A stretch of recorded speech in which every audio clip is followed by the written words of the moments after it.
A boy named Su Ping, his face wounded, says his name and laughs quietly. The young man leans towards the small creature with electric sparks at its feet, realizing something important. Frightening monsters appear before the hero's eyes, and he remembers his reincarnation. The guy notices an ominous horn on the ground, considering it the most terrifying moment. The hero, with wounds on his face, clutches a trophy, a bloody horn, while a white beast grins menacingly nearby. The creature suddenly rushes at the giant monsters, entering into a fight. A few days ago, the boy woke up in the dark, not yet realizing the changes that had taken place. Waking up, the young man looks in the mirror and realizes that he has become a different person. An electronic ID with his new data appears in front of the guy. The hero reflects on life with a new personality, like everyone who finds themselves in the world after reincarnation. The world the young man found himself in was very similar to Earth. Here, the level of technological development has made great strides. However, technologies are of an auxiliary nature, and the basis of life becomes the heavenly beasts. Various types of celestial beasts are closely related to human life, performing simple work. These creatures are also actively used for military purposes. Some heavenly beasts are specially trained to destroy enemies. Even the global influence of states depends on the power of such creatures. The social status of countries is determined by the power of the heavenly beasts, because everything here is subject to their power. The boy realizes that in this world only the strong are respected, and if he wants to survive, he needs to become stronger. The hero decides to carefully plan his actions and first figure out where he ended up, accepting the new identity of Su Ping. The guy is pondering the origin of this body when a girl suddenly enters the room. The young lady is surprised to recognize the hero and jokingly calls him lazy, wondering why he woke up so early. The young man looks at the photograph and assumes that this girl is his avatar's sister, noting her attractiveness. The guy notices a badge on the girl's chest and wonders what it means. The girl angrily asks him not to stare at her breasts and accuses the hero of perverted intentions, attacking him. The boy runs away from the attack in panic and is amazed by the unexpected strength of his relative. The girl proudly declares that she is a master of fighting beasts and a university student, trying to present herself in a favorable light. The hero is surprised that his sister dislikes him so much and assumes that his avatar was a terrible brother. The sister angrily recalls all the boy's pranks and antics, and he is shocked by what a harmful person he was in the past. The girl claims that she came to kick her brother out of the house at the request of a pet store customer and demands that he go to work. The guy is thrown out of the house with a threat of regret if he doesn't leave. The hero is surprised that his avatar actually has his own pet store and not just a bad reputation. The guy decides it's time to get to work. Once outside, the protagonist finds himself in the bustling city of Longjiang. On the city streets, the young man observes many people and unusual creatures, following the navigator's directions. Arriving at a dirty and old building, the hero guesses that this is where his pet store is located. He passes fingerprint identification and prepares to go inside with a smile. The guy lifts the rusty door of the store with difficulty and tells himself that he's almost done it. Inside, the hero discovers the animal relieving itself right in the cage and angrily yells at it. An angry pet store owner threatens to make goulash out of the animal for such behavior. Su Ping receives a powerful blow and is sent flying to the side. Waking up, Su Ping asks the stranger in fear who he is. The guy with the mohawk tells Su Ping that he is his regular customer and has been waiting for him here for a whole week. Su Ping cautiously wonders if he is facing an enemy. The Black Panther complains that she was kept locked up for 3 whole days. The beast's owner is outraged that Su Ping locked his pet with other predators for so long and reproaches him for his cruelty. Su Ping apologizes for what happened, assuring that his avatar is simply shameless and will not take a penny for the inconvenience. The dissatisfied customer asks Su Ping with disdain if he thinks he needs any money. The man with the mohawk orders the black beast to attack Su Ping, giving the command to take him. Obeying its master, the black beast rushes at Su Ping with terrifying fury, preparing to teach him a lesson. Su Ping realizes with amazement and fear that the beast has caught him off guard with its incredible speed. Su Ping, in desperation, proposes to resolve the conflict peacefully and pay triple compensation. The man with the mohawk asks with disdain if Su Ping really thinks of paying off the damaged fighting beast with money. Suddenly, the client will beam and announce that he has a great idea. The man orders his beast Black Monsoon to perform a new attack on Su Ping. Black Monsoon, with the power of a dragon, charges a powerful energy blast to detonate the magazine and restore his honor. Su Ping is amazed by the beast's strength and does not understand why it has dragon blood. The hero is at a loss as to why he ended up so weak in a world where he himself was recently reincarnated and didn't even have his own pet. At this critical moment, a notification screen appears. A suitable target has been found, and the contract is being concluded. Su Ping is overjoyed to realize that his cheat system has finally activated, and now it really does feel like reincarnation. Su Ping is completely shocked to learn that his contract is somehow connected to a pet store. The guy suddenly finds himself enveloped in blue energy and is surprised by what is happening to his body. The system explains to the hero that the store makes him immune to any damage. The young man is amazed. Since attacks in the store are useless, he becomes invulnerable. The shop owner is suspicious whether the object of the contract is really this old homeless shelter. The system confirms Su Ping's guess, and he thinks ironically about discipline. Meanwhile, the battle continues, and Black Monsoon continues to attack with the same ferocity.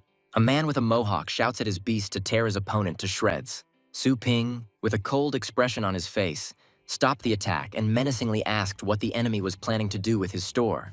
The protagonist, as the master, gives the beast a strict order to lie down, demonstrating strength and control. Su Ping mockingly asks the customer if he was not satisfied with their service, while Black Monsoon lies defeated.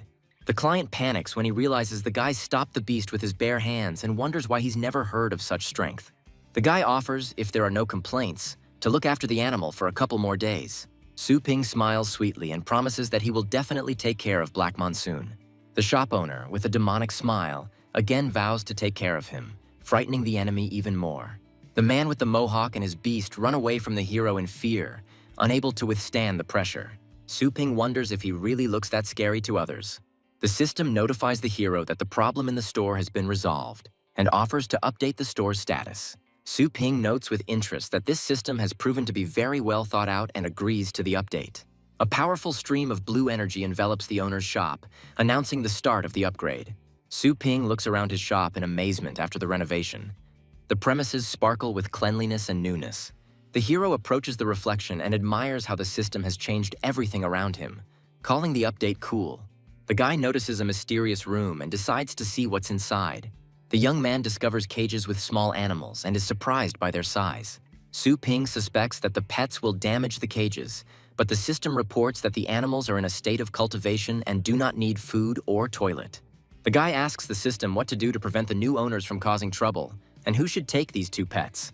The system congratulates the owner on launching the main quest and offers a choice between the Thunder Mouse and the Moondog. The hero chooses a mouse, explaining that he has a bad relationship with dogs. Information about Thunder Mouse is described.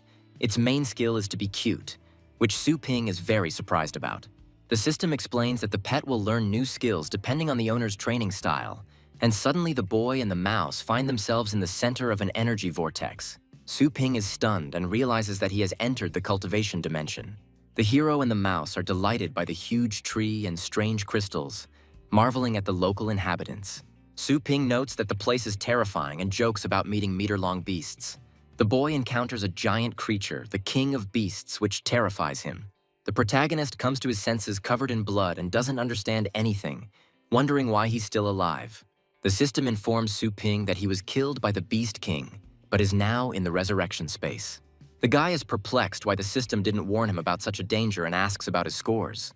The system informs the young man that free resurrections are unlimited, but points are deducted for mission failure, and permission to evaluate is not yet available due to insufficient points. The hero sarcastically notes that the system is in no hurry to help and expresses its dissatisfaction. Su Ping and his pet enter into a temporary contract, illuminated by energy. The system informs Su Ping that his mental state has successfully merged with the Thunder Mouse and wishes him a successful search. The young man notices the peaceful herbivorous animals and decides that this is a chance for victory while the enemy is not dangerous. After signing a temporary contract, Su Ping begins to sense the pet's fear and senses approaching danger. A 10-meter giant sandworm appears before the hero, inspiring terror. Su Ping instantly recognizes the threat and prepares to act along with the mouse. The guy decides that the kids are less than 100 meters away and orders his pet to attack. The protagonist strategically aims the mouse to attack the worm in the neck. Su Ping understands that the Thunder Mouse's strength is clearly not enough, but he is happy with the possibility of endless resurrections and gradual progress. The mouse successfully resurrects after being defeated.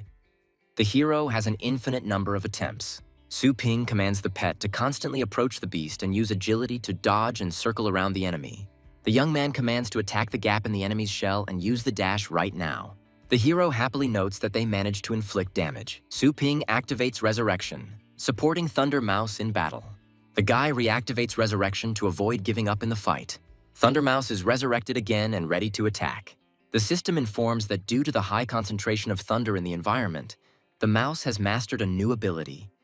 Now the dash has become thunderous. A delighted Su Ping notices that the mouse skill has become stronger and can now penetrate the enemy's defense.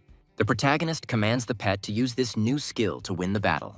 Su Ping delightedly claims that his little animal has beautifully defeated the enemy, but decides to give the mouse a rest before the next hunt. Suddenly, the guy is confused by the earthquake that has begun, and he encounters swarms of giant sandworms, of which there are too many. Su Ping, seriously wounded and with broken ribs, reflects on the futility of fighting with the adults.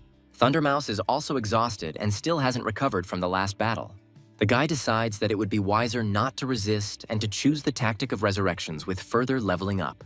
The hero consciously makes a sacrifice and finds himself face to face with a giant monster. Su Ping turns to her pet with hope even in a critical situation. Thundermouse performs a miracle and delivers a sudden lightning attack on the enemy. The boy is amazed that the pet was able to use Thunder Dash again and of its own free will. A fighting spirit awakens in the young man's eyes. He feels a surge of strength and intends to consolidate the experience he has gained. The hero takes the trophy, reflecting that even the beast did not give up completely.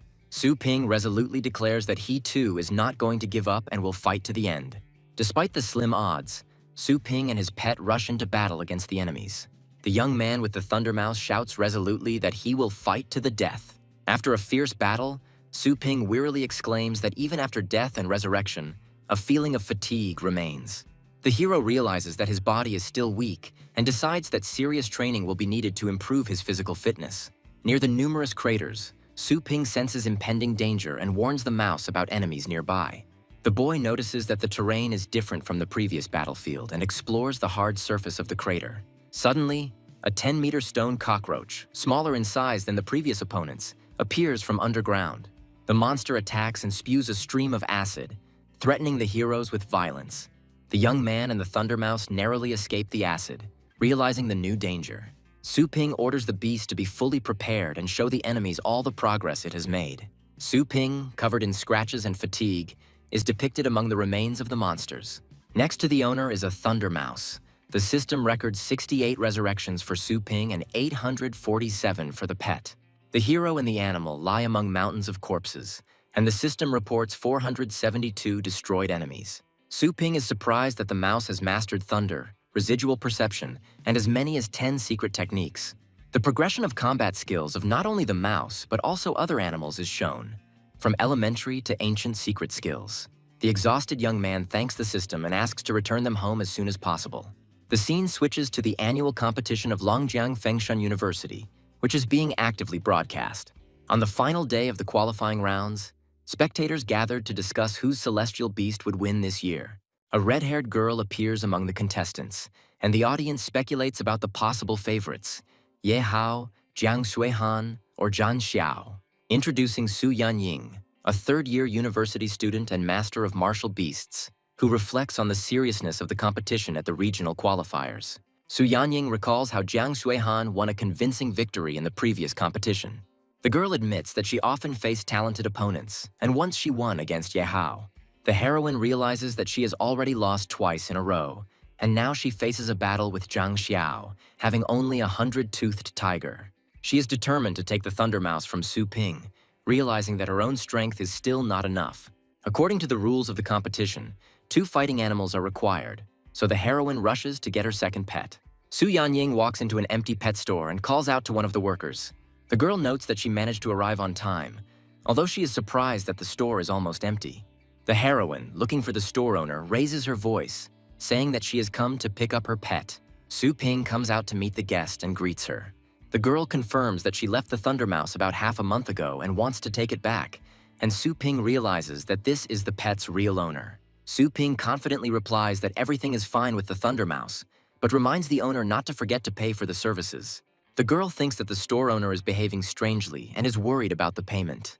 The Thundermouse's owner smiles and promises that, despite the early visit, she will pay everything in full.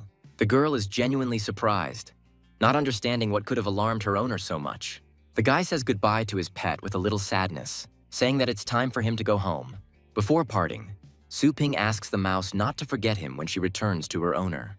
Money is credited to the store account and is automatically converted into energy points. The system sets the following task. The young man needs to acquire his own heavenly beast in order to become a master of combat beasts in 7 days. Su Ping is surprised to realize that he can now become a master of fighting beasts. Having opened a shop in his mind, the hero wants to buy an awakening potion, but discovers a lack of energy points, although the system allows him to convert money into energy. Su Ping checks his balance in surprise and can't believe he has so little energy. The hero is outraged, because thanks to his training, the mouse mastered several secret skills, but the reward turned out to be modest. In the arena, the commentator is delighted by the spectacle. Zhang Xiao's demonic dragon dog wins with the first attack. The beast's powerful blow seriously injures Su Yanying's 100-toothed tiger, ruining her chances of victory. Zhang Xiao's demonic beast, called the Chosen Terminator, displays its colossal strength, causing admiration. The master of martial beasts himself, Zhang Xiao, a third-year student at Fengshan University, offers to continue the duel with a cold smile. From the judge's box, observers are discussing how the fight is boring, with the wounded beast Su Yanying putting up virtually no resistance to her opponent. One of the judges notes that Su Yanying was once a strong athlete, but now she has almost no chance. Her beast is seriously injured. The woman with red hair says that the heroine is still young and talks about injustice. Either they give up or fight without a chance of winning. 2 other experts explain that despite the minimal odds, the result of this fight affects Su Yanying's chances of reaching the main competition, and that is why she is not giving up. The commentator calls on everyone to see how Su Yanying will handle the choice between admitting defeat or fighting to the death. The girl is upset by her quick loss and notes that her 100-toothed tiger has never recovered from its previous injuries. Su Yanying realizes that after the beast's new injury, she has almost no chance left and it's time to end her student career. Zhang Xiao disdainfully allows his demon dog to finish the fight and talks about giving his opponent a dignified death. Zhang Xiao's dog performs the fire dragon move, launching a deadly attack straight towards the opponent. At the moment of a strong blow, Su Yanying loudly announces surrender, ending the fight. The spectators in the hall are frightened. One of them is in a panic, but he is reassured that the judges have the situation under control. The girl realizes that among the students, few are capable of destroying the star shield, and defeat is worthy of respect. The referee intervenes, signaling Su Yanying's surrender and helping to protect her and the beast from danger. Zhang Xiao is declared the winner of the first round, but tells his opponent not to hope for luck next time. Su Yanying is worried that all she has left is a thunder mouse, which seems to have been eating everything since returning from the store. The girl understands that she can't throw a mouse into a senselessly dangerous fight, because even a tiger lost with 1 attack. The announcer announces that Su Yanying only has a thunder mouse left for the next round, and the hostess wonders if the hidden strength-enhancing skill will be enough. The audience mockingly discusses how Su Yanying's pet has no chance against Zhang Xiao's third-stage demon dog. The crowd and the inner voice push Su Yanying to give up, and the thunder mouse takes a fighting stance. Seeing the huge gap in strength, the heroine decides not to risk her pet's life and is about to surrender. Suddenly, a comment appears that the thunder mouse has already come out, and the countdown to the fight begins. Zhang Xiao happily comments that this little thing came out on its own, and the countdown begins and the fighting spirit flares up. The demonic dragon hound is given the command to attack and begin combat, unleashing a torrent of fiery attacks. One of the judges notices the thunder mouse's unusual state and wonders with surprise if something unexpected has happened. Sun Yin commands Thunder Mouse to use lightning speed to dodge the attack.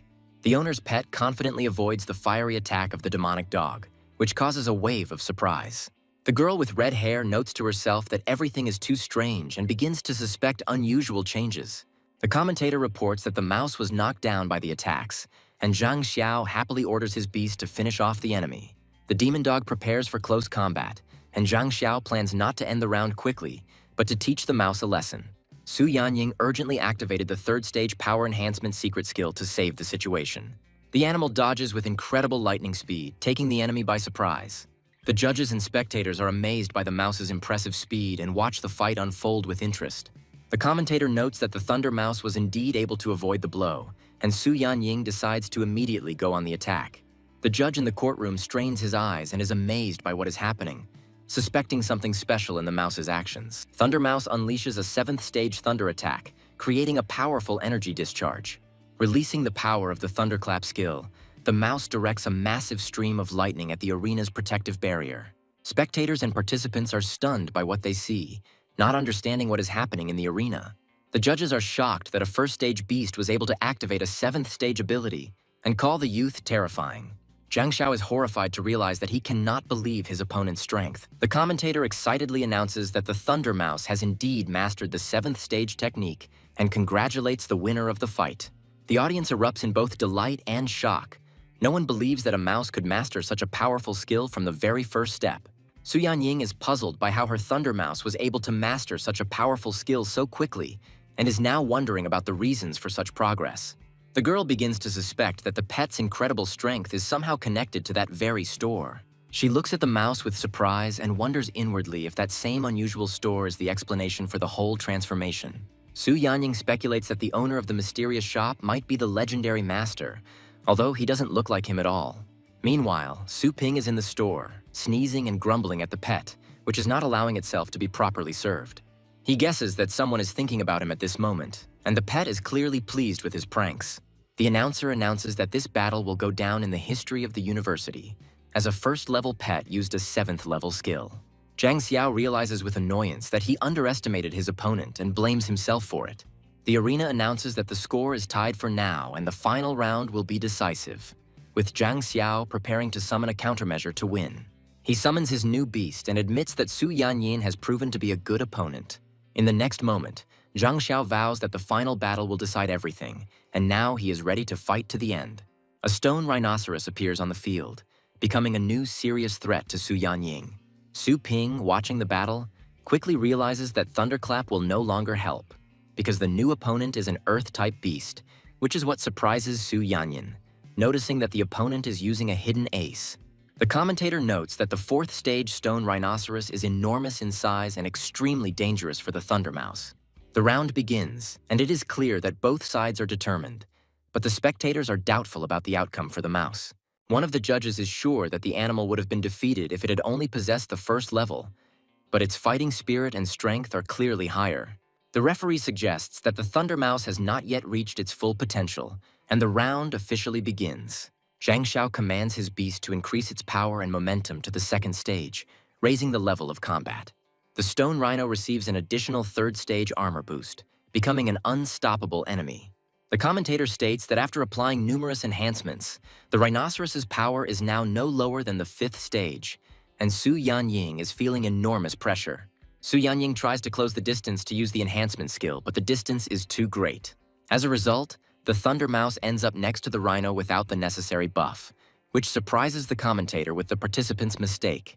Zhang Xiao triumphantly orders the stone rhinoceros to crush the mouse, threatening it with instant death.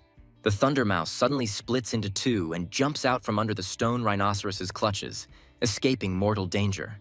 The judges are stunned and discuss the impossibility of a residual separation in a real fight.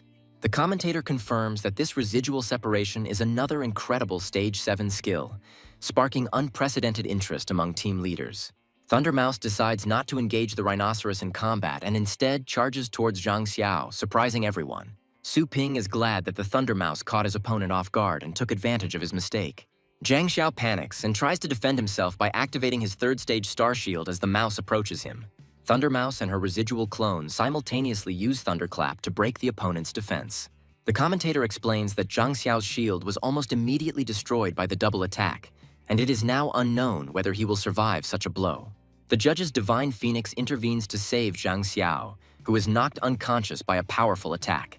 The referee solemnly announces that Zhang Xiao has lost in the third round, deciding the outcome of the fight. The commentator announces Su Yanying's victory, congratulating her on successfully passing the selection. Su Yanying is shocked by what is happening and is overjoyed to realize that the Thunder Mouse has mastered not only Thunderclap, but also residual cloning. She is sure that the hidden talents of the pet store owner are the cause of everything and is impressed by his abilities and plain appearance. Su Ping thinks about making money and realizes that he can't just rely on the store's operations. The system informs him that the store currently only offers 3 services: shelter, rental, and food sales. Rental costs 10 yuan per hour. To rent celestial beasts, the owner must breed them, and to produce feed, he must personally collect the ingredients. Realizing that he has neither the money nor the qualifications yet, Su Ping chooses the third option: selling feed. He asks the system where he can collect ingredients, inquiring about the possibility of obtaining them outside of special zones. Looking back on the past few days, Su Ping regretfully realized that he had missed a great opportunity to prepare food in a high-ranking zone. Deciding that this cannot continue, he demands a list of all cultivation zones from the system in order to catch up and become a master of war beasts. Su Ping chooses a suitable cultivation zone and decides not to miss any more opportunities to level up his pet. He enters a dimension called Extraterrestrial Meteorite 10021, finding himself in a beautiful and unusual world. The system gives him a set of items for beginners, including a tool for assessing ancient flowers and herbs. Using the power of thought, he activates the function of receiving items from the reward cube. He manages to successfully retrieve the item, and the first successes in resource collection begin. Su Ping studies the properties of the plants he finds. Some restore stamina, others heal or are used for the needs of animals. The hero realizes that the food that can be collected safely is too cheap to sell and tries to find better ones. In the grass, he suddenly discovers a dangerous beast, a stone snake of the 8th stage, and hides in shock. Realizing that the best raw materials are found only in the most dangerous places, Su Ping rushes to obtain the expensive ingredients, despite the danger and limited storage. At the last moment, he deftly dodges the attack of the stone snake, continuing to collect the most valuable and expensive herbs. Su Ping hurriedly puts the rare plant into storage, but is injured by a stone snake attack. Despite the danger, he continues to collect expensive ingredients, considering their value worthy of any effort, but falls into the jaws of a monster. Exhausted after battles and numerous deaths, the hero admits that even 30 resurrections a day tire him out greatly. However, Su Ping is confident that there will be no further problems, as he already has the necessary resources. Returning home, he decides to sort everything he managed to collect into the store's storage area. The scene shifts to the old man, concerned about his pet's health, reporting that he hasn't eaten anything for a week. A young man offers to try the latest expensive food for skybirds, assuring them of its effectiveness. The girl happily agrees to give the pet food and immediately invites him to try it. After eating the food, the bird of heaven starts to bleed black blood and a dead centipede appears, causing shock and alarm in those around it. The girl panics and explains that Xiaohui would never eat even the world's rarest dark centipede, while the man urges her to urgently go to the Celestial Beast Clinic, suspecting a dangerous heart infection. The grandfather grabs the sick scarlet bird in his arms, deciding to urgently call a doctor. A doctor comes to the family and joyfully announces that Xiaohui is now saved. The girl explains to her grandmother that Xiaohui is seriously ill and they are forced to go to Shangchun for treatment. The old man and grandmother are surprised that Xiaohui started eating, admitting that the seller did not lie. Someone explains that the scarlet bird has a pure attribute and should not eat any random food, otherwise it loses its appetite and gets sick. He also adds that the pet will recover if it eats the fruits of the rock rose, and promises to consult with anyone who has any questions. The young man is outraged by this advice, believing that dividing food into types is an invention of traders. He asks his grandmother how much the bird feed cost. The grandmother admits that the purchase cost 130 yuan per fruit, and over 1,000 yuan was spent in a week. The girl shares a rumor that many illegal shops add chemicals to pet food, causing pets to become dependent, and if such food is taken away from them, they literally go crazy. The family is in a panic when they learn that if the pet continues to eat the food, it will die, and the grandfather exclaims in horror, not believing what he has heard. The young man decides to find the suspicious store where the food was purchased and demands to know its name. Grandma recalls with excitement that it was the Azornik pet store. Family members come to the store and demand to speak with the owner. The man aggressively asks Su Ping what he adds to the feed for the heavenly beasts. Su Ping is surprised by the accusations, but insists his food is all natural and asks if the scarlet bird has had any side effects. The man doesn't believe the explanations and demands honesty, angry that the bird couldn't tear itself away from his food. People on the street are discussing the store's previous sanitation issues and recalling revelations about pet food containing dangerous additives in illegal stores. Instead of shouting, the girl suggests sending the feed to the Producers Association for testing to ensure its quality, and the brother agrees. Su Ping angrily mentally revolted, "In your opinion, I sell bad food." Su Ping intimidates the visitors with a suddenly powerful aura and demands proof of their accusations, which frightens the girl. The girl's brother angrily attacks Su Ping, accusing him of aggression against his sister. The man grabs Su Ping by the neck and threatens to kill him, asking if he wants to die. Su Ping, with icy calm and powerful strength, easily removes the opponent's hand from himself. The attacker screams in pain, overwhelmed by Su Ping's unexpected strength and feeling powerless. The humiliated guy, feeling pain, leaves the store, accusing Su Ping of rudeness, and the girl watches what is happening in confusion. Su Ping understands that if he doesn't explain things to his clients, he risks losing not only his points, but his entire clientele. He claims that his food has no problems and is ready to prove it to everyone present. Angry customers don't believe Su Ping's words and demand that the store be closed immediately. Before starting the demonstration, Su Ping asks the crowd if anyone has a low-ranking water-type heavenly beast with them. The girl replies that she has a low-ranking water-type beast. At Su Ping's request, she releases her pet, a water beast named Sprinkler who has simple skills. The brother cautiously asks Su Ping what he is going to do with this beast. Su Ping explains that he will feed the beast the blue yuan fruit to prove the safety and effectiveness of his food. Outside, spectators are discussing how they've only heard of this type of food in specialty stores, and even joke about its purpose. After Sprinkler eats the fruit, a burst of energy is released throughout the store, leaving everyone surprised and shocked. The girl panics and asks what is happening to Sprinkler and why he is glowing intensely. It turns out that the little animal has risen in rank. It has evolved to the second stage with an increase in strength. Su Ping comments that the blue yuan fruit does indeed raise the rank of the heavenly beasts, and this food is not fake at all. He then goes on to explain the rules for rank advancement, explaining that bloodline beasts can naturally rise to high ranks as they mature and cultivate. Su Ping explains that if the beast does not train, its strength will not grow further, and the audience is amazed at how quickly the rank increase occurred. The girl's brother is convinced by the beast's appearance that its level has truly risen and compares it to federal relics. He comes to the conclusion that if such feeding is available in a regular store, then the owner's personality is too frightening. The girl is surprised and asks Su Ping if he was replaced, because the result is truly stunning.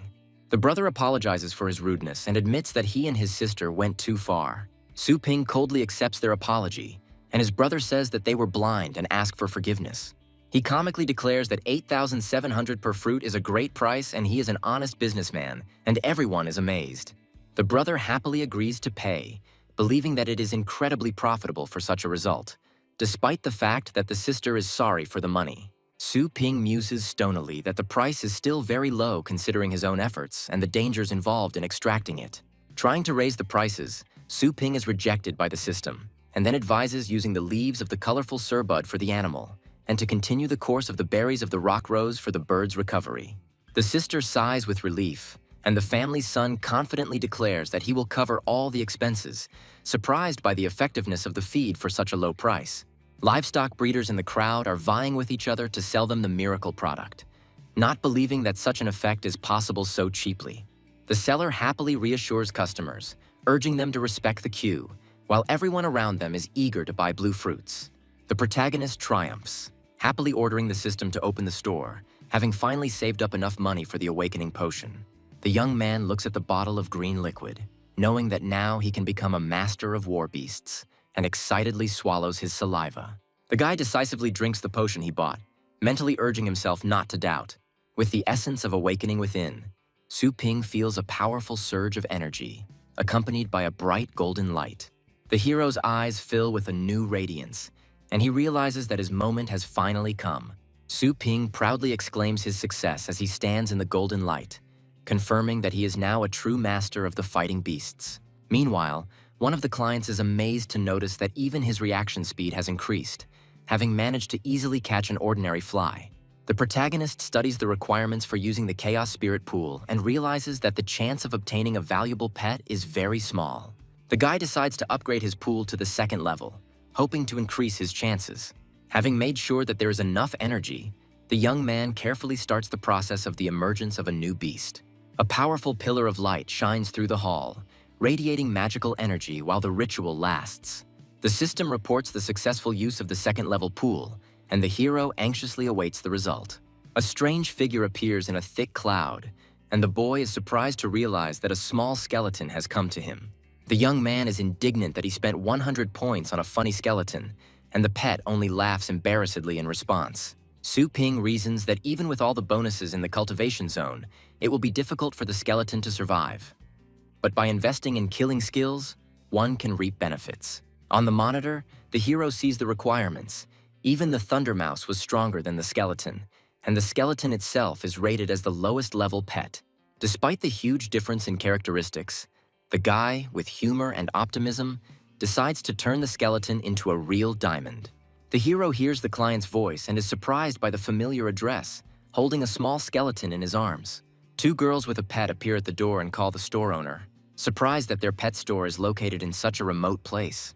The young man greets the visitors with a displeased tone and immediately clarifies the amount of the debt, inquiring about the purpose of their visit. The red-haired heroine angrily corrects the guy's name, introducing herself as Su Yan-yin, and asks him what he did with the Thunder Mouse. The protagonist, confused, notes to himself that the same scene with complaints and attempts to justify himself is being repeated again. Against the backdrop of a crimson mirage, he replies that he was just walking and playing with his pet, trying to look innocent. The boy turns to the animal and confirms with a smile that everything was exactly like that, and the mouse gets scared and confirms the owner's words. The girl is mentally amazed that for the hero the word walk means harsh hardening, and the mouse, who was not afraid even of the fourth rank, now trembles in front of his master. The heroine's imagination conjures up a terrifying image of a store owner who organizes walks comparable to animal abuse. The second girl with blue hair notes with horror that the main character's pressure even exceeds the 6th level, amazed by his hidden abilities. The blue-haired girl whispers to Su Yan-ying that the owner looks completely ordinary and the shop is small, doubting whether her friend was mistaken. The red-haired heroine explains to her friend that she can't explain everything now, but she considers the young man a 7th level master and fears for their safety. The protagonist, reflecting on the situation, realizes that the system does not require a limited task, meaning it is not about the pets, and asks if his prices are too high. In Su Yan-ying's wild imagination, he suddenly appears as a terrifying merchant testing a client's honesty by charging a high price for his services. The heroine, remembering how her Thunder Mouse became strong for only 108 yuan, frantically counts. Indeed, the prices are not that high. Su Yanyin decides to show her gratitude and transfers 1,000 yuan to the hero to thank him for his care, and Su Ping is surprised by such an act. The system reports that the transfer failed, the other party rejected the payment, and the girl is shocked and doesn't understand what's happening. The guy looks at the bracelet with indifference, considering the whole situation rather funny and ridiculous. The angry heroine decides that 1,000 yuan is not enough, and transfers 5,000, determined to win the master's favor. The translation fails again, causing Su Yanyin to despair, and then she asks Lele to help with this issue, and her blue-haired friend sighs and agrees, realizing that there is no choice anyway. Su Yanying firmly convinces herself that meeting the master is a great success, and sends a transfer of 10,000 yuan for a worthy job. However, the girl is again faced with a system failure, and the guy looks more and more irritated each time. Unwilling to give up, the red-haired heroine frantically tries to make another payment. Finally, Su Yanying decides to take the extreme measure of transferring 100,000 yuan and hopefully asks the hero to accept the money quickly. The girl is shocked to discover that this impressive transfer is again not going through and desperately asks for the real price. Su Ping, pretending to be serious, tells him to get to the point because if he wants to move forward, he will have to get used to the new rules. The heroine bursts into tears and is amazed.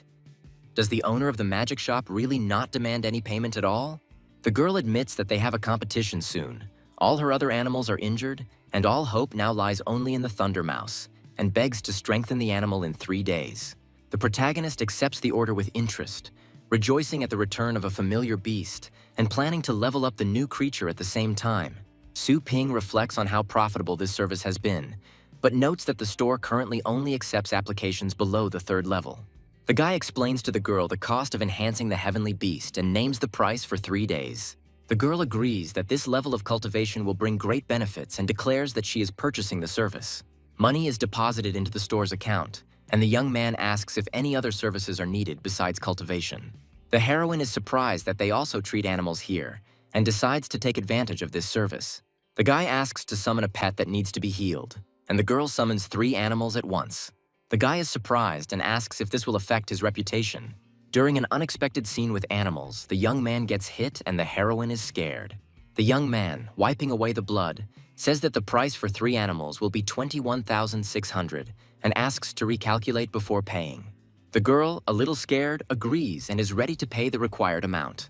The animals fall asleep in a special protected area, and the system records the flow of money and energy. The hero receives a side quest about cultivating pets and ponders how to improve the properties of a small skeleton. The guy resolutely agrees to complete both tasks and confirms his acceptance of the assignment. The young man is delighted to have the chance to choose any cultivation zone and is looking for a suitable place for the small skeleton. The protagonist chooses the kingdom of the deceased Hundun.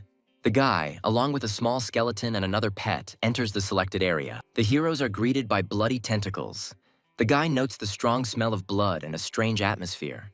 The young man complains about the heavy smell of corpses, and at that moment a small skeleton comes forward and calls out to the hero. Suddenly, a huge paw crushes the small skeleton, which dies from the impact. The boy notices the enemy appearing and realizes that it is the revived skeleton of Thundermouse. A furious attack begins from a terrifying enemy that suddenly appears in front of the heroes. The boy and his companions notice something strange among the skeletal remains, and the little skeleton is frightened. The hero is surprised that not all creatures in the elite zones have reached the Beast Kingdom. The guy sees the little skeleton die from the blow and immediately uses resurrection, commanding the rodent to attack. The young man orders the rodent to use the Thunder Sword and cut off the enemy's arm. The enemy manages to strike back, causing the animal to die from internal organ rupture. A reanimated skeleton with a glowing blue hand growls menacingly, filling the field with its aura. The skeleton launches a devastating attack, scattering bone fragments around. The protagonist analyzes the situation and realizes that the enemy has been strengthened by a special stone, then uses resurrection on the pets again. The young man uses the magic book to strengthen himself and prepare for a decisive action. The hero and his pets strengthen their deadly aura and deliver a powerful finishing blow to the enemy. The hero and his pets revive them right on the battlefield and prepare to attack the giant skeleton enemy. The guy analyzes the situation and notices that the enemy is vulnerable due to its design features and easily loses balance. The young man understands that although the enemy looks menacing, he is actually quite fragile. The guy commands to use residual separation to create the illusion of speed. Thundermouse, on command of its master, uses a thunderclap attack towards a skeletal enemy. The hero distributes tasks. One pet chops off the skeleton's leg. The second hits the cervical vertebrae. The small skeleton helps with support, and the hero himself dreams of obtaining the precious stone. The hero notices how a small skeleton finds and holds a magic stone in his hands, surprised by the actions of his companion. The relieved boy jokes with the little skeleton and praises him for a job well done, delighted by the result of their joint efforts. The hero and his pets notice a change in the atmosphere. The sky turns red and mysterious symbols appear around. A mysterious figure of a woman with wings and a bone pattern on her body materializes in front of the young man, causing him surprise and alarm.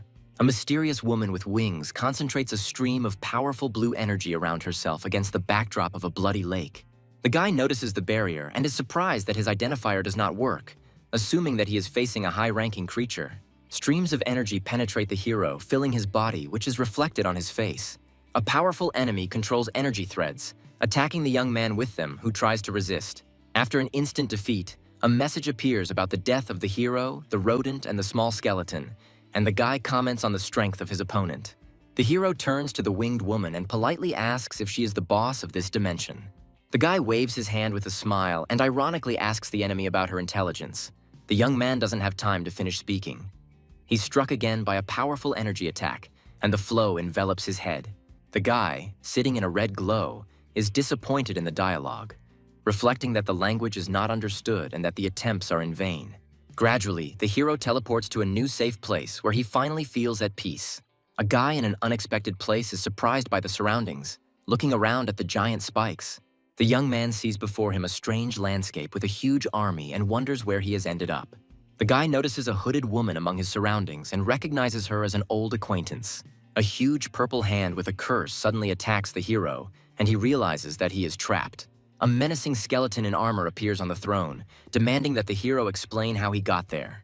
The young man feels enormous pressure from the presence of the ruler and answers the question with difficulty, feigning uncertainty. The guy is confused and wonders why they don't kill him right away, and guesses that they want to find out something important from him. The hero realizes his hopeless situation. He is held tightly. There is no escape. The task is not completed, and the system is useless. The ruler's huge skull face says that the guy is not an ordinary person, and warns that the next question will be the last. The hero concludes that the skeleton was wary of his powers from the very beginning, and reasons that he still has a chance to maneuver, since the locals do not know about the existence of the system. The guy decides that he can only use one method and introduces himself as a clone of the most powerful man on the planet, who has come to check the threat level.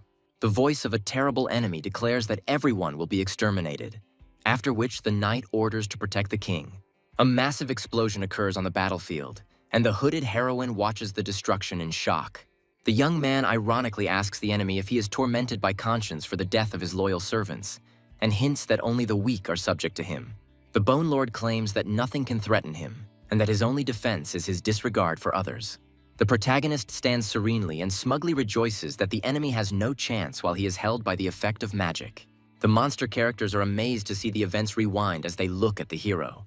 The guy is resurrected again, accepting his latest death as usual and noting that he doesn't even feel pain. A powerful enemy realizes that the hero is able to change the time and space of the realm, considering him a terrifying invader. After another death, the young man grins and tells his opponent that he apparently possesses a very valuable magic stone. The Skull Lord notices the hero's disappearance in horror. The Skeleton King is amazed that the boy uses 2 higher laws at once and teleports beyond his sight. The hero appears in a safe place with a smile and is glad that his backup plan worked, calling his opponents naive. The boy joyfully greets his little skeleton, who has already freed himself from the chains. The young man shows the skeleton a huge red crystal to share the spoils. The boy asks the pet to absorb the stone, explaining that now he must enter into battle.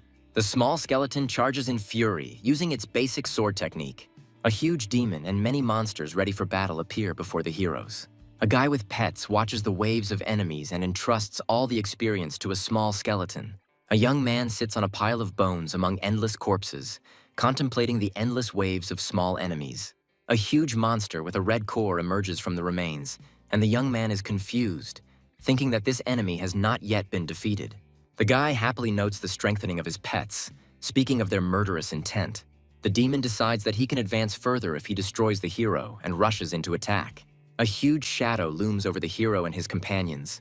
The boy calls upon the small skeleton to use the basic art of the sword. The small skeleton deals a powerful blow to the monster using a red energy wave. The monster summons an army of blue creatures that attack the guy and his companions. The skeleton, the young man, and the rodent find themselves captured by the hands of blue monsters, and the hero is shocked by what is happening. The boy realizes that he is captured again and calls the rodent for decisive action. The boy commands his pet to attack the monster's core with a thunderclap. The monster blocks the attack with electricity, and the guy is surprised that the enemy was able to defend himself. The hero analyzes the situation and realizes that he cannot determine the enemy's identity. But he discovers 2 important weaknesses. Damage to the arms has no effect, and the core is indeed vulnerable. The boy, grabbed by many hands, orders the rodent to use Thunderclap and cover his body with electrical energy. Thundermouse activates its electrical defense, releasing a powerful charge despite its grip. The hero is surprised to notice that the pet unexpectedly uses some skill. Multiple hands are engulfed in an electric discharge. The pet breaks free from the grip. The guy finally gets free and immediately gives the command to the little skeleton to attack. A small skeleton with glowing eyes makes a furious attack on the enemy. The hero happily notes that the small skeleton, having absorbed part of the Bloodstone's powers, has significantly increased its power thanks to the absorption skill. The guy returns to the store and prepares to look at the characteristics of his pets. The young man is surprised by the results of the test. The pet's strength is already at the 7th level, but its rank is still only 2nd, and he doubts that the system has made a mistake. The hero watches with interest the visionary image of the Bone Lord and reflects on the beginning of endless chaos. The boy is surprised that rattle-type beasts can master undead skills and ponders the reaction of the spectators in the arena. The rodent and the skeleton are recovering and sleeping in a protective field, and the young man wants to see the result of their development. The guy asks the system if he really has a map of the star Hunden in his hands. The illustration explains the essence of the map, which allows you to correlate acupuncture points, powers, and bones with energy stars. The guy is delighted. He succeeds, and he realizes that he can engage in a new method of cultivation. The hero meditates in the stellar universe, absorbing the stellar power of Hundun. The young man feels energy accumulating inside him and concludes that he must absorb the energy of the stars. The boy deftly tries to grab the glowing particles, but notices that with his rank as a master of combat beasts, it is not easy. The young man understands that the energy of the stars directly penetrates the body, although he cannot catch it with his hands. The guy decides to try to concentrate his core on the directions of energy movement around him. The hero sees how his core begins to effectively absorb the energy of the stars and rejoices in his success. The young man understands that in order to absorb the star power, he must use it himself, and remembers the three great pansies. After using one of the armors, the boy notices how the star clusters in his body increase in size, and the energy radiates as a bright light. The hero checks his stats and is surprised that his strength is only at level 3, while the system asks him to increase it further. After taking 3 potions, the young man notes that his level is now at the middle 3rd level and is very happy with his rapid progress. The boy learns that this universe is created by the map of the stars Hundun and can imitate the real universe, and also receives a warning about larger stars. The hero wonders what inhalation means and suggests that it might be an interruption to the workout. The guy comes to the conclusion that we are talking about a food chain, where risks and opportunities coexist. The young man decides to avoid giant stars and absorb only those smaller than himself, complaining about the difficulties that arise. The boy recalls how a 3rd-stage martial beastmaster, a determined girl, once burst in on him and attacked him. He doubts whether he can withstand her blow now, looking at the city at night and hearing the call not to remain hungry. At dinner, the hero politely thanks his mother for her incredible cooking and returns to his room. Mom, clearing away the dishes, tells him that his sister is training for a competition and promises to bake his favorite corn pie in the morning. The young man smiles and responds as he climbs the stairs. He thinks that even though the woman is the mother of the body's previous owner, she still exudes a sense of homely kindness. Stretching, the guy decides to continue training, thinking about Su Ling Yu's preparations and the possibility of talking to her. In the hallway, he notices golden star power flowing outside the door and is surprised by its appearance in the house. Opening the door slightly, the hero assures himself that he is simply observing his sister's cultivation and not peeping. Analyzing the scattered sparks, the young man concludes that the stellar power in the real world is weaker and more evenly distributed than in Hundong, where it is concentrated by a giant star. The guy decides to study university techniques to increase his star power and speed up his cultivation in the world of Hundun. The young man sits down in meditation and tries to rotate his inner core following his sister's example, collecting sparks of energy. A powerful vortex of force appears in the hero's body, and he is struck by the orange vortex that appears in his stomach. The system explains the scheme. When there is enough mass, the rotation itself attracts the nearest star, eliminating the need to run for energy. From above, the brother and sister can be seen simultaneously creating opposite swirls of star power in their rooms. The girl wakes up sweating and complains to the cat that it is becoming increasingly difficult to absorb energy. The guy rejoices at the successful direct and reverse star vortex, and golden streams rush towards his sister, causing her an unexpected sensation. The sister, surrounded by frozen sparks, wonders why the star power has suddenly become disordered and motionless. The frightened girl assumes that there is a powerful master hiding nearby, since the energy has changed so much. The mother, hearing her anxiety from the living room, worriedly asks her daughter if everything is okay. The sister, blushing, assures herself that she felt a strange and abnormal stellar energy. The girl concludes that the flash of power came straight from her loser older brother's room. The guy outside his door is almost mastering the vortex of stellar energy shining in his core. The young man projects himself in front of the enormous planet Hundun and swirls the currents, forming his own mini-universe. The joyful hero notices that he now automatically absorbs the star's power if he keeps a safe distance. In the kitchen, the guy is content with what he can cultivate even in his sleep, thinking about new plans. 2 glowing figures of female customers in an aura of star power come to the store owner for pets, surprising him. A red-haired girl and her partner materialize in front of the hero, reacting embarrassedly to his words. The guy, clearing his throat, explains to the visitors that their star powers are too weak and require serious training to control the beasts. The heroine, hearing about more powerful celestial beings, is amazed that the Thunder Mouse managed to rise in just 3 days. The guy, wiping away his sweat, notes that at their university they usually only encounter animals of the 3rd or 4th level, while his pet already has the 7th. The young man places the blue Thunder Mouse on the floor, reminding the girl that the payment had already been made last time. The heroine takes the animal in her arms, surprised that the color of its fur has noticeably changed. The girl walks past all her creatures and notices that the huge animals look depressed and do not show joy. The guy in the booth sighs and gestures to the customer to hurry up and leave. The red-haired owner muses out loud that within a few days, the pets seem to have become attached to the new place, although the temporary contract does not stipulate this.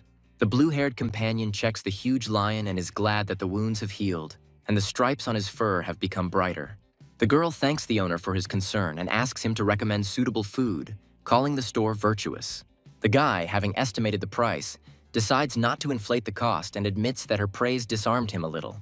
The young man points to a jar of fire spirit grass priced at 1,200 yuan each, explaining that it is the perfect food for a fallen phoenix, and the guest repeats the price in shock. The red-haired athlete decides to warm up before the competition and test how much stronger her Thunder Mouse has become. The girl calls out to her blue-haired rival, Layla, and challenges her to immediately release her strongest celestial beast. Layla creates a burst of energy and summons a stone titan from the rift, surrounded by blue lightning. The humanoid golem materializes in a puff of steam, and the summoner sarcastically warns her opponent not to cry. The redhead assesses the situation, realizing that Layla has put forward her favorite trump card, a high-ranking 5th stage beast. She runs alongside the blue mouse, hoping that her pet will survive the fight, relying on the thunderclap and the residual separation. Thunder Mouse, with pink lightning in his eyes, rushes to attack. Layla orders the golem Kshiti to toy with her opponent, and he rushes across the glittering arena floor to intercept her. The stone giant uses Earth Split, shooting spikes out of the floor, and the mouse dodges, sparking with electricity. The redhead, seeing the golem's powerful blow, loudly gives the order for residual separation, trying to save her pet from the stone debris. The heroine is shocked that the Thunder Mouse created 3 clones, and the red-haired rival, surprised, calls this multiple residual division. The girl activates the protective star shield, but realizes its weakness and asks her ally to command the beast to fight Kshiti. The rival explains that she only ordered the animals to approach without attacking, and considers this an excellent opportunity to test the residual division against the very perceptive Ksitigarba. Both girls are shocked to notice that the golem has managed to grab one of the mice. However, it soon becomes clear that the animal has outwitted the enemy. The Thunder Mouse ends up on Ksitigarba's head, escaping capture. The golem jumps back in panic, avoiding further attacks, and its owner is surprised that Kshiti is afraid of her opponent. The red-haired athlete asks to be released from her stone shelter, realizing that the Thunder Mouse is very fast. The girl is stunned that her high-ranking pet was so scared of a low-ranking Thunder Mouse. The heroine admits that the pet's strength has now crossed all boundaries and is delighted with this result. At this moment, the host in the arena announces the start of the next stage of the annual Fengshan University competition. A new second-year star, the red-haired heroine Su Yanying, steps onto the left side of the arena. A professional competitor, a guy with blue hair who made it into the top 10 last year, comes out to the right side of the arena. They introduce their opponent as the most insightful, Li Ji, and they participate in turns, releasing 3 pets. The judge announces the rules. The winner is the one who defeats all of the opponent's animals first and gives the command to begin. Spectators are discussing Li Ji's release of a weak beast and questioning his choice, but others are warning not to underestimate his tactics. The red-haired girl analyzes the enemy. The aquatic beast is good at surprise attacks but of average origin and prepares to summon a counter-pet.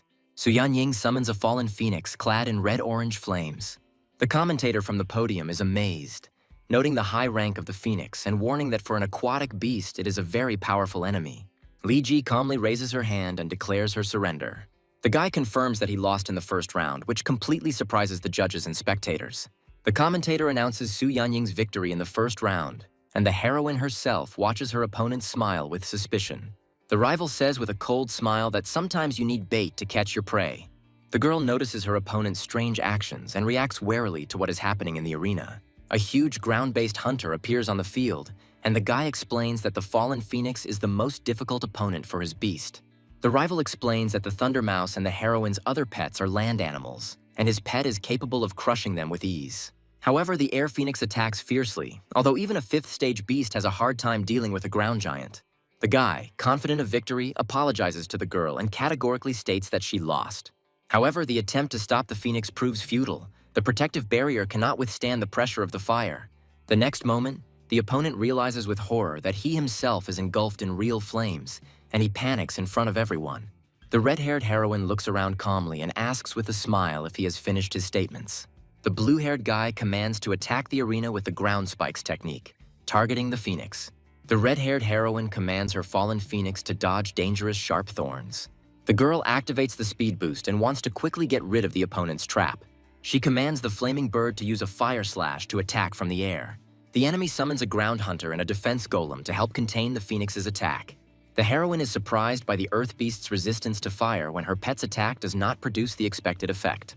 The blue member explains with a grin that the phoenix will not be able to resist an adult ground-based catcher and declares the reception conclusion. The entire arena is shrouded in a net, a confinement skill that can restrain both low-ranking and very powerful pets. The net is rapidly narrowing, and the girl and the phoenix find themselves trapped, forced to find a way to escape. The red-haired contestant calls on her Firebird to find a way out, realizing that both are in mortal danger. The red-haired heroine uses the third-stage power enhancement to try to escape the trap.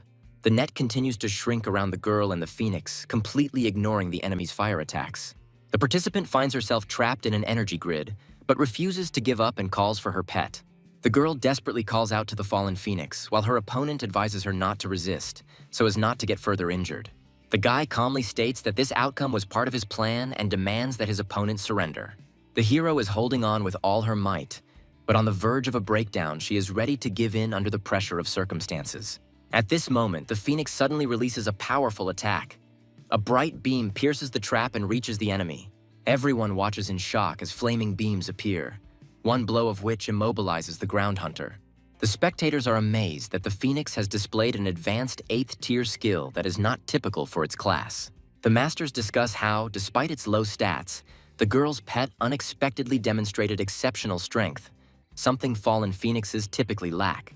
The girl with short red hair notes that the fallen phoenix of a teenager has truly accomplished a feat, and emphasizes his promising future as he has not yet reached maturity. Scientists notice that the heroine also has a thunder mouse with a unique attack skill and wonder who she is. The vice-rector informs that the girl's name is Su Yan Ying, and the dark-haired student replies that she has been following her for a long time. The teacher admires her inwardly, considering the heroine a genius who can lead the university to new successes. In the audience, everyone recognizes the heroine as the owner of the Mouse King and compares their pets with her achievements. The red-haired participant looks in delight at the phoenix, which evolves, its power reaching the 4th stage, and its technique to the 8th. The girl is amazed by her pet's talent and cannot believe that the phoenix is still her animal. The heroine recalls a pet store service that not only heals, but also dramatically enhances the animal's abilities and mentally suspects the seller of dishonesty. The referee announces Su Yanying's victory in the 2nd round, and her opponent is furious, believing he was simply unlucky. The guy recognizes the beauty's phoenix power, but is determined to face the final battle, foreshadowing a difficult test for the heroine. A 4-winged wind demon appears in the arena, causing everyone to feel a sense of true terror with its enormous appearance. The hall is discussing that the beast possesses the power of the highest 5th level, and the teacher is outraged by the violation of the rules for students. There is a dispute with the masters about the danger. Some consider it a challenge for the competition. Others ask not to worry. The director explains that the university is rich in high-ranking teachers and judges, so there will be no serious problems. The curator thinks to himself that the beast did end up in the arena in an unusual way and promises to sort it out after the fight. The opponent prepares the beast for an attack, commanding the wind demon to use a nature slash. The boy, in despair, realizes that the difference in ranks is great and admits that he was barely able to summon this dangerous pet. Su Yanying activates several enhancements at once: strength, impulse, perception, and durability. The girl commands the fallen phoenix to attack with flaming beams directly at the enemy's master to end the fight. The phoenix's charge is so fast and powerful that the heroine is shocked and amazed by the speed of the attack. The judge announces that participant Su's pet was destroyed by the wind demon in just 1 second, and the girl herself does not understand what is happening. The teacher notices that despite Su Yanying's defeat in the round, the wind demon continues to attack and does not stop. The guy with blue glasses falls to his knees, losing consciousness in front of everyone due to the loss of control over the beast. The heroine, in a state of shock, tries to stop the monster, and the host and judges shout to immediately stop the fight because the beast is out of control. At this moment, a mysterious figure in a black cloak appears and summons a divine phoenix to confront. The masters are shocked by the speed of the new phoenix, suggesting that it is even faster than their own divine beast. A thunder mouse suddenly appears on the field, surprising the commentators with its unprecedented agility and stealth. The mentor explains to the audience that Su Yanying was able to hide her pet in the arena all this time, which means that this animal knows how to hide its aura. The host announces the start of the 3rd round, where the heroine and the thunder mouse once again face the wind demon face to face. The girl and her pet find themselves in the center of a furious attack. The number of attacking streams grows, and she is at a loss in her attempts to dodge. A group of characters with shocked expressions discuss Thundermouse's ability to use demon-type skills. A hatted observer comments on Thundermouse's spectacular use of a demonic skill, successfully blocking a natural attack. A girl behind a shield surrounded by blue electrical discharges shouts the name of Thundermouse, who quickly collides with the Wind Demon. A blue electric mouse, surrounded by lightning, rushes forward towards the final battle. A dark, demonic figure with glowing red eyes is riddled with electrical charges after Thundermouse kills the out-of-control Wind Demon. A winged creature surrounded by blue electrical energy confronts the small mouse, inflicting an unexpectedly deep wound on the Wind Demon. The transformed Thundermouse, with its horns and menacing appearance, exudes incredible power, causing amazement among onlookers. A cloaked figure floats in the blue environment, commenting on Thundermouse's killing intent and asking if she truly wants to kill the Wind Demon. The hooded man, with a serious expression on his face, wonders if she is following anyone's orders. The red-haired woman in light clothing looks surprised, asking about the real victory and suggesting that Thundermouse might have also gone out of control. A cloaked man comments on the blossoming newcomers while looking at a majestic bird called the Divine Phoenix, warning of disqualification for killing heavenly beasts in competitions. Divine Phoenix approaches Thundermouse, who stands ready to fight, while someone expresses concern for the future of the promising new star. A powerful burst of energy erupts between Thundermouse and Divine Phoenix as someone shouts for Phoenix to retreat. The Divine Phoenix lets out a cry of pain, and the observer notes with surprise that the creature managed to wound the powerful bird. The shocked hooded man couldn't believe what had happened, thinking that even some 7th-stage heavenly beasts couldn't keep up with the Phoenix's speed, let alone the Thundermouse. A group of spectators react in amazement to the use of 10 thunder curves, discussing the incredible power of the skill, capable of producing 10,000 bolts of lightning in an instant. The elegantly dressed man with the mustache thoughtfully notes that the little mouse has not only mastered the 7th-stage thunderclap, but is now demonstrating 10 thunderbends. The white-haired man mused with a sly smile that she must have specially learned superior heavenly skills, which greatly increased her value compared to other mid-rank pets.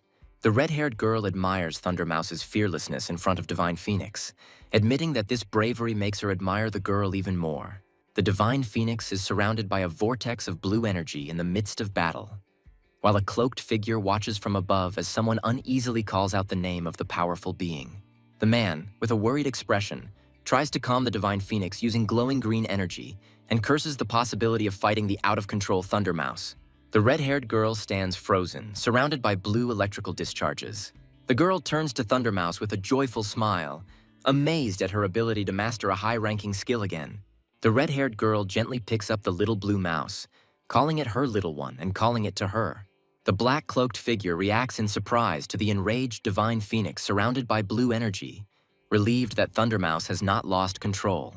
At the stadium, the winner of the competition, Su Yan-ying, is announced, while a red-haired girl stands below holding a blue mouse. A dark-haired young man in a blue jacket exclaims emotionally, interested in the event that is taking place. A young man studies a holographic screen with an image of a girl and a black cat, reading information about injecting stellar power into the meridians of the front paws. The holographic screen continues to display information about the need to know the structure of the body of the celestial beast so that the introduced stellar power does not harm the body. A girl on a holographic display measures a black cat, noting that its size is 12 centimeters and its front paws have grown by a whole 2 centimeters. On the holographic screen, the girl enthusiastically displays a black cat, stating that the attack power of its front paws has been increased by 1/5, and noting that this cultivation took only 3 months. A young man with black hair, looking at a holographic screen, ponders the difficulty of raising pets in this world, which explains Su Yan-ying's surprise, and considers starting a blog to attract viewers. A muscular man with silver blue hair and a fur collar greets his interlocutor cheerfully, noting that they haven't seen each other for a long time. The same man, holding a hologram, is interested in the news, while a black-haired youth is visible in the background. A black-haired young man turns to someone in surprise, asking about their hand. In the corridor, a man asks with a grin whether the young man had been treated at Shansha Hospital. The man reports with satisfaction that he had to fork out a little money, but at least his shattered bone is now as good as new, to which the black-haired youth ironically remarks that he speaks as if he has money. A black-haired young man offers his interlocutor some demon-type food at a discount, standing next to a display case displaying various products with price tags. The man exclaims in shock that the price is 100 times higher than last time, and the girl in the beret covers her mouth in surprise when the man notes that one such food will cost more than his operation. The black-haired young man, turning away, coldly says that if his interlocutors don't want to buy, they can leave, adding that training awaits him. The man with blue hair and a furry collar laughs nervously, admitting that he came for a different purpose than expected, and invites his interlocutor to the outpost. In the past, the Blue Star was a poor planet with few resources, until one day an incredible force tore apart space, forming the so-called star rifts. An elderly man in a fur robe explains to a young girl with brown hair that the unstable cracks have become a passage to other unknown planets. A huge monster with sharp teeth and a spiked back towers over the people, demonstrating that some planets were rich in resources, while others were inhabited by ferocious monsters. A bright, fiery star blazes across space, highlighting that some planets were as hot as the sun. Thanks to the star rifts, humans were able to continuously obtain resources from other planets, as demonstrated by the extraction of a huge purple crystal from foreign territory. A majestic, futuristic city with a central tower rises above the skyline, symbolizing the goal of building a strong country. Amid the explosions and smoke of war, the silhouettes of fighter jets can be seen, a reminder that prosperity lasted only a few hundred years. A group of war-weary people with desperate expressions illustrate how the fighting for control of high-quality rifts began, and the number of survivors was reduced by more than half. A withered tree stands alone on the cracked earth, showing that approximately 70% of the entire Blue Star area has become barren and uninhabitable. The surviving humans finally reached a consensus and formed the Human Federation, as shown in the image of a group of officials in business suits shaking hands. The survivors migrated to safer lands free of star rifts, while the Human Federation actively cultivates masters of war beasts for the sake of humanity's survival. In a brightly lit corridor with high walls, the shadow of a creature is visible, symbolizing that the strongest of the beasts are selected as explorers, who travel to other planets in search of valuable resources. The dark-haired young man with golden eyes thoughtfully touches his chin. A muscular man informs a girl in a beret about the appearance of a new star rift outside the base city. The black-haired young man with a keen gaze pondered the mystic skill, recalling that the reward last time was a Star Hundun card that brought quite a lot of benefit, but the current reward doesn't seem so bad. A close-up of the profile of a thoughtful guy who admits that he most wanted to test himself in a real fight, demonstrating his determination and ambition. A military observer wearing a helmet and carrying a radio announces the approach of a Prokotsev vehicle, which should be allowed to pass while the vehicle moves toward the checkpoint. An energetic captain with turquoise hair waves cheerfully, announcing his arrival, while a silent, black-haired young man in a blue jacket with orange stripes stands next to him. The man with a proud posture introduces himself as the captain of the Black Wolf Group, Fan Ganli, asking who he has the honor of speaking to. The black-haired, golden-eyed youth introduces himself as Su Ping and describes himself as an unremarkable type, looking modestly to the side. The fair-haired Li Ying, with a sly smile, tells the young man that they heard about him from Fan Yujin, and at first glance it is clear how young their hero is, asking if he has turned 20. Su Ping, with a serious expression and a hint of surprise in his eyes, simply answers 18. Captain Fan Ganli, his deputy, and the third member of the team are frozen in shock against the backdrop of flashing lightning when they hear the age of the young prodigy. The deputy captain, with a cold expression on his face, clarifies whether this means the guy has not yet graduated from the University of Combat Beastmasters, and asks where he studies. The captain says the self-taught man with amazement in his eyes, to which the confused Su Ping responds with bewilderment. Fan Ganli, with a serious expression, explains to the newcomer that the star rift is 100% life-threatening, and they need to register it before entering.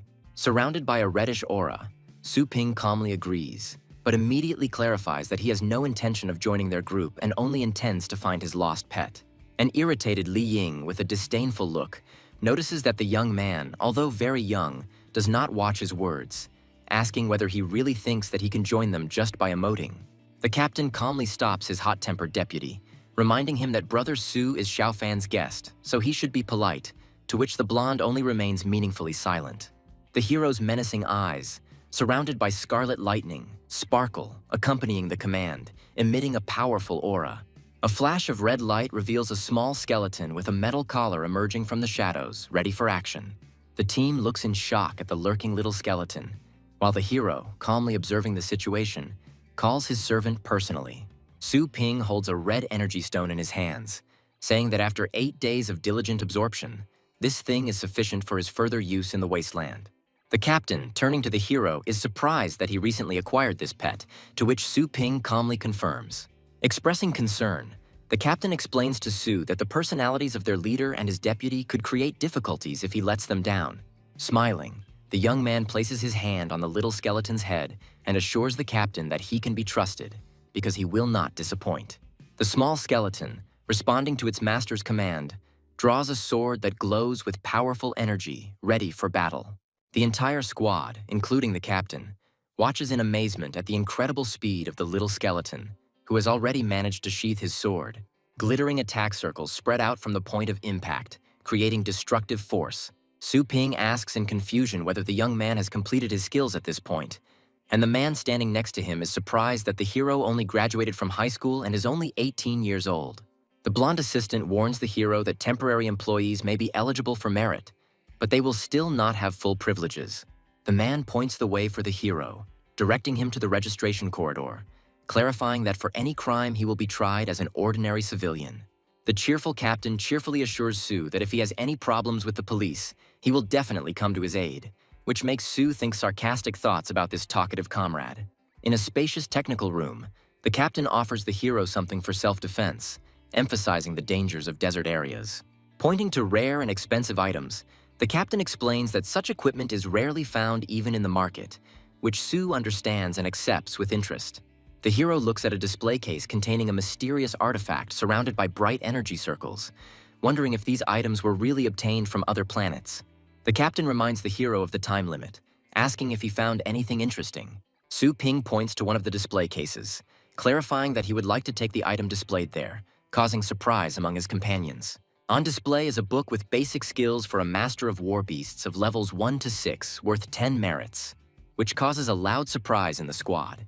The fair-haired deputy asks the captain with a grin who he brought into the group, making fun of the situation. The silver-haired man convinces Su Ping to take self-defense equipment, noting the danger of the upcoming mission, but the hero is reluctant to take anything until his task is completed. The captain ponders the hero's capabilities, suggesting that he is either incredibly confident in his abilities or acting impulsively. Su Ping looks at the box containing the unusual black equipment with confusion, wondering what kind of item it is. His partner explains that it is defensive armor capable of withstanding attacks from 5th stage beasts, adding that failure by their group is unacceptable. The boy with golden eyes coldly agrees to the plan, demonstrating confidence and a willingness to act without hesitation. Finding himself under the night sky, Su Ping asks his partner for information about the star rift, to which he receives a response about its classification as a demonic type. With a slight smile, the hero reflects out loud that he has chosen the right place, while simultaneously clarifying the situation with the two wounded. The partner mentions that the deputy has already called the second assistant, warning Su Ping to be careful not to anger him. At a tense moment, Su Ping turns around abruptly and with surprise and caution asks the stranger who he is. Lich Mikun calmly remarks that the others are too slow and jokes that he almost fell asleep waiting for the command. A guy in a black suit helps his friend up, and he assures him that his determination will not break, and that all weaklings below the 6th level simply pale in comparison. The captain teases Mikun about the disappearance of their group's blood fox, and he reluctantly admits that he feels insecure without it and is glad that he can now be with a pro. A burly man with tanned skin smiles and agrees that it would be foolish not to take professionals into the wasteland, while Su Ping watches the conversation from the sidelines. Someone looks at him suspiciously and wonders who this guy is, noting that he is not in the database. The blue-haired captain explains that Su Ping is Xiaofan's acquaintance and asks him to explain what happened, noticing the surprise on Mikun's face and his sarcastic remark about his first visit to the wasteland. Mikun assesses the situation with disdain, saying that the newcomers are clearly asking for trouble, and if they are unable to cope with such a threat, then there is no place for them in the wasteland. In response, the captain claims that although his comrade is not as experienced, he has truly good abilities as a master of combat beasts, and his strength level is quite up to standard. The silver-ranked entrancer turns to face him, insisting that strength alone isn't enough. You also need to be a true member of the team, and warns that once you enter, everyone acts according to his rules. Su Ping, with a cold gaze, says that he brought the people here himself and will be responsible for them himself, demonstrating confidence in front of the team. The silver-ranked explorer, with a tense face, wondered what was happening to this guy, clearly feeling some discomfort inside. Against the backdrop of Su Ping's dark eyes, his opponent feels a chilling gaze, as if the hero is looking at a corpse and an ominous skeleton appears in front of him. The comrade assures the young man not to pay attention to the straightforwardness of the miners, and Su Ping calmly accepts the situation. The young man with the piercing gaze thinks that he thinks as coldly as his skeleton. A group of researchers moves towards an anomalous crystal on a mysterious planet, noting the gloomy atmosphere and the lack of detected creatures, but urging everyone to be on guard. Their route leads through a dark, twisted forest under the light of a huge moon. The captain gives the command to find a way through the fog. The team spots a small, unknown creature near the lake, and the deputy, using night vision technology, clarifies that bypassing the area is impossible due to other dangerous creatures on alternative routes. The hero with the mechanical snake decides to personally verify the situation ahead and promises to immediately warn if anything threatens the squad. Through the darkness of the night, they use their instruments to notice that the creature by the pond is actually an adult tiger tapir, possessing a strength of approximately level 5. A silver-ranked explorer undertakes to eliminate the threat, receiving instructions to do everything quietly, and Su Ping requests a pair of night vision goggles to personally verify the details. A man in a high-tech suit demands an explanation and asks if the others doubt his decision. The dark-haired man responds by explaining that tiger tapirs rarely drink water and are not found in such an environment. Two team members discuss that tiger tapirs typically live in the tropics and cannot be exposed to the cold here. The hero, wearing glasses with a red backlight, assures the others that they are looking at an ordinary tiger tapir and considers the whole thing a waste of time. The man with the ponytail gives the command to do this, releasing the creature into freedom. The blue-haired team member screams in panic that the creature is long dead and wonders what is really going on. The massive monster reveals its true form, shedding its tiger tapir disguise, revealing itself to be a spirit beast. The character demands that Lin Mi-kun force the creature to immediately spit out the captive, threatening his life. A bald man in a helmet angrily protests why he is being given orders, calling his interlocutor a brat. The blue-haired boy asks Su if it's really a spirit beast in front of them, and admits that he has no experience dealing with demonic creatures. The guy in black explains that an adult spirit beast has the power of the 7th stage and often disguises itself as a weak bait to devour its prey from the inside. The hero explains that the main threat is not the dead spirit, but the creature with which he is in symbiosis, a bloody spirit beast. The girl with blue hair asks in surprise about the bloody beast and asks to clarify what is meant. The dark-haired youth explains that bloody spirit beasts always hide where other spirits reside. The black-haired character looks at the lake and declares that there is no water in it at all. Instead of water, the surface of the lake turns out to be covered with blood, in which a sinister monster was swimming. The man in the helmet reports that he has lost contact with the python and does not understand what is happening. The commander urgently orders everyone to leave, explaining that if ordinary 7th stage spirit beasts are eaten, the enemy is much stronger. A huge, big-eyed creature with a power of at least the 9th level appears before the heroes and is probably the king of beasts. The team makes a hasty retreat, encountering a bloodthirsty demonic wolf and a winged dragon. A huge, bloody creature hovers over the forest under the moon, and the guy orders me in to look for an escape route. The young man with glasses offers 2 paths: dangerous unknown beasts in the east and safety in the west. The team studies the map, and the blue guy reports that he has lost his beast, so the only way out is to run west. The blue-haired hero asks Brother Su what he thinks about what is happening. The man in armor advises to go straight east, causing surprise among the others. Riding on their beasts, the crew argues about the wisdom of this decision and agrees with the captain to retreat. The blue warrior desperately asks Su again if he is sure of his plan, because a mistake could cost them their lives. The dark-haired youth insists on trusting him, assuring them that they are running out of time and that this is the only way to find the bloody fox. The guy hopes that this choice will not be his last. The team moves determinedly east towards the canyon, following the chosen course. A guy in goggles calls the captain in alarm after noticing something unusual. The radar shows how all the monsters in the canyon suddenly start to scatter. The young man explains that everyone sensed the bloody spirit beast behind them, which is why they ran away. The team discusses what is happening and receives an explanation that the huge beast cannot chase prey on its own and uses others as bait. The black-haired hero clarifies that they are of no interest to the monster, and the canyon itself is too small for its size. The man with pink lines on his armor admits that he himself would not have retreated, and justifies himself by saying that he did not know all the features of the bloody beast. The guy on the blue dragon reports that they have almost reached the place where the missing person was found, but a sky beast is on duty at the exit. A young man in black asks to borrow a pair of glasses from a friend to sort out the situation. The man reluctantly agrees, calling him a pauper and telling him not to get cocky. The dark-haired hero catches the transmitted devices and thanks his comrade in arms. A mysterious dead spirit in a cloak is captured by the electronic visor and alarms the heroes. The man with the metal bands on his head says that this is an adult dead spirit with the power of the 5th level, and the guy in the red glasses asks if this guy is dangerous. The young man in the black suit assures his comrades not to worry, promising to deal with the enemy himself. A demonic monster with a skull for a head charges forward using medium sword art. The heroes are amazed.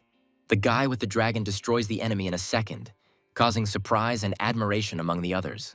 A bald man with pink lines on his suit angrily declares that he is also capable of the same and accuses the hero of showing off. The blue guy remembers that this mountain is very dangerous. Once, due to an encounter with a strong beast, they lost the bloody fox. The protagonist commands everyone to hurry up and go down and start searching for traces. The girl with the tail and the boys notice something unusual and ask the many-armed monkey if she found anything interesting. The captain analyzes the find and reveals that these are golden bracers from the Black Mist group, which only high-level explorers can afford. The silver-haired girl reasons that if the captain of a powerful group died, then an incredibly powerful and unusual beast lives here. The black-haired young man asks that if no one noticed anything, then let them give him the find.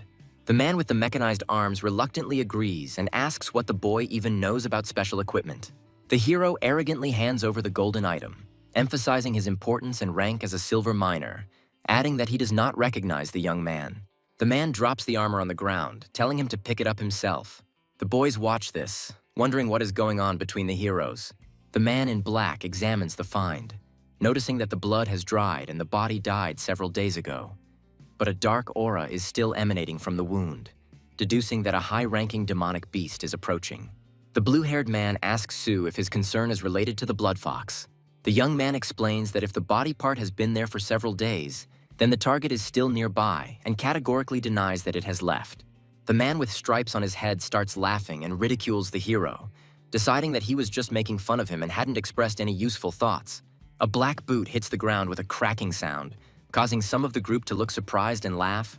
The dark-haired hero makes a swift move and punches the scarred man in the face. A man with metal stripes on his head furiously vows to kill his rival for insulting him. The enraged rival accuses the young man of insolence for touching his face. The bald warrior takes out a weapon, threatening the guy with violence. The skeletal pet with chains is instantly at their side, and everyone is amazed at its speed. The guy in the suit asks to let go of the weapon, inviting the others to do the same. The silver-haired girl, in shock, demands an explanation from Sue, asking why he hit the man. The protagonist calmly replies that he asked for it. A grim skeleton with red eyes prepares to attack, accusing the enemy of constantly trying to hinder its master. A terrible darkness hangs over the squad, and the boy declares that he no longer wants to be accused of ruthlessness. The fair-haired youth is shocked by the killer's powerful dark aura and does not believe that their opponent is truly capable of destroying everyone at once. A man with stripes on his head furiously accuses his opponent of bluffing and demands that he not be considered a coward. The blue-haired hero speaks to Lin in a conciliatory tone, saying that Sue was wrong and promising to return the pet after the mission, asking him to wait for now. The blue-haired girl maintains that in desert regions one must not kill one's own, otherwise no one will survive. The guy skeptically notes that this fighter's help is more harmful than helpful to them. The man with red lines on his armor irritably thinks that one participant, more or less, will not play a role. The warrior with stripes on his head leaves, threatening Su Ping that he will definitely deal with him at the base when he is no longer under his command. The hero in the suit announces that he will now be in charge of the group's further actions and asks the deputy for his opinion. The fair-haired guy replies that he only obeys the captain and asks them not to ask such questions anymore, doubting whether this young man really wants to help them. Blue guy tells Sue that initiative is good, but warns him of the consequences if he decides to do something like that next time. The hero in the dark suit replies that he doesn't care, although he is warned to be careful and believes that Lin Mi-kun will not give up so easily. The black-haired boy smiles quietly and confirms that he understood the instruction. The warrior notices that something strange is happening and orders the group to immediately go to the scene. The girl supports her wounded comrade, urging him to retreat, while the guy wants her to leave him and save herself. A wave of pain and fear engulfs both of them, and the boy realizes that they have been subjected to a powerful attack. The hero feels that his body cannot keep up with his mind and cannot react to the attack. A team on a massive wolf appears and introduces themselves as the Black Wolves, stating that they saw a distress signal. The victim tries to warn everyone to be careful, as they are being attacked by an unknown enemy. The blue guy screams in horror, recognizing the description of the dangerous attacker. A huge monster with a bone mask appears before the heroes, and someone recognizes it as the creature that attacked them earlier. The squad, in a panic, clings to the wolf in order to escape as quickly as possible from the monster pursuing them. A man with metal bands commands everyone to hold on tight, as a bumpy and dangerous ride lies ahead. The monster's claws crash down onto the ground, and someone from the team urges Sue to act faster to avoid the blow. The young man calls on his deputy to find a safe route, since only monsters are indifferent to obstacles, and the team is slowing down significantly. The blue-haired guy clarifies that it's not just Bone Crusher who's chasing them, but other dangerous creatures as well, and asks if the allies have any more of their teammates left. The guy regretfully admits that his last beast is lost. The girl with long hair reports that her sacred flame bird is still able to fight despite being wounded. The blue warrior notes that even among the 8th stage beasts, this flame bird is a true force, but is shocked that it also suffered. The protagonist reflects that the skeleton will not be of any use against the Bonebreaker due to the enemy's strong bones, and decides to turn to Lin Mi-kun for help. The guy with blue hair remarks that at this rate they won't be able to escape, and the hero in the blue jacket suggests calling all the heavenly beasts to buy time. The man with stripes on his head is outraged that he has just lost one animal and does not want to lose others. A guy named Ye Chen-shan promises to compensate for all the pet's losses and guarantee a reward. The warrior clarifies Ye Chen-shan's name and realizes that he is a gold-ranked explorer. A senior team member sarcastically says it doesn't matter who the guy is and demands 3 times the compensation. The deputy commands Mi-in to tell everyone around to summon their beasts. Otherwise, everyone will die. The blonde deputy announces to the others that if they value their lives, they need to get their pets out. A girl with a bandage on her face sadly remembers her sacred firebird. Against the backdrop of a dragon, a guy in black jumps forward, intending to rush into battle. The bald warrior gloats maliciously, believing that the brat has decided to play the hero and is sure that no one will stay to help him. A huge clawed hand bursts out of the ground next to the wolf riding squad, causing shock among the heroes. The group is surrounded by an army of skeletons, and the blue guy panics and tells them they are trapped. The warrior notices that the skeletons have no reaction and assumes that they are not targeting them. A massive undead resurrection spell begins on the plateau at the captain's command, so as not to leave the pet to the enemy. A guy with black hair and a skeleton discuss the impossibility of simply abandoning a faithful beast. A huge army of red-eyed skeletons is ordered to attack and move forward. The hero orders the small skeleton to flank the giant monster and deliver a surprise attack. The team is shocked that the 8th stage beast was attacked by a mere skeleton.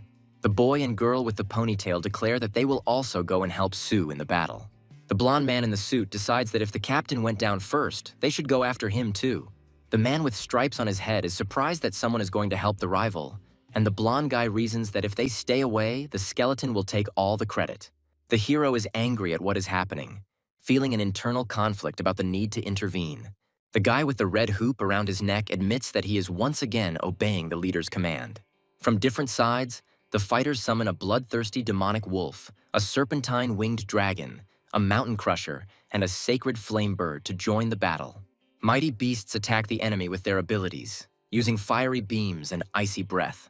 The hero's forces deal a devastating blow to the monster with several techniques at once. The girl with the tail and the boy urge the wolf to attack again and urge him not to give the enemy a break. The demon wolf instantly pounces on the enemy using the blood hunt technique. The monster releases dark energy. The heroes watch the battle unfold in amazement and notice strange changes. The protagonist, with a serious face, points out that the monster's thick ribs have opened up, which changes the danger of the situation. The girl and her partner warn everyone to hide, announcing an impending attack. The squad takes cover behind a protective barrier, and the girl notices with amazement that they were saved by a serpentine-winged dragon. The guy tries to mentally call out to the bloodthirsty demonic wolf, desperately demanding an answer. The beast's master despairingly admits that the entire attack was useless, and that the forces of the 6th and 7th stages are unable to cope with the 8th stage. The heroes panic because they are too far away from their beasts and complain that they cannot call them back, scolding themselves for their mistake. The boy commands the little skeleton to use medium sword art. The small skeleton fights fiercely despite the pressure and attack of the 8th stage's power. The warrior is shocked and asks how the skeleton could withstand the attack of a monster of such strength. The hero with the earring explains that the skeleton would not have survived if he had not used the corpse roar technique at that moment. The blue-haired boy remembers seeing a sound wave during the roar and wonders if that's what helped neutralize the attack. The blue-haired boy is amazed that using the corpse roar to repel an attack is only possible after endless training. A hero with a neon pattern on his back raises questions about the experiences and suffering he might have gone through. The team is shocked that a 9th-level skill was just used. A huge black cloud associated with the death annihilation technique appears over the battlefield, and one of the fighters runs away in panic. The protagonist gives the command to the little skeleton to act immediately. Everyone is stunned that the 8th-level monster was killed so easily by a skeleton, and they don't believe what they saw. The hero answers his comrades' questions with a smile, assuring them that he simply guessed how to attack the enemy from the inside. At this time, they reason that only demonic beasts are capable of using the recombination of severed limbs, and are surprised by his recovery. The voiceover explains that the monster's body is just a shell, and the root of its life is in the spiritual core. Thanks to the core, the monster survived all this time and restored its body after any damage. As long as the monster uses its abilities correctly, any demon-type heavenly beast will be nothing more than paper to it. The guy with the earring notes with satisfaction to himself that this fight dispelled all doubts about his strength. The team is shocked and cannot believe that the monster is still alive after all the attacks. The hero with the blue collar notices that the monster's movements are unusual, as if it is being controlled from outside. The girl with the tail asks Sue if he is responsible for what is happening, and he reluctantly confirms. The group members are stunned by his confession, discussing how a small skeleton was able to summon an army and make a puppet out of a beast. The blue and blonde guys decide not to go into details and suggest continuing the search for the bloody fox. However, the protagonist stops them, saying that he still has unfinished business, and asks them to pretend that they didn't see anything. The blue warrior shouts after Sue to stop and listen to the command, but he stubbornly moves forward. A man with stripes on his head finds himself in a force barrier and indignantly demands to know what the hero is planning. The hero, with a gloomy expression on his face, warns his interlocutor to be careful, stating that he does not intend to do anything. In a deserted area, a battle begins where a man fights a dangerous creature armed with a glowing blade. One of the participants in the clash screams loudly in pain, having received a serious wound to the arm. An unknown young man with a cold gaze claims that his opponent will only remain alive thanks to another person. The wounded man retreats, threatening with hatred, but notices something that puzzles him. The hero with bright red eyes says that he will personally destroy the enemy if he does not disappear on his own. The partners turn warily to the blue-haired youth, reproaching him for yet another rash act. The girl with long hair declares that the man in question is too dangerous and insists on his expulsion. A group of people gather to discuss the search for a powerful creature, the blood fox, trying to gain information. The young man, confused, claims that he cannot remember the details, but the girl notes that she saw traces of this creature. The girl asks the hero to lend her a flare gun while at a mysterious object that has attracted attention.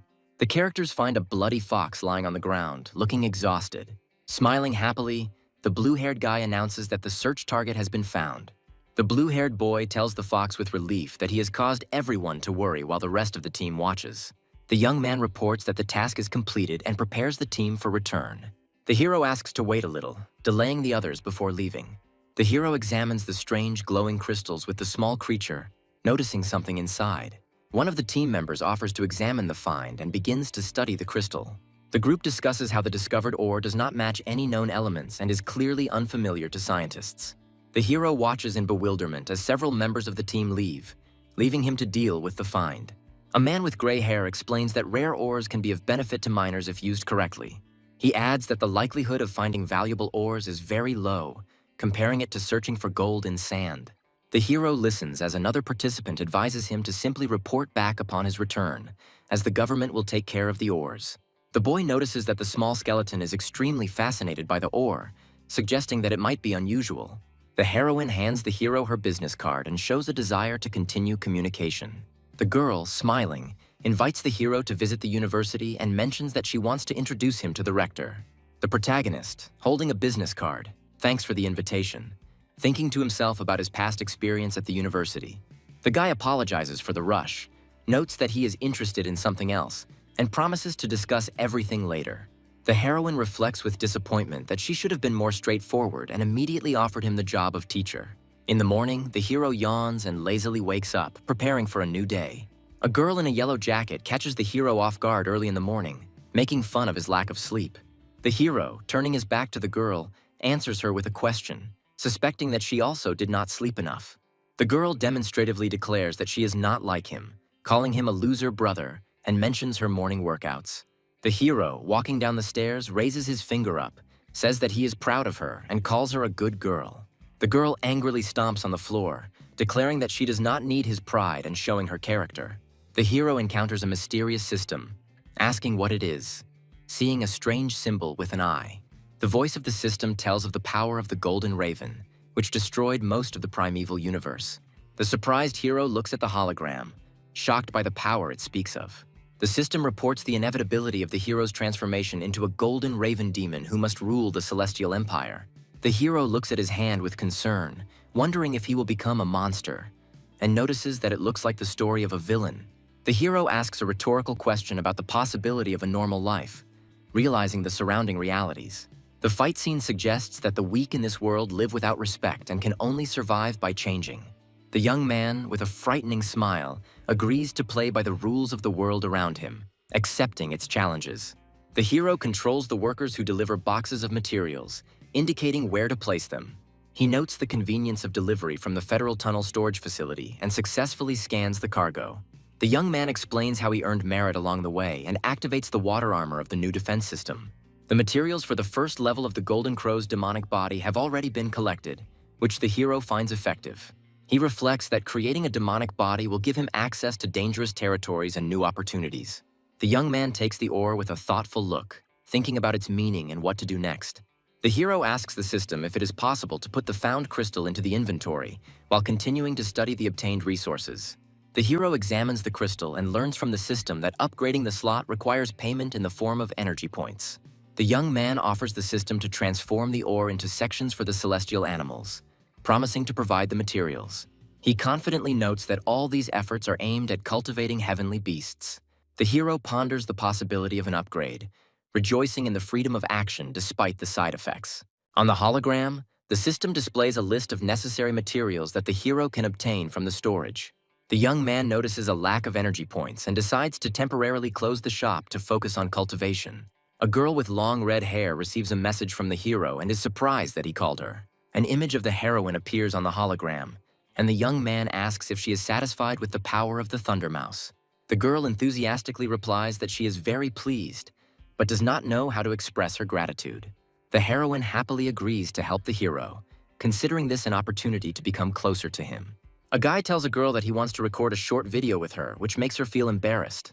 The girl, blushing, begins to wonder why he intends to film this video, imagining different scenes. The hero explains that if the girl agrees, she will be able to become famous, but otherwise he will find someone else. Having realized the proposal, the girl agrees and says that she understands his intentions. The girl comes to the hero's store, dressed in an elegant dress, and says that she has arrived. The guy, confused, notices that she is dressed especially nicely today, while the girl reminds him about the video. The hero, without changing the plan, asks the girl to summon the Thunder Mouse, saying that it will not interfere with the filming. The girl is surprised to hear about the task of summoning a Thunder Mouse, asking the question with bewilderment. Together with the summoned Thunder Mouse, the heroine begins to resent the fact that this must end in trouble for the hero. The guy, remaining calm, explains that he plans to make a video where the mouse produces the effect of a thunderstorm and a clap of thunder. The girl asks with disbelief and surprise whether her efforts are really required only for such a simple task. The hero explains that he wants to record a video showing the fruits of his efforts and asks if she forgot anything important. The girl happily replies that she took everything with her and shows the Thunder Mouse. Turning enthusiastically to the young man, she informs him that despite the end of the competition, there is still a final test ahead. The heroine explains that she is about to fight the champion Ye Hao, inviting the young man to go on stage with her for advertising. The young man asks in surprise who champion Ye Hao is, not understanding why he was chosen for the fight. She explains that Ye Hao possesses a 9th stage beast and that she never expected to get this far in the competition. The hero, intrigued by the power of the 9th level beast, reflects that the university has found a worthy opponent for the Thunder Mouse. The panorama of Fengshan University highlights the importance of the site for upcoming events. A young man and a heroine are walking down the street, discussing the popularity of thunder mice among the locals. The girl mentions that the Thunder Mouse has become the star of the competition and asks the hero if they will start distributing leaflets. The hero rejects the idea of distributing leaflets, believing that many students simply follow trends without developing their true potential. He confidently declares that they will be scared off by the high prices, to which the girl points out that he did not even accept the money he had lent her earlier. The couple finds themselves among a group of students discussing which of them will become a passer or make it onto the best teams. A student nicknamed God Ye, who possessed obvious strength, earned the admiration of those around him, earning places in the top teams almost effortlessly. God E addresses the girl, saying that he was looking for her, which makes her surprised, assuming that something happened. He thanks the heroine for the upcoming match, mentioning that his beast, the Silver Dragon, has reached stage 7. The girl congratulates him on his success, and the hero thinks to himself that this guy is the one who can challenge the Thunder Mouse. God E warns the heroine that he is suggesting that she not use Thunder Mouse in their match, which leaves her confused. He explains that his beast has recently reached stage 7, but has not yet fully mastered its powers, making the match unfair. The heroine reflects that it would be a shame if the Thunder Mouse lost, choking on its own blood. The guy notes that watching the phoenix fall in the finale will be much more interesting. The blonde man bids farewell to the spectators with a self-confident smile, declaring that he will see his opponents at the decisive match. The young man warns the blonde, reminding him that even the king of beasts won't scare a Thunder Mouse, much less an immature silver dragon. The champion turns in bewilderment to the source of the impudent voice, asking who dared to do so. The heroine introduces the hero as a person who is half owner of the Thunder Mouse and helped her in training. The girl explains to her partner that the blonde Ye Hao is the university's annual champion and the main sponsor of his pets. The hero shakes his opponent's hand with a smile and jokingly says that it is a great honor for him to meet him. Ye Hao believes that a new master has appeared behind the scenes and offers the hero a job, promising any amount for raising the beasts. The guy cheerfully replies that he is too busy running a successful store, but will make an exception for such a sincere request. The young man confidently announces his services, setting the price at 500,000, and with a sly smile clarifies that this is the minimum cost. The blonde is confused, seriously wondering how justified such high prices are. The hero sarcastically expresses surprise, hinting that a true lover of his heavenly beasts should not skimp on their development. The blonde finally gathers his courage and declares that money is not a problem if the hero really has the strength to fulfill his promise. The guy takes on the challenge with a confident air, thinking that he has encountered the right audience for his skills. In the battle arena, the blue beast fights with a show of power, but is suddenly faced with a strong counterattack. In another battle, spectators watch as dark green energy engulfs a girl and her pet, empowering them before attacking. A huge dark flame erupts in the arena, and the commentators declare Su Ling Yu the winner for her impressive move. A girl from the audience admiringly discusses her tactics, and a young man thoughtfully notes her professional skills. Despite the praise, the hero notes that there are shortcomings in Su Ling Yu's actions that could become decisive in the future. The commentator discusses how there are too many strong competitors in the current season, and some of the animals seem ordinary. Another observer confidently states that the champion will be a rare dragon beast with a 9th stage bloodline. The third expert notes that the girl could have become a star if she had had a more experienced mentor. The hero and heroine discuss how success in competitions often depends on luck as the start of the final match is announced. The second place winner is introduced into the arena with her Thunder Mouse, showing confidence ahead of the final. Ye Hao appears accompanied by a huge blue dragon, confirming his status as the annual champion. The girl in the yellow suit in the audience cannot believe that the hero is also participating in the events. The young man gently strokes the Thunder Mouse, reminding him of the time when they fought together. Thunder Mouse suddenly retreats, surprising the heroine, who does not understand her reaction. The audience discusses that the Thunder Mouse was clearly frightened, suggesting that the Silver Dragon was the cause. The blonde arrogantly advises the heroine to follow his instructions so as not to make a fool of herself. The girl calls upon the fallen phoenix, casting a powerful spell to attack. The commentator delightedly notes that the heroine suddenly launched an attack to demonstrate her skill.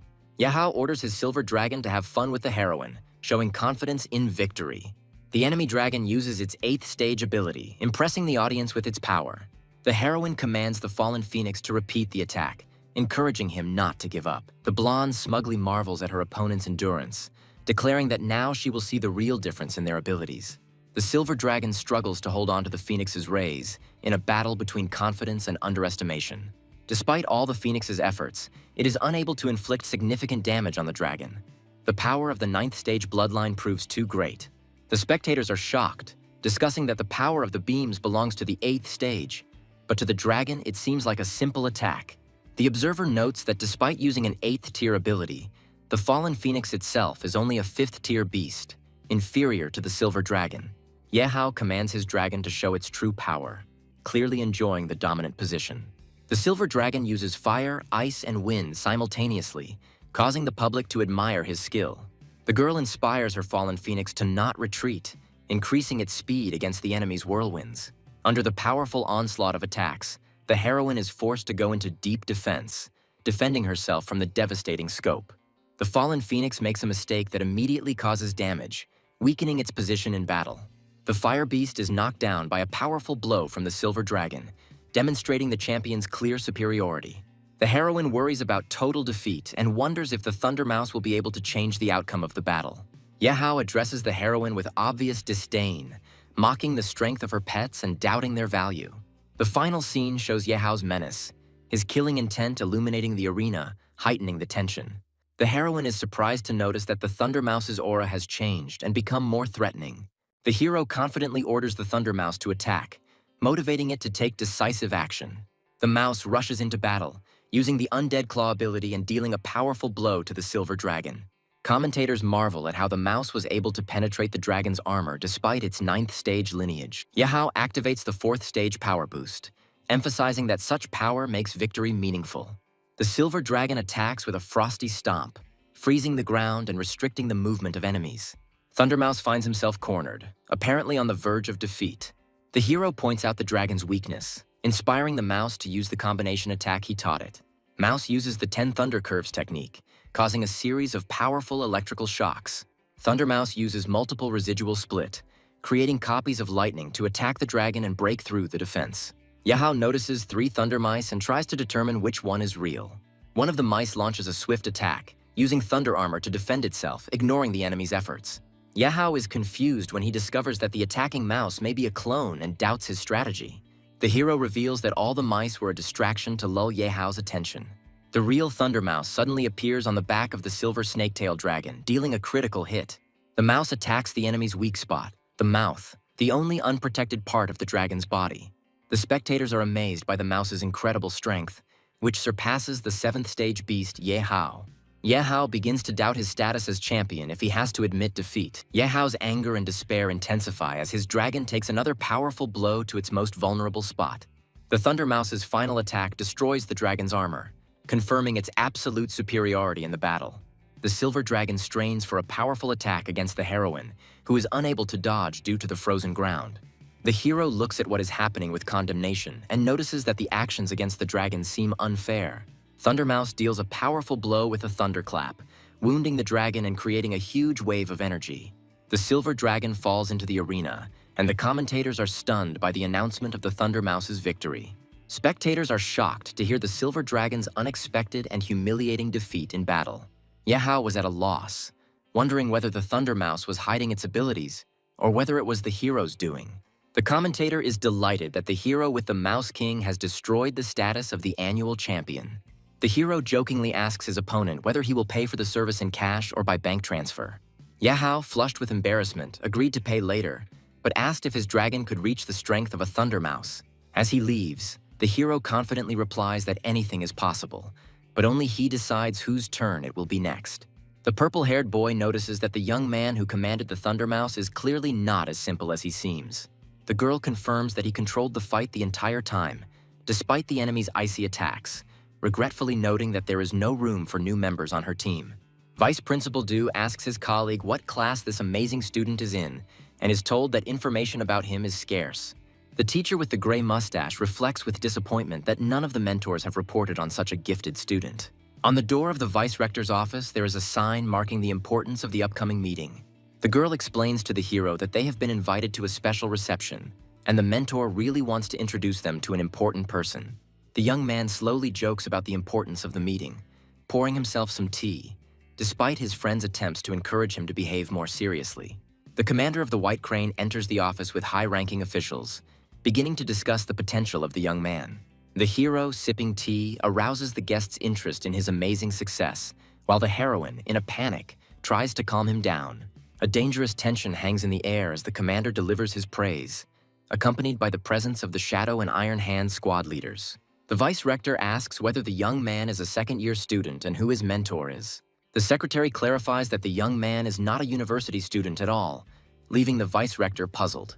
Despite this, the vice rector offers the hero to study for free and promises him a high-ranking beast upon completion of his studies. The heroine is shocked by the generous offer and cannot understand why the hero receives such privileges. The guy, showing no interest, refuses, which greatly surprises the vice rector and those around him. The vice rector tries to persuade him, offering additional conditions and a monthly stipend. The secretary reminds the vice rector that the young man is the one who killed the 8th-level Bonebreaker and saved the influential members of the Tunnelers. The vice rector, shocked by what he heard, realizes that the hero has unique abilities and is right in front of him. The vice rector's companions discuss the hero's origins, admitting that he may belong to one of the great families. The vice rector's team concludes that the hero's power is so unique that its origin remains a mystery. The girl indignantly explains to the guy that because of his rude tone, they could lose an important opportunity. A man with short purple hair invites the hero to join their squad, promising double benefits.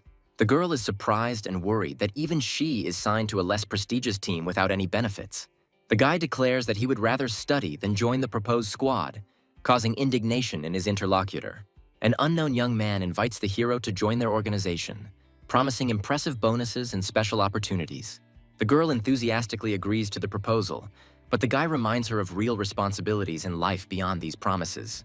A woman in a formal business suit approaches the hero with an offer to become a university teacher.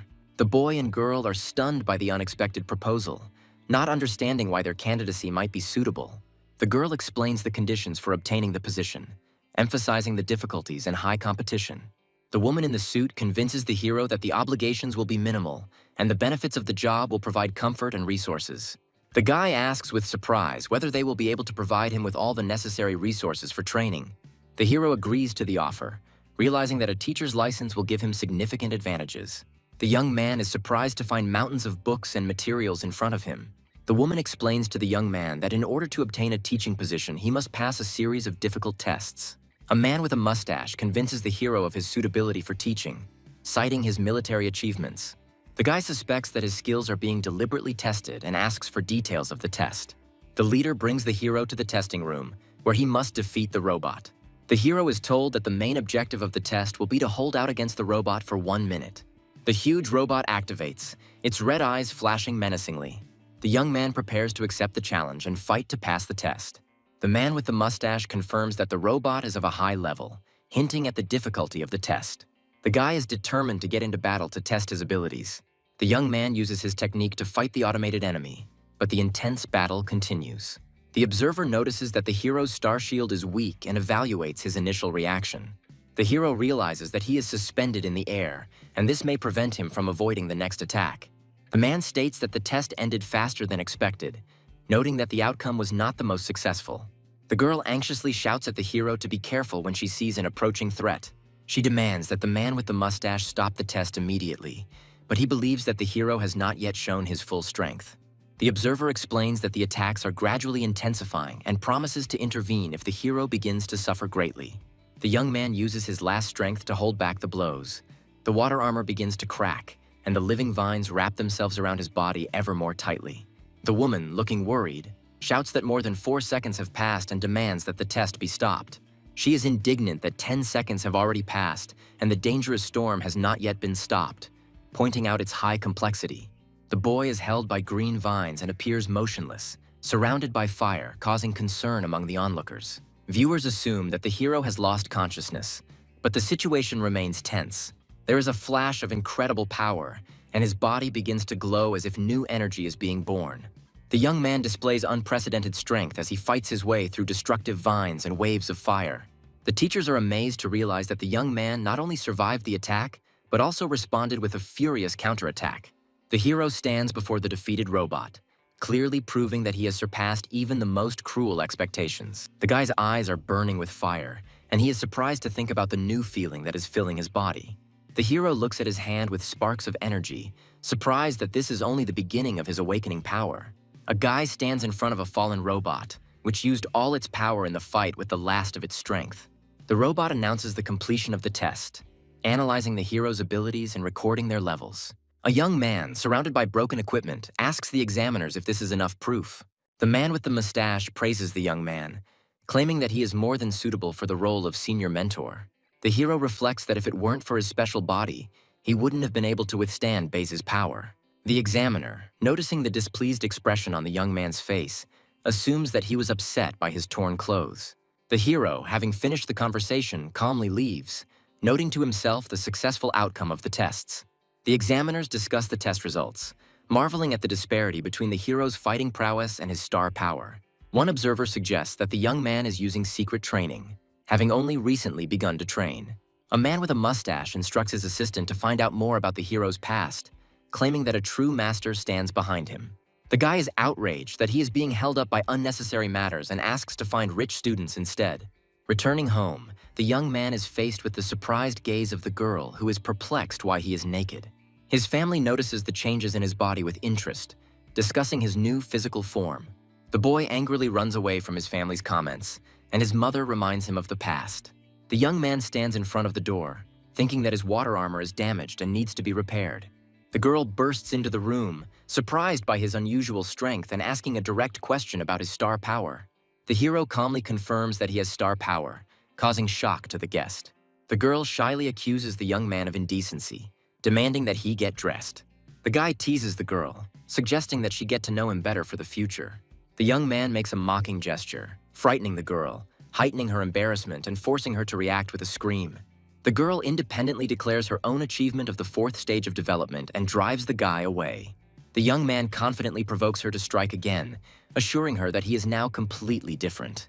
After the unexpected attack, the guy comes to his senses, wondering why his defense at the 8th stage didn't work.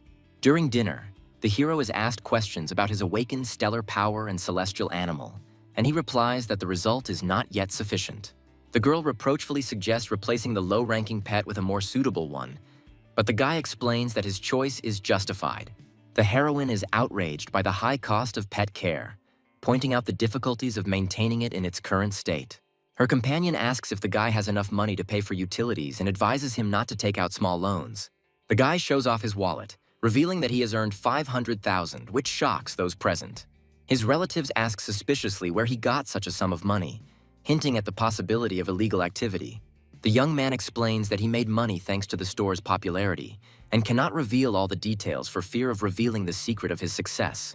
The woman notices that her older brother has finally achieved success and advises the girl to learn from him. The guy, with a slight grin, promises to take care of his sister, hinting at her unfriendly behavior. The next day, a customer comes into the young man's shop, seriously determined to find out about his abilities. The client asks if the hero is really the one who raised the thunder mouse that became famous in Fengshan. The guy, realizing the popularity of his store, with a welcoming smile asks the purpose of her visit. The girl explains that she has 4 pets that she wants to make stronger than Thunder Mouse. The young man, remaining polite, informs that special enhancements were a limited service and that only standard methods are currently available. The woman, disappointed, clarifies the effect of the usual enhancements, noting that they look less impressive. The guy explains that standard changes work less effectively, but still improve pets' stats for a fee. The woman reflects on the fact that the store is most likely using Thunder Mouse's name to attract customers and wonders if the place is trustworthy. The client, not convinced of the value of the services, is about to leave, but the guy calls her to come back.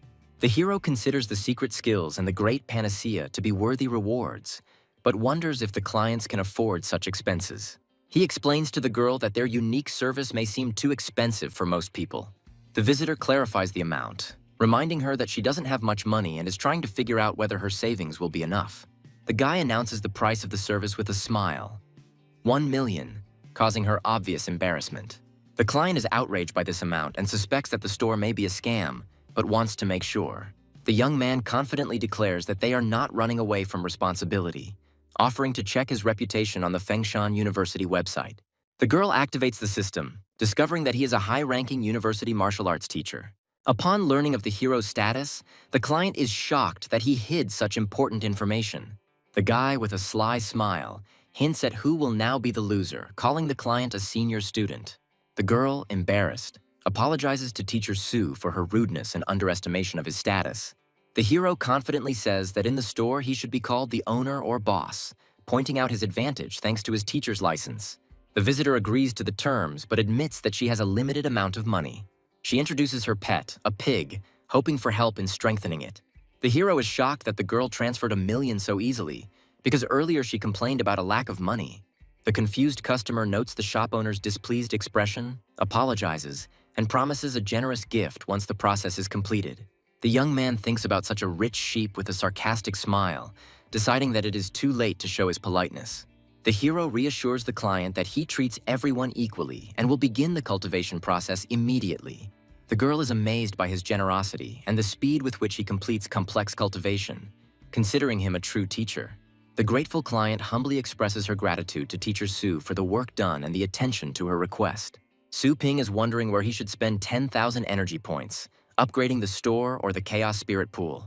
The boy evaluates the difficulty of using the cultivation zone by comparing it to the Thunder Realm, and understands that he will need a lot of energy to make significant progress. The young man discovers that the second level of his shop allows him to unlock the Shadow Clone skill. The hero is delighted with the Shadow Clone skill, imagining how it can be used to continuously cultivate pets and quickly recoup the costs. A group of new customers discuss the location of Su's shop and decide to go inside. Su notices a noise outside the store and notices a crowd of people gathered in front of the entrance. Realizing that all these people came to him, the guy feels genuine joy from such an influx of clients. Customers enthusiastically ask the boss if he can strengthen their celestial beasts and improve their stats. Su confidently declares that he will accept all clients, guaranteeing the successful fulfillment of their requests. Using the Shadow Clone skill, the young man creates his first clone, spending 200 energy points. Su Ping looks at his Shadow Clone with doubt, as it looks strange and seems to be a mistake. The hero reflects on the place where the elements merge, where the strong attributes of the environment contribute to the more successful development of fire beasts. The group of pets, along with Su, come out to a lava landscape where the fire element reaches temperatures of 2,000 degrees. The guy calls his pets to follow him, confidently directing them to a new training location. Su is surprised that even in the hot environment, his defense works flawlessly, as during the battle with Baze. Recalling the previous battle, the young man realizes that activating the Golden Crow form protected him from the deadly heat. He begins to analyze the connection between his appearance and the nature of fire, reflecting on potential and new possibilities. The hero decides to test the fire element, confident in his ability to return to life after failure. The fiery streams begin to obediently obey Su, which confirms the unique talent of the Golden Crow. However, his imperfect clone continues to irritate him, despite all attempts to get results from him. Su decides not to waste time and starts cultivating his pets, preparing for difficult training. He encounters a system that offers to immediately resurrect pets, questioning their fire qualities. The guy, grinning slightly, notes that his pets lasted longer than he expected and decides to continue. The store's customers rejoice at their success, praising Su for helping them master complex skills in a short time. Inspired, new visitors demand product from the boss, ordering food and sections for their pets. Su explains to the crowd that he will serve everyone in turn, maintaining calm and discipline. Looking around the occupied sections, the young man realizes that the energy will pay off faster than he initially expected.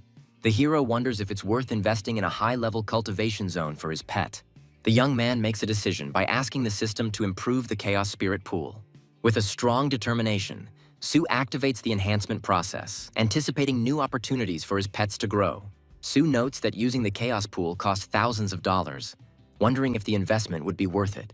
The guy makes a request in the system, hoping to get a 6th-level pet, indicating that he does not expect anything more. Visitors on the street begin to notice strange changes in the weather, wondering what is happening. A bright burst of energy illuminates the shop, calling the Shadow Serpent to cultivation. Su is shocked to discover that the summoned beast is the Light Serpent of Purgatory, a wielder of powerful abilities. The hero is delighted to realize that the case was a success, since the pet of the 9th stage was worth all the costs. Su notes the greatness of the new serpent, emphasizing its strength and the severity characteristic of dragons. The man copes with a pet with a difficult character, noting his determination and willingness to go all the way.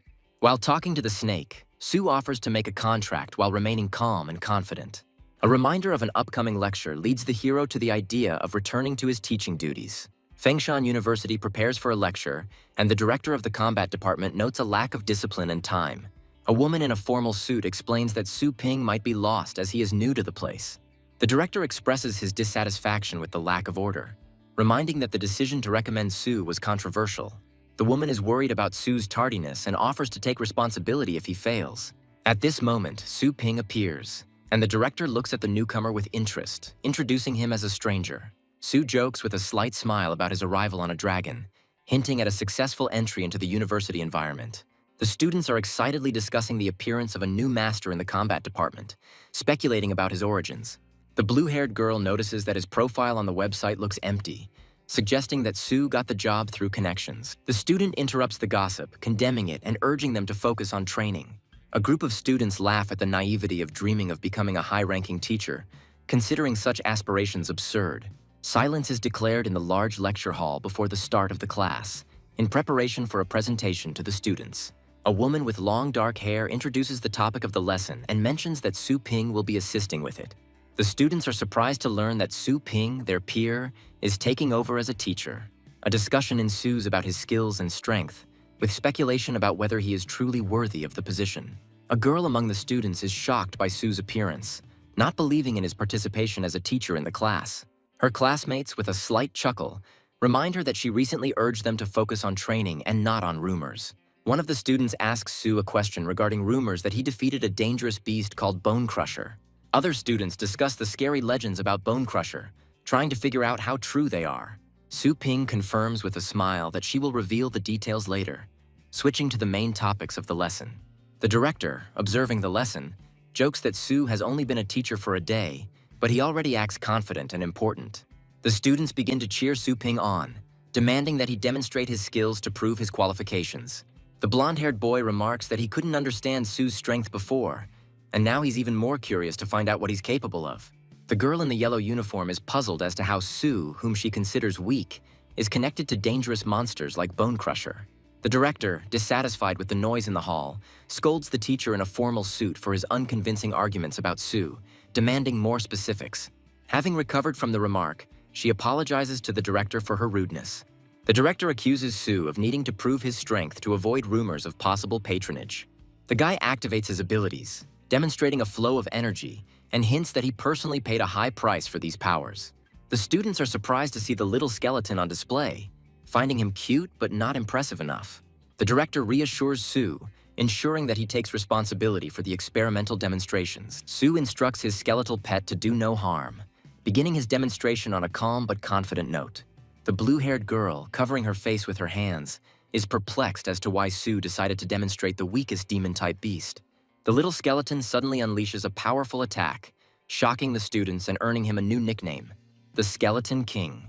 The blonde-haired student, amazed by the demonstration, realizes that his own pet is no match for its strength. The yellow jacket student is stunned that a first-stage skeleton has such power and Su has just awakened. Su, with a slight smile, asks the audience if they were impressed and suggests another demonstration. The director notes that the classroom is made of super strong materials capable of withstanding the 8th stage, but the skeleton pierced it with one blow. Su invites those who don't believe in his abilities to come forward, adding that they can sign a contract with him. The hero notices that the students have lowered their heads and are silent, and suggests moving on to the lesson. The lecture continues in complete silence, and Su asks the students to turn to page 45 of their textbook to study the material. After the class, students remark that it was the quietest lesson in their lives, where even the sound of hair falling could be heard.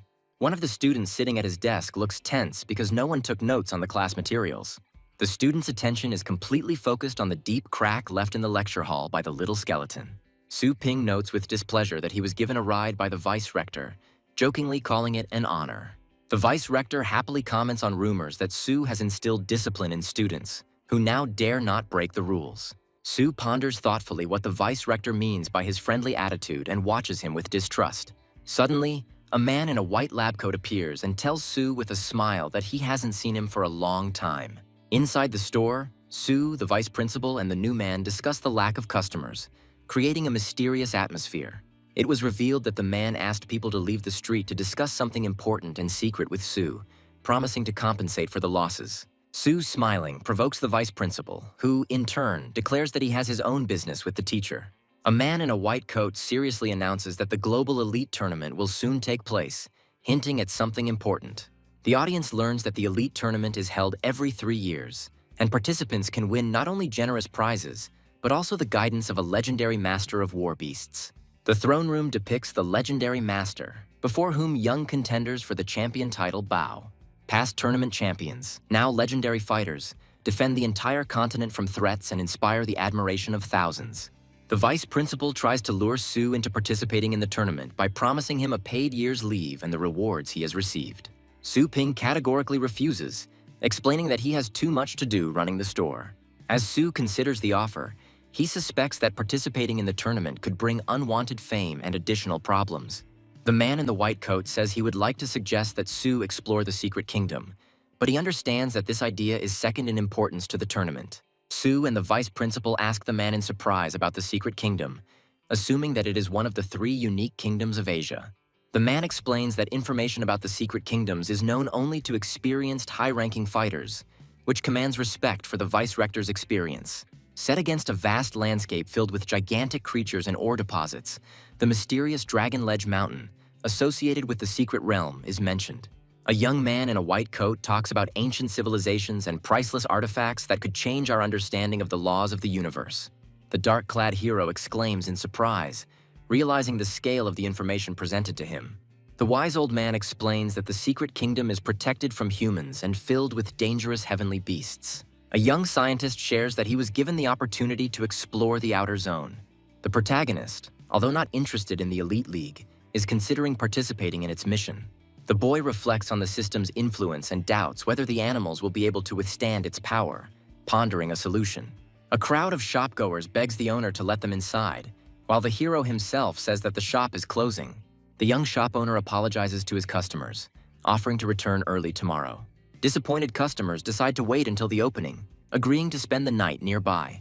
The hero admits that he is not used to such excitement and complains about the lack of time for training. The protagonist commands the system to open a list of zones for cultivation. The system activates holographic panels, and the young man asks to find an area called the Dragon Ledge. The system reports that no results were found for the request, and the hero adjusts the search. The hero discovers the remains, concludes that it is a coincidence, and orders the system to describe the features of the zone. The young man analyzes the cost of access and asks himself about its high level. Near the mysterious door, he expresses dissatisfaction that the find may not be significant enough. The hero notices a dog whose cultivation period has long expired and thinks about its owner. The guy suggests that the pet's owner may have already died. The hero agrees to cooperate with the dog, establishing a magical connection. A powerful voice asks the hero if he is ready to face the test of his legacy, revealing a group of creatures nearby. The hero resolutely accepts the challenge and agrees to test his legacy. According to legend, the 9 floors of the dragon column symbolize the 9 poles of the universe. The guy wonders how to pass the preliminary test and what awaits him next. I remember the moment when the dragon's flesh and blood were transformed into the basis for the creation of the continent. Due to the pollution of the earth, monsters appeared, which led to chaos. The young man understands that in order to restore the king's spirit, he must get rid of all the monsters. On the 9th floor, the heroes face a final test with extremely high requirements. The boy understands that the complexity of the tasks testifies to the importance and value of the legacy. The group reaches the Golden Gate, but the hero notices that there is another obstacle ahead. Having penetrated the doors, the company is faced with darkness and is perplexed why there is no light inside. The hero is stunned by the intense pressure that suddenly falls upon him in the darkness. Hearing the roar, the boy anxiously recognizes the sounds made by the moondog. He wonders how this is possible if the animal was previously standing behind him. The young man becomes alert, hearing sounds from everywhere, and begins to suspect the presence of ghosts. The boy recalls colliding with a wall in the dark while trying to figure out what was happening. The special structure of the wall, according to the hero, causes sound distortion, confusing him. On the ground floor, he is greeted by an imposing statue that demands he learn to show reverence. A giant knight with a gleaming sword appears from the darkness, ready to attack. The hero realizes that the statue guarding the gate has come to life and reveals its deadly intentions. The knight's sudden blow wounds the boy, forcing him to curse the situation. The hero blames himself for his slowness and realizes that a concentration of stellar power could have saved him from the blow. He orders his little skeleton not to interfere, believing that he can handle it on his own. The young man concludes that showing reverence means avoiding eye contact with the dragon. After quickly completing the test, he heads forward with his group of creatures. The hero notices that his senses, as a master of combat beasts, are much sharper than those of ordinary people. The inner perception is subject to pressure from the being that creates threats around. Understanding the rules of the first floor, the guy focuses on controlling perception against pressure. He considers passing the first level an easy task and continues moving forward. Suddenly, a deadly aura appears in front of him, causing alarm. The hero notices a flaw in this aura, realizing that it does not come from a living being. The hero successfully completes the first floor test and is instructed to proceed to the second level. He notes with a smile that he reached the 8th floor without much effort. But for others, this might be a problem. The boy reflects on the fact that even having mastered powerful abilities, his skeleton is too weak in front of the 9th floor guard. The girl, watching from the side, decides to expose the hero, considering him a weakling, incapable of being an influential master. During the journey, the protagonist raises questions among his acquaintances, arriving at the place earlier than usual.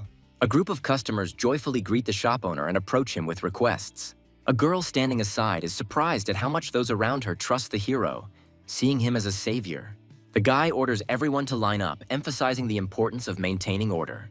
A new character easily tries to cut in line, causing outrage among those waiting. Everyone unexpectedly receives the newcomer with respect, realizing that he is an influential person. The crowd is astonished to see Yehao's arrival, causing a loud response from those present. The girl in the hat looks at the situation suspiciously, wondering why such an influential person is here. The protagonist asks Yehao, perplexed, about the reason for his unexpected visit. Yehao, by summoning the silver dragon, reminds of its strength and majesty. The appearance of the dragon causes panic in the crowd, and people retreat in terror under the strong wind. The giant dragon looms menacingly, causing those around it to fear its destructive power. The girl was worried, assuming that Yehao had decided to put on an illustration of his ruthless strength. Yehao, with a smug smile, discusses the majestic nature of the dragon and its capabilities. The protagonist stands to the side with restraint, wondering why Yehao arrived now. The guy is discussing with the system the possibility of unlocking a function to improve rare celestial beasts. The hero is amazed by the scale of the territory, noticing that instead of an ordinary store, there is a real factory.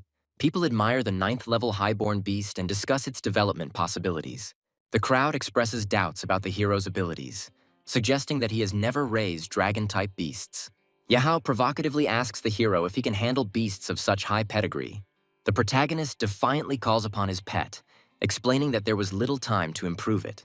The crowd is terrified by the powerful aura of the pet, who suddenly unleashes his power on them. The girl is surprised by the scent of power emanating from the pet, and is perplexed as to how the hero tamed such a formidable creature. The hero's pet, the light-bearing serpent of purgatory, appears before the public for the first time, striking them with its grandeur. Yahao struggles to cope with the pressure, recognizing this as a manifestation of the dragon's true power. The majesty of the Lightbringer serpent is so overwhelming that even the silver dragon bows before it. Even the silver dragon, which was larger than the others, felt the superiority of the light-bringing serpent of purgatory. The hero tells Yahao that the main reason for subjugating dragons is not greatness, but bloodline. Yahao was stunned to hear that at the highest levels, it was the bloodline that played the key role.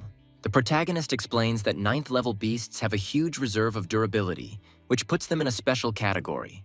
He emphasizes that the dragon race has the strictest hierarchy among the celestial beasts. The young man offers to make sure that the light-bearing serpent of purgatory is a clear proof of the highest level from birth. Yahao suddenly recognizes the hero's professionalism and feels uneasy about his unfounded confidence.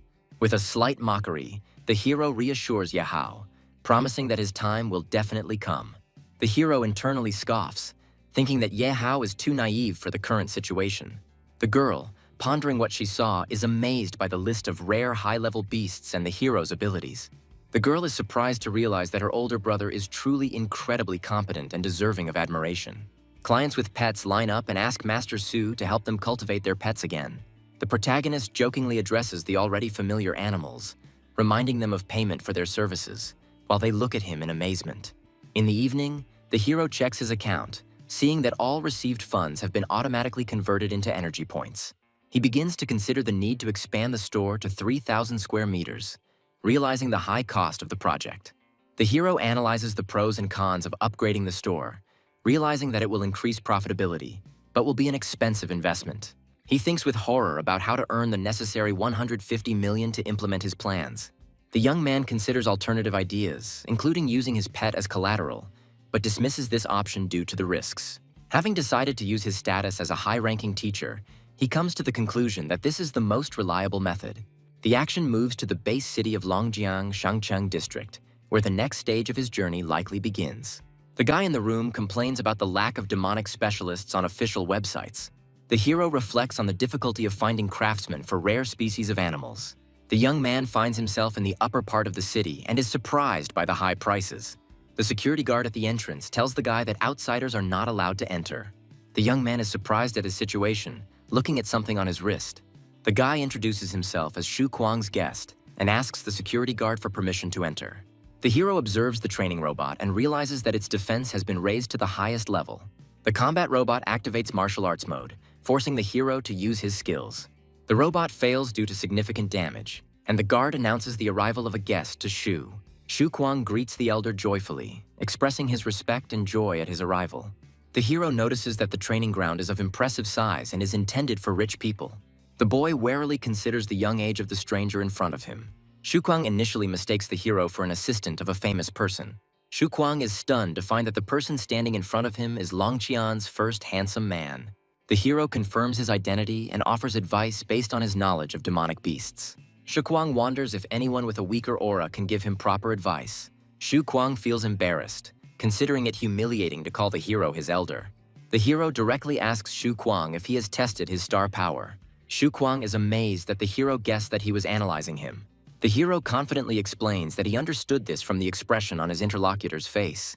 The hero suggests that Xu Kuang use his star power to try and hit him. Xu Kuang decides to put maximum force into the strike to show off his full power. Xu Kuang confidently prepares for the attack, claiming that no one will regret it. Xu Kuang begins to have problems concentrating his star power, which causes him anxiety. The guy notices that the star power seems to have frozen and he cannot use it. The hero calmly repels the attack and demonstrates his strength with a loud cry. Xu Kuang is shocked to see how the hero is able to control such a large amount of star power. Xu Kuang notices that the hero's strength is on a level no lower than his own, and attributes this to a unique phenomenon. The hero reveals his true power, surrounded by a fiery aura and impressing those around him. Xu Kuang thinks about the hero's high rank and wants to know what level he is. The hero says that the enemy does not need to know his rank, but offers him to try 2 more attacks. The opponent, ready to continue, calls on the elder to give him instructions. A guy analyzes a threat while facing a swamp robot and a 6th stage soul eater. The miasma emanating from the enemy creates difficulties in the hero's vision. The hero explains that natural conditions in sand reduce the swamp robot's actual combat power to the 5th level.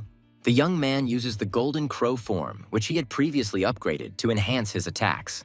The hero demonstrates combat, increasing his power to the middle 6th stage and successfully defeating the swamp robot.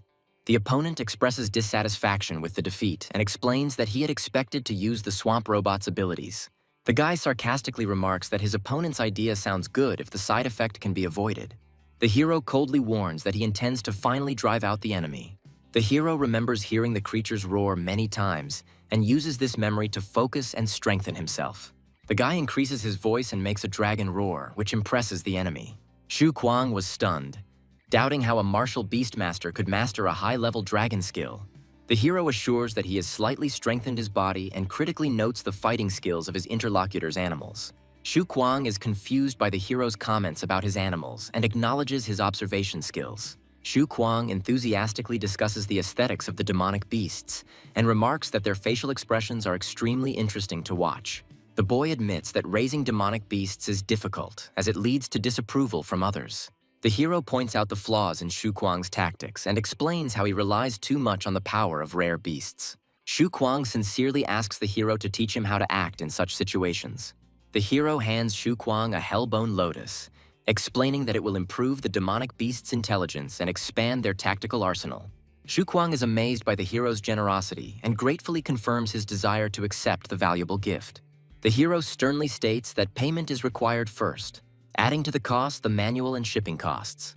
The young man is surprised to learn the exact price of the hellish bone lotus and realizes that the deal will bring him great profit. Xu Kuang enthusiastically agrees to the hero's proposal and prepares for new instructions. The hero gives advice on how to use the bone prison to fight flying beasts. Xu Kuang writes down recommendations on how to use the bone prison, and the hero suggests another strategy involving the mint mist. He thanks the hero for his advice before he takes off in a taxi to an unknown destination.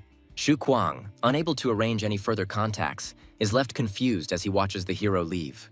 Later, the hero returns home, where he is asked about the reasons for his late arrival and offered to eat the prepared dinner. At the table, the hero explains that he was busy with business, while those who greet him remark that the dinner looks festive. The hero notices that usually only the remains of food remain when he arrives, but this time was an exception.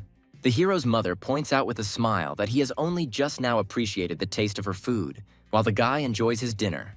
Later, the hero reflects on his ability to use the power of the 6th stage thanks to his enhanced golden crow body. The young man realizes that his progress has stalled and thinks that it is possible to speed up development by using the store system. The hero is shocked by the cost of the spirit control skill in the store, but understands that it can be useful. After a moment of hesitation, he buys the skill book, considering its potential. The hero successfully activates the skill and is surprised at how powerful its effect is. The boy realizes that spirit control allows him to use star power to control objects from a distance. The hero reflects on the process of compression and densification of stellar energy, which is necessary for its effective use. He concludes that this technique must be repeated until perfect to achieve maximum strength. The martial artist displays a shining star power that takes the form of multiple fists around his body. The hero explains that once the star power has completely solidified, it can be used to destroy and create objects. He adds that only 9th-level masters are able to control stellar power to condense it. The hero begins using the spirit control skill, discovering that it greatly strengthens his star power. He decides to test the limits of the system by focusing entirely on his practice. Despite his efforts, he notices that with his current level of power, he can only lift light objects from a distance. The hero ponders the need for a panacea to enhance his star power, feeling its lack. On the street, drivers watch in shock as a cyclist, boosted by star power, overtakes their car. After another experiment with the skill, the hero realizes how effective its use was. He realizes the new possibilities of using spirit control and begins planning to further enhance his abilities. Some students are discussing the presence of a famously arrogant young man nicknamed Ye Hao at the school. The group approaches and demands information from the other students about Ye Hao's whereabouts. One of the students reports that Ye Hao should personally come out and greet the guests from Jianlan University. A verbal altercation begins between the students and tension mounts. One of the guys indignantly declares that those who came can find Ye Hao themselves if they are so strong. A fight breaks out and one of the students grabs the other by the arm and threatens to teach him a lesson. The violent confrontation leads to the worried students promising to find Ye Hao. One of the students grins and reminds them that they were promised that Ye Hao would be brought to them, and insists on continuing the search. The big guy makes it clear that leaving won't end that easily, and the situation needs to be discussed. The conflict continues, and newcomers are subjected to bullying by older students as a form of practical training. One of the students defends the honor of his school, declaring that he is ready to take blows, but demands that Feng Shan not be insulted. One of the attackers ironically agrees to fulfill this interesting demand. Suddenly, the hero appears, demanding that the pursuers release the victims. The guy, with a serious expression on his face, repeats his demand and physically stops their aggression. One of the attackers is outraged that the hero dared to touch the students of Jianlan University and grins maliciously. The hero, with a smile, advises the attackers to leave the place, stating that it does not concern them. One of the opponents suspiciously asks the hero if he is also a student of Feng Shan. The attackers begin to laugh and mock the hero for his old bike and appearance. One of the opponents arrogantly declares that the guy would be better off giving up the bike and walking. The hero, surrounded by spirits of power, hints with a cold grin that it would be more appropriate for the attackers to crawl. One of the opponents is struck down, falling to the ground and angrily trying to understand what just happened. His comrades scoff, suggesting that he simply tripped on level ground. An officer from the opposing camp notices that he didn't even have time to notice the hero's movements. Another opponent accuses the hero of using force, but receives a cold response explaining the situation. The hero calmly invites the enemy to come closer, without retreating and keeping the situation under control. The enemy leader activates his power, threatening to break the hero's legs for his actions. He summons his strongest card, a massive golden-maned bear, declaring it a worthy challenge. The hero sarcastically notes that the situation is becoming troublesome, but does not yet see the need to actively intervene. Noticing that his lecture is about to begin, the hero calls on the other opponents to quickly demonstrate their trump cards. In another scene, a group of elders discuss the progress of a 5th stage student and his terrifying dragon. Jianlan University's vice president and a senior faculty member discuss the upcoming exchange competition, calling for compassion. The other side's representative reacts with a smile, noting the opponent's good awareness. He states that it is their university's turn to show its potential and win. Vice Chancellor Jianlan responds to his university's past successes, beginning a verbal duel. The assistant reminds students to register before the start of the competition. A teacher from Jianlan assures that he will send students who were recently planning to look around. One of the students greets the vice rector and the teacher with visible embarrassment, showing signs of beating.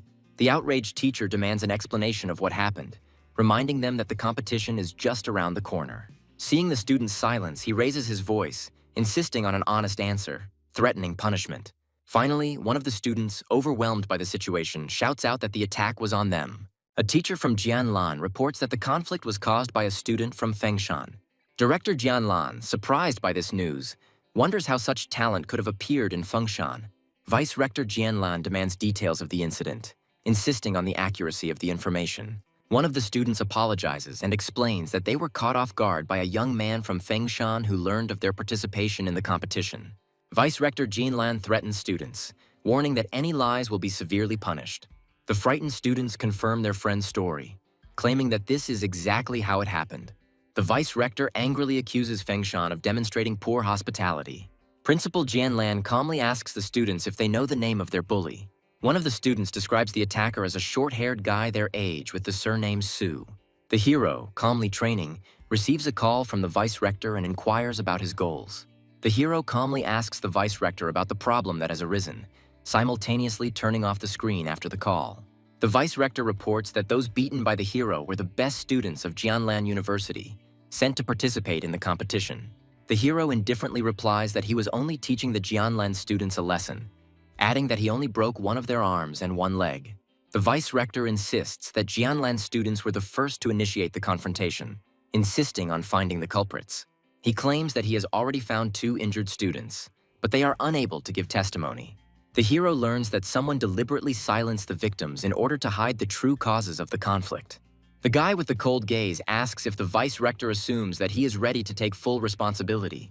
The Vice Rector assures the hero that he must not react impulsively to Jianlan and promises to sort out the situation. He advises the hero to avoid the university for the near future in order to stay safe.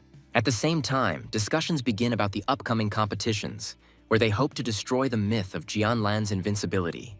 The arena announces the entry of 5 Fengshan martial beastmasters, each the strongest in their respective annual competitions. The Fengshan participants enter the arena, encouraging each other and preparing for the upcoming battle. A representative from Jianlan University enters the arena, attracting the attention of everyone present. It turns out that only one third-year student is participating on Jianlan's side, which is puzzling. In the audience, Jianlan students discuss why the mysterious single-player strategy was chosen. Rumors begin to spread that Jianlan students were attacked by someone from Fengshan before the match. Outraged Jianlan students are demanding a rigorous investigation and an apology from Fengshan. The girl from Fengshan responds indignantly, denies the accusations and demands proof. One of Jianlan's students accuses Fengshan of using dirty tricks to avoid fair competition. In the center of the arena, a conflict begins to brew between representatives of Jianlan and Fengshan, with each demanding an apology. One of the participants from Fengshan suggests that his opponent from Jianlan should forget about the match and just enjoy the battle. Fengshan representatives explain that they do not intend to use numbers to pressure them, considering such behavior unfair. The Jianlan disciple confidently points out that his opponents do not understand the full danger they face. The hero and his Jianlan rival exchange glances, discussing how the meaning of the battle is gradually changing. The enemy summons his beast, declaring that this is punishment for everything that happened. One of the participants from Fengshan was struck by the powerful aura emanating from the enemy beast. High-ranking spectators comment that the opponent is using a 9th stage beast, the Dark Black Dragon. Fengshan representatives are called to seriousness and summon their strongest beasts. The enemy mocks Fengshan's strength, claiming that even the combined efforts of the 5 of them cannot defeat him. In the final moment, Fengshan is defeated in just 1 instant, highlighting the incredible difference in strength.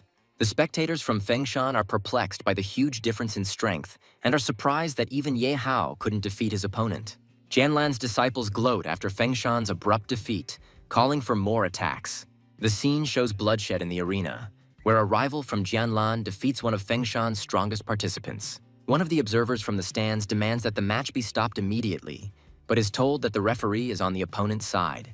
Another observer reports that the key truth will be revealed once the witnesses wake up. Jianlan's teachers remind us that the witnesses are still unconscious and demand that their recovery be expedited. A Fengshan spokesman claims that the opponents are simply stalling for time to avoid exposure of their actions. One of Fengshan's students holds his ground despite pressure from a rival who mocks his attempts at resistance. The girl from Fengshan is surprised that her team still refuses to give up and tries to contact her brother. The hero responds to the contact, assuring his sister that he is ready to intervene in the situation. The hero observes the arena and notices that the situation has gotten out of control, assessing it as terrible. Vice Rector Jianlan notices the hero's appearance and wonders why he is here, while the Vice Rector declares that it is necessary to investigate. The hero, with a self-confident smile, explains that he came simply because he happened to be nearby and wanted to take a look. The Vice Rector, irritated by his appearance, mentions that he asked the hero not to interfere. The hero calmly replies that his sister insisted that he come, so he could not refuse. Jianlan's High Master accuses the hero of arrogance and urges him to surrender without resistance, but he calmly ignores the threats. An argument arises between the Vice Rector and the Mentor, with the Vice Rector defending Fengshan and forbidding anyone to touch him without proof. Mentor Jianlan threatens to hand over the hero to him, but the Vice Rector firmly refuses. The hero openly admits the fact that he beat up Jianlan's disciples, calling them insignificant forces, which angers the Mentor even more. The Vice Rector, warning the hero about the enemy's strength, declares that he will do everything possible to resolve the conflict peacefully. Vice-Chancellor Jianlan proudly declares that Dai Yang and his comrades are among the strongest students in the university. An unexpected revelation is made. The hero, who was initially mistaken for a student, turns out to be a high-ranking teacher. One of Fengshan's senior mentors regards the hero as an exceptional possessor of the unique power of 4th-level stellar energy. The hero notices that his strength has already been quietly tested, and then offers to explain. Teacher Jianlan contemptuously refuses to explain, calling the hero a second-rate teacher. The hero offers a bet with a grin, claiming that he can even make his opponent bow his head and ask for forgiveness. The mentor, angry at the insolence, challenges the hero to the arena for a fight to show who is stronger. Vice Rector Fengshan tries to prevent the duel, warning the hero about the responsibility for a possible loss. The hero calmly admits that Fengshan's loss will call into question their strength and lead to the resignation of the teachers. The Vice Rector insists that the hero should not accept the challenge, since not only his honor, but also the reputation of the entire university depends on this duel. The hero sarcastically wonders what will happen after his defeat and rejects honor, calling it long lost. The Jianlan mentor mockingly questions Su Ping's intelligence and suggests they fight elsewhere. The hero confidently replies that he accepts the challenge right now, refusing to postpone the battle. The commentator announces an urgent change to the rules of the competition. It is now a match between teachers. The teacher from Jianlan mocks the participant from Fengshan, promising to show the difference between him and the student. The Jianlan students, led by Fei Yanbo, gloat in anticipation of an easy victory over Fengshan. Spectators from Jianlan are surprised that Su Ping looks the same age as them, but are confident that he will not be able to defeat their experienced teacher. The girl from Fengshan is shocked that her brother decided to challenge such a strong opponent. Medics carry previously defeated participants out of the arena, making room for the upcoming battle. The announcer announces the entry of high-ranking teachers Su Ping of Fengshan and Fei Yanbo of Jianlan, calling for their opponents to descend into the arena. The hero takes a powerful step forward with a determined expression on his face, confidently declaring that he will be the first. A majestic figure in a formal suit displays destructive power, surrounded by a vortex of magical energy. There are two people in the room, one of whom is perplexed, noticing the absence of the third, presumably Su Ping. Suddenly, a teacher appears in the arena, hovering in the air, causing everyone to be surprised. The young man hovers above the arena, surprising onlookers with his unusual ability and reaching a new level. The spectators, including the elderly teacher and his companion, are amazed to learn that the young man has achieved the title rank. The man in the suit is confused, realizing that this guy could not possibly have such enormous strength. Another participant watches the young man, trying to figure out the reason for his defeat and reflecting on his perfection in controlling his power. The girl is alarmed to realize that her older brother has reached the title rank, while she is confusedly holding her cheek. A boy with traces of beatings begs a teacher named Su, being in a state of deep helplessness. A group of observers scream in horror about the impossibility of what is happening, discussing the unknown creature from Fengshan. The young man confidently declares that he is ready to begin, demonstrating calm composure. The judge solemnly announces that both participants must call upon their fighting pets to begin the fight. The man with the mustache reflects on how the young man could have raised a heavenly beast using all his strength. The enemy attacks with a huge energy blast with disdain, intending to demonstrate his fighting skills. A giant purple shadow fox emerges from behind one of the participants, causing shock among the spectators. A disciple in the crowd points to the 8th level of the bloodline beast's power with fear, amazed at its might. The audience begins to discuss the superiority of the shadow fox, calling him the most ferocious beast in the element of thunder. One of the participants gleefully declares to the enemy that his side is dangerous and knows no mercy. The hero, with a cold gaze, laconically assesses the enemy, mentioning his 8th stage. The guy blocks the enemy's attack with a slight grin, arguing about the coincidence of circumstances.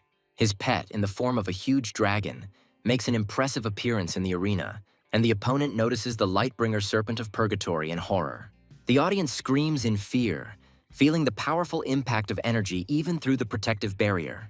The mustachioed man assesses the abilities of the young man's pet, calling it one of the best dragon-type creatures. He orders the energy barrier's defense level to be raised to maximum to contain the growing power of the battle. The young man stands confidently next to his dragon, declaring that he no longer needs to be polite. The enemy underestimates the strength of the youth's beast, claiming that its power is only at the level of the lower 8th stage. The man fills himself with the energy of the 8th stage, raising his fighting potential to the limit. The opponent's shadow fox reaches almost the 9th level of strength despite the overwhelming influence of the great dragon. The opponent is surprised why the guy doesn't strengthen his pet, while it is preparing for the next move with slight confidence. The young man asks with a slight grin if that's all, pointing out that the enemy hasn't yet reached the level of 1 against 2. The opponent, with a furious look, declares that his purple shadow fox has 8 thunderclaps. The golden-haired boy is shocked to realize that the Thunder Mouse's power is quite serious, and the purple shadow fox can use it 8 times at once. 8 thunderclaps neutralize the hero's attack, which raises questions among observers about his next move. Purple shadow fox creates clones of himself with the Thunder Bite skill, making it difficult to distinguish the original. A blinding flash of purple energy creates tension, leaving the audience wondering if the hero managed to dodge the blow. The hero emerges from a cloud of purple smoke and notes with slight irony that the opponent's clones have weak illusions. The enemy, in a panic, demands to regain control of the purple shadow fox and strengthens their teams. The fox attacks with its head with great force, continuously firing with all its might, which plunges the audience into awe. The small commentator declares that the consequences of the attack are simply incredible, suggesting that the outcome of the battle is near. A guy with gold inserts on his uniform egged on his interlocutor, offering to deal with the enemy and comparing him to his former teacher. Observers of the fight are discussing the gap in combat experience and believe that the outcome of the fight was a foregone conclusion. The hero confidently asks the question, making everyone wonder who said that everything had already been decided. The Lightbringer Serpent of Purgatory manifests defensive skills such as stone and vine armor on its body. Thanks to these defensive skills, the snake can withstand powerful enemy attacks and remain unharmed. The opponent is outraged that such a tall beast only uses defensive skills, calling it a waste. The young man ironically asks his interlocutor about his words about pride in dragons. In the arena, 2 powerful creatures clash in combat, one of which demonstrates its immense strength, surpassing the other side. The voiceover emphasizes the importance of adaptability, letting go of the proud dragon essence in favor of mastering defensive skills. The young man stands next to his Lightbringer serpent in its completed form, noting that no one wants to die. The students happily celebrate Su Ping's victory in the first round, applauding enthusiastically and shouting words of encouragement. Su Ping's opponents are nervous and angry, calling what is happening a curse. Senior observers are relieved to admit that their fears about the battle turned out to be unfounded. Teacher Fei states that his purple shadow fox is merely his secondary pet, hinting at a more powerful creature. He summons the demonic abyssal serpent, a huge and terrifying beast imbued with destructive power. The spectators in the crowd realize with horror that the abyssal demonic serpent is a 9th stage beast, threateningly powerful. The opponents confidently declare that after the previous battle, the light-bearing serpent of purgatory has exhausted its strength and will no longer be able to win. The students in the stands demand that Su Ping be destroyed, cheering on their teacher Fei. Su Ping calmly states that the Purgatory Light Serpent was not his main pet, shocking everyone around him. A mysterious creature with glowing eyes emerges from the rift, raising a storm of questions about its true nature. The spectators are puzzled, looking at the summoned little skeleton, wondering why the fight has suddenly become so cold. The girl in the yellow uniform notes the strange changes in the skeleton's appearance, admitting that she has never seen anything like it. Teacher Fei mockingly suggests that the young man summon another pet, not taking the skeleton seriously. However, Fei feels an inexplicable fear, noticing for the first time that his demonic serpent has more than just a desire to kill. The skeleton attacks instantly, and the enemy is struck by its speed, not having time to react. The demonic abyssal serpent is wounded in an instant, causing confusion among all onlookers. The young man offers to take the injured pet, as he is in a depressed state and requires medical attention. Teacher Fei is in a panic, refusing to believe that a low-ranking creature could defeat his carefully nurtured beast. The young man confidently protects himself with a golden barrier, dodging his opponent's questions and inviting him to find out the truth himself. With a slight grin, he avoids answering, asking a counter-question: is he obliged to reveal the essence of what is happening? The crowd applauds loudly, celebrating Su Ping's victory and calling it his first big win in 10 years. Students in black and gold uniforms discuss the hero's success, admiring his actions and calling him a heartbreaker. A man with gold accents on his clothes angrily demands that Su Ping not be released from the arena, accusing him of attacking his pet. A group of students in uniform become aggressive, loudly demanding an explanation and apology from the hero. The young man, with a slight smile, calmly replies that he will provide an explanation by activating the connection. Su Ping's little assistant links the device to the screen, offering to show the evidence on the large monitor. Opponents from the other team are perplexed, wondering who will testify and what the hero is planning. Su Ping, reacting with restraint to what was happening, asks to step aside and give an opportunity to show what happened. The man with the gold badge recognizes the two students the hero plans to bring on screen and says that he was expecting this. Taking the whole situation in stride, the enemy remarks with a terrifying grin that the two pose no threat due to their severe injuries. Su Ping shows footage of two injured students who have already recovered with local medicine and confirmed their willingness to talk. The opposing leader becomes furious and perplexed, not understanding how this is possible. An elderly observer asks with interest who these people are that Su Ping brought onto the screen.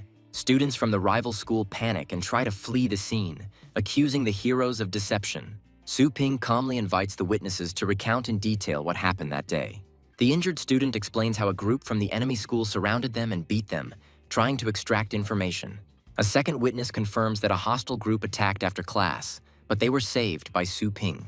The spectators from the other school sit in stunned silence, lamenting the loss of their leader and team. A young woman in a yellow uniform confidently declares that it has been proven who launched the attack first, rejecting the accusations of her rivals. The vice-rector intervenes, forcing the opposing leader and his team to acknowledge their defeat. The red-eyed senior mentor sternly warns of the consequences if anyone dares to lie. The enemy leader is horrified to realize that he faces expulsion and loss of the right to interact with the heavenly beasts.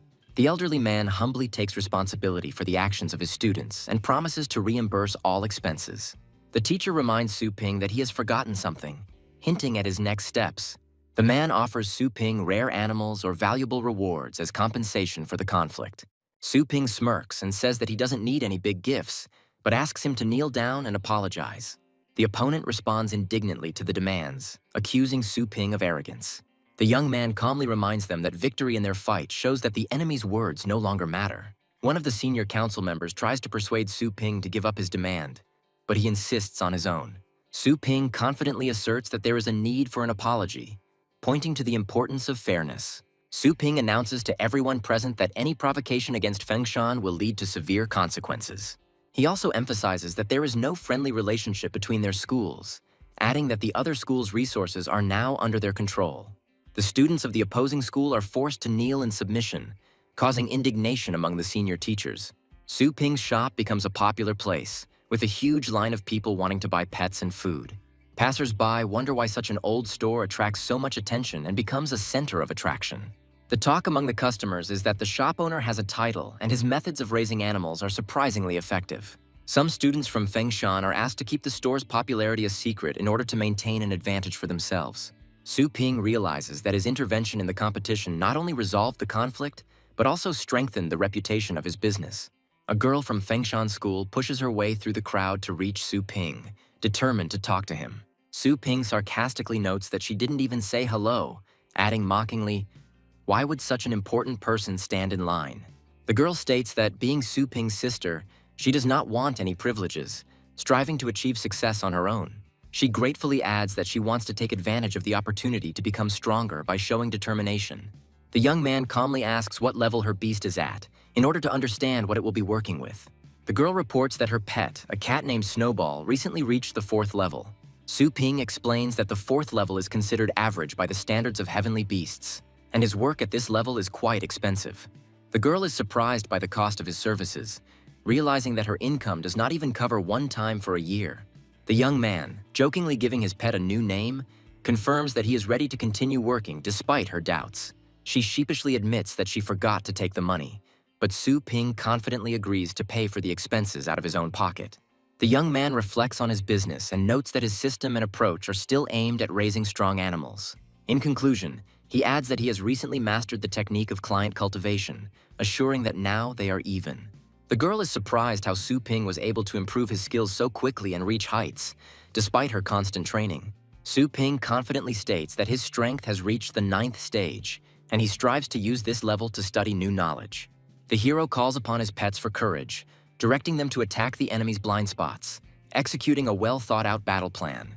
In the midst of the battle, Little Skeleton delivers the decisive blow, restraining the powerful dragon and causing it to roar uncontrollably. Su Ping comments on the transition to a new level of confrontation with a slight grin, calling it the 2nd stage. The enemy's forces increase, causing the Beast King to appear, making it the perfect moment to test the Little Skeleton. Su Ping is amazed by the increased pedigree of his pet dog, which has acquired a new skill, Dragon Armor.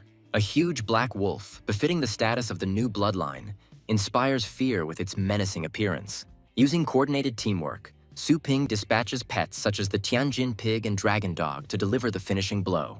He ends the battle by commanding Phantom Fire Beast and Lightbringer Serpent of Purgatory to engulf the battlefield in flames, clearing out the remaining enemy units. The Little Skeleton displays incredible abilities thanks to his absorption of the Bloodstone, making him virtually invincible. Su Ping orders the Lightbringer Serpent of Purgatory and the Dragon Dog to unite and destroy the remaining enemies. Su Ping happily realizes the comfort of working with dogs' intelligence skills, planning to use them to determine the quality of food. The guy jokingly wonders why another pet has more survival skills in its arsenal than offensive abilities. As Su Ping examines the 2 pets, he lists their strengths and finds ideal roles for them to use in battle. The very next morning, a huge line of people lined up outside Su Ping's shop, wanting to strengthen their pets. The girls are amazed at the speed of their pets' improvement, as, according to rumors, it used to take a whole month. Passers-by discuss how the pets have gained significant muscle mass, amazed at the effectiveness of Su Ping's methods. Su Ping encourages those who are hesitant to try the store's services to experience the effectiveness of its approaches. A funny scene unfolds when Su Ping's team angrily expels doubting customers, ending the hero's working day. Su Ping looks out at the crowd with confidence, knowing he no longer has anything to prove. His results speak for themselves. The hero curiously activates the hidden function, expecting to gain a mystical skill. He learns about the demon god's overwhelming fist ability and evaluates its potential. Su Ping finds himself facing giant beasts equal in strength to the Beast King and studies their attack mechanics. The hero's powerful energy strike demonstrates his abilities and destroys the surrounding space. A vision of the 5 stages of the new skill's impact is projected around the character, detailing its capabilities and risks. Su Ping is asked to make a decision, to overcome the power of the demon god's overwhelming fist, as only the Golden Crow can withstand its backlash. With a slight grin, the hero comes to the conclusion that for the Golden Crow's body, this is the ideal skill, filling him with excitement. Su Ping confidently decides to learn a new skill, seeing in it great potential for his future victories. As the power is absorbed, a bright golden glow weaves around the hero's figure, heralding his new level of mastery. Su Ping realizes that learning the first style will open the way to the next level of power. As he contemplates the upcoming trials in the Secret Kingdom, he realizes that he must personally become stronger so as not to let Little Skeleton down. The hero decides to temporarily close the store, devoting all his time and effort to training the overwhelming fist. After 2 days of intensive practice, Su Ping completes the main stage of training in the lands of the Dragon King's heritage. He is surprised by the speed of his progress, noting that his Golden Crow demonic body has strengthened significantly.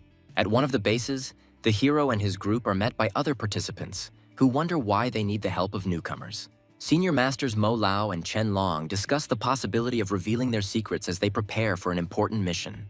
Captain Ni Chenkong, who leads the group, declares that he is interested in a valuable ancient find. He warns that this treasure is guarded by a powerful beast, which will require at least 6 masters to defeat. The video shows a scene from the previous battle, demonstrating the terrifying power of the protective beast that the hero must face. Mo Lao and Chen Long discuss how Ni Chenkong has set his sights on a powerful asset that he has no chance of getting to on his own. Chen Long states that their team will do everything possible to complete the mission, but also warns of possible attacks from other groups. Ni Chenkong proposes distributing the spoils of the mysterious realm based on each person's contribution to the battle. Mo Lao agrees that it would be wise to give the first choice to the team captain. Nie Chenkong suddenly announces that he will not be the first to choose, causing surprise to the others. Mo Lao and Chen Long begin to wonder who, other than the captain, has the right to make the first choice. Su Ping enters the room accompanied by Chengshan's protector, attracting the team's attention with his appearance. Chen Long wonders why Nie Chenkong attaches importance to a person who at first glance is weaker than the rest. Nie Chenkong introduces Su Ping to the group and emphasizes the importance of his participation in their mission. Chen Long guesses that Su Ping, despite his strength, may be the one the captain appointed to choose first. Nie Chengshan introduces Su Ping to the team, telling them that he saved his life and defeated the 8th stage beast. Mo Lao agrees with the decision to give Su Ping first choice, acknowledging his achievements. The team begins their climb up Dragon's Ledge, facing difficulties due to the thin air at the summit. Su Ping suggests using flying pets for lift, but is dissuaded by local regulations. Nie Chengshan explains that summoning flying beasts on this route can lead to accidents and severe punishments. He warns Su Ping to act quietly to avoid trouble. The heroes notice 2 masters from great families who break taboos by using their political power. The fight between the masters of the Qin and Tang families results in a powerful energy that threatens the entire zone. The ensuing rockfall forces the team to be cautious, although the experienced members are confident that it will not hit them. The hero watches their calmness with a smile, realizing that the situation could get out of control at any moment. Su Ping, faced with a rockfall, uses his power to destroy the falling rocks and protect the team. His actions inspire the other members of the group, and Nie Chengshan agrees with his initiative, realizing that it is impossible to avoid threats. Mo Lao and Chen Long discuss how Su Ping quickly showed leadership skills, boosting the team's morale. On a narrow staircase, the team encounters a crowd making way for a clanswoman determined to challenge Dragon's Ledge. Ahead of them appears a group of the Tang family, whose appearance is accompanied by respectful remarks from those around them. The 2 winds of the Tang family, Masters Zhuo Fengqiang and Feng Mo, display their impressive titles and strength. The mistress of the Tang family, Tang Ruyan, is preparing for another attempt to conquer the Dragon Ledge, attracting the attention of all participants. She addresses her opponents, warning them to stay out of her way to avoid trouble. At this time, the owner of the Qin family, Qin Xiaotian, appears on the scene and decides to also challenge his rival. Tang Ruyan, with haughty confidence, declares that she has not taken the fight seriously up until now, and asks her opponent if he is ready to continue. A man with blue hair provocatively addresses a woman, wondering if she is taking the situation seriously. A tense duel breaks out between them, where both decide to settle the matter by force. At this time, the mysterious kingdom of Dragon Ledge Mountain opens, attracting the attention of many participants. The legendary master Dao Zun, a man of the highest 9th level, appears on the path, inspiring respect in those around him. Many observers discuss his presence, deciding that his approval is a chance to continue on the path. The Tang family places a strict ban on further advancement, threatening anyone who tries to cross their territory. A man from the crowd dares to condemn the actions of the Tang family, causing their representatives to react in bewilderment. The place is destroyed by a powerful blow from the sword, leaving a huge mark on the ground. Dao Zong intervenes, urging everyone to resolve conflicts privately rather than on the open stage. Su Ping respectfully thanks the master, admiring his sword technique, which allows him to cope even without the help of heavenly beasts. The man with gray hair says that his actions are aimed only at correcting mistakes, noting that the attack could not harm his interlocutor. The 2 elderly men rush forward furiously, condemning the disdainful treatment of the Tang family. The crowd watches the scene as a group of people discuss the boy's impulsive behavior and his recklessness towards the Tang family. The people in the darkened room analyze the situation, discussing the pursuit of the man and the possibility of receiving a reward from the Tang family. The young man, with a cheeky smile, reflects on his abilities and expresses his readiness to test them in the current situation. A woman with a purple aura appears on the battlefield, and one of the older men asks why she took so long to respond. The man, with an expression of repentance, asks the woman for forgiveness for failing to catch the right person and offers to punish him for his failure. The woman discusses her family's success in the ranking, emphasizing their place as a symbol of strength and respect. The man sets a goal to ensure the team's promotion through the 6th floor to take first place in the ranking, and the others agree. A group of people notice that the 6th floor light has come on and conclude that someone has just successfully completed a test. The tower lights up with fire, symbolizing the conquest of the 7th floor and the remaining 2 levels to complete. The heroes are surprised to notice that the 8th floor is on fire, and they discuss who has the strength to get through it first. The elderly man angrily recalls how their place in the heavenly ranking was stolen, blaming it on other families. The tower amazes everyone by signaling the completion of the 9th stage and inviting the remaining contenders to take on the challenge. The girl is surprised to see the top of the column, discussing what kind of family could possess such enormous power. A crowd gathers at the tower, watching the events from afar and discussing them. The young man coolly notes how easily he defeated his enemy, reminding him that these difficulties were once his limit. The hero completes his personal inspection of the system and decides to return to the group to continue the treasure hunt. The group looks out from the top of the tower and shares mixed emotions about the easy passage of the 9th stage. The boy turns to the captain, asking about the group's future plans as the sky envelops their silhouettes. The young man returns to the group where the man greets him promptly, mentioning that he was expected to begin the treasure hunt. Among the participants, there is surprise that the guy who passed the column first used his abilities even for a small warm-up. The 2 companions discuss the young man's independent actions, which irritates them, but they promise to teach him a lesson. The man tasks the group with scouting the terrain on foot and in the air, while summoning a massive beast for protection. The young man summons the dark dragon dog, deciding to test its skills in the current situation. A senior member of the group criticizes the boy for summoning a high-level heavenly beast, suggesting a lack of trust. Another team member notices that the summoned beast is too attention-grabbing, asking the young man to bring it back. The dark dragon dog suddenly growls, warning its master of a threat that has appeared nearby. The group notices the beast's behavior, becoming wary and activating abilities to search for nearby enemies. One of the heroes looks around in confusion, wondering where exactly the enemy the beast is warning about is. The team captain is outraged by the lack of signs of the enemy, while the girl reports that her flame bird has not detected anything. One of the group members mockingly comments that the guy is trying to attract attention with his behavior. The flame bird and earth cradle become active in response to an unexpected change in environment. The group encounters high-threat pythons and prepares to fight, realizing it is too late to escape. A massive magical creature is summoned to protect the team while the rest of the group prepares celestial beasts to attack the enemies. The hero explains that his dark dragon dog is unprotected, but is accompanied by 2 powerful 9th-level beasts. The girl warns that it is impossible to escape the pythons due to their dense surroundings, pushing the group into action. The young man recalls that his dark dragon dog warned them of the danger from the very beginning, offering a strategy for their protection. The guy thanks the team members for their participation, explaining that he appreciates their concern but does not fully require it. He assures everyone that his beast is not only strong in reconnaissance, but also has good combat skills for the upcoming tests. The young man suggests killing the leader of the pythons, explaining that this will solve all problems with their threat. One of the team members doubts the dark dragon dog's abilities, believing that he will not be able to defeat opponents of the 9th stage. The senior member of the party uses the Earth Cradle skill to hide the team to create a safe shelter.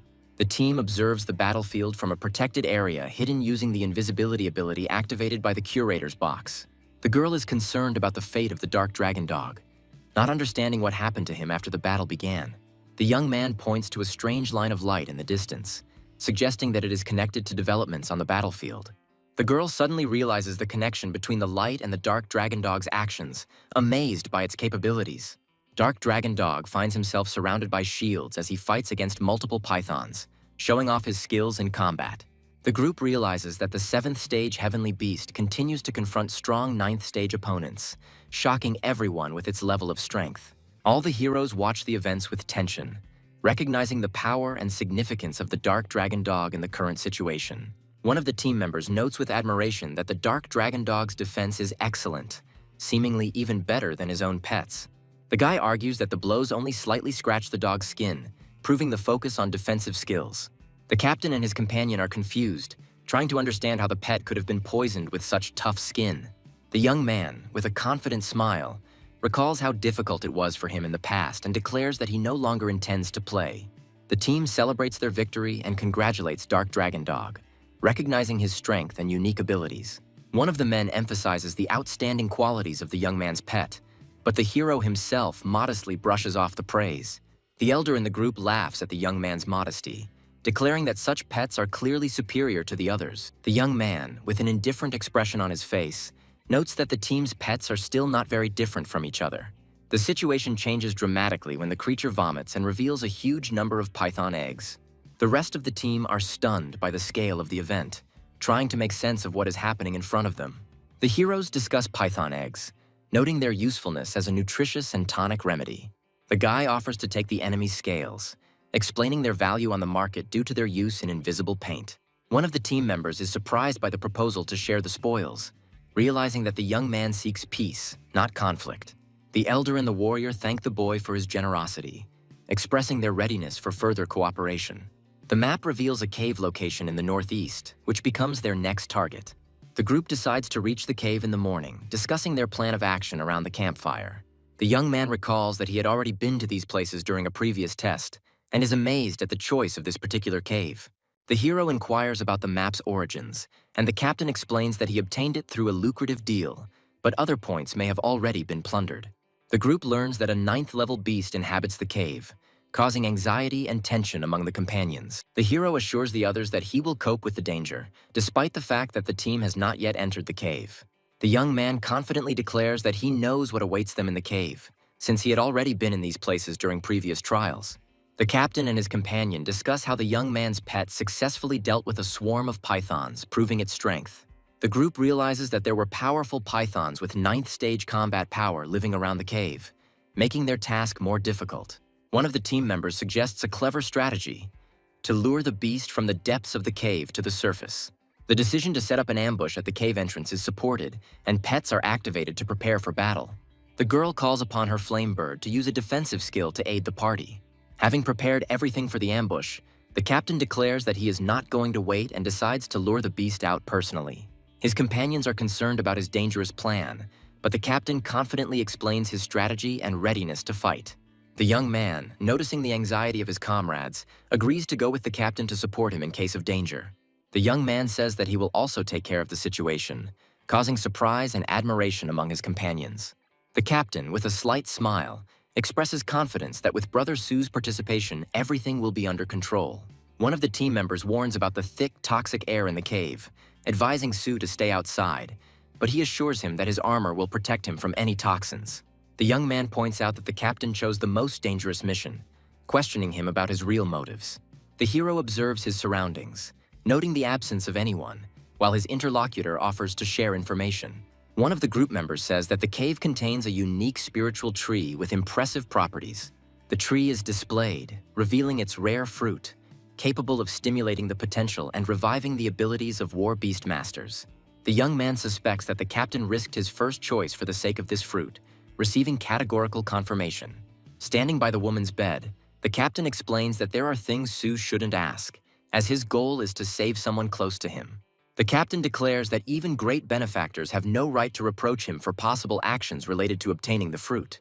His words indicate a willingness to go all the way for the sake of the tree, regardless of any risks or relationships with others. The young man reflects that the fruit of the spiritual tree may be an ordinary treasure, but for the captain, it clearly has special value.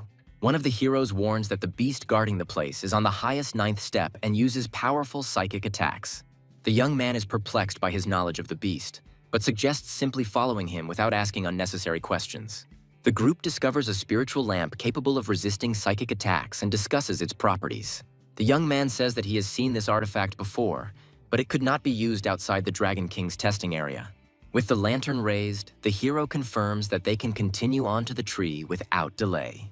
The group is suddenly hit by an attack, which they barely manage to repel thanks to the active artifact. The young man notices that the attack was not directed at them, but remains wary of the presence of enemies nearby. The group engages in a brutal fight using pets and rockfall, with the elder heroically summoning his warbeast to attack. After a successful victory, the crew rejoices, assuring the captain that all threats have been eliminated and they are ready to move on. The young man and the captain discover that they are late at their destination and are unexpectedly confronted by the enemy. The enemy attacks the flame bird, which desperately defends itself while the team tries to figure out what's going on. A huge 9th-level beast appears, causing the situation to become increasingly tense. The team realizes they are trapped in an illusion where their allies risk killing each other and attempts to use the spiritual lamp.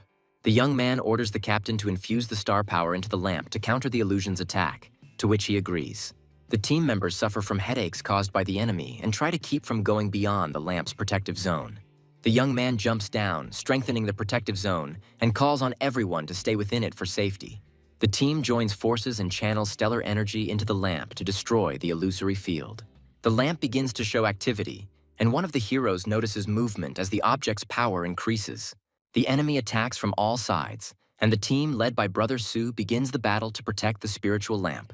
The hero tries to protect his comrade by using the star shield to block a powerful attack. The guy calls on his enemies to stop hiding in the shadows and come out to resolve the conflict. A massive creature appears, while a group of mercenaries can be seen in the foreground watching the battle. The group's leader, Poison Fang, apologizes, explaining that he is acting on orders from his boss. The captain is shocked by the betrayal of the Poison Fang group, believing that there was no enmity between them. The enemy leader scoffs, explaining that the map was only a deception to use them as bait. It becomes clear to the captain that they were used from the very beginning to lure out the Blood Flame Dragon. The leader of the Poison Fang threatens violence if the heroes try to attack him. The young man activates his weapon and prepares for battle, despite the enemy's threatening plan. With a cry, the hero rushes into the attack, decisively engaging in battle with superior enemy forces. The Poison Fang leader realizes that the Supreme 9th Stage Blood Flame Dragon has been temporarily immobilized. The heroine and her partner, having been wounded, discuss with bewilderment what happened and the successful blocking of the dragon. The young man appears before his enemies in the air, insisting that they wanted to destroy them, and now it is time for retribution. The mercenaries are shocked to discover that there is a young master of the title rank in the squad, and they realize their mistake in not taking into account the intelligence. The leader loudly orders the panic to stop and the attack to be carried out, reassuring them that the situation is under his control. The long-range scorpions prepare to attack, but the young man stands motionless and condemns their methods. The leader commands, mocking their confidence, but is unexpectedly wounded. The captain, bleeding, asks the crew to hold on, while 2 of his companions are in serious condition. One of the squad members reports that 2 of their comrades, Mo Lao and Chen Long, were unable to complete the task and fell in battle. The young man stands in the center, ready to take control of the situation and continue the fight. He and the captain run towards the tree, despite the bad feeling, trying to reach their goal.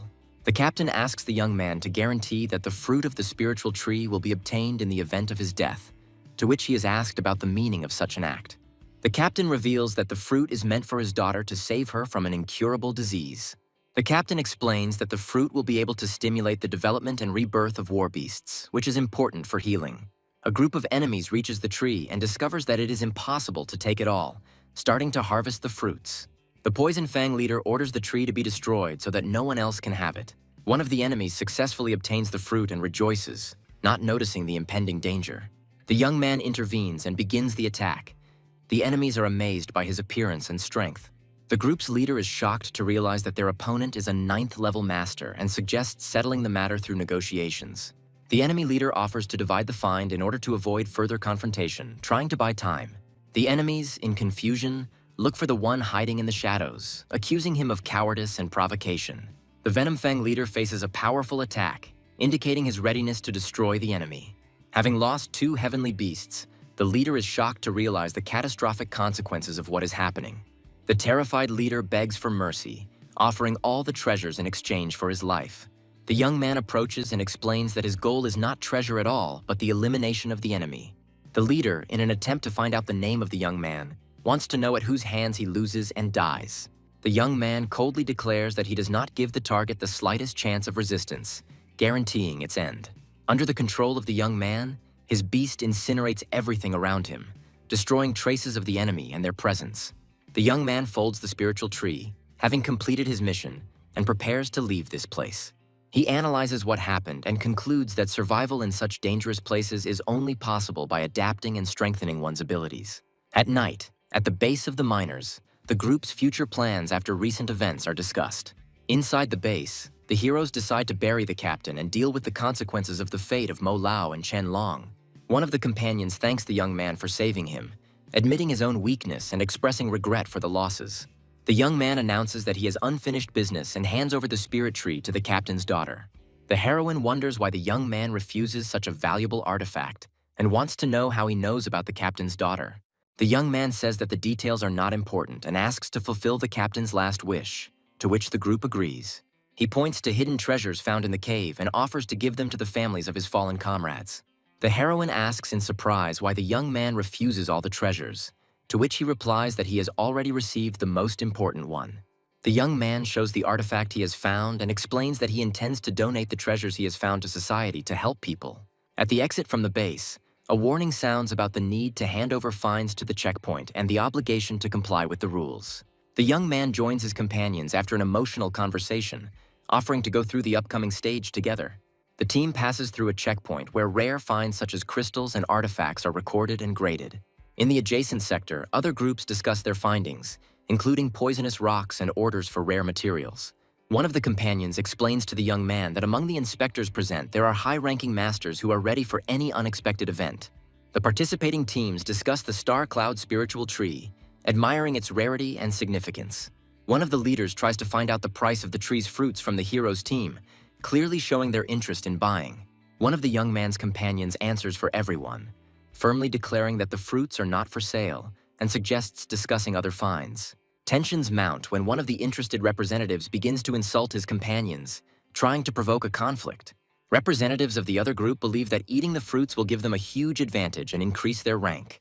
The leader of the other group mocks the young man, doubting that he, with his powers, can stop the masters of the highest 8th stage. The young man is outraged by the actions of the federal inspection, suspecting them of exploiting the miners, and decides to complete the inspection. The two opponents react mockingly to the young man's decision to leave, wondering who he thinks he is. They rush at the young man with an attack, declaring that the examination will end only when they say so. The crowd notices the tense situation and wonders why the young man was hit, but he assures them that he is fine. The opponents, citing the article of the law, believe they have the right to suppress the young man by force and take advantage of the situation for their own gain. The crowd begins to discuss what happened, recalling other incidents, and some recognize the young man as the one who previously challenged the Tang family. A mysterious voice emerges from the shadows, denouncing the pettiness of what is happening and attracting the attention of the crowd. A man is found on the ceiling who advises the young man to be brave and show his abilities. The mysterious man points out that only the strong will be able to pave their way, leaving a hint of his own strength. The young man considers the advice of the powerful stranger and thanks him, thinking about his future in the new world. Two opponents rush at the young man with threats, full of self-confidence in their strength. The young man uses an ability to knock out opponents with a powerful burst of force. Once on the ground, the enemies realize with horror that the young man is a master of the title rank. The youth, surrounded by an aura of power, draws the crowd's attention, demonstrating that even a young warrior can reach the highest levels. He subjugates the Star Cloud spiritual tree with the spirit control technique, proving his exceptional skills.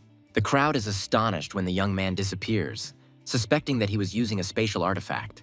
The opponents discuss the situation without understanding who this person is and complain about their failure. Realizing the strength of the young man, they humbly apologize, admitting their mistake and unpreparedness. However, the young man rejects their apologies, claiming that the blow was for a friend, and demands compensation of 20 million. The opponents argue about the impossibility of compensation, when the appearance of the head of security makes them realize that the situation for them is becoming even more dangerous. The boss sharply remarks that instead of following the rules, the wall was destroyed, and ironically asks if the lesson has been learned. The young man, rejecting a quick monetary solution to the situation, sets the payment at 60 million, adding that the funds will go towards improving the pet store. The companions discuss their defeat, expressing regret for their weakness, and the young man takes on the task of looking after the spiritual tree. The hero decides to replant the tree after using it, and offers the fruits to reach the 9th stage. The companions are surprised by the young man's generosity, and the heroine shyly notes his ability to help others. The young man instructs his war beast to guard the territory, while he himself dives underwater in search of treasure. He finds himself in a mysterious underwater place, remembering that a great treasure must be hidden here. A young man discovers an ancient temple that possesses incredible power. capable of moving mountains and filling the seas. Once inside, he finds a secret scroll hidden in a secluded place and realizes its uniqueness. The scroll turns out to be a tool for creating spatial storage, which impresses the hero despite its limitations compared to system storage.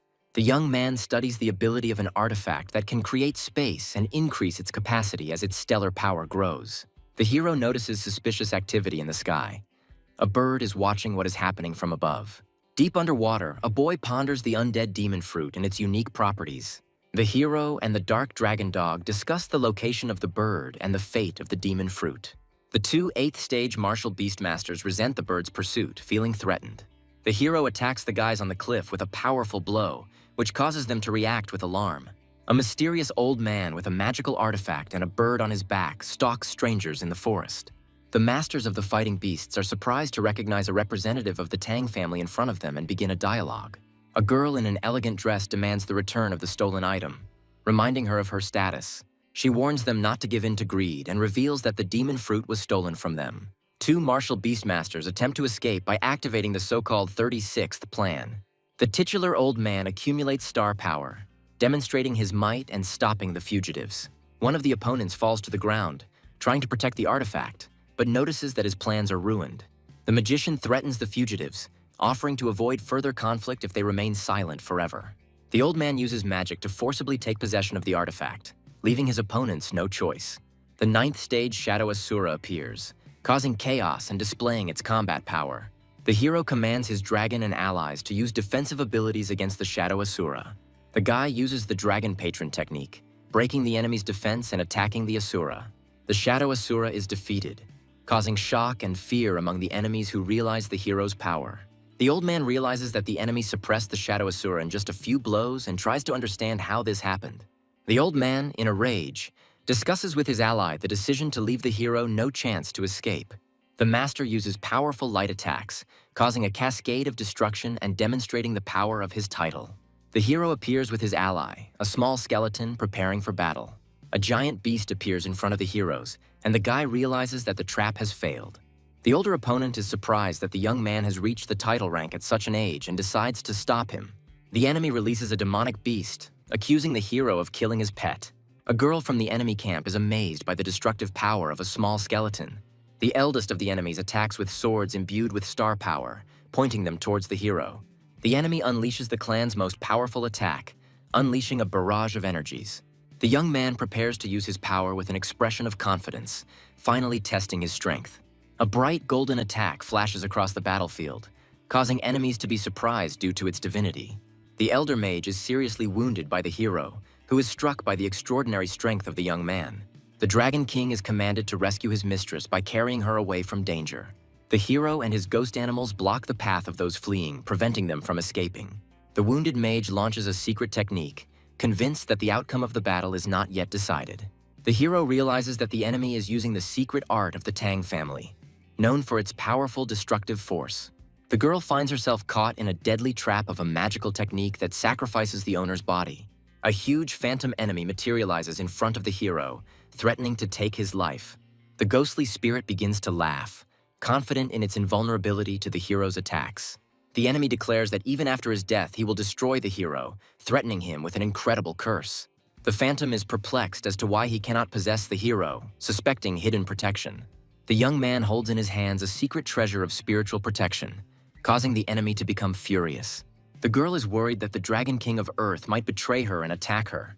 The guy notices the girl's appearance and asks about her presence with slight irony. The heroine, in irritation, forbids anyone to call her young mistress, hinting at contempt for the hero. The girl begins to suspect that the aura of her ally, Old Feng, has disappeared and expresses bewilderment. She discovers Old Feng's remains and is shocked by the defeat of a warrior with the power of the middle 9th stage. The heroine angrily asks the hero about the reason for his attacks on the members of the Tang family. The bodies of 2 defeated war beastmasters who died in the fight are visible on the battlefield. The girl states that his actions are dictated by the law of the jungle, despite their status. The young man, with a sly smile, hints at the weakness of his opponents, increasing his psychological pressure. The hero stands surrounded by dark energy, preparing to deliver the finishing blow while his ally raises his weapon. The heroine realizes that the fallen winged king, who possesses the power of the 9th stage, feels threatened. The guy sets a condition for showing sincerity in exchange for negotiations, demonstrating his superiority. The girl is surprised by the actions of the hero, who releases the magical creature from the contract to gain an advantage. The heroine decides to break the connection with the help of her power in order to maintain control over the situation. The fallen winged king and the howling wolf appear on the battlefield with the sole purpose of destroying the hero. The girl is shocked to realize that her plan is falling apart and, disappointed, utters the word curse. The young man decides to end the dispute by preparing to physically destroy the connection between the opponents.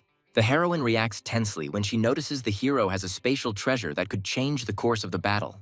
The young man is inside the mysterious space of the scroll and hears the heroine's question about why he did not kill her. The guy, with a mysterious smile, declares that the heroine can die, but only after he has extracted all the value from her. The girl notices the shiny mark of the air on the young man's forehead, which shocks her. The heroine laughs in disbelief, realizing that the hero was able to overcome 9 floors of the column, contrary to all expectations. The girl warns the hero that he is on the verge of death and threatens him with a legendary martial arts master from the Asian region. The young man threatens to use tricks if the heroine does not tell the truth, hinting that her photo could fly around the world. The girl admits that the heir to the dragon's ledge has been appointed a man who is ready to destroy all potential rivals. The guy ironically explains how 4 large families fighting for their inheritance can confront the real threat of the 9th floor. The young man notes that the entire secret kingdom is ultimately controlled by the legendary Master Yuan, emphasizing his strategic goal. The hero's light-bearing serpent destroys enemies on the battlefield, emphasizing the youth's strength and his superiority over the 4 families. The hero reflects on his success in the battle against the King of Beasts, acknowledging that his victories were achieved through countless mistakes and perseverance. The young man realizes that no one saw his triumph through the dragon's ledge column, but prepares himself for a possible investigation by the legendary master. A guy arrives in a town where a crowd of people has gathered outside a store waiting for its owner. Customers eagerly discuss upgrading their pets, bombarding the hero with requests to upgrade their abilities. The hero tries to calm the visitors, asking them to maintain order and assuring them that everything is under control. While analyzing the store's earnings, he plans to accumulate the required amount and find an intermediary to purchase a plot of land. He contacts a virtual assistant to expand his store and purchase a plot of land nearby. The assistant clarifies that the required area is 3,000 square meters, after which she confirms the store address. The hero is astonished by the rising real estate prices attributed to the start of the Global Elite League, which complicates his plans. Remembering his rare blood flame dragon, he considers selling a top 9th stage wild beast to cover expenses. The virtual assistant reports that a wild beast above the 9th level is rare, and the current market price is 400 million. The guy decides to sell the animal for the offered 250 million in order to raise the necessary amount for his purposes. The youth discusses with the system the possibility of finding a more difficult cultivation zone than the Dragon King's heritage land. He reflects that the price of entry into the Supreme Divine Realm is high, and every death now costs him too much. The hero activates the portal and plans to find the Flame Shinya core in the new world, which is necessary for leveling up his pet. Aware of the challenges ahead, the young man confidently enters the new zone, preparing to strengthen his physical defense and increase his survivability. The boy notices that the style of the new world is very different from everything he has seen before, and believes that the place was built by gods. He decides to use the services of an Empire translator for the first time, hoping to avoid senseless deaths in an unknown world. Meanwhile, in another part of the world, a blonde girl senses a strong energy fluctuation and carefully assesses the threat. The young man summons the little skeleton and the Lightbringer Serpent of Purgatory, preparing for another intense battle. The hero's little skeleton activates the Undead Fruits effect, becoming immune to one fatal attack. The youth calls upon the Lightbringer Serpent for resurrection, but explains that he has little energy and does not intend to fight. The golden-haired elf notices the hero's otherworldly origins and is surprised by his presence. The guy is amazed how the elf found out about his arrival from another world and demands an explanation. The girl arrogantly explains that this is the domain of the gods, and that mortals cannot live here without outside help. The elf clarifies that humanity sometimes contacts the gods and gives birth to offspring, marveling at the backwardness of the hero's world. She dismissively remarks that even a student of her level is considered superior, even though the hero uses the heavenly beast. The elf begins to suspect that behind the hero's incredible aura lies something far superior to ordinary mortals. She bows her courtesy and asks demandingly how the young man got to the central lands of the gods. Appearing in all her power, the girl with wings demands to know who is behind the hero, threatening him with her power. The hero, with a slight grin, asks his interlocutor whether she is really talking about the central lands of the gods, and notes that this is a semi-divine kingdom. The young man analyzes the girl's reaction and notices that the name demi-divine kingdom deeply offends her. The guy decides to put aside thoughts about his interlocutor and focus on his current goal, strengthening his own strength. Finding himself in a new area, the hero notices the strangeness of the ground beneath his feet, indicating the presence of a mysterious force. Suddenly, he is attacked by a huge monster that tries to swallow the hero, but he remains calm. The youth uses Divine Fist, attacking the beast and dealing it a crushing blow. The heroic blow leaves the creature battered, and the boy sarcastically remarks on its missing teeth. The hero summons his allies, Little Skeleton, Lightbringer Serpent, and Dark Dragon Dog, relying on their power. The hero's squad joins forces, preparing for a deadly battle with a powerful enemy. Led by the Lightbringer Serpent of Purgatory, the hero uses the legendary Dragon Patron technique for a powerful final attack. The Lightbringer Serpent of Purgatory unleashes a flame dragon strike, attacking the enemy with devastating force. The hero commands the Little Skeleton and the Dark Dragon Dog to deliver the next attack to the monster's eye. The Dark Dragon Dog sacrifices itself in battle and dies, falling into the enemy's mouth. The Little Skeleton rushes at the enemy, activating his powers, while the hero calmly watches, analyzing the situation. The young man orders the skeleton to not give the enemy a chance to catch his breath, continuing the intense offensive. The hero attacks the enemy together with the Lightbringer Serpent, using the Flame Dragon technique, delivering a decisive blow. Finding the Divine Crystal, the boy discovers that it enhances physical strength and allows one to master divine skills. The hero decides to give the found crystal to the Dark Dragon Dog, speaking about the importance of strengthening allies. Dark Dragon Dog happily accepts the gift, while Little Skeleton dismissively dismisses its significance. The boy teases Little Skeleton, reminding him of the Lightbringer Serpent's importance as a powerful ally. The hero notices that the new panel includes a line about divinity, suggesting that it must be completed in order to transform.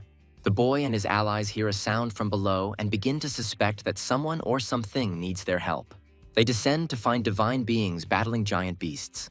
A student from the small squad, on the verge of despair, cries out for help, realizing that his own strength is insufficient.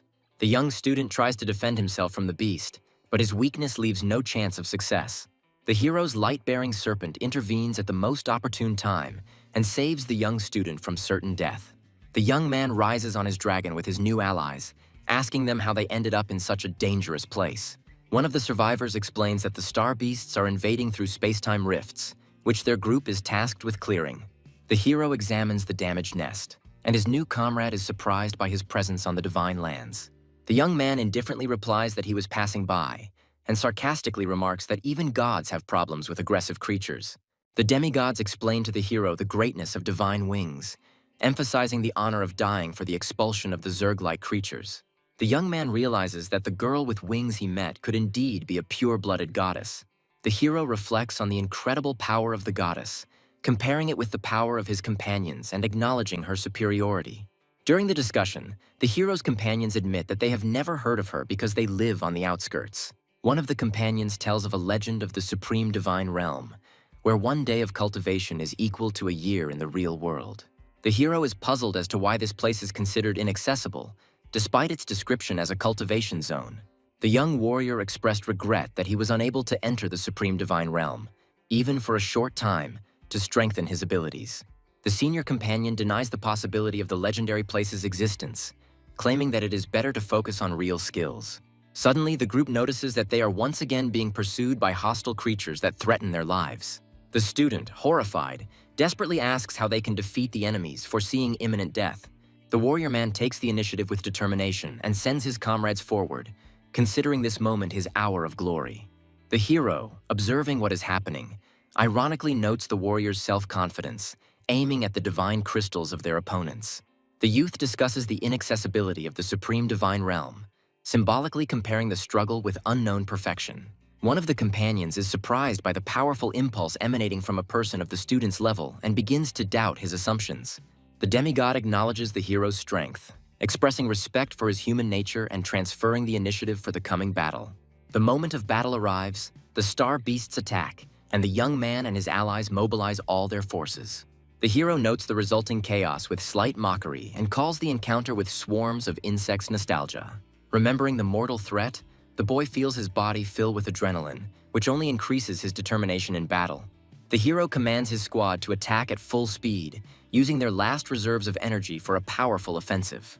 With a smile, the boy realizes that he only has enough energy for one more resurrection, noting the difficulty of fighting against such strong opponents.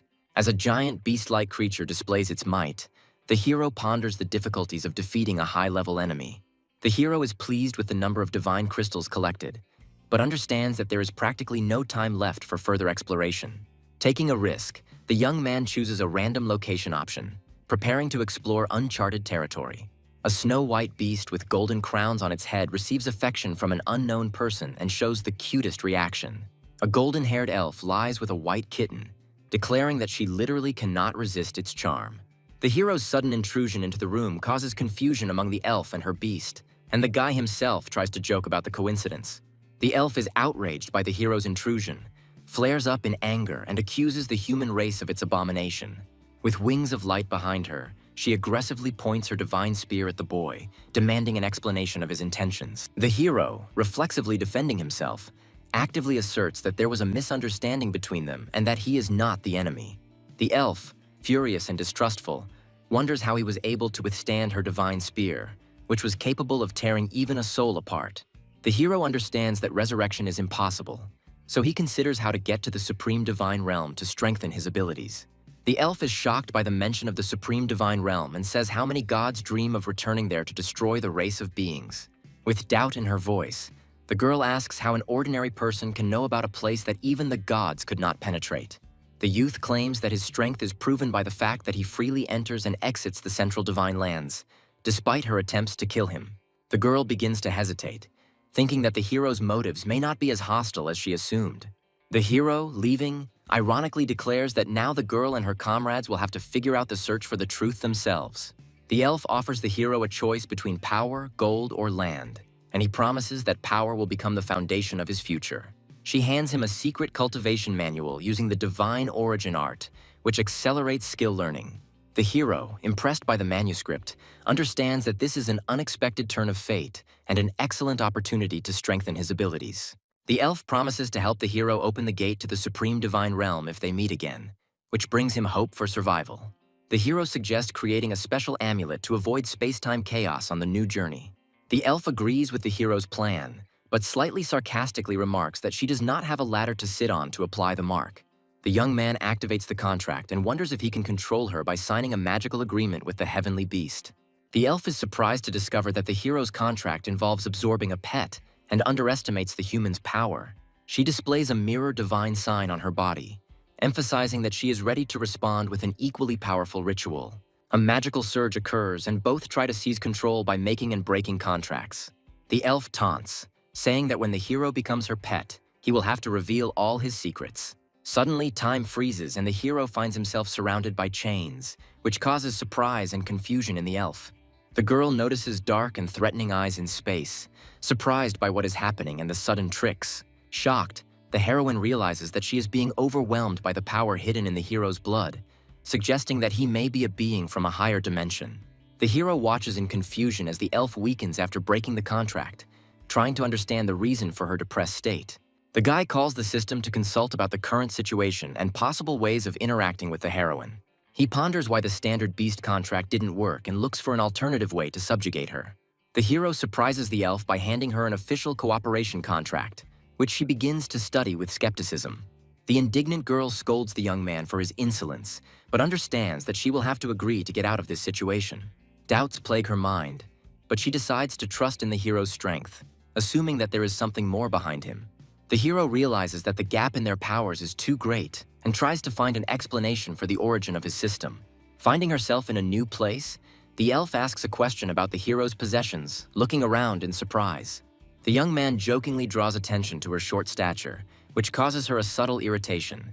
The hero warns the elf about the store's imminent opening and its readiness to receive customers, to which she reacts with bewilderment. The elf asks the hero a question, trying to understand his motivation and intentions in the current situation. A young man notices suspicious movements around his store and assumes that unknown forces are following him. The hero is surprised that the people of Tianchen have tracked his actions so quickly and begins to worry about his safety. As he watches his shop being renovated, the young man realizes he underestimated the threat posed by the legendary master. Suddenly, a video link with a mysterious agent is activated, which arouses suspicion and anxiety in the young man. A man appears on the screen, calling the hero by name and listing all of his accomplishments, including owning a pet store. The hero is shocked to realize that the background of the video resembles his own home and begins to worry about his family. The hero's parents and younger sister are shown being held hostage, increasing his anxiety. The young man, with a determined expression, demands an answer from the people who captured his relatives, suspecting them of being unusual kidnappers. The hero makes a confident move, declaring that their real target is himself, while demanding that they free his family first. A man in a suit activates a holographic screen to report the target's location.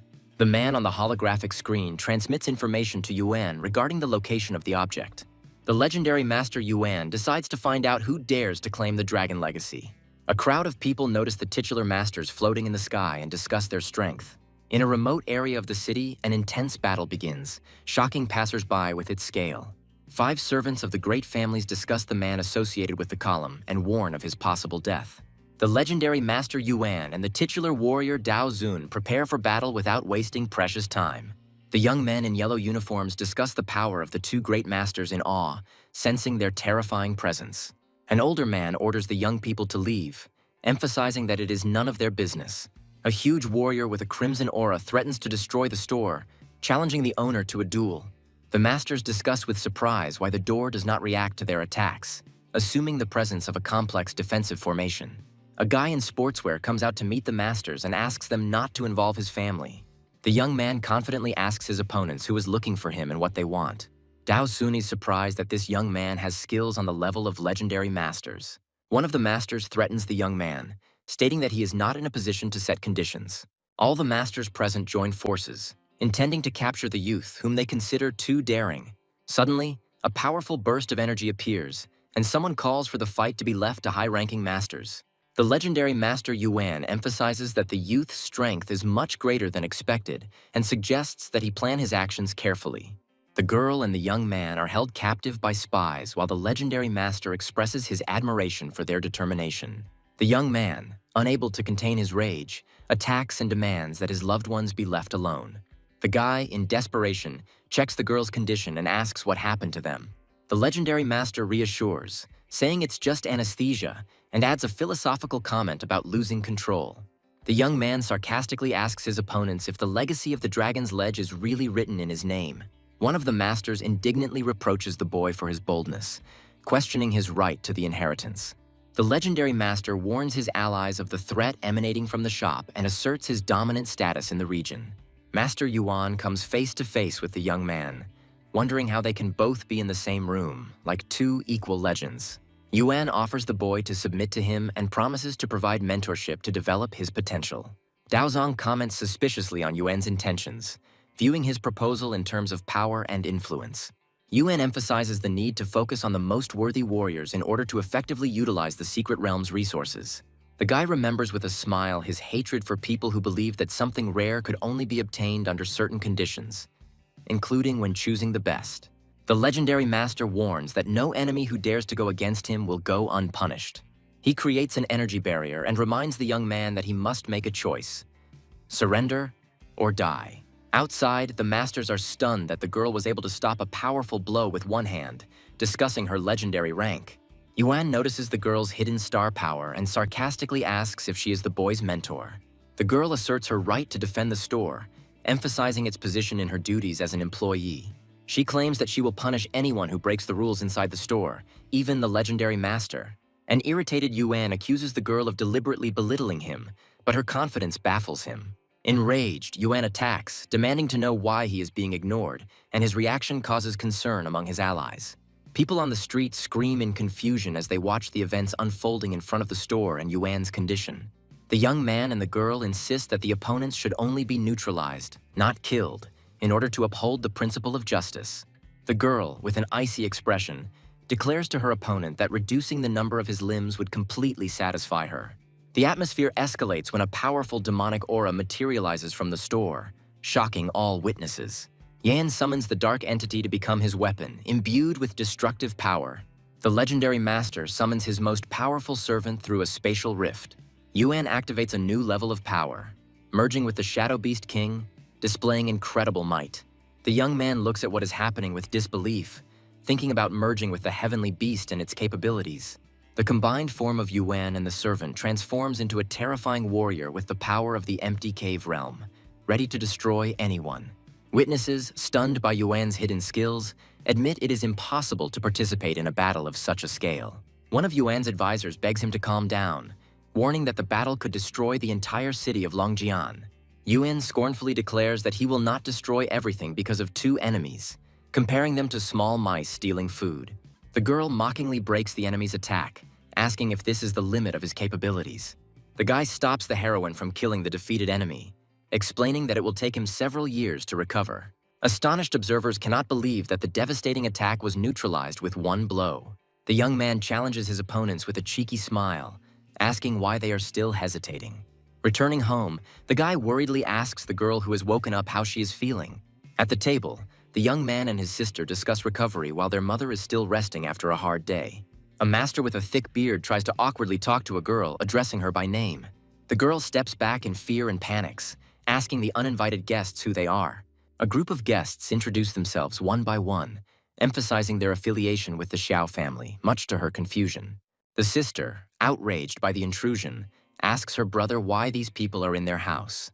The guy awkwardly justifies himself to his sister, claiming that he brought the masters as her tutors. He emphasizes that training from such masters will give her knowledge that cannot be obtained even at university. The girl asks skeptically what exactly the invited mentors are going to teach her. One of the masters, Xiao Liu, introduces himself as the king of poisons and promises to impart knowledge on poisoning and detoxification. Xiao Qin, a restoration master, offers to teach her healing skills and physical strengthening. The third mentor, Xiao Tang, states that he will teach her how to operate hidden weapons and mechanisms. The last master, Xiao Mu, who calls himself the Beast Emperor, offers her the skills to control celestial beasts and gives her a moon dragon. The girl is stunned by the master's generosity and, perplexed, asks if she can really control the dragon. She turns to her brother with a question whether these craftsmen can be trusted and whether they demand anything in return. The mentors, understanding her doubts, apologize for their straightforwardness, admitting that they underestimated her. The masters bow before the hero and heroine, begging them to spare their lives and show mercy. The guy jokingly asks the girl if she knows how to use curse magic, to which she sternly rejects such methods. The girl, with a sly expression, asks the guy if he is afraid of the master's betrayal and if he wants to keep them under control. Activating her energy, the heroine announces that for the sake of points, she will perform another miracle to purify the masters. The masters, blinded by the light of her energy, fall to their knees, praising her as a goddess and declaring that they have seen the light. An onlooker comments in shock that she is able to control even the title masters as if they were children. When the guy asks what she did, the heroine explains that she used the blessing seal to guide them on the path of truth. The heroine warns that disrespect for her faith will lead to punishment in the form of burning in divine fire. The guy calls the girl cruel, but then solemnly declares that everyone is now obliged to believe in the inviolability of the Su family. He ironically offers the masters, since they are here, to teach him the skills of swordsmanship, capturing their attention. Dao Zong, a little embarrassed by the request, doubts whether there is any point in teaching a guy with such colossal strength. The young man, with a firm expression on his face, insists on his desire to learn from the master. Dao Zong agrees, but emphasizes that the sword technique is destructive, and also clarifies important points for starting training. The master notices that the boy's fighting style is more like fist fighting and inquires about his intentions in using the sword. The guy confidently replies that he will take care of organizing the training field, offering to leave contact information. The young man reminds her that learning from the masters is a rare opportunity and asks her sister to make the most of it. Having contacted his partners via a holographic interface, the guy discusses the sale of a fire dragon and real estate. He thanks the professional team for the speed and offers to complete the transaction in his store. After looking at the energy interface, the young man plans to upgrade the store to level 3 to expand its capabilities. Reflecting on the possibilities, the guy makes plans for additional income, discussing them with an invisible ally. The guy is decisively upgrading his store, happily noting that it is beginning to resemble a full-fledged pet store. Using a holographic interface, he carefully carves out 300 square meters of living space for his family. The girl, impressed by the power of this force, is surprised that the created objects can exist forever without the need for energy replenishment. The young man continues the layout, allocating part of the space for reception and office space. The next step involves dedicating a fifth of the store to a feed storage area to simplify inventory management. He uses the remaining space for growing sections and experimental zones, completing the store's design. Satisfied with the result, the guy confirms all the changes, believing that this will be enough to keep the store running. Outside the store, a mother and daughter wonder if they have the wrong address when they see a familiar name. A large building with a sign attracts their attention, emphasizing the grandeur of the new store space. The hero greets them inside with a smile, asking if they managed to take everything and if they are ready for the next steps. The two craftsmen inform the guy that all the things are packed and loaded into the truck and say goodbye, heading off according to his instructions. The guy gives permission for the trucks to leave and begins preparing for a new organization of the space. The sister is surprised to see the store has expanded significantly and explains that the teachers vacated their house early in the morning. The young man calmly replies that it's a long story, but he'll explain everything on the way and offer to go to the store.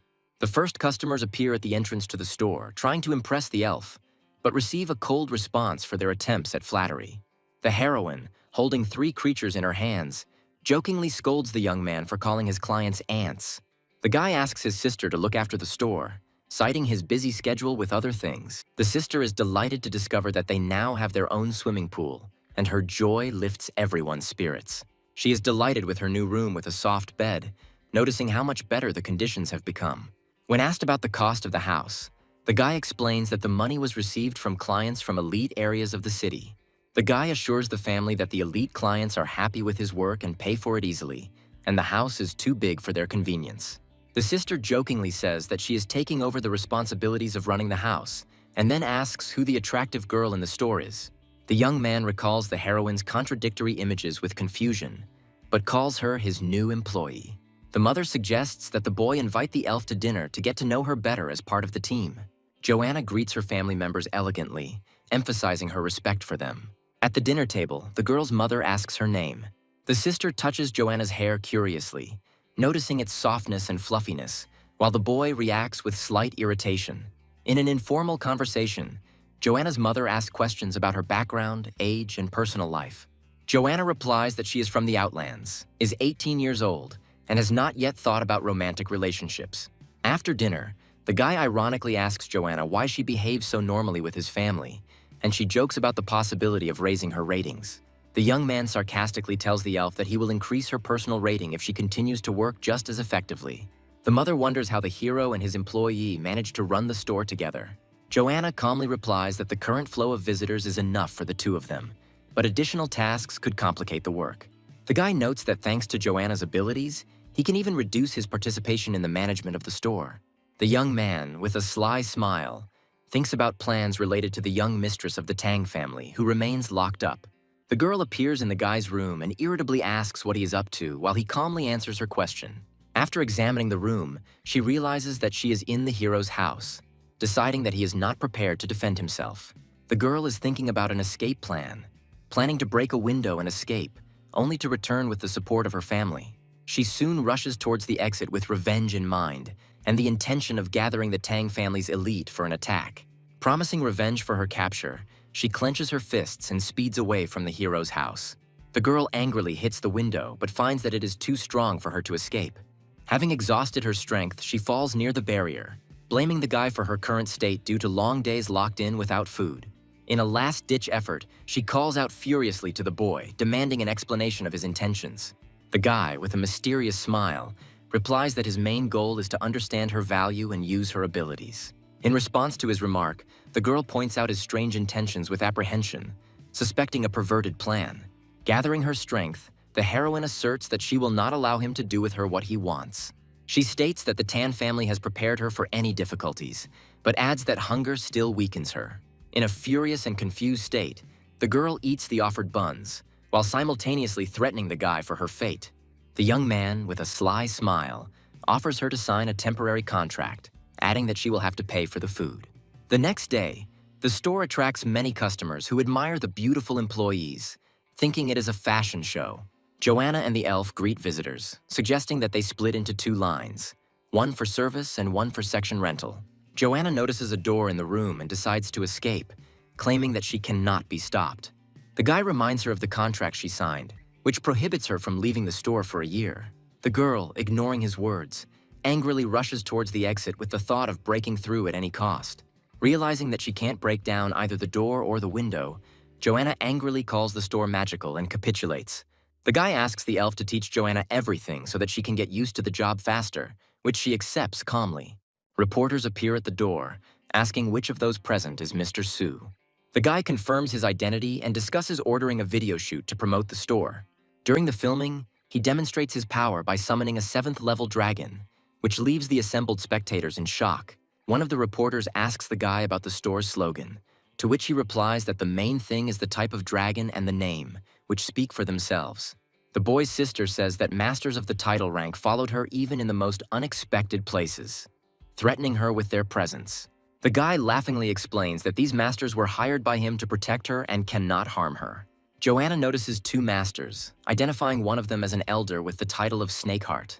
Joanna, reflecting on what happened, suggests that her family may still be informed thanks to her skills. The star-titled master transmits a voice message to another elder who is amazed by what is happening. The heroine tries to explain to the elder that she was captured by the guy and is being held against her will, begging him to release her. The elder asks in surprise if there was anyone else before her who was also caught by this young man. Joanna is relieved to realize that the elder didn't notice her, but his words make her deeply suspicious. The boy instructs the masters to guard the school grounds from the outside and gives them free access to the training field. Joanna can't believe her eyes when she sees the title masters bowing down to the boy and wonders how he achieved such influence. The guy records in the system that Joanna received 1 point, justifying her usefulness for training a new employee. He reflects on the slow progress in uncovering the spiritual tree, which has been in the works for thousands of years. The hero discusses the possibilities of the spiritual tree, suggesting that it could transform into a heavenly beast, and is delighted with the prospects.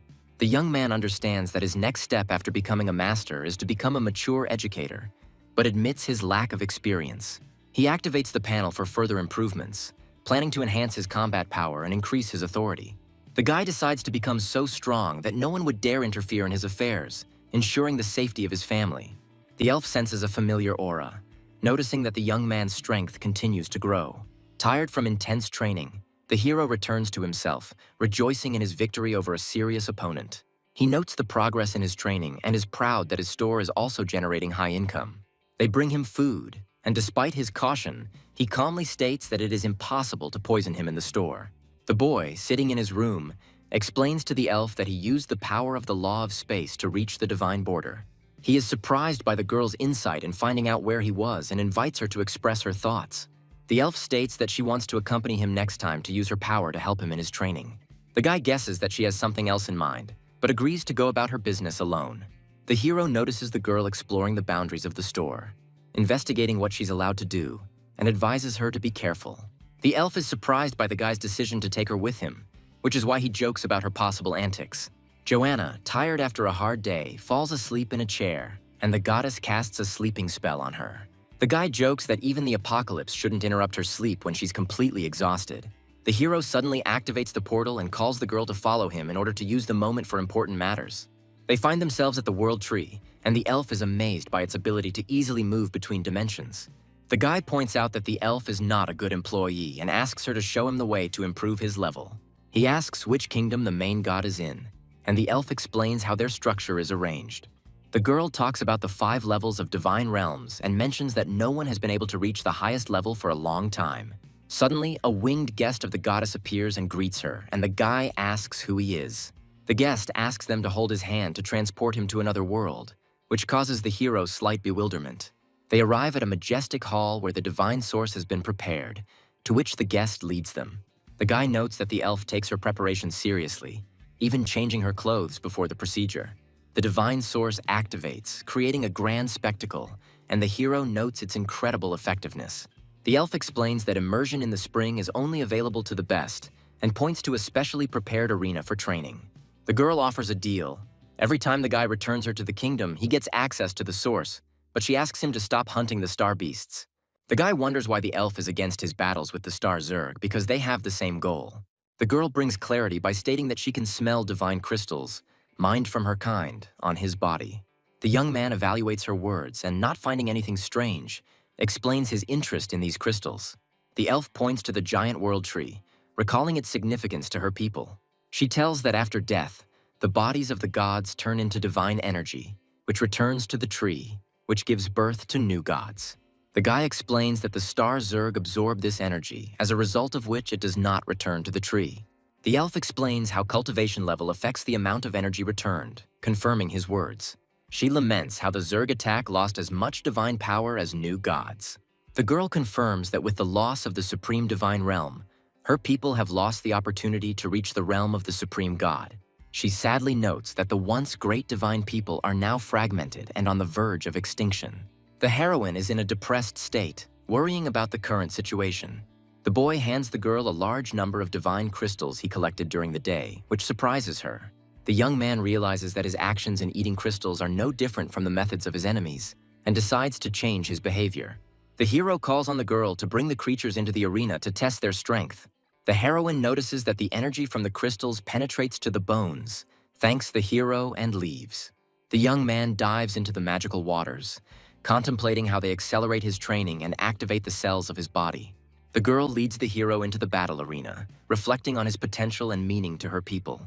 The hero opens the vault to hide the collected divine crystals in a safer place. The guy completes the training, advancing in his development to a new level of strength and mastering the art of spirit control. The hero realizes that the only real opponent on this subcontinent will be another legendary warrior whom he must surpass. The young man reminds the girl of the need to prepare for the workday, mentioning the funds spent on advertising. The girl asks the hero about his day off, surprised by his unexpected return from work. The guy explains that the students were dismissed early from class, telling them about the lesson he was preparing for with his mentor. The girl is overcome with emotion, outraged by competitors using clever marketing tactics. The young man laughs at her heated reaction, which leaves her puzzled. The hero comments that her behavior is reminiscent of a little boss, which makes the girl embarrassed.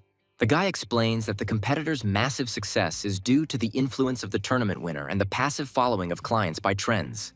The girl decides not to ignore this and suggests developing her own cunning plan of action. The young man comes up with the idea of using the tournament champion to create a buzz around their store. Crowds of people discuss the advertisement of their establishment, preparing to try their hand at the championship with the promise of victory. The unknown man is outraged by the appearance of a competitor's store, clenching his fist in anger. The board of directors discusses the issue of competition and the need to take measures to retain customers. The company's president proposes using PR specialists to gather dirt on the owner of a rival store. The president ominously gives instructions on the need to destroy the reputation of the store and its owner. One of the subordinates praises the president's ability to deal with competitors and supports his plan. At the Joe family residence, they discuss how a small shop can guarantee a championship, causing confusion. The elders of the Joe family plan to take advantage of the enemy's weakness to strengthen their family's position. Meanwhile, at a family meeting, the Liu family discusses who owns the strange store, calling it impudence. One elder reports that the shop owner is not listed among the major or minor clans, raising questions about his origins. Additional information suggests that the legendary Master Yuan was sent to the shop owner, but he returned without results. The elder reports that the legendary rank was at stake and the witnesses were eliminated secretly. The man asks not to spread information about the opponent and to wait for a clear picture of the situation. Within days, the store attracts attention with the promise of a guaranteed championship, causing a stir in the crowd. The young man answers the student's question with doubt, confirming the seriousness of his statement. The girl clarifies whether the young man really intends to promote one of his clients to champion status, following the advertisement. The hero explains that this strategy is just a gimmick to attract traffic and does not produce real winners. The young man states that he will only recommend trusted people to avoid any unwanted consequences. The hero indicates that the plan is to select someone who can consistently put effort into training to achieve success. A determined girl asks to be given the opportunity to train and achieve championship status, surprising everyone around her. The hero notes that with the right strategy and effort, and with a strong ally, one can confidently enter the top 10. The girl resolutely declares that she wants to become stronger and follow in the hero's footsteps, since being in the top 10 is not enough for her. She admits that the hero has undergone difficult training, for which she herself is ready to work to reach his level. The hero reminds her of her significant progress in her first year and asks about her concerns. The young man warns that the fight for the championship will bring confrontation with the city, competitors, and even former friends. The guy adds that the upcoming tournament will require her to sign up for a life-or-death fight. The girl confidently replies that she realized this when she became a master of fighting beasts. She mentions the day she felt the strong aura of a hero protecting them behind their backs. The girl screams that she is no longer a child and wants to use this opportunity to protect others. The hero replies with a smile that he will think about her decision. The young man agrees that her aspirations deserve discussion and further action. A crowd of people is demanding a refund, outraged by the situation around the store. The hero feels a strange reaction from the system and thinks about what is happening outside. One customer claims his pet was injured by the store and is arguing for contractual rights. The crowd begins to discuss rumors about a possible store error and suspicions of hormone use. The customer makes accusations against the store and claims the money invested, demanding an answer. The panicked man accuses the store staff of coercion and threatens to call the police. The heroine appears in the background, but the hero stops her further actions with a strict order. The man shows off a brightly glowing artifact, claiming that everything will now become clear. A client's pet, exposed to magic, suddenly becomes weakened, causing outrage. The hero asks the man if he had been in the store before and intends to find out the details of what happened. The hero presents the documents and the man's signature confirming the agreement regarding the heavenly beast, but he tries to reject them. A man claims that his fox Aurora began to get sick after returning home, and the hero suggests conducting a checkup. The young man notes that the animal's strength has indeed decreased, but the cause looks more like poisoning than illness. The hero asks a girl named Anna if she has the ability to heal, and she modestly replies that she can do a little. The man accuses the store of using stimulants and mutated substances, citing a doctor's report. Anna intervenes, interrupts the accusations, and declares that she will take care of healing the beast herself. Anna pushes the noisy man aside with one movement, ordering him to get out of the way. Shocked onlookers watch as Aurora the fox recovers almost instantly and gets back on her feet. The man, seeing the result, apologizes for his accusations and says that he will leave them alone. As he leaves, he calls for the restored beast to follow him, acknowledging the shop's craftsmanship. The hero stops the man with the fox Aurora and asks him to come upstairs for further investigation. The young man notes that the man's nervous reaction to curing the fox is suspicious and asks who sent him. The man attempts to deny his actions, threatening to call the police if he is not released. The hero increases the pressure, forcing the man to reveal information by using his magic and the power of the fox. The hero recalls that the title rank allows for punishment without charges, and asks the man if he is willing to experience this for himself. The frightened man confesses that the Liu family who run another pet store is behind him. The hero asks the man if the Liu family is connected to the famous Fei Fei chain of stores and demands more information. The man explains that the heavenly beast was seriously injured, and the Liu family offered free treatment in exchange for placing the blame on the hero's shop. The guy tries to find out the identity of the man from the Liu family, but the man claims that he does not know his face because he was wearing a mask. Anna, with a cold look, answers the heroes that the gods do not use disgusting methods like mind reading, rejecting such a possibility. The hero notices that the man speaks too easily and precisely in his explanations, as if he had prepared everything in advance. Anna suddenly intervenes, approaching the man, which frightens him and causes him to call the fox Aurora for help. Anna uses a soul search spell, revealing the man's memories and the reason for his actions. The flashback shows the man receiving threats from the Zhou family and being forced to carry out their plan with the heavenly beast. The man recalls being promised a level 8 bloodline if he betrays the hero's shop, but he also acknowledges his guilt towards the fox Aurora. The hero angrily grabs the man and declares that he is an undead for his actions, frightening him to the point of trembling. The man begs for his life, promising to take better care of the fox and correct his actions. The hero demands that his contract with the fox Aurora be annulled while Anna watches what is happening. The fox does not respond to her former master's order to return, confirming that the man is no longer worthy of her trust. The frightened man finally surrenders, asking the hero not to kill him and acknowledges his submission. The hero, holding the man, throws himself from a height, emphasizing that he does not like to get his hands dirty. Against the backdrop of the hero's titular rank, a group of accompanying creatures appears, striking the witnesses with their strength. The hero demands to summon the head of the clan, marking his arrival as the owner of the Azornic store. The servants of the Zhou clan ask the hero to wait, stating that the head has already been notified of his visit. The hero, demonstrating the power of the luminous purgatory, warns that he does not have much patience. The elite army of Zhou emerges from the clan's courtyard, blocking the hero's path and promising to prevent his advancement. The hero coldly states that he needs a leader, adding that he will not wait long. The commander of an elite army with a level 9 combat power warns against entry without permission. The hero decides that if the head of the clan does not come out himself, he will have to knock on the door. The hero's secret techniques have a stunning effect on the soldiers of the Zhou army, who recognize the uniqueness of his fighting style. The commander of the Zhou family's elite army orders all might to be used to repel the hero's attack, claiming that the intruder will be killed. The soldiers form a powerful defensive barrier, but the hero manages to break their formation, shocking the army. The army commander is confused by the hero's unwavering strength and accuses him of planning to destroy the Zhou family. The protectors of the Zhou family enter the fray, declaring that they would rather die standing than live on their knees. The hero uses the Xuanwu burst-style technique, crushing the Zhou family's defenders with a powerful blow. The commander, defeated along with his soldiers, thanks the protectors for their attempt at resistance. The head of the Zhou clan comes out, remarks on the strength of his elite army, but reproachfully asks how they became so useless. The clan leader, who possesses the combat power of the highest 9th stage, admits that he had to intervene due to the incompetence of his subordinates. The army commander falls before the clan leader, begging for a second chance to correct his mistakes and catch the hero. The hero, appearing against the backdrop of his powerful beasts, directly addresses the head of the Zhou clan, asking if it is true that he is the one in charge here. The hero demands that the head of the Zhou clan hand over the culprits who plan to damage his store. The clan's protectors, who possess the combat power of the 9th stage, are outraged by the hero's demands and try to threaten him. The elite Zhou army fully mobilizes and launches an attack, intending to crush the hero. The hero contemptuously compares the army to useless creatures, saying that they are of no use. One of the protectors uses a powerful spell, forming a giant energy creature.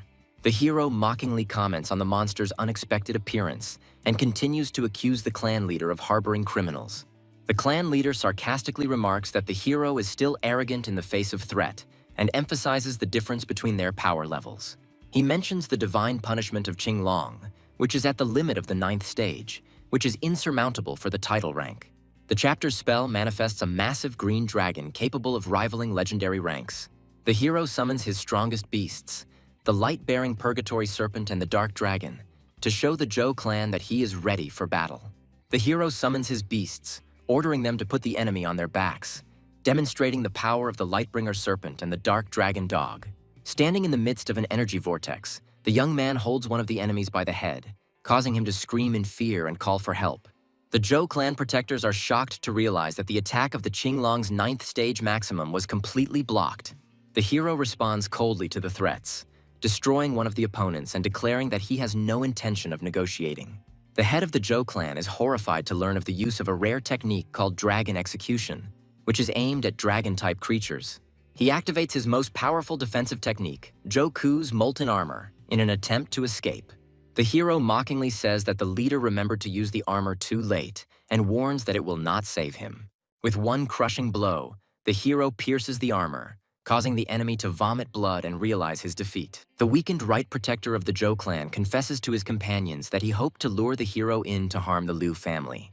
The hero, with a menacing look, asks the head of the clan if he intends to continue to cover up for the guilty, demanding an immediate answer. The hero demands that the clan leader bring all those responsible for the attack and emphasizes that he does not intend to wait any longer. The clan leader, reflecting on the situation, realizes that the hero turned out to be much more dangerous than he expected, comparing him to the god of death himself.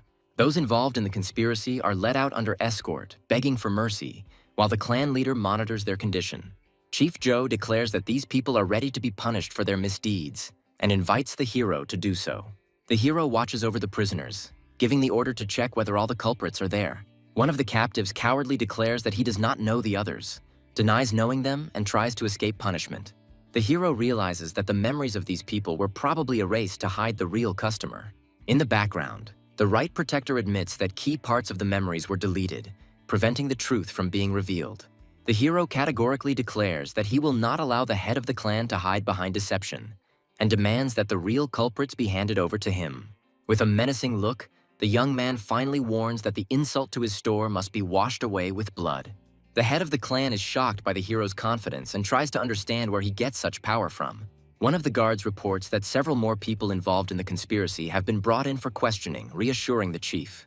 The arrested, kneeling, beg for mercy, admit their mistakes, and plead not to take their lives. The clan leader officially hands over all the culprits to the hero, emphasizing that they are ready to be punished. The hero rightly says that those who were not the main instigators should not be executed, but he has a higher goal. In a serious tone, the hero reflects on the need to strengthen his authority in order to prevent a recurrence of such events. One of the observers mockingly states that after so many murders, the hero might calm down. The hero speaks calmly, mentioning the small skeleton, which causes tension among everyone present. The left protector of the clan indignantly asks why the destruction of the ancestral home continues if all the guilty parties have already been handed over. He responds coldly, questioning the justice of his actions, and warns that he will find out the truth by the process of elimination if the organizer is not exposed. The hero threatens to start with the head of the clan, calling upon the light-bearing serpent of purgatory to force him to answer. The clan leader recognizes the criticality of the situation and decides to call upon his right protector to try to turn the tide. The hero turns coldly to the protector, suspecting him of organizing the crimes, and demands an explanation. The right protector, losing his composure, laughs at the situation, not believing that the Zhou family could be on the verge of destruction due to a conflict with the store. In a fit of rage, the protector accuses the group's leader of incompetence, which led to the discovery of his perfect plan. The protector declares that if he dies, he will take with him the one who exposed his plans, launching a desperate attack. The hero orders his beast to deal with the remaining aftermath of the battle, restoring order. The left protector watches the horror of what happened and admits that he is glad that he was not involved in this conspiracy. The clan leader, shocked by the destruction, decides to forbid his family from approaching the hero's store to avoid further conflict. Bowing before the hero, the head of Zhou hands over all the culprits to him, begging him to spare his family and not to be angry anymore. The hero explains that eliminating the villains is not the end, and demands a public apology and compensation from the Zhou family for the damage caused. The clan leader agrees, promising to personally handle the announcements while rumors about the store owner's strength are already circulating in society. The young man clarifies the terms of compensation, asking what specific resources the Zhou family lacks, but states that he needs a certain set of heavenly treasures to train martial beastmasters. The hero demands a set of treasures of the same level as those taught to the most important heirs of the Zhou family. The head of the family is shocked because the transfer of these resources will deprive Zhou of the opportunity to ever become stronger, and sees this as a threat to the future of the clan. The hero calmly replies that even if he compares them to lesser creatures, he is capable of making a worthy opponent out of anyone. The hero confidently adds that even a pig can be raised to the level of a true clan leader if he possesses real talent. The clan members are outraged by the comparison of the patriarch to a pig and are ready to start a fight to defend the family's honor. The head of the family wonders if the hero is really capable of raising anyone to the top. Recalling the past development of the little skeleton, the clan leader is frightened, realizing that the hero's words are not a metaphor because the skeleton was indeed once a beast of the lowest pedigree and has now become incredibly strong. The hero notes that the leader of Zhou is worthy of his position and offers cooperation for the benefit of both parties, promising rare food and the cultivation of super-strong beasts at low prices. The young man reminds the leader that the Zhou family has long dreamed of entering the major league, and hints that his help could become a nuclear weapon in their confrontation with the four major clans. The head of the clan is surprised by the scale of the hero's plans and suspects that he also intends to subjugate all the strongest families. The hero advises to look at the situation more broadly, hinting to the elder about new strategies for the family's survival. The city is discussing the latest events, with people surprised by Zhou's revelation and now praising the owner Su's store. Inside the store, shoppers share the news with each other, noting that the rumors about the amazing store turned out to be true. The hero unexpectedly receives a mysterious reward, a bright energy core, and wonders about its purpose. He is surprised to discover that this artifact allows him to obtain the ability of fusion, a rare gift available only to legendary beastmasters. The young man is puzzled about which of his pets to entrust with such a powerful skill book, because it is truly dangerous. In his imagination, the hero tries on the power of merging with the dragon, imagining how he will breathe fire and fly on the wings of the light-bearing serpent of purgatory. The guy thinks that using a dragon for fusion is too banal and familiar because he prefers spirit control. The hero considers the option of fusing with the dark dragon dog and, imagining its abilities, notes that it would be useful to see souls from a great distance. The dark dragon dog reacts happily, But the idea of becoming a dog warrior seems too ridiculous to the hero. The boy decides that the only one truly worthy of the legendary fusion skill is a small skeleton. The young man summons a miniature skeletal warrior, warning that this time he is not needed for battle. The little skeleton grabs the skill book. The hero encourages him, urging him to accept the power quickly. The hero is surprised to notice that after receiving the fusion skill, the skeleton's combat power has increased almost 1.5 times. After absorbing the bloodstone, the small skeleton's appearance changes. It becomes stronger and much more terrifying. The boy realizes that for a long time, battles and experience did not provide a noticeable increase in strength.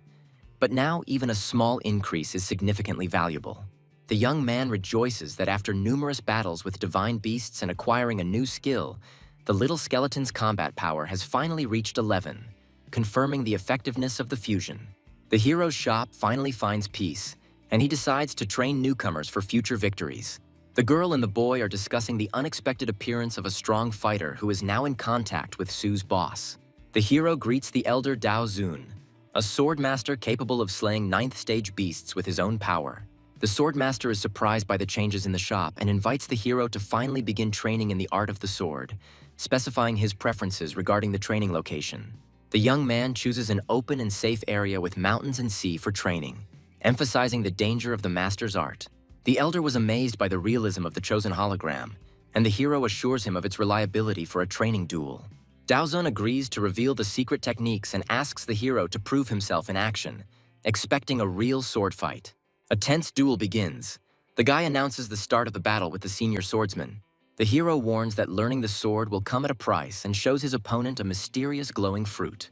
Senior Daozun is astonished to recognize the legendary spiritual tree fruit, which can develop the power of a beastmaster to the next level. The hero looks with delight at a rare artifact that could shorten his years of training. The man activates the blade, explaining that its uniqueness is not attainable without exceptional skill.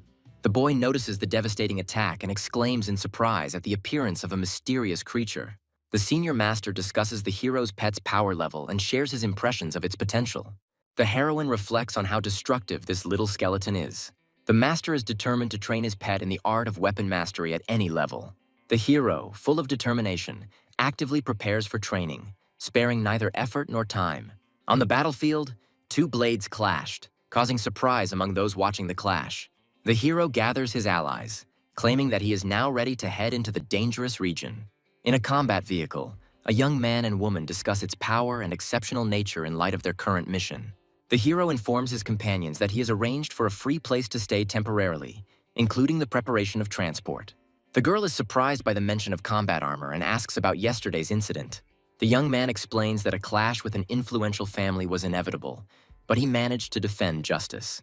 The guy reports that he eliminated the leadership involved in the attack, causing surprise among those around him. The girl assumes that recent events are connected with her success in the tournament, but she is assured otherwise. The hero philosophizes about the power and inevitability of confrontation, emphasizing that the problems are not her fault. The guy admits that he doesn't strive to be a champion, but emphasizes the value of training for his companions. The group discusses plans to prepare for the tournament, where the leader confirms that he has sufficient strength. A devilish creature appears on the field, and the allies decide to postpone the battle for a while.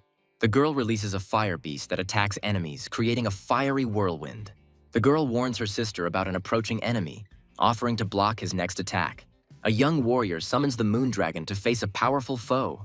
Combining her power with the summoned creature, she attacks the enemy using the moon claw technique. The group rejoices at the victory over the enemy, finally easing the tension.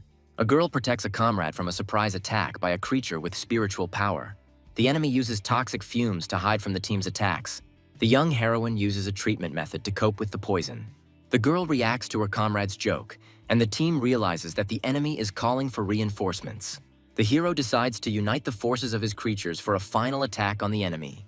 The young man solemnly assures that their coordinated actions will allow the battle to be concluded in their favor. The girl invites the guy to coordinate for an attack, confirming his ability to work in a team. The hero decides to contain the hostile couples and builds a strategy for the future, reflecting on his plans. The young man gives the girl an expensive drug, emphasizing her contribution to their survival. The master declares the end of the training day and suggests that everyone rest, but the heroine wants to continue fighting. The girl shares her enthusiasm for the battle, and the boy explains that he is raising money to promote his dragon.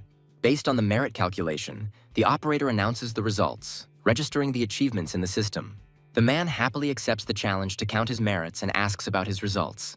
The scoring system is explained to the hero, detailing the difference in value between killed animals of different levels. The base's staff recall previous records and joke about the hunter's gradual progress. A group of competitors called the Night Wolves demonstrate their results with an impressive number of points.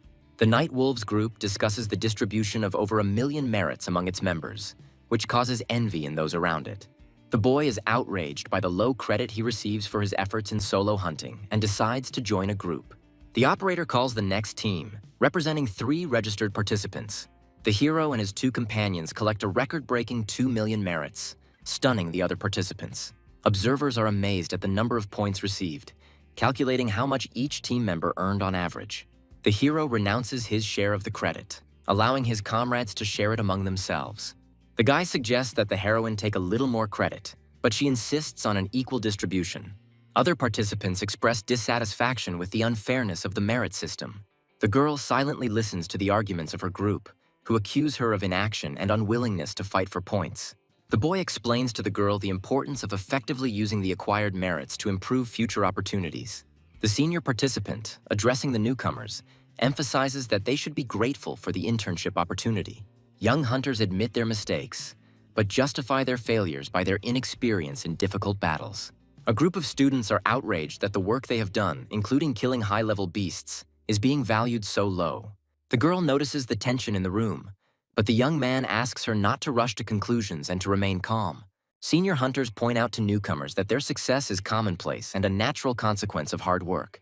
The leader of the experienced hunters concludes that participating in battles gave the youth useful experience. He reminds us that we need to focus not only on the results, but also on what was done to achieve them. A group of students is told that joining a team means sharing all risks and rewards collectively. Experienced hunters emphasize the importance of the value of each action and encourage those who are dissatisfied to act independently. Young people are becoming more aware of the fairness of the system, recognizing the importance of experience and teamwork for further growth. The boy reflects on the girl's resilience, acknowledging that she hates injustice, but she needs to become stronger. The hero motivates his companions by offering to exchange their achievements for currency and continue training in the desert regions. The day before the tournament opens, the ranking of the top participants is temporarily suspended. The mysterious man rejoices at the opportunity to spread the hero's name throughout the city, planning his moves. In a darkened room, mysterious figures discuss a young opponent who is ready to fight for first place. On the customer rating screen, the name of the hero and his comrades occupies the top positions, attracting the attention of rivals. Giant screens on the airships announce the start of the long-awaited 50-second global epic tournament. The huge stadium is filling up with people eagerly awaiting the start of the preliminary rounds. The crowd of spectators erupts in shouts of enthusiasm, eager to see the exciting spectacle of the tournament. Tournament organizers encourage participants to demonstrate their skills as the competition begins. A girl from Fengshan University is preparing for the qualifying round of the tournament, aiming for high achievements. Participants from different universities and families take their places, emphasizing the scale of the 1,000-strong tournament. The arena gates close, the force field is activated, and the name of the round is announced. The first qualifying round, called Insect Swarm, is filled with dangerous fantasy creatures. Participants will learn that they will have to confront a swarm of wild level 5 bees whose stings can paralyze. The round requires participants to last 6 hours, which causes panic among those unprepared. A university professor watches the tournament, noticing how much more difficult this level has become compared to previous ones. The young man finds himself in the spotlight, sitting next to renowned teachers backstage at the competition. One of the mentors offers the hero to become a golden teacher at the university, promising great privileges. 2 professors begin a dispute over the right to recruit the hero, competing for his attention and talents. The young man discusses his recent successes and opportunities for continuing his work at the university with the professor. The teacher praises the hero for suppressing the influential family and notes how his store influences the development of students. He is offered to head a new department of the university related to the cultivation of celestial beasts, which provides enormous resources. The hero jokingly declines the offer, saying that he is only interested in participating in the tournament now. The second professor expresses dissatisfaction with his colleague's treachery, but admits that he would like to suggest something similar himself. The tournament host reminds participants of the rules, as well as the need to take care of the arena's environment. The tournament begins, and the participants are faced with paralyzing, poisonous insects that pose a deadly threat. Many players are eliminated from the round due to the swarms of bees attracted to the arena. A girl finds herself in the spotlight after becoming the target of a swarm of insects due to an unsuccessful maneuver. She displays amazing agility and elegant movement while resisting attacks, which brings delight to the spectators. The girl reflects on the strange activity of the swarm of insects that avoid attacking the grass flowers. On the other side of the arena, one of the participants easily deals with insects using his strength. The guy unleashes power, destroying many fantasy bees, hoping to finish the round faster. The presenter admires the participant's tactics, who hides his true strength, showing only a part. The participant is unexpectedly faced with a massive attack of bees, causing him to lose his advantage. The commentator points out the participant's mistake, as he underestimated the reproduction rate of the ghost bee swarms. The girl analyzes the situation, realizing that even high-level masters would not have lasted so long against the swarm. She comes to the conclusion that the key to passing the round lies not in fighting strength, but in unconventional solutions. The younger generation of the Tang family criticizes the girl for her ambitions, preparing for battle with disdain. The heroine comes up with an experimental plan to lure bees to herbal flowers to reduce their pressure. The insects continue to ignore the grass flowers, which increases the girl's suspicions about the swarm's bizarre behavior. The heroine comes to two possible reasons. Either the swarm is being controlled, or the flowers somehow repel them. The girl guesses that special rules for protecting flowers may explain the current situation in the arena. Behind the scenes, the teachers learn about the Tang family's weapon, which is capable of fatally wounding even strong opponents. The girl successfully repels the attack, unexpectedly wounding her opponents, causing them shock and confusion. The announcer reports the defeat of 3 strong members of the Tang family, who were attacked by a swarm of bees. One of the participants calls upon his fire frog to create a wall of fire to protect himself from insects. A group of participants uses a fire barrier for cover, but begin to argue about what to do next. The heroine realizes that the secret artifacts that repel insects have not been found, and searches for them among the bees. She continues to move around the arena in search of a possible treasure that holds the key to victory. The girl decides to use star power to determine whether secret artifacts are hidden inside fantasy bees. She quickly catches one of the bees and begins to examine it to confirm her guess. While examining the captured insect, she discovers a hidden treasure inside it, confirming her suspicions. The commentator happily announces that the participant has found the correct way to complete the round in just 1 hour. The girl stands proudly in the arena after winning the first round, which draws admiration from the audience. The remaining participants begin to realize that the treasure is hidden in the bees, but regret their failure. Backstage, teachers discuss how Su Lin Yu's skillful technique helped her defeat difficult opponents. One of the senior mentors comments sarcastically upon discovering the girl's connection to the Tang family. The protagonist lightly replies that there is nothing special about teaching the girl, strengthening his calm. The Tang family participants who lose the round leave the arena under the care of medical assistants, which concludes the round. One of the participants successfully repeats Su Lin Yu's method, receiving the key to passing the first round. The round is declared over, allowing the advanced participants to prepare for the next stage in 3 days. The heroine notices the importance of her discovery and is glad that it prevented possible tragedies in the arena. As she leaves the arena, the girl jokes about returning home and is noticed by a hidden rival from the Mu family. The Mu family's secret technique leaves a blood mark, provoking beasts to become aggressive. The opponent explains that using this technique will split the load between the participant and their heavenly beast. A swarm of insects controlled by a member from the Mu family rushes towards Su Lin Yu, causing horror among the onlookers. Viewers are outraged by the injustice of what is happening, assuming that the heroine was deliberately attacked. The commentator explains that there is no direct rule against attacking other participants, leaving the situation open to condemnation. A member of the Mu family, ostentatiously declaring himself to be the future champion, directs his full power at the heroine. The girl activates the summoning rift, summoning her powerful celestial beast to counter the enemies surrounding her. A fantasy fire beast appears, possessing high speed and destructive power which confuses the opponents. The enemy is shocked that the heroine was hiding such a powerful battle beast. The enemy attempts to regain control of the battle situation by using the 8th stage demonic claw. The fire beast activates the nightmare paralysis ability, immobilizing the enemy and depriving them of control over themselves. The heroine explains the weakness of the blood mark, pointing to the owner's decreased concentration due to sharing the load with the heavenly beast. She disarms the enemy and destroys the source of his power, avoiding unnecessary violence. Leaving the arena, the heroine easily and confidently declares that she does not kill enemies, following her brother's instructions. The Mu family's hope lies defeated on the field, as their entire younger generation was mercilessly destroyed. The young men watch in horror at the crushing victory, not believing that such cruelty comes from a fragile girl. The calculating young man realizes that all the rumors about the heroine's incredible strength turned out to be a frightening reality. Powerful figures rush to congratulate director Su, trying to profit from the success of his talented sister. The sycophants look at the empty space in confusion, not understanding where the person important to them has disappeared to. The girl feels watched with icy calm, preparing for a new hidden threat. A ruthless mercenary looks forward to dealing with Su Ling after receiving orders to eliminate his daring rival.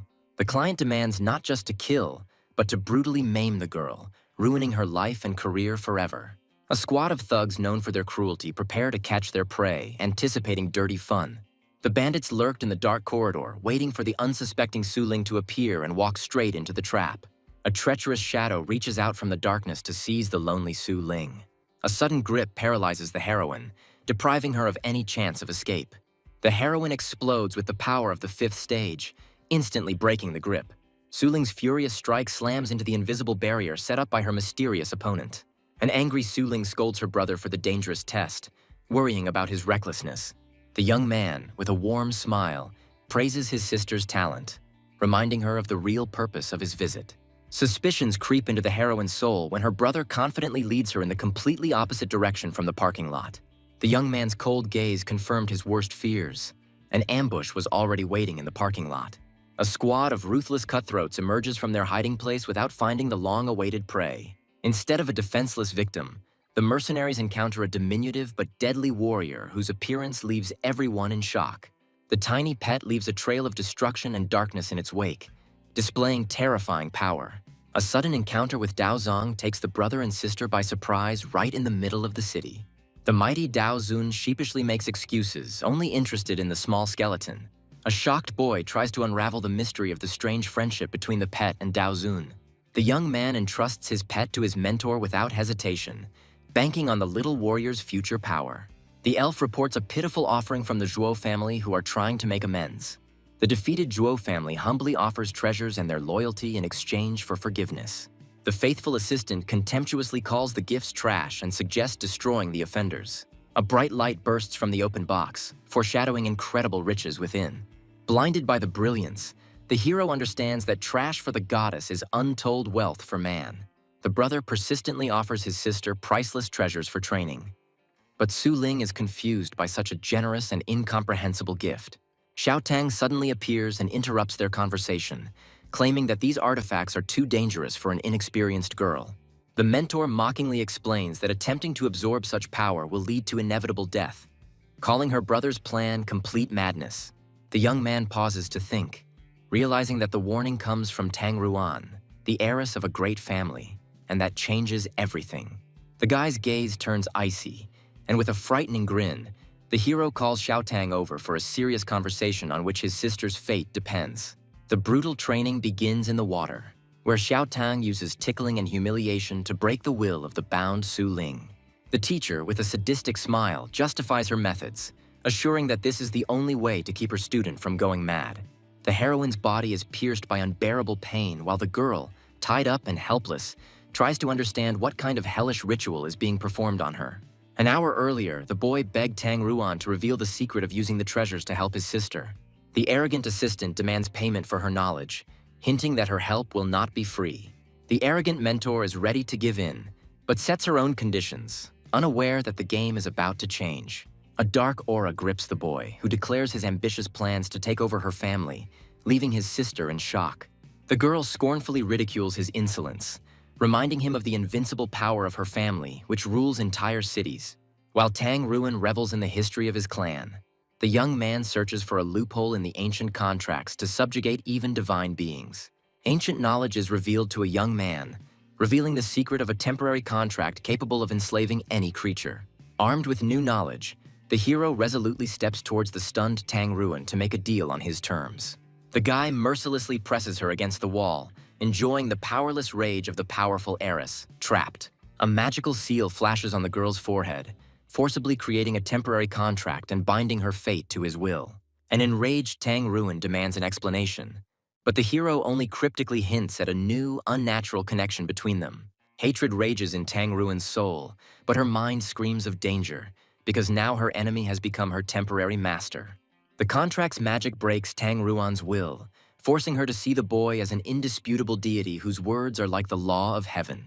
The proud heiress falls to her knees, completely subdued by the power of the contract and ready to carry out any order of her new master.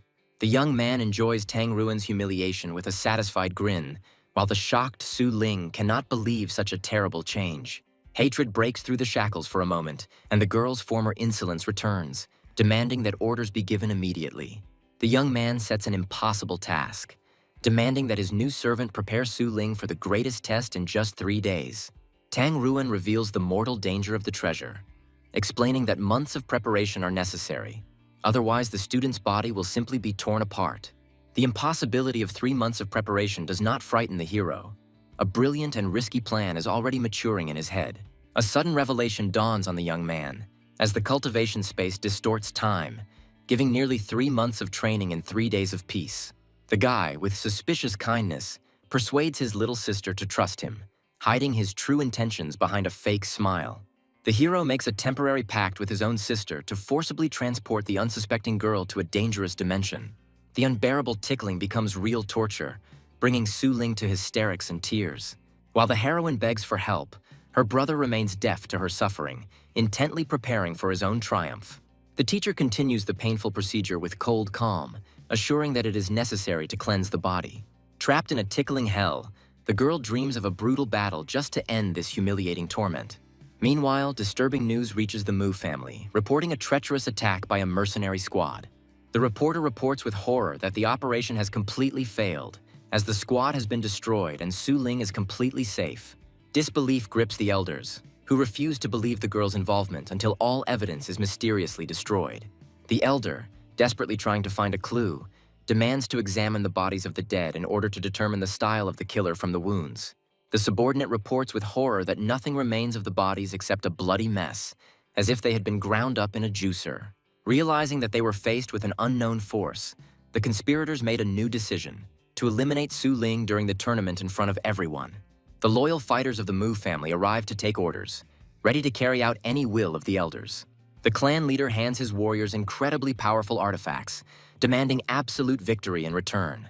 Blinded by generosity, the warriors swear allegiance, not realizing that they have become pawns in someone else's bloody game. In the shadow of the Qin family palace, another assassin takes a blood oath, pledging his life to carry out a deadly mission. The Tang family also enters into a conspiracy, preparing their champions for brutal reprisals in order to prove their superiority with the blood of their rivals. The tournament host cheerfully welcomes the participants, unaware of the deadly intrigues that have unfolded over the 3-day break. The roar of the crowd and the grandeur of the arena create a festive atmosphere, setting the stage for the upcoming battle for survival. The rules are changing, and now participants will have to demonstrate not speed, but pure combat power and tactical thinking. The new conditions throw 5 fighters into one arena in a deadly fight where only one can emerge victorious. The contestants enter the arena, and among the shadows of faceless opponents, Su Ling confidently strides towards the slaughter that is destined for her. The grand opening of the tournament thunders over the stadium, hiding deadly intrigues behind the festive atmosphere.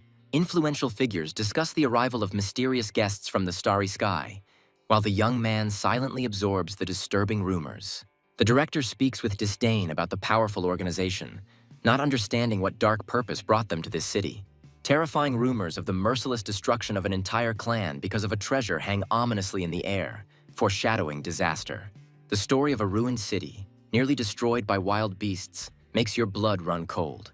The hero, with cold calm, realizes the enormity of the situation, realizing that now all that remains is to hope for a miracle. Su Ling enters the arena with trepidation, praying that their family will not become the next target of the ruthless treasure hunters. The gong sounds like a death sentence, and the 5 fighters freeze in the arena, ready to tear each other apart for the sake of victory. Zhang Shou's vile gaze pierces the girl, and he is already anticipating how he will break the main contender for victory. The huge Ma Zun, with a menacing grin, promises the heroine a quick and painful reprisal, considering her easy prey. Ge Shu presumptuously suggests that Su Ling surrender, but receives only a cold and defiant look in response.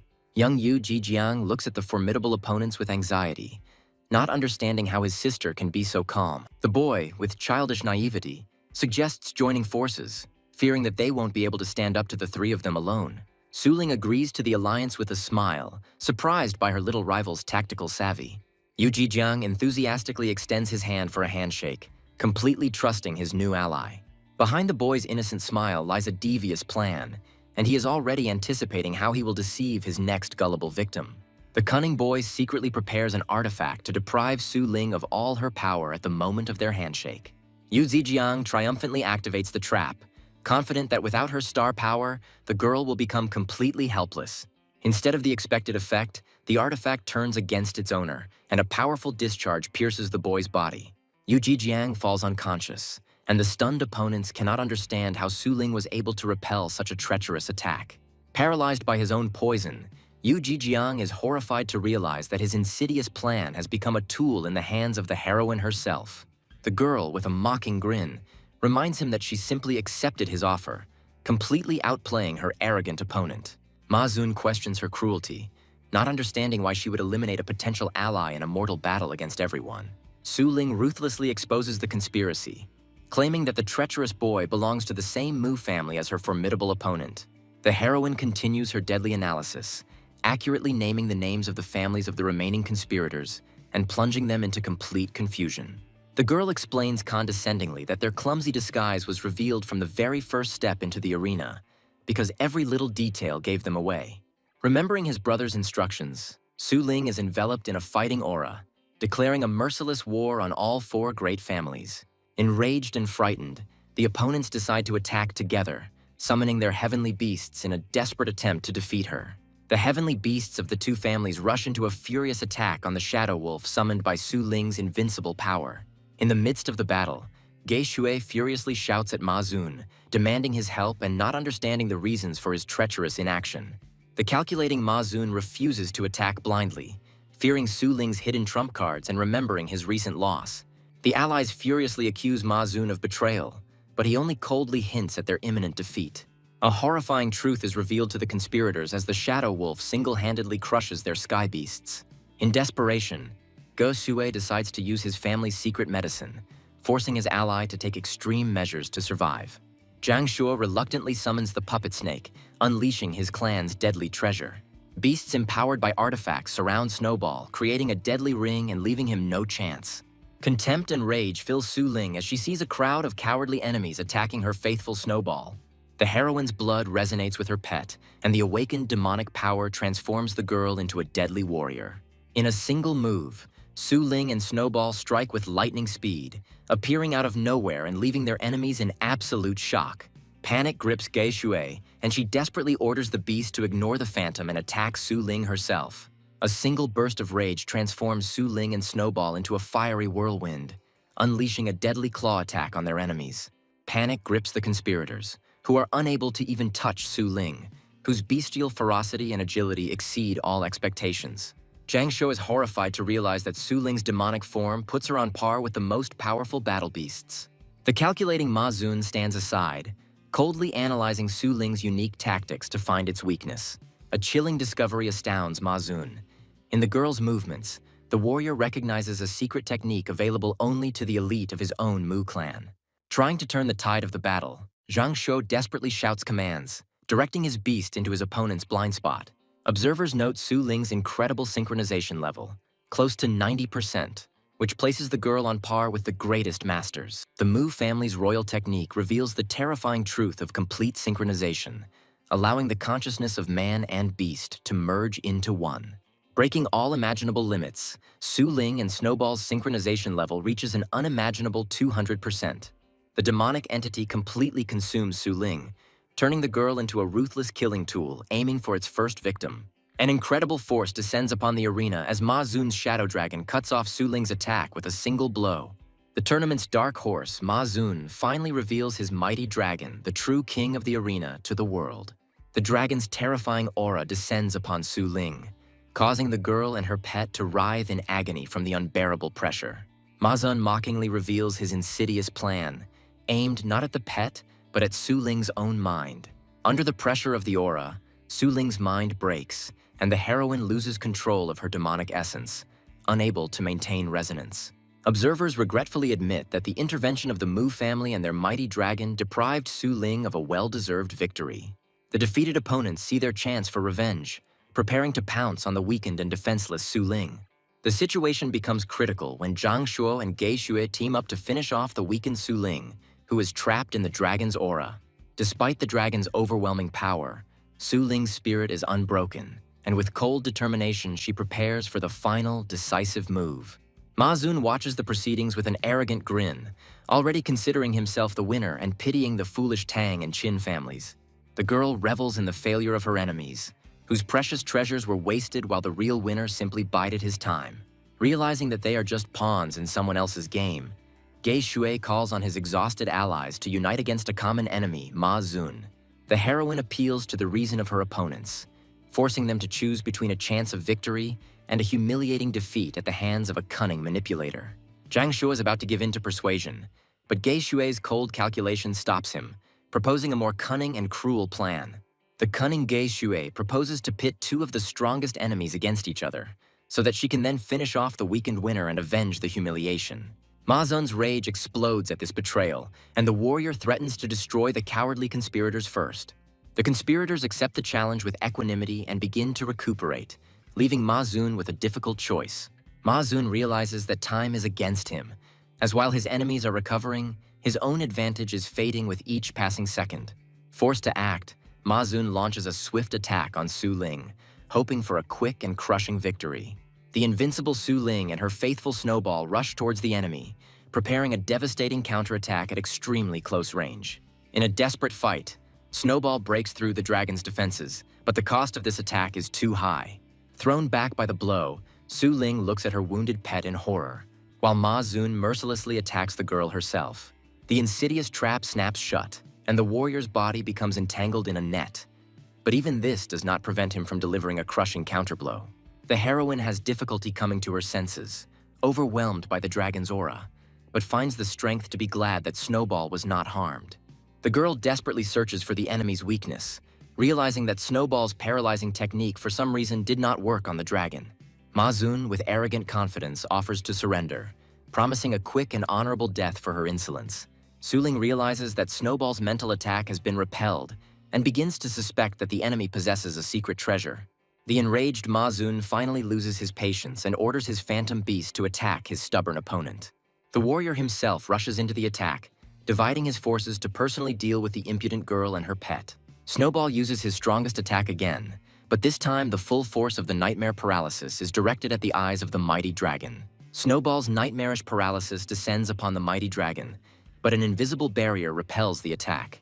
The heroine triumphantly exposes the enemy's secret, but Ma Zun only grins confidently, because knowledge does not guarantee victory. The source of Ma Zun's invulnerability is revealed, as an ancient dragon bone artifact makes him invulnerable to mental attacks. Without giving her time to recover, Ma Zun delivers a crushing blow, sending the defenseless Su Ling flying across the arena. The insidious technique allows the warrior to create illusory doubles of Su Ling, completely disorienting her and rendering her unable to defend herself.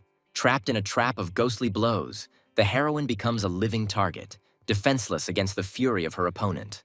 The defeated heroine lies in the arena, and the commentator is already proclaiming the triumph of the invincible warrior from the Mu family.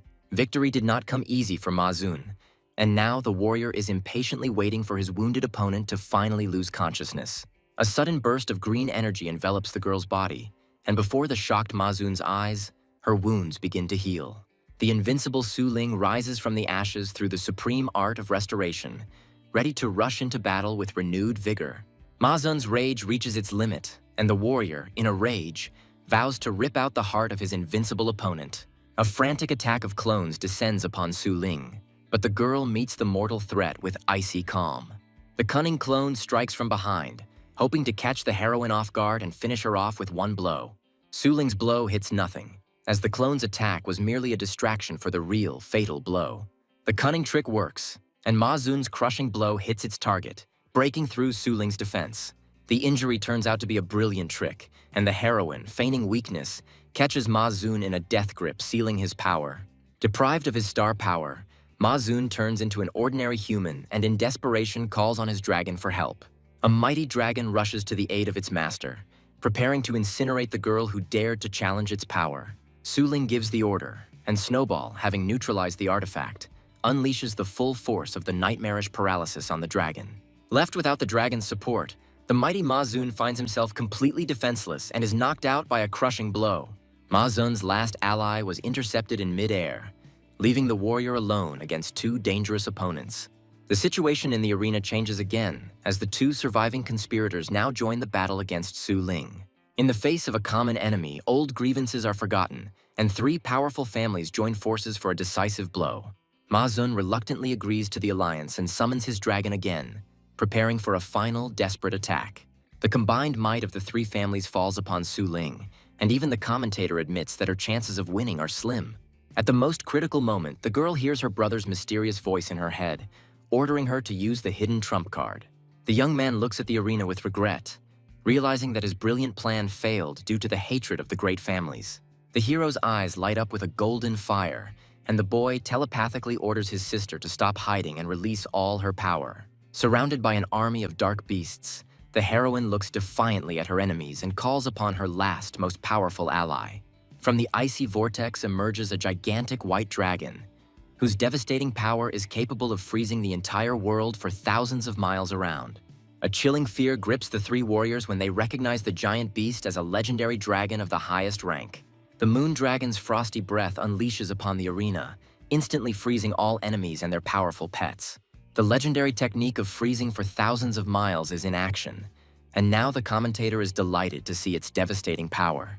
With one gesture, Su Ling ends her attack, and her three opponents fall limply to the icy arena, defeated and unconscious. The audience is shocked by such an incredible display of strength, as the girl single-handedly crushes three of the strongest warriors. Victory is won, and a wounded Su Ling stands proudly beside her beautiful and deadly dragon. Influential figures rush to congratulate the young man on his sister's triumph, already seeing in her the future support and pride of the entire university. A mysterious knock on the door interrupts the silence of the night, forcing the girl to tear herself away from her upcoming training session. The heroine cautiously peers into the room and sees her mentor, surrounded by a golden glow and immersed in deep meditation. An irritated Tang Ruan interrupts her training, demanding an explanation from the uninvited guest and for her to leave immediately. As a sign of reconciliation and respect, Su Ling presents her mentor with a box of exquisite pastries. The heroine humbly asks Tang Ruan for daily training, willing to do anything to achieve her goal. The mentor, with a sly smile, reveals the student's true motives, suspecting that she is only interested in her secret tactics. An embarrassed Su Ling admits that the brutal battles at the tournament made her realize her own weakness and imperfection. Tang Ruan accepts the treat with understanding, but her penetrating gaze forces the girl to reveal the true reasons for her fear. The pain of her recent defeat and the fear of falling behind her brother drive Su Ling to desperately strive for new, unattainable power. The mentor understands that behind the desire to become stronger lies the fear of losing the connection with her powerful pet. A steely determination flashes in Su Ling's eyes, and she declares her intention to strengthen her psychic power to protect Snowball. Tang Ruan explains the difficulty of developing mental strength, hinting that only a few are able to achieve mastery in this. The mentor, with a mysterious smile, offers to show her clan's secret technique, accessible only to women, and asks to summon a dragon. The mentor points out her student's stupidity with disdain, explaining how to properly control the power of a mighty dragon in a confined space. Obedient Su Ling, embarrassed by the criticism, begins the summoning ritual, opening a portal for her powerful pet. The icy majesty of the moon dragon descends upon the room, but Tang Ruan meets its crushing aura with unperturbed calm. Trapped in the shop, the mentor savors the moment as the dragon's menacing roar awakens a long-forgotten thirst for battle within her. An enraged Belyashik prepares to attack, and a frightened Su Ling desperately tries to warn her mentor of the impending danger. With one graceful movement, Tang Ruan deflects the fierce attack, easily demonstrating the superiority of his secret technique over the dragon's power. Shocked, Su Ling realizes the full power of what she has seen, as this technique grants its owner almost absolute physical and mental protection. The heroine's eyes light up with hope, and the girl begs her mentor to teach her this art, which can change the course of any battle. As payment for her tuition, Tang Ruan demands something strange, and the naive Su Ling readily agrees to buy her salty food every day. The cunning mentor reveals her true motive, as Su Ling will become her ideal and secret sparring partner to hone her forbidden technique. The young man gathers a secret council, using soundproofing to ensure the elder's reports remain strictly confidential. The enraged ancestor of the Mu family reports the patriarch's displeasure, as the humiliating defeat has made Yu Er their main threat. The wise ancestor of the Qin family warns his young master against a reckless fight, recognizing Yu Er's overwhelming power. The Tang family's ancestor doesn't care about the tournament at all, as all the clan's efforts are focused on searching for the mysteriously disappeared Lady Ruin. The cunning ancestor of the Liu family laughingly declares the neutrality of his clan, which wisely decided not to get involved in a dangerous game.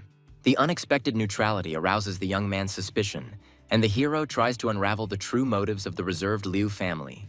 The elder reveals the secret of their alliance. As in the past, it was the intervention of the Liu family that saved Yuer from the wrath of other clans. The hero turns his attention to the main threat, receiving a report about a mysterious messenger from the Starry Sky organization. The young man gives orders to take care of a participant named Shui Kuang, ending the secret meeting and preparing for the next step. The hero's eyes glow with determination, as the young man is certain that the powerful organization Starry Sky is pursuing its own secret goal in this tournament. Deciding to put aside unnecessary worries, the young man remembers his duty and goes to his weekly training with Joanna. The faithful assistant obediently awaits the order, and the hero invites the girl to the divine source for joint cultivation. The cunning elf senses the alarm in her master's voice and offers him a faster and more seductive path to power in the supreme divine realm. The hero freezes in horror, realizing that his secret thoughts have been heard, and now he will have to explain himself. The young man tries to wriggle out of it, using the terms of the contract as a cover, but Joanna is already ready to offer a more profitable deal. Seeing that the owner did not fall for the trick, the assistant shyly offers him a special method, ideal for quick strengthening. Joanna tells of the heavenly trials, a brutal selection process that takes place on the brink of life and death, tempering the body and spirit. A mighty warrior with the body of a divine bull prepares for the test, dreaming of a promotion and a place in an elite squad. At the peak of divine thunder, amidst raging lightning, the most severe and dangerous test in the world begins. Feeling the colossal pressure even from a distance, the guy understands that they are too late, and the most desperate warriors have already begun their mortal battle. The young man admits with a slight smile that he hasn't yet gotten used to the new environment, but has already managed to think about the store's future. Joanna wonders why Su Ling and Tang Ruan remained in the palace, not realizing that their training requires privacy. Observers are gushing over the incredible talent of Team 7, whose thundercloud radius has already reached 10 miles. The hero watches what is happening with interest, trying to assess the strength of local talents and compare it with the capabilities of his pets. A bolt of heavenly lightning strikes the warrior, but he takes the blow with a furious roar, trying to withstand the crushing power of the test. In his agony, the warrior calls out to the mother tree, begging for help and the glory that successful completion of the test will bring him.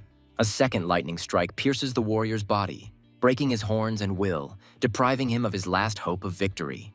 Having lost his mighty horns, the warrior falls to his knees, completely broken and defeated by heavenly punishment.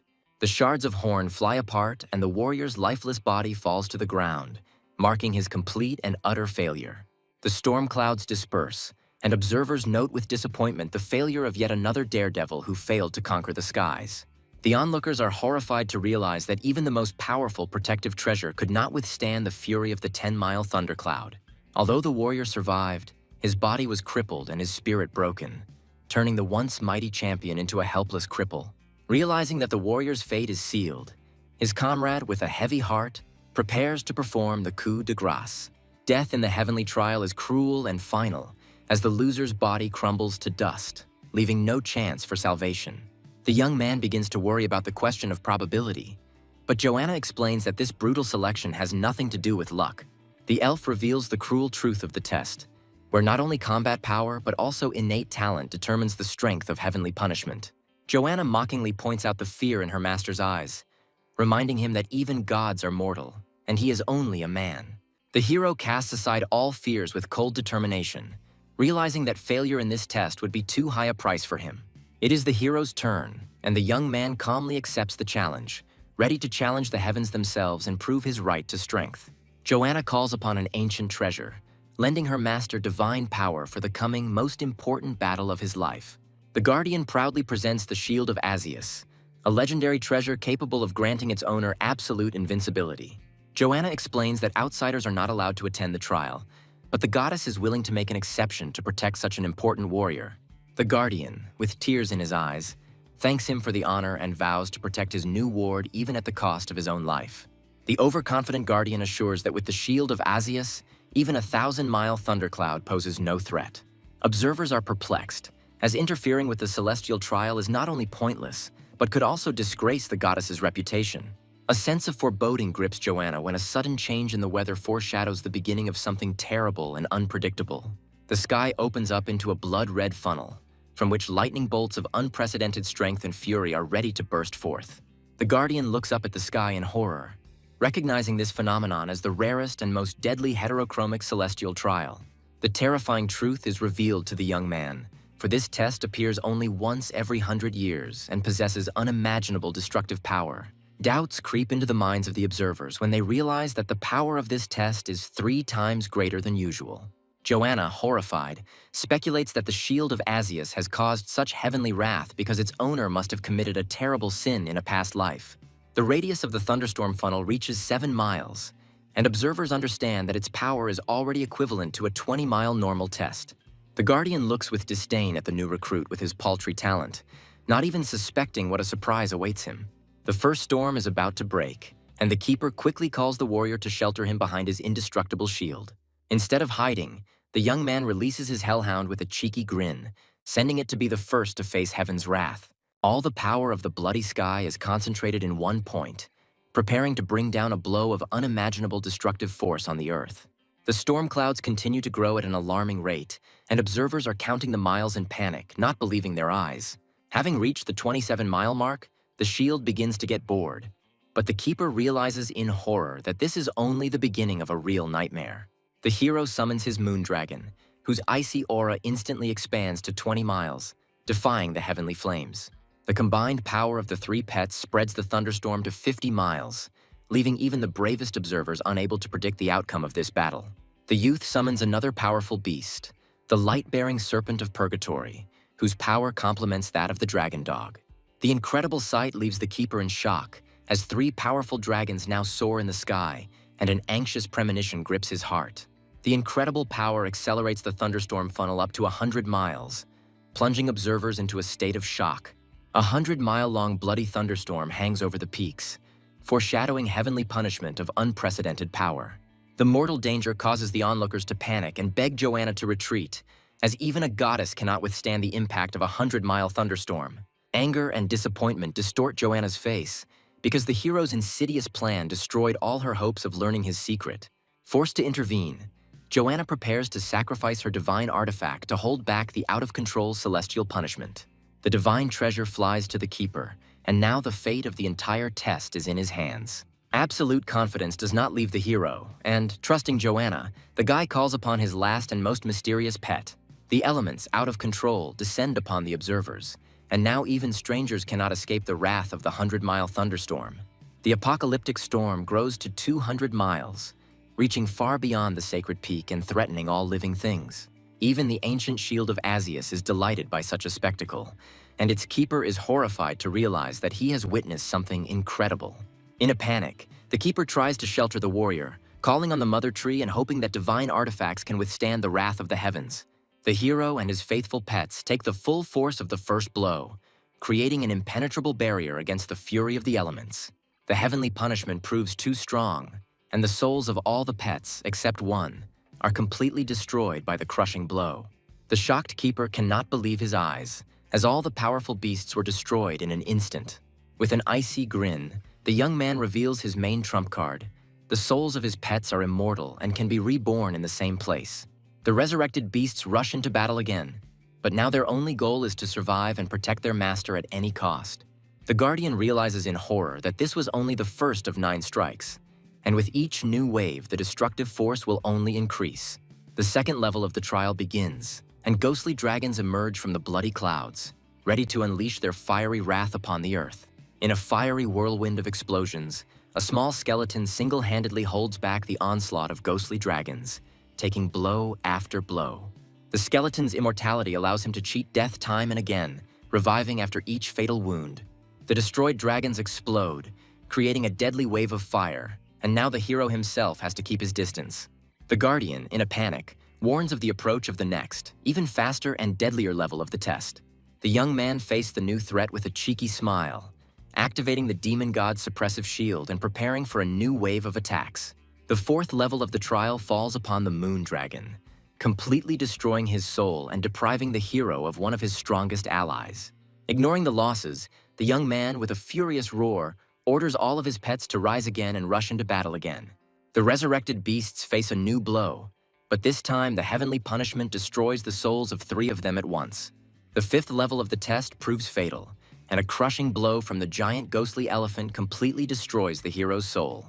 By activating the divine treasure, the resurrected hero receives an incredible boost, and now even a small skeleton gains new, unprecedented power. A dark aura envelops the hero, and the small skeleton transfers its power to him, preparing for a decisive transformation. The new ability unlocks the combined skills of all pets, giving the hero limitless possibilities. The boy realizes that he can now temporarily master double the strength of any of his beasts, gaining almost invincible power. With a devilish grin, the young man begins recombining severed limbs to strengthen each of his pets. The small skeleton is transformed into a powerful demonic warrior, clad in indestructible armor. A giant bloody palm appears in the sky, preparing to bring down a blow on the earth capable of wiping out all life from the face of the earth. The remaining pets use all their defensive abilities, creating a multi-layered barrier around their master. The mighty skeleton meets the blow from the heavens, and its armor begins to crack under the unimaginable pressure. Having withstood the attack, the warrior realizes with relief and pain that he was able to survive the blow that should have destroyed him. The Guardian watches in horror and delight, not believing that someone dared to challenge the heavens themselves. Inspired, the shield of Asius rushes into battle, leaving its astonished guardian far behind. The ancient shield merges with the skeleton's armor, granting it divine protection and unbreakable power. With newfound strength, the warrior defies the heavens with fury, ready to push back against the divine protection and strike back. A golden aura envelops the hero, and he unleashes the full might of the demon god's overwhelming fist on the ghostly dragons. Realizing that strength alone is not enough, the warrior decides to use the power of the Prism Star Core to deal hundreds of crushing blows. A furious barrage of blows rains down upon the heavenly wrath, and with each hit, the warrior's fury only grows. Blow after blow, the warrior breaks through the heaven's defenses, and his attack finally begins to bear fruit. In a single impulse, the hero and his pet deliver the decisive blow, merging in a whirlwind of golden and bloody energy. The onlookers gaze in admiration at the brave warrior, whose courage and strength make them understand why the goddess favors him so much. Joanna recognizes the ancient art of the Golden Crow clan and the hero's fighting style, and dark suspicions creep into her soul. With a furious roar, the warrior unleashes all his might, completely destroying the remnants of heavenly punishment. The triumphant gleam in the warrior's eyes gives way to surprise, because he was able to stand firm and win. The jubilant guardian congratulates the young man on his incredible victory, as he managed to pass the most difficult heavenly trial. Joanna, in the guise of an angel, descends from heaven to personally assess the condition of the warrior who has undergone a baptism of thunder.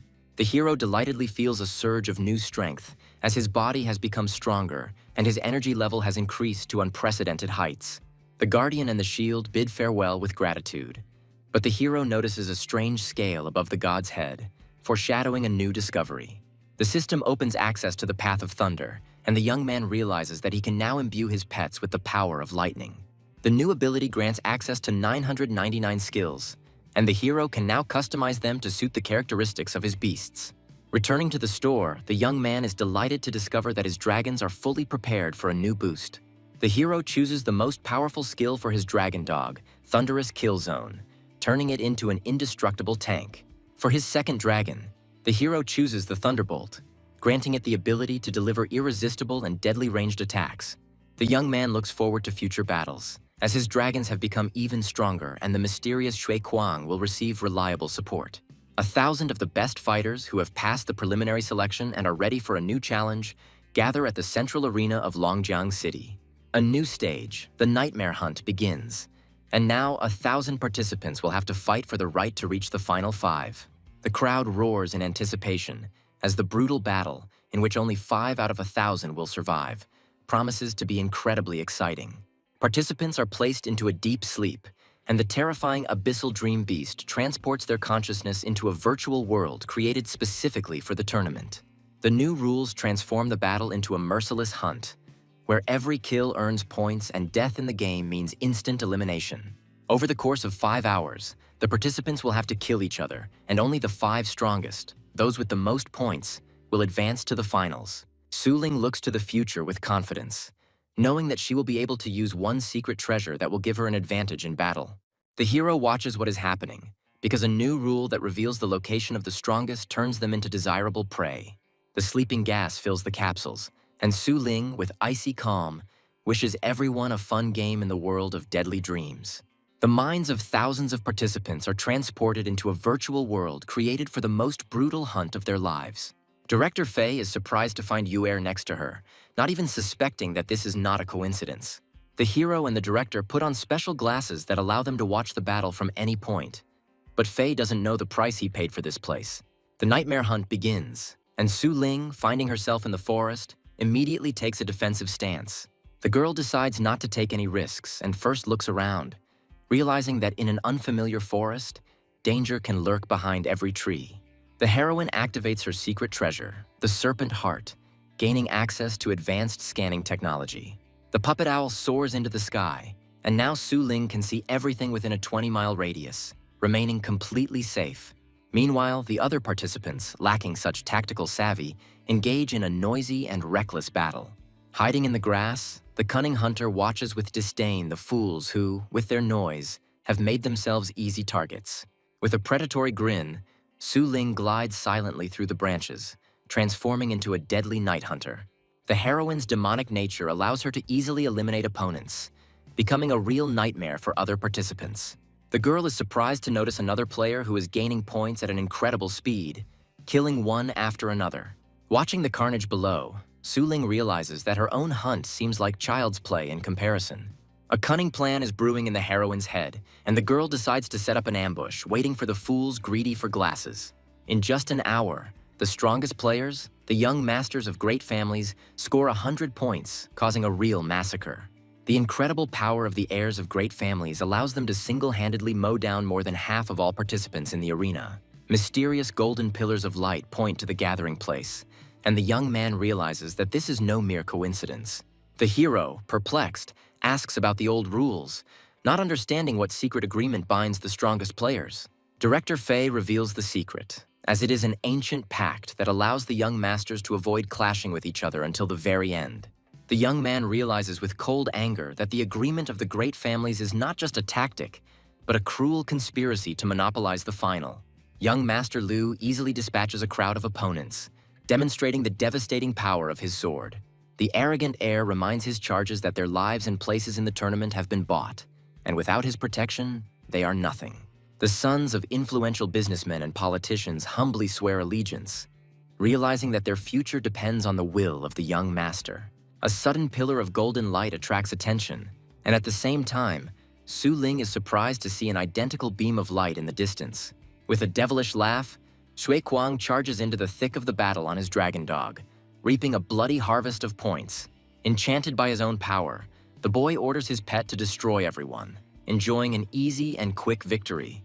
Meanwhile, in another part of the forest, Liu Qingfeng encounters a mysterious and powerful stranger who is ready to teach him a cruel lesson. Su Ling continues her hunt, but now her target is not weak players, but those who dare to challenge her strength. Seeing the 2 strongest players moving towards Shui Kuang, the girl realizes that she must hurry to help, otherwise it will be too late. Following the pillar of light, Liu Qingfeng finally finds his target, unaware that he himself has become the prey. Shui Kuang confronts the powerful heir with a bold challenge, and Liu Qingfeng notes his courage. The guy admires the power of Liu Qingfeng's sword, but declares that he is not going to run away, because their meeting is predetermined. Liu Qingfeng's sycophants look down on the impudent upstart, advising him to give in and not tempt fate. Shui Kuang listens to the threats with mockery, confident that the pitiful minions will not be able to understand the true difference in their strength. Without wasting time on words, Liu Qingfeng strikes, sending two deadly waves of energy rushing towards his opponent. The blow misses, and a shocked Liu Qingfeng cannot believe that anyone was able to dodge his attack. Before Liu Qingfeng can land a second blow, Shui Kuang interrupts him with delight, preparing to introduce himself. Without letting him finish, Liu Qingfeng unleashes the full force of his technique on the insolent man, creating a whirlwind of wind and rain. The minions watch the proceedings with glee, certain that the insolent scum who dared to challenge their master are doomed to die. From the smoke and fog, the silhouette of a giant wolf appears, and Shui Kuang proudly calls out his name, shocking everyone. An irritated Shui Kuang reproaches his opponent for his cowardice, as he only dared to attack when he was distracted. Spectators are perplexed by the incredible size of the dragon dog, unable to understand how an ordinary beast could grow to such gigantic proportions. The familiar name makes Director Fei wary, and he tries to remember where he has heard about the mysterious Shui Quan. A sudden revelation strikes the director, as he remembers that this is exactly how Su Ping called his faithful follower. Liu Qingfeng's gaze turns icy, and he vows to remember the name of the insolent man who dared to dodge his attack. Unwilling to bear the humiliation any longer, Liu Qingfeng summons his heavenly beast, preparing to unleash his full might on the enemy. The crushing aura of the dark black dragon, the fifth-ranked dragon, descends upon the arena, causing its minions to tremble in terror. Director Fei recalls another powerful dragon, wondering whose beast will prove stronger in this battle. The giant dragon appears in all its terrifying glory, and its power makes even the bravest warriors shudder. The dragon's crushing aura falls upon Shui Kuang, but he only winces in pain, not intending to give up. Liu Qingfeng, with a devilish grin, enjoys the helplessness of his opponent, confident in his superiority and the power of his sword. A sudden blow out of nowhere interrupts the battle, and a new mysterious player appears in the arena. Su Ling and her pet stand between the two opponents, challenging Liu Qingfeng himself. The minions are horrified and cannot understand why the aura of the powerful dragon has no effect on the impudent girl. Qin Xiaotian, who suddenly appeared, easily deciphers Su Ling's secret, recognizing her defense as a legendary technique. Shocked, Su Ling cannot understand how the stranger knows about a secret technique available only to a select few. The young master of the Qin family confidently confirms his guess because he is well acquainted with this technique. Liu Qingfeng is confused because the unique art should only belong to the heiress of the Tang family who is not at the tournament. A terrifying realization dawns on Liu Qingfeng, and he realizes that the mysterious shop owner is holding the young mistress of the Tang family captive. Liu Qingfeng proposes an alliance to Su Ling, seeing it as an opportunity to weaken the Qin family and clear the way for his clan. Shui Kuang readily accepts the challenge, and Su Ling instructs him to deal with Qin Xiaotian while the girl keeps an eye on Liu Qingfeng. Qin Xiaotian accepts the challenge with disdain, wanting to personally test the capabilities of the man who claims to be the champion. Without wasting time on words, Qin Xiaotian summons two giant dragons, preparing for a devastating attack. The spectators are delighted as two dragons from the top 7, which cost a fortune to own, appear in the arena.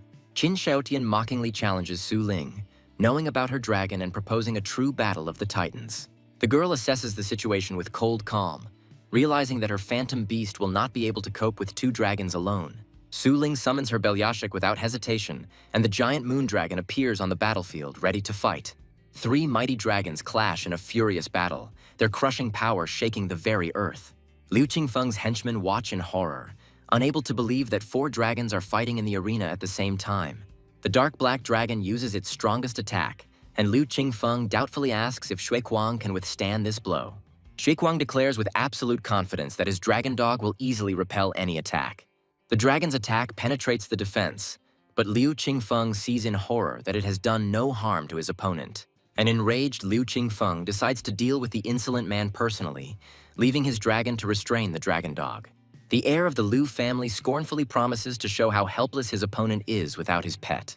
Shui Kuang accepts the challenge with a cheeky grin, swearing that he will not blink an eye even if the tip of the sword touches his face. Liu Qingfeng's sword stopped a millimeter away from his eye, but Shui Kuang, surrounded by blue flames, didn't even move.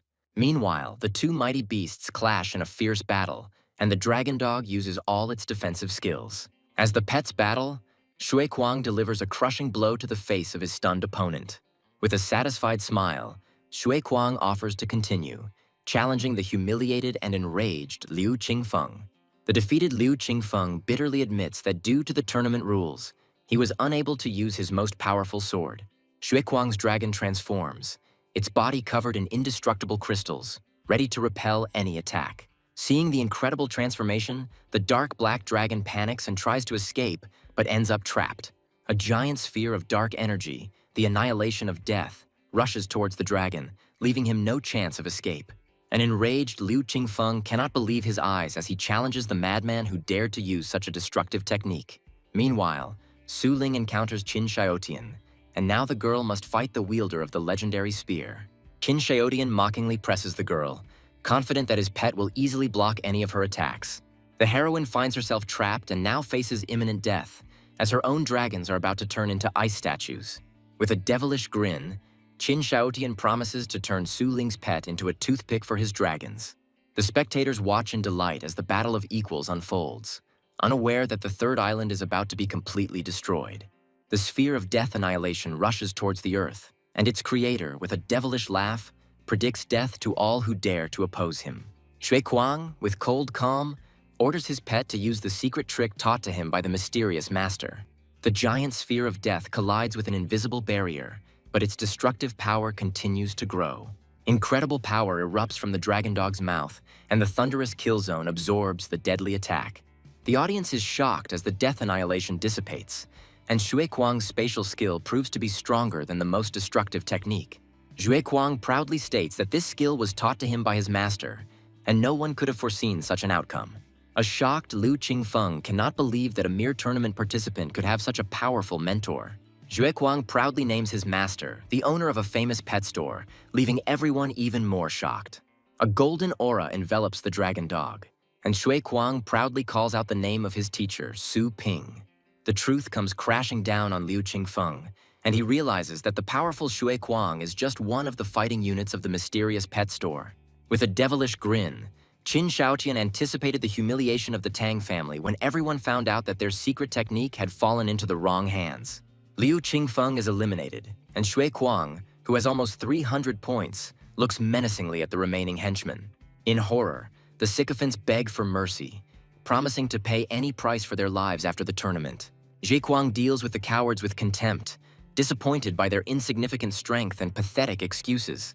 Viewers are shocked by the incredible power of the Ozornik pet store, as its representative easily eclipses the heir to the great family. Director Fei is worried that such a resounding victory might be seen as a slap in the face to the great families, but Huera doesn't care at all. The hero lends his dragon dog to Xuequang, who cannot believe his luck and the opportunity to control the master's own pet. The young man explains that pet rental is a common service and offers to sign a temporary contract for money. The hero reassures Xuequang that he can limit the pet's power, and he reverently accepts this priceless gift. Su Ping, with a warm smile, instructs his student, ordering him not to hold back and to show his true strength in the tournament. The young man with a devilish smile understands that the elite tournament is the perfect opportunity for advertising and dispelling all doubts. The time has come to break the monopoly of the great families, and a divine figure appears in the sky on a mighty dragon. The celestial figure releases a thunder arrow, aiming straight at Qin Xiaotian, and the announcer screams in horror at the unprecedented skill. Feeling a mortal threat, Qin Xiaotian summons his two strongest pets, Blood Demon Squire and Nature's Patron. The presenter is shocked, because the Bloody Demon Squire is one of the most cruel and difficult to tame beasts. The divine arrow flies towards its target, bringing with it inevitable death and destruction. Qin Xiaotian orders all of his pets to attack, hoping that their combined power can stop the deadly arrow. Three powerful beasts create an impenetrable barrier, combining their defensive skills in a desperate attempt to survive. With a predatory grin, Su Ling watches the scene unfold, knowing that even the triple defense of the 9th stage is useless against this attack. The thunderbolt easily pierces the barrier, its icy power rushing towards its defenseless target. In horror, Qin Xiaotian sees his loyal Blood Demon Squire rushing to intercept the deadly arrow. The mighty beast takes the full brunt of the impact, its body pierced by the icy power of the thunder arrow.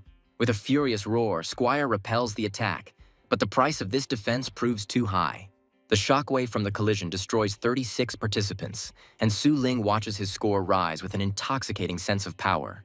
The commentator is shocked, as the terrifying skill passed through two defenses, and only Squire's incredible abilities allowed him to parry the blow. Qin Xiaotian looks at Su Ling with disdain, confident that her best blow has been blocked, and the outcome of the battle is now decided. The Blood Demon Squire unleashes his true power, and an ominous red aura envelops his body.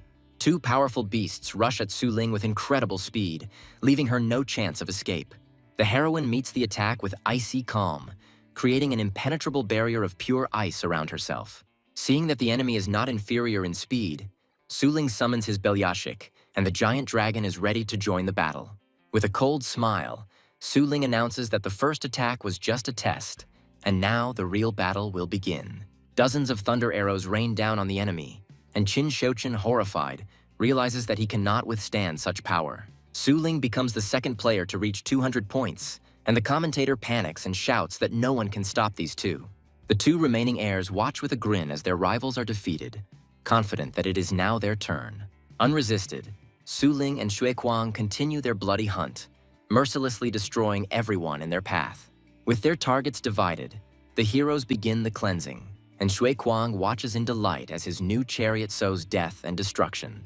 The invincible duo approaches the last survivors with devastating speed, and the commentator anxiously awaits their reaction. The heirs of the Mu and Ye families look with disdain at the approaching threat, confident that they were simply lucky. Realizing that they cannot stand, the last two heirs flee in panic, leaving their enemies with nothing. With only 5 survivors remaining on the field, the host happily announces the end of the nightmare hunt. The defeated heirs bitterly admit their defeat, and Shui Kuang becomes the leader in points by an incredible margin. Shui Kuang is ecstatic about his victory, but Su Ling reminds him with cold calm that there is still the final round ahead. The girl feels a lot of pressure and, having given up on the holiday, decides to immediately start training. The defeated opponents approach to introduce themselves, and Qin Xiaotian respectfully admits his defeat, hoping for a rematch. Qin Xiaotian smiles and reassures Su Ling, admitting that his true goal is not winning the tournament, but entering a prestigious academy. The news of his admission to the #1 academy shocks everyone, and even Liu Qingfeng enthusiastically offers to repeat their fight. An enraged Liu Qingfeng cannot understand how anyone could want to fight a monster like Shui Kuang. Unable to bear the humiliation, Liu Qingfeng runs away in a rage, leaving his stunned opponents in disbelief. Feifei's director Liu Yuan approaches Liu Qingfeng with a sly smile, proposing a new, even more cunning plan. An enraged Liu Qingfeng hits Liu Yuan hard, accusing him of being the one who dragged his family into this dangerous game. The Tang family's followers are horrified to recognize Su Ling's technique as the legendary immobile glazed body and rush to report it to the family. Director Fei congratulates the young man on his sister's incredible success, but the hero, having received an alarming message, cuts him off mid-sentence. The young man reads the intercepted message with irritation, realizing that the Tang family has finally figured out his involvement. The hero arrives at the Zhou family residence, where new trials and unresolved problems await him. The young man watches the lazy training with disdain, realizing that he still has a lot of work ahead of him. Recognition gives way to fear, and the elder orders everyone to stop, reminding them of the patriarch's order. The warriors reluctantly greet Master Su, but their hostile glances indicate a complete lack of respect. The hero realizes with cold fury that the forced oath of allegiance is worthless, and he will have to teach them a lesson again. The young man defiantly suggests that the dissatisfied people not greet him, but take him straight to the patriarch to resolve all issues. Over a cup of tea, the patriarch, with feigned friendliness, asks about the purpose of the visit, hiding his true intentions behind politeness. The patriarch enthusiastically notes the excellent results of cultivation, but the hero is in no hurry to rejoice. The young man asks suspiciously why he sees no changes in the elite army, since services were only provided to high-ranking members. The hero realizes that his scolding had no effect, and now he will have to act more decisively. The patriarch speaks with admiration of the incredible thunder techniques that inspired his entire army to train hard. Unwilling to listen to empty words any longer, the hero orders an army to be assembled to personally test their newfound strength. With a cold smile, the young man announces that the time has come to build up strength, and now no one will be able to sit on the sidelines. The testing treasure, a snake of average combat power, is preparing to attack on the Zhou family's training field. The attack is repelled, and the snake, having created a protective barrier, prepares to strike back with a poisonous blow. The warrior proudly shows off his 7th-level bat, but his joy is short-lived. The suddenly appearing enemy easily overpowers him by summoning a powerful thundercloud beast. The thunder beast's crushing blow breaks through the defense, and the snake's poisonous tail flashes with a blinding light. The soldiers are shocked by the incredible increase in strength, as in just 1 month their pet has advanced from the lowest to the highest 8th level. The old warrior looks at the young genius with envy, realizing that with such talent he will become a protector in a few years. The high-ranking son mockingly offers the old warrior to compete for a position, knowing that he has long been stuck at his level. The young genius scornfully advises the old man to retire, as the services of the Azornic pet shop pave the way to unlimited power. With a mysterious smile, the young man reminds us that this genius's pet has already been bred in his shop several times. The hero notes with slight disappointment that the pet has only risen a few kingdoms in a month, and orders the elite army to prepare for testing. The entire elite army lines up on the field, and at the hero's command, each warrior summons his heavenly beast. The young man looks at the animals with interest, noting their wild power, but then notices something strange that he shouldn't have seen. Among the mighty beasts, the hero spots Ancient Vine, a pet he personally trained, and orders it to step forward. The hero examines the Ancient Vine with interest, recognizing its potential as a protector and healer. The arrogant youth disdainfully calls the Ancient Vine a piece of trash, incapable of either attack or healing. Ignoring the insults, the hero sees a unique combination in his pet and decides to grant him a new, unprecedented power. The hero directly engraves the Thunder Dragon Wave onto the pet, granting it devastating attack power. The stunned warrior can't believe his eyes, as his humble pet healer has just gained a deadly attack skill. In search of a wounded man to demonstrate healing, the hero grinningly finds a new target in the face of an arrogant, insolent man. A crushing blow from the demon god's overwhelming fist breaks the arm of the arrogant youth, who falls to the ground with a scream. At the hero's command, Ancient Vine is enveloped in a glow and prepares to use its new, deadly skill. A thunderous dragon wave crashes down on the wounded man, and he realizes with horror that the healing could prove fatal. Instead of the expected death, the young man's body is enveloped in a healing light, and his broken arm is restored before the eyes of an astonished audience. The shocked young man looks in amazement at his completely healed hand, not feeling the slightest pain. The patriarch and the elders are shocked, because regeneration of a severed limb is a technique available only to 8th-level masters. The incredible sight makes them realize that there is a skill in the world that can both attack and heal at the same time. The Ancient Vine's master is delighted, as his humble pet has just demonstrated a terrifying and unprecedented power.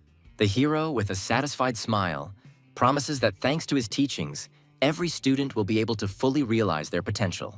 The soldiers, realizing their mistake and Mr. Su's incredible generosity, decide to follow him so as not to miss this unique chance. The entire elite Joe army falls to its knees, swearing allegiance and promising to follow its new master until death. The young man accepts their oath, but announces that they will undergo grueling training to achieve unprecedented power in a short time. The patriarch watches what is happening with alarm, not understanding why the young master needed to directly control his army. The hero catches a falling leaf with a mysterious smile, hinting that big changes are coming to Longjiang.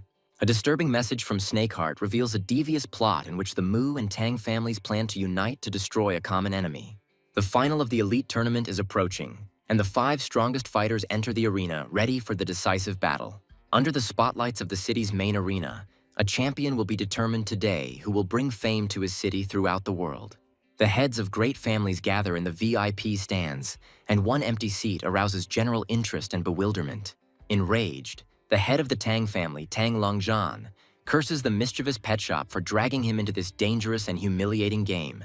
The head of the Mu family, Mu Beihai, smirks as he reassures his ally, promising that he will not stand by if the ending is ruined. The wise head of the Liu family, Liu Tianzong, watches the proceedings with interest, wanting to personally verify the power of the mysterious mischievous one. The heads of the Ye and Zhou families are eagerly awaiting the start of the battle, sensing that something incredible will happen today. The Star Guard, an elite squad that will judge and maintain order in the final battle, enters the arena. The beautiful and deadly leader of the Star Guard gives the order to begin the tournament with cold calm. The young man is surprised to recognize in the mysterious stranger the very same Yan Bingyu he had been warned about. Sitting in the empty seat is Ms. Yan Bingyue, a representative of the powerful Starry Sky organization. The unfair appearance of an outsider at the end causes murmurs among the audience, but no one dares to openly object. The rules are changing, and now the 6 finalists will be divided into 2 groups, where each will compete against each other. The draw determined the pairs, and now the participants will have to compete against each other before the real final. The first match begins, and Yan Bingyue and Mu Chen, the representative of the Mu family, meet in the arena. Unexpectedly for everyone, the head of the Mu family makes a gesture of surrender, voluntarily giving up the chance to become champion. The audience is shocked, because even the powerful Mu family did not dare to challenge the representative of the starry sky. Director Fei asks in surprise about the secret rule, and the young man realizes that something is being hidden from him. The hero realizes that the elite tournament is not just a competition, but a brutal struggle for resources and influence, where the base cities have no say. Director Fei angrily realizes that the outsiders' victory will set their city's development back several years. The second match begins, and the undefeated Yan Bingyue appears in the arena once again, this time against Ye Longtian. The head of the Liu family, with a predatory smile, understands that the Mu family is trying to get rid of the mischievous one with the hands of the starry sky. The Ye family, following the Mu family's example, also gives up, and Yan Bingyue reaches the finals without a single fight. The head of the Ye family threateningly advises old Zhou to sacrifice his young master so that Su Ling can live. It's Group B's turn, and Su Ling and Zhou Wen, the representative of the Zhou family, meet in the arena. Old Zhou dismisses the advice with disdain, warning that next time the starry sky may not come to the rescue. Suddenly, the head of the Zhou family announces his surrender, shocking his old rival and everyone present. News of the Zhou family's surrender spreads through the stands, and the audience realizes that Mischievous has gained a powerful ally. The head of the Mu family looks at old Zhou with disdain, predicting his family's inevitable destruction for this treacherous act. The second match begins, and now the allies, Su Ling and Shui Kuang, must face each other. Shui Kuang warns Su Ling with a serious expression, reminding her of the master's words and Yan Bingyu's hidden power. Unexpectedly for everyone, Shui Kuang loudly announces his surrender, calling on Su Ling to show her true strength in the finale.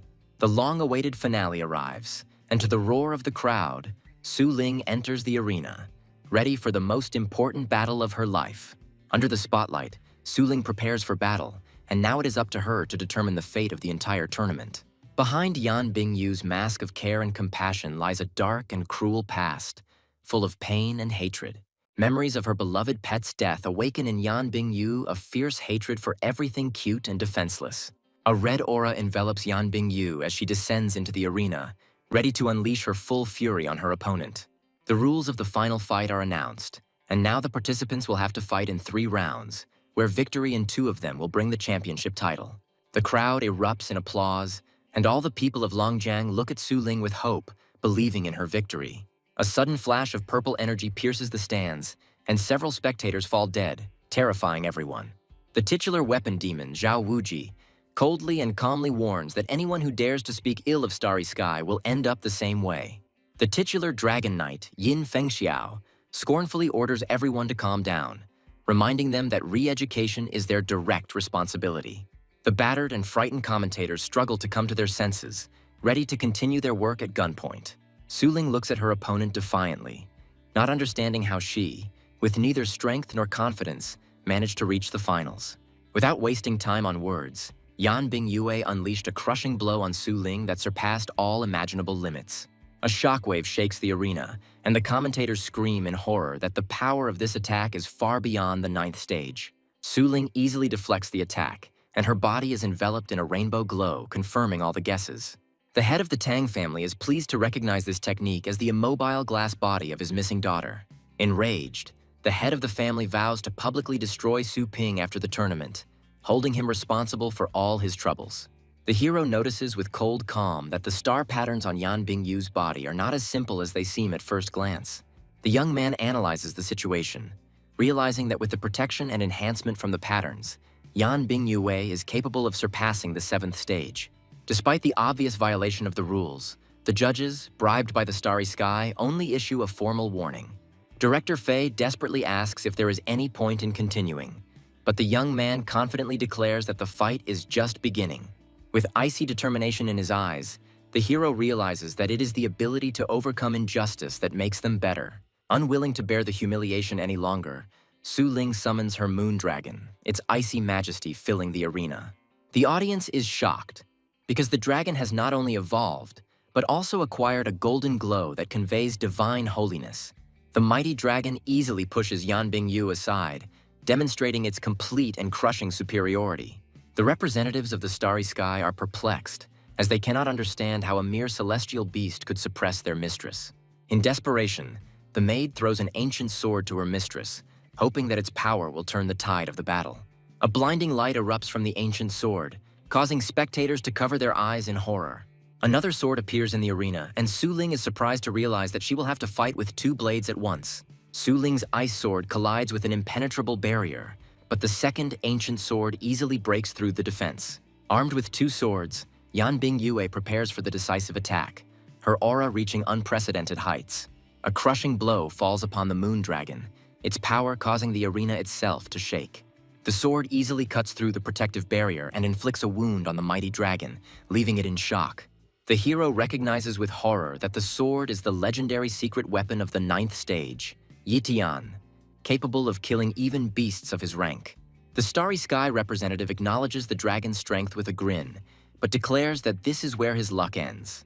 Outraged spectators are demanding justice, as the use of weapons above the 7th level is strictly prohibited by the rules. In response to the crowd's cries, Zhao Wuji calmly creates a star power spear, preparing to teach the noisy crowd a lesson. Unwilling to take the insults any longer, Zhao Wuji unleashes his fury on the stands, and a purple spear flies towards the loudest shouter. A sudden golden fist intercepts the attack, saving the spectators from certain death, but its owner remains in the shadows. The hero, with cold calm, warns the representatives of the Starry Sky, advising them not to go beyond the limits of what is permitted. The judges are horrified, because the unknown person easily repelled the attack of a master of the highest 9th stage, something that even they are not capable of. Unsure what to do, the judge decides to seek instructions from the Starry Sky, hoping for a wise decision. The Starry Sky representatives look at the judges with disdain, reminding them that they are only here to help the mistress win. Swordsman Xiaojiang explains that the Yitian sword is considered a pet because the mistress used it even before signing the contract. The referee reluctantly accepts the explanation and announces the continuation of the round, acknowledging that the sword does not violate the rules. The audience is furious because such an explanation is a clear deception, and with the support of such a powerful organization, Su Ling doesn't have a single chance. Yan Bingyu merges with the sword spirit, and her strength begins to grow at an incredible speed, preparing for the decisive blow. Empowered by the sword spirit, Yan Bingyue summons 3 powerful war beasts, and their ominous shadows fill the arena. The first to appear on the battlefield is the Sad Worm, a vile creature of the middle 9th stage. The second is the Wrathful Devil, a powerful warrior whose strength also reaches the middle 9th stage. The third and most powerful is the Assuran Dragon, which ranks 2nd in the dragon rankings, with the power of the highest 9th stage. 3 terrifying beasts rush to attack, and the announcer screams in panic that they will not leave a single trace of Su Ling. Unwilling to give up, Su Ling activates the beast blood resonance, and an icy aura envelops her body, ready for the decisive battle. The Asura Dragon unleashes the Asura Flame, concentrating all of its destructive power into one crushing blow. In response, Moon Dragon uses his strongest technique, 1,000-mile freeze, preparing to meet the enemy with an icy storm. 2 streams of crushing energy collide in the center of the arena, and the battle of 2 elements, fire and ice, reaches its climax. Su Ling and her dragon strike together, and the Moon Claw rushes towards the enemy, bringing with it icy death. A unique spirit unity technique allows the Wrathful Devil to strike twice at once, catching the Sad Worm off guard. Suddenly, dozens of thunder arrows appear on the battlefield, and the 2 mighty beasts find themselves in a deadly trap. Ice arrows rain down on enemies, leaving them no chance of escape. Yan Bingyu understands with cold calm that in order to defend against the irresistible arrows, it is necessary to destroy their source. The girl realizes that a surprise attack is always a surprise attack, and it is foolish to hope that it will work twice. Without wasting a second, Yan Bingyu goes on a frontal attack, rushing into the thick of the battle. Su Ling easily parries the blow, proving that she is capable of fighting on equal terms with Lady Yan herself. The war beasts of both sides clash in a fierce battle, and their strength proves to be absolutely equal. The battle in the sky forces Su Ling to retreat from her pet, and now she cannot use the full power of blood resonance. Having lost her advantage, Su Ling finds herself under attack from Yan Bingyue, and now has no choice but to dodge. Surrounded on all sides, the Moon Dragon finds itself in a deadly trap, and the situation becomes increasingly difficult. The 8th tier Divine Skill, Divine Wing Slash, rains down upon the enemies, sending golden rays piercing through their bodies. With one blow, the moon dragon heavily injures 3 ninth-stage war beasts, and now the outcome of the battle seems certain. Zhao Wuji looks at the scene with disdain, reminding her that the lady's war beasts were not the trash she had encountered before. Completely ignoring their wounds, the 3 mighty beasts prepare for a suicidal attack to destroy the moon dragon at any cost. In desperation, Su Ling summons her second pet, Snowball, and now she must fight alongside him. Yan Bingyu's war beasts are at their limit, and Su Ling knows that if he and Snowball can hold out, victory is within their grasp.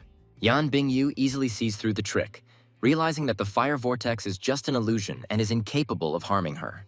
Surrounded by a net of red rays, Yan Bingyue waits with a grin for the real beast to attack her from behind. Having figured out this trick too, Yan Bingyue, with cold calm, prepares to deliver his counterattack, a crushing blow. A crushing blow falls on Snowball, and Su Ling watches in horror as her faithful pet is blown to pieces. Yan Bingyu, with a devilish grin, enjoys her opponent's despair, confident that there is no one to save her now. An incredibly fast sword strike rushes towards the defenseless Su Ling, and the commentator screams in panic that she won't have time to dodge it. At the last moment, Su Ling manages to activate the Ice Goddess's protection, and an indestructible barrier blocks the fatal blow. The heroine bitterly realizes that the further she is from her pets, the weaker her own strength becomes. Su Ling realizes that Yan Bingyu's strength far exceeds her own, and now only Belyashik can compete with her. The mighty dragon lets out a furious roar and throws Yan Bingyu back, giving its mistress precious time to catch her breath. Unwilling to give up, Yan Bingyue dodges the attack and prepares for another, even more devastating blow. A sudden flash blinds Yan Bingyu, and she is surprised to realize that the Ice Goddess's protection is still active. With a sly smile, Yan Bingyu reminds her opponent that she got what she fought for. The moon dragon hesitates, and his indecision becomes a fatal mistake in this mortal battle. Taking advantage of the moment, Yan Bingyu's beast latches onto the dragon's neck, leaving him no chance. In a desperate attempt to save himself, Moon Dragon uses 1,000-mile freeze, but finds himself in a deadly grip. A crushing blow falls upon the dragon, and its death roar echoes throughout the arena. The sad worm's tentacles wrap around Su Ling, and the girl gasps as she tries to utter a word of surrender. Both of Su Ling's pets are seriously injured, and the girl herself is tied up, and now the judges are ready to deliver their verdict. Despite the obvious defeat, the judges announce the continuation of the round, and the outraged spectators erupt in screams. The representatives of the Starry Sky disdainfully declare that the strong always bully the weak, and call on the lady to teach the impudent woman a lesson. Bound and helpless, Su Ling is suspended in the air, and now she must endure humiliation and pain. Spectators turn away in horror, unable to bear to watch the cruel and unjust reprisal taking place before their eyes. The heads of families look on with disdain at what is happening, convinced that the arrogant upstarts deserve such humiliation. Just as the sword is about to pierce Su Ling, it is stopped by an invisible force, leaving Yan Bingyu frozen in confusion. The hero suddenly appears and saves his sister, and the girl is surprised to realize that the first round is over. A crushing blow shatters the protective barrier, and the commentator screams in horror as a huge hole appears. The judges reluctantly announce Yan Bingyu's victory in the first round, as Su Ling had already announced that she was giving up. Yan Bingyu looks at the mysterious savior with bewilderment, feeling an inhumanly frightening aura in him. A golden glow envelops the hero, and his appearance begins to change, turning into something divine and terrifying. The representatives of the Starry Sky contemptuously recognize in the savior the same Su Ping who dared to interfere in their affairs. An enraged Yin Fengxiao descends from the stands, considering Su Ping's appearance in the arena an attempt to mock the weak. A crushing pressure falls on Yan Bingyu, and the girl falls to her knees, unable to withstand Su Ping's terrifying power. The hero asks threateningly if one small skeleton would be too much for this battle. An enraged Zhao Wuji is not about to sit idly by while an outsider interferes in their affairs and puts his pet into the arena. The young man explains with a cold grin that pet rental is a common service, and his skeleton is no exception. The hero calmly declares that he is simply fulfilling his duties, since Miss Su rented his pet in advance. The young man mockingly reminds that the Yitian sword also has its own caretaker, hinting at the double standards of the Starry Sky. The representatives of the Starry Sky are furious, because they cannot allow some upstart to injure their mistress's pets. Su Ping disdainfully suggests recalling the weak beasts that do not have sufficient combat power. With a devilish smile, The hero declares that numbers don't matter, and the main thing is that they admit their defeat. The heads of the families are horrified because the impudent youth not only challenges the starry sky, but also gains the upper hand over them. Two powerful warriors of the starry sky accept the challenge, preparing to personally deal with the insolent man who dared to humiliate them. 5 terrifying beasts emerge from a mysterious portal, their ominous aura leaving the audience trembling in terror. The mighty beasts easily break through the protective barrier, and the commentator screams in panic that their strength is close to the 9th stage. Su Ping's 5 pets are revealed in all their glory, and their combined power completely changes the atmosphere in the arena. Inspired by the support, Yanbing Yue thanks her allies and vows to make the insolent ones breathe their last. The hero, with a cold grin, offers his sister to sign a temporary contract with the little skeleton so that she can fight. Su Ling is terrified because the difference in strength between her and the skeleton is huge, and the forced contract could kill her. The skeleton extends his hand with a noble gesture, and Su Ping orders his sister to trust him.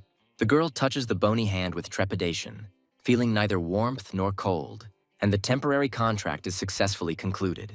In her subconscious, Su Ling sees the weakened but living souls of her pets and promises to heal them. Suddenly, the girl realizes that something is missing and is alarmed to realize that she cannot find the consciousness of the little skeleton. In the depths of her mind, Su Ling finally sees the one who accompanied her brother on his journeys.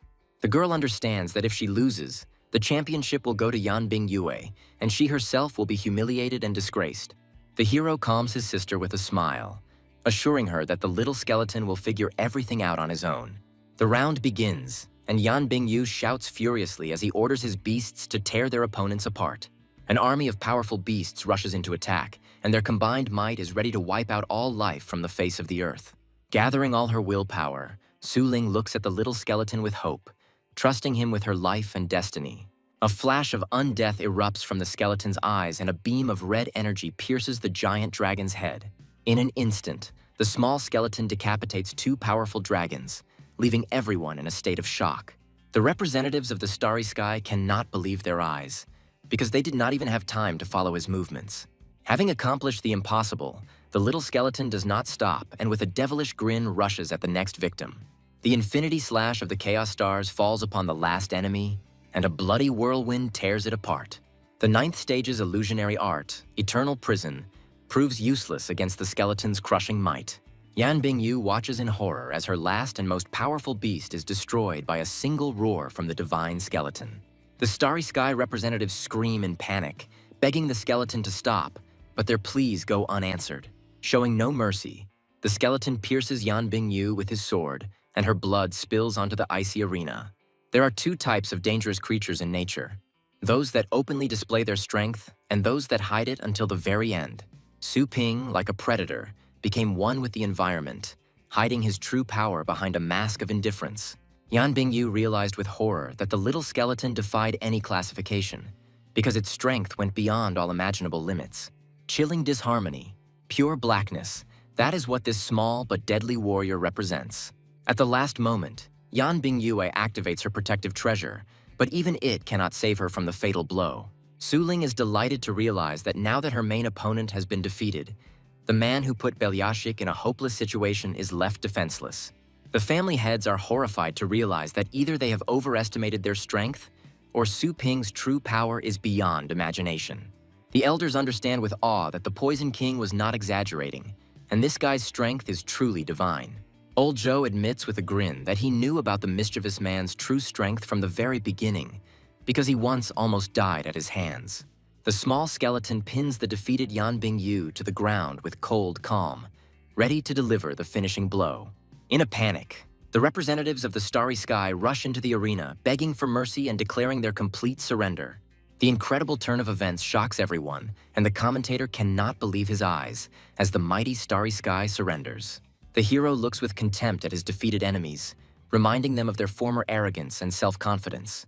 With icy calm, the young man asks if they are ready to give up the championship, and his voice leaves them no choice. The heads of the families are horrified to realize that this boy is a real madman who will stop at nothing. In exchange for the life of their mistress, the representatives of the starry sky give up their championship, ready to leave everything in the past. Yanbing Yu's wound is not healing, and the thick, dark energy of the corpse poison continues to corrode her flesh. The hero asks with a cold grin if they are really ready to leave everything in the past. With a devilish laugh, the young man reminds them that they themselves made a mistake, and only on the brink of death did they suddenly become magnanimous. The enraged representatives of the starry sky threaten to destroy the entire city if their star falls, reminding them of their omnipotence. Ignoring their threats, the hero repeats their words with contempt, asking if they will be able to stop someone who finds themselves in a death grip. A sudden blow knocks back one of the warriors, and the small skeleton once again proves his superiority. The second warrior rushes into the attack with a furious cry, not believing that someone dared to attack them, representatives of the starry sky. Suddenly, dozens of ninth-level masters burst into the arena, and the commentator screams in horror for reinforcements. The mysterious stranger leading the squad wonders with cold calm whether his goal is an order from the regicide. With a devilish grin, Zhao Wuji predicts Su Ping's imminent death, confident in his superiority. The hero looks at the new arrivals with bewilderment, not understanding what the regicide's order is and who these people are. The family heads are horrified to realize that the starry sky has summoned the Kingslayer's order, which is only issued in the event of a Beast King-level threat. 10 ninth-stage peak masters, capable of single-handedly dealing with the King of Beasts, are dispatched to suppress the threat. The titular Soldier King, Ji Gang, with icy calm orders everyone else to leave the area so as not to interfere. Panic grips the spectators, as a battle of this magnitude could wipe out the small city of Longjiang. Su Ling is horrified to realize that her mother is in danger and frantically tries to figure out how to save her. The young man reassures his sister with a warm smile, assuring her that their mother is already in the safest place in the world. Meanwhile, in a distant store, the hero's mother calmly drinks tea, unaware of the impending disaster. The hero looks at his enemies with contempt, declaring that the order to kill the king is an unattainable goal when it comes to him. The enraged Zhao Wuji cannot believe such arrogance, because no one dares to call himself a king in the face of the starry sky. Unwilling to endure any more humiliation, Zhao Wuji calls upon all the families of Longjiang to help destroy the common enemy. The head of the Tang family, blinded by the thirst for revenge, gives the order to his flying army, ready to tear Su Ping apart. Thousands of winged beasts soar into the sky, their combined might ready to rain death upon the arena. With fury in his eyes, the head of the Tang family orders his army to help Starry Sky and bring Su Ping to him. At the command of their master, the warriors of the flying army draw their bowstrings and release thousands of fiery arrows into the sky. The arena's roof collapses under a hail of arrows, and panicked spectators try to escape the falling debris. At the last moment, the nature patron comes to the rescue, and the young master of the Qin family saves the innocent from certain death. A massive cloud of bats, like a tidal wave, crashes into the arena, wreaking havoc and destruction. The representatives of the starry sky threaten the other patriarchs, declaring that neutrality will be considered disobedience. The head of the Zhou family unhesitatingly announces his support for Su Ping, urging the others to think carefully. The patriarchs face a difficult choice, because any mistake will cost them not only their reputation, but also their lives. They realize that Su Ping's current strength is incomprehensible and is capable of crushing even 5 ninth-stage peak beasts. On the other hand, the starry sky is an undeniable force that has saved base cities from destruction more than once. Remembering their past grievances and humiliations, the heads of families understand that even if they help Su Ping, it will not be of any use. After much deliberation, the patriarchs make their choice, and now they must announce their decision. The head of the Qin family orders his son to take refuge, announcing his decision to ally with the starry sky. Qin Xiaodian desperately begs his father to change his mind. Unable to understand how he could make such a suicidal choice, the young man tries to reach out to his father, reminding him that the starry sky doesn't care about their lives, and even victory won't change anything. The son bitterly explains that pleasing the starry sky is like putting out a fire, and sooner or later they will still burn. The head of the Qin family tries to reason with his son, reminding him that now is not the time for heroism, and no one can stop the regicide's order. With desperation in his voice, Qin Xiaotian begs his father to trust him, believing in Su Ping's power and his ability to change the course of history. The son's confidence makes the father think, and doubts arise in his heart. What if Su Ping really can overthrow the starry sky? The other patriarchs are surprised to realize that the Qin family is not with them, and now they must make their own choices. Zhao Wuji dismisses the doubts with disdain, believing that as the head of the clan, he cannot rely on the foolishness of his child. Suddenly, the head of the Qin family switches to Su Ping's side, and his son looks at his father with joy and relief. The enraged head of the Tang family cannot believe such a betrayal and angrily orders his army to fire. The head of the Qin family bitterly admits that caring for his family has made him old and indecisive, but he will no longer remain silent. Recalling his title as God of Wrath, the head of the Qin family unleashes his true power, preparing for the decisive battle. With a furious roar, he declares that he will never stoop to the level of mediocrity, and his body explodes into a blinding light. The God of Wrath's mighty roar shakes the heavens, and the elders are surprised to realize that after so many years of silence, he has only grown stronger.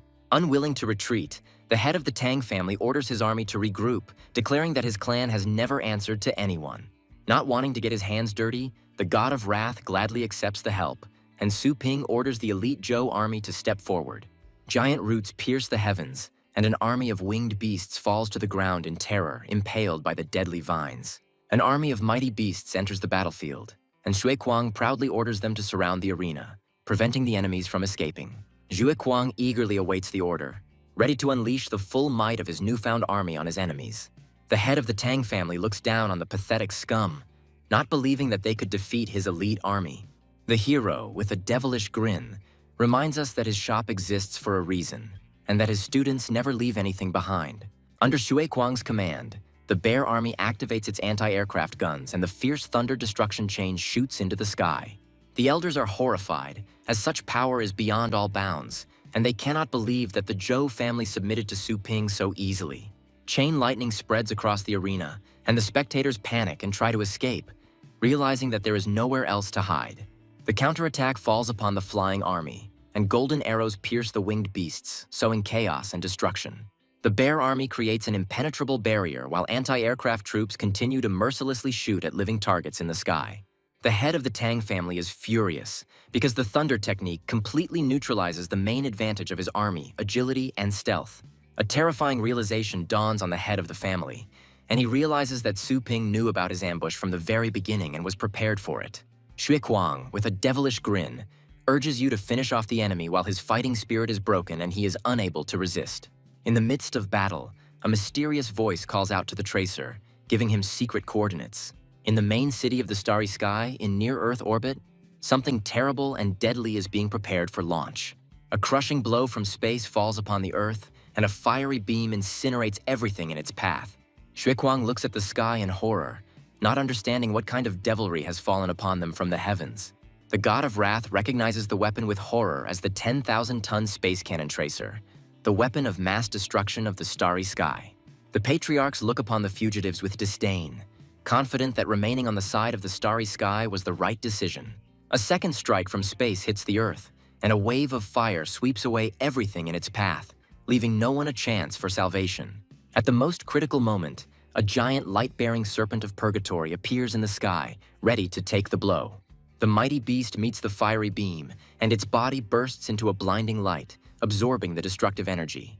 The patriarchs are in shock because they cannot believe that anyone managed to withstand the blow of the space cannon. Surrounded by a golden glow, the serpent creates the Iron Wall of the Gods, an impenetrable barrier capable of protecting everyone from certain death. A protective dome covers the arena, and the fire beam, hitting it, dissipates without causing harm to anyone. The hero is surprised to realize that his snake was so frightened that it even used its most powerful defensive trump card. The representatives of the starry sky are horrified, because in the past, Tracer's cannon destroyed even 9th stage beasts. With a satisfied smile, Ji Gang acknowledges Su Ping's strength, declaring that the test is over and he is satisfied with it. Unwilling to retreat, Ji Gang calls upon his entire army, preparing for the decisive and final battle. Hundreds of 9th stage rifts open up in the sky, and Qin Xiaoshan realizes with horror that Starry Sky is going all out. A mad and terrifying scene unfolds in the arena, and even the bravest warriors tremble before the power that the Starry Sky has always been proud of. Ji Gang challenges the battle, wanting to personally test the true strength of Su Ping and his mysterious army. The hero returns the rights to the skeleton with a cold smile, ordering him to take care of Su Ling while he deals with the others. Qin Xiaodian panics and tries to stop his brother, reminding him that their opponent is the Starry Sky, which is capable of killing the kings of beasts. The hero merges with his pet, choosing the most destructive skill, Infinity Slash of Chaos Stars. The Starry Sky warriors are terrified, as they cannot believe that such a young master of the legendary rank exists. Unwilling to give up, Ji Gang calls on his warriors to join forces, confident that their combined might surpasses the legendary rank. The hero merges with the beast's soul and scornfully declares that he will show them the difference between a pre-packaged and a true legendary rank. An army of mighty beasts descends upon a lone warrior, but he meets them with a devilish grin. With one blow, the hero cuts his opponents in half, and their lifeless bodies fall to the ground. The soldiers are terrified, because the soldiers in the front row fell from one blow, and now they have to hastily strengthen their defense. Knowing no mercy, the hero continues his bloody harvest, and his blade sows death and destruction. The soldiers panic and realize that if they kill their master, his animals will go out of control and begin to attack indiscriminately. The hero breaks through the ranks of enemies with incredible speed, and his movements are impossible to track. Having broken through the front line, the guy deliberately provokes the soldiers to shoot at their own, and now their ownerless animals are causing confusion in the battle. The god of wrath watches with satisfaction, realizing that the biggest difference between a master and a beast king lies in strategy. By killing the master, the hero turns the enemy's numerical advantage into their greatest weakness, as their own beasts now turn against them. The god of wrath proudly praises his son, reminding everyone that Su Ping is a legendary master. Realizing that Su Ping is a tough nut to crack, the Starry Sky soldiers decide to deal with his allies first. Su Ling is terrified because now she and her friends will have to fight with the 9th level masters. Not wanting to let their brother down, Su Ping's allies rush into battle, ready to defend him to the last drop of blood. Surrounded on all sides, the heroes struggle to hold back the onslaught of countless phantoms, but their strength is running out. A giant dragon emerges from the bloody mist, its roar causing the very earth to tremble. Qin Xiaodian is shocked by the beast's incredible physical strength, capable of not only resisting Tracer, but also crushing opponents of the same class. Su Kung rushes into battle with a furious cry, his dragon dog ready to unleash the full might of the thunderous killing boundary on his enemies. An army of mighty beasts surrounds their enemies, and Shui Kuang, with a devilish grin, gives the order to kill them all. The patriarchs are horrified to realize that they have no rivals either in quantity or quality, and now they can only regret their choice. Jai Gang, with a devilish grin, sacrifices his soldiers, turning the battlefield into bloody food for his bloodsucker demon. By absorbing the energy of the fallen, the bloodsucker demon grows larger and stronger, surpassing even the Lightbringer serpent in size. The hero realizes with a cold grin that his opponent had been preparing for this move from the very beginning, sacrificing his troops. Undeterred by size, Su Ping defiantly declares that he has never been intimidated by his opponent's size. The hero activates the second style of the demon god's overwhelming fist, preparing for the decisive attack. A crushing blow falls on the giant demon, and Jia Gang is horrified and cannot understand what kind of strange combat technique is in front of him. The defeated demon falls to the ground, and Yan Bingyu struggles to come to her senses, unable to believe that her strongest ally has been defeated. The wounded Yan Bingyu panicked and asked to be taken away from here, realizing that even the Soldier King was no match for this monster. The girl looks at her enemy with hatred, swearing that she will return with revenge when she gains strength. In desperation, the girls try to escape, but realize that the protective barrier has turned into a cage from which they cannot escape. The hero, with a devilish grin, announces that the iron wall of the gods cuts off everything, and now none of them can escape. A giant skeleton looms over two helpless girls, its shadow foreshadowing their impending doom. At the last moment, the maid pushes her mistress away, taking the blow and saving her from a crushing fall. In near-Earth orbit, in the main city of the Starry Sky, the fate of entire worlds is decided. In the Supreme Conference Hall, all the members of the Starry Sky had gathered, ready to listen to the order of their chairman. The senator anxiously asks if the Seal of the Abyss has weakened again, but the reason for the urgent meeting turns out to be much more serious. The chairman grimly reports that two of their best warriors have encountered someone much more powerful and have asked for help. The senator disdainfully cannot believe that in some remote place someone could appear who is beyond their capabilities. The chairman confirms that this is why he approved the Kingslayer's order and sent the Soldier King there. The senator confidently states that with the power of the Soldier King and the support of 39 masters, any enemy will be easily suppressed. The chairman, looking grim, suggests that everyone watch the recording so that they can see for themselves what happened.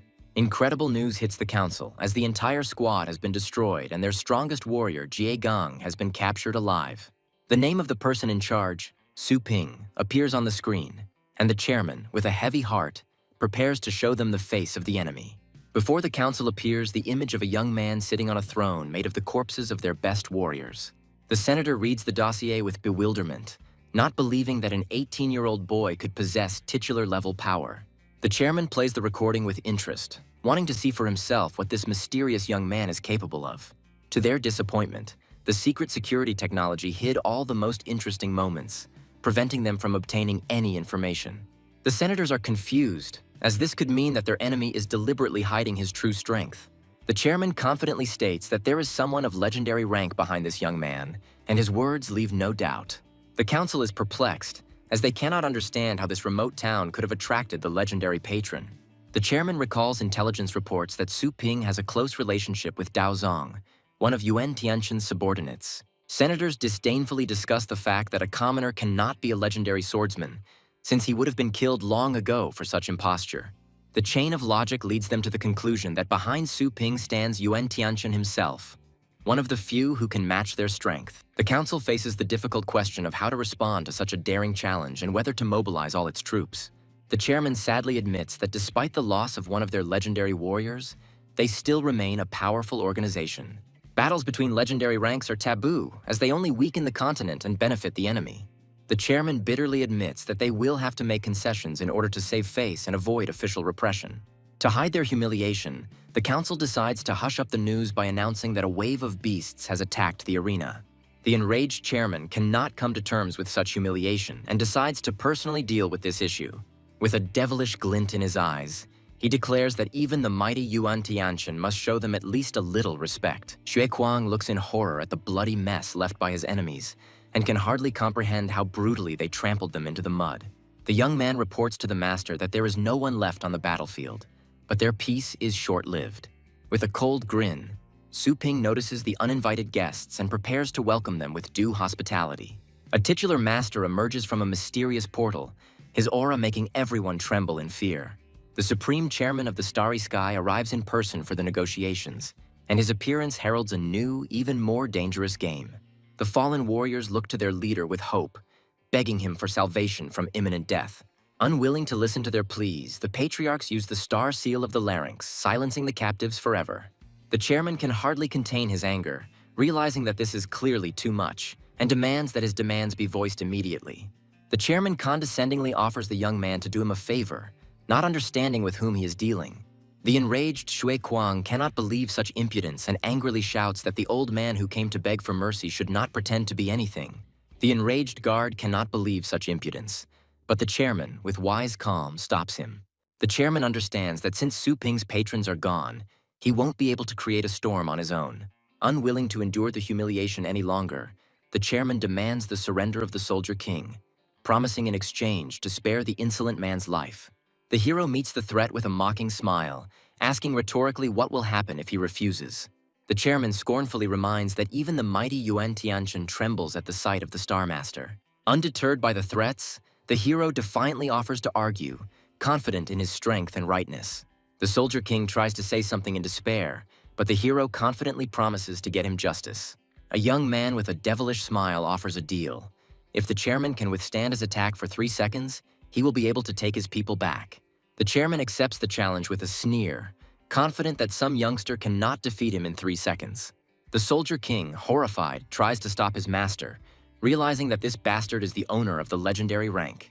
The chairman contemptuously calls his opponent an arrogant boy, confident that he won't last 3 seconds. 5 mighty dragons appear on the battlefield, and their combined might is ready to destroy anyone who dares to oppose them. The chairman was shocked, because his opponent not only wasn't afraid, but also contemptuously called his mighty beasts just these. The chairman is furious at the incredible audacity, and he cannot understand where this simple youth gets such arrogance from. The enraged chairman unleashes his true power, his body becoming engulfed in blue flames. Having cast off his clothes, the chairman appears in his true form, as he was 70 years ago at the height of his power. The Guardians are horrified to discover that this transformation is a forbidden technique that shortens life in exchange for incredible physical strength. Unwilling to endure humiliation any longer, the hero, with a devilish grin, prepares to show his opponent his true strength. A menu of skills opens before the young man, and he eagerly chooses which one to use in this battle. The hero notices the Beast Soul Imposition skill with interest, realizing that he can now merge with another of his pets. The hero is delighted to realize that now, in addition to the strength of the skeleton, he can gain double the combat power of another beast. With a devilish smile, the young man decides to take advantage of the old man's generous gift, as it would be rude to refuse such a chance. The hero chooses Beast Soul Imposition and summons his Lightbringer Serpent, preparing for an incredible transformation. By merging with the snake's soul, Su Ping transforms into a powerful demonic warrior whose strength goes beyond all imaginable limits. The Guardians are horrified, as they cannot believe in the double fusion, which even those who have reached the legendary rank are not capable of. A terrifying realization dawns on the God of Wrath, and he realizes that Su Ping has already reached the second stage of the legendary rank. With icy calm, the hero orders the timer to be started, ready to prove that 3 seconds will be enough for him. In desperation, the chairman creates the Giant Dragon Defense, an indestructible barrier of the 9th stage. The chairman is horrified to realize that Su Ping is not related to Yuan Tianchen, but is himself a legendary master. A crushing blow from Fumo's Dragon Fist falls upon the defense, and the outcome of the battle is now decided. A crushing blow slams the chairman into the ground, and he realizes with horror that this is impossible. The defeated chairman desperately begs for mercy, admitting his complete and utter defeat. With icy calm, the hero asks if he really gives up, and his voice leaves no doubt. The young man scornfully reports that his opponent lasted only 1.83 seconds and suggests they start all over again. Realizing that there would not be a speck of dust left of him if he had not given up, the chairman bitterly admits his defeat. The defeated chairman bows before his new master, and now the starry sky has a new master. Su Ling and Shui Kuang enthusiastically welcome their master, the new Star Lord. News of Su Ling's victory and the incredible power of the Azornic pet shop spreads throughout the city, and crowds of people rush to its doors. In the crowded store, new customers eagerly wait in line, dreaming of gaining the same power. Tang Ruan is surprised to see a delegation of heads of great families who have come to personally pay their respects to the new ruler. Tang Ruan is delighted to see her father among the visitors, confident that he has come to save her. Suddenly, the father turns around and leaves, and the girl realizes with alarm that something has gone wrong. A sudden realization hits Tang Ruan, and she realizes that her father did not come to save Su Ping, but to put him in his place. With a devilish smile, the girl anticipates the imminent death of her jailer, dreaming of showing him the true power of the flying army. Meanwhile, in a crowded store, a new customer, delighted by Tang Ruan's beauty, asks to shake her hand. A girl with a flirtatious smile grants a fan's request, who delightedly vows not to wash his hands until the end of the month. Tang Ruan happily tells her friend that she will soon be free, as her father has joined forces with other families. The girl mockingly promises to lend a helping hand to her friend when she manages to escape.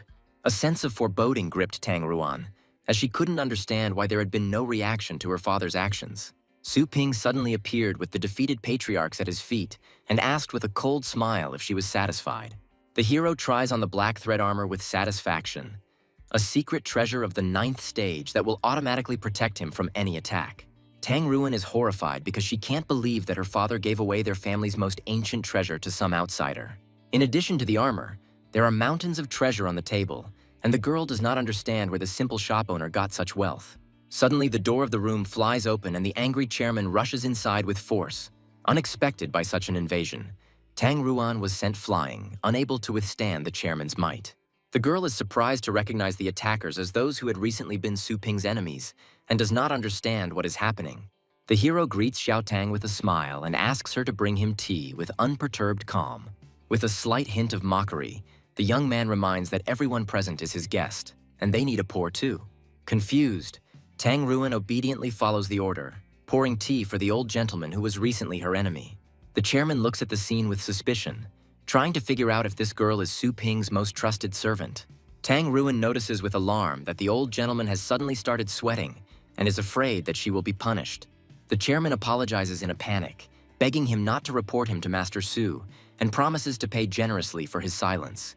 The girl is perplexed, because she does not understand why such a powerful old man who was supposed to help her father is so afraid of Su Ping.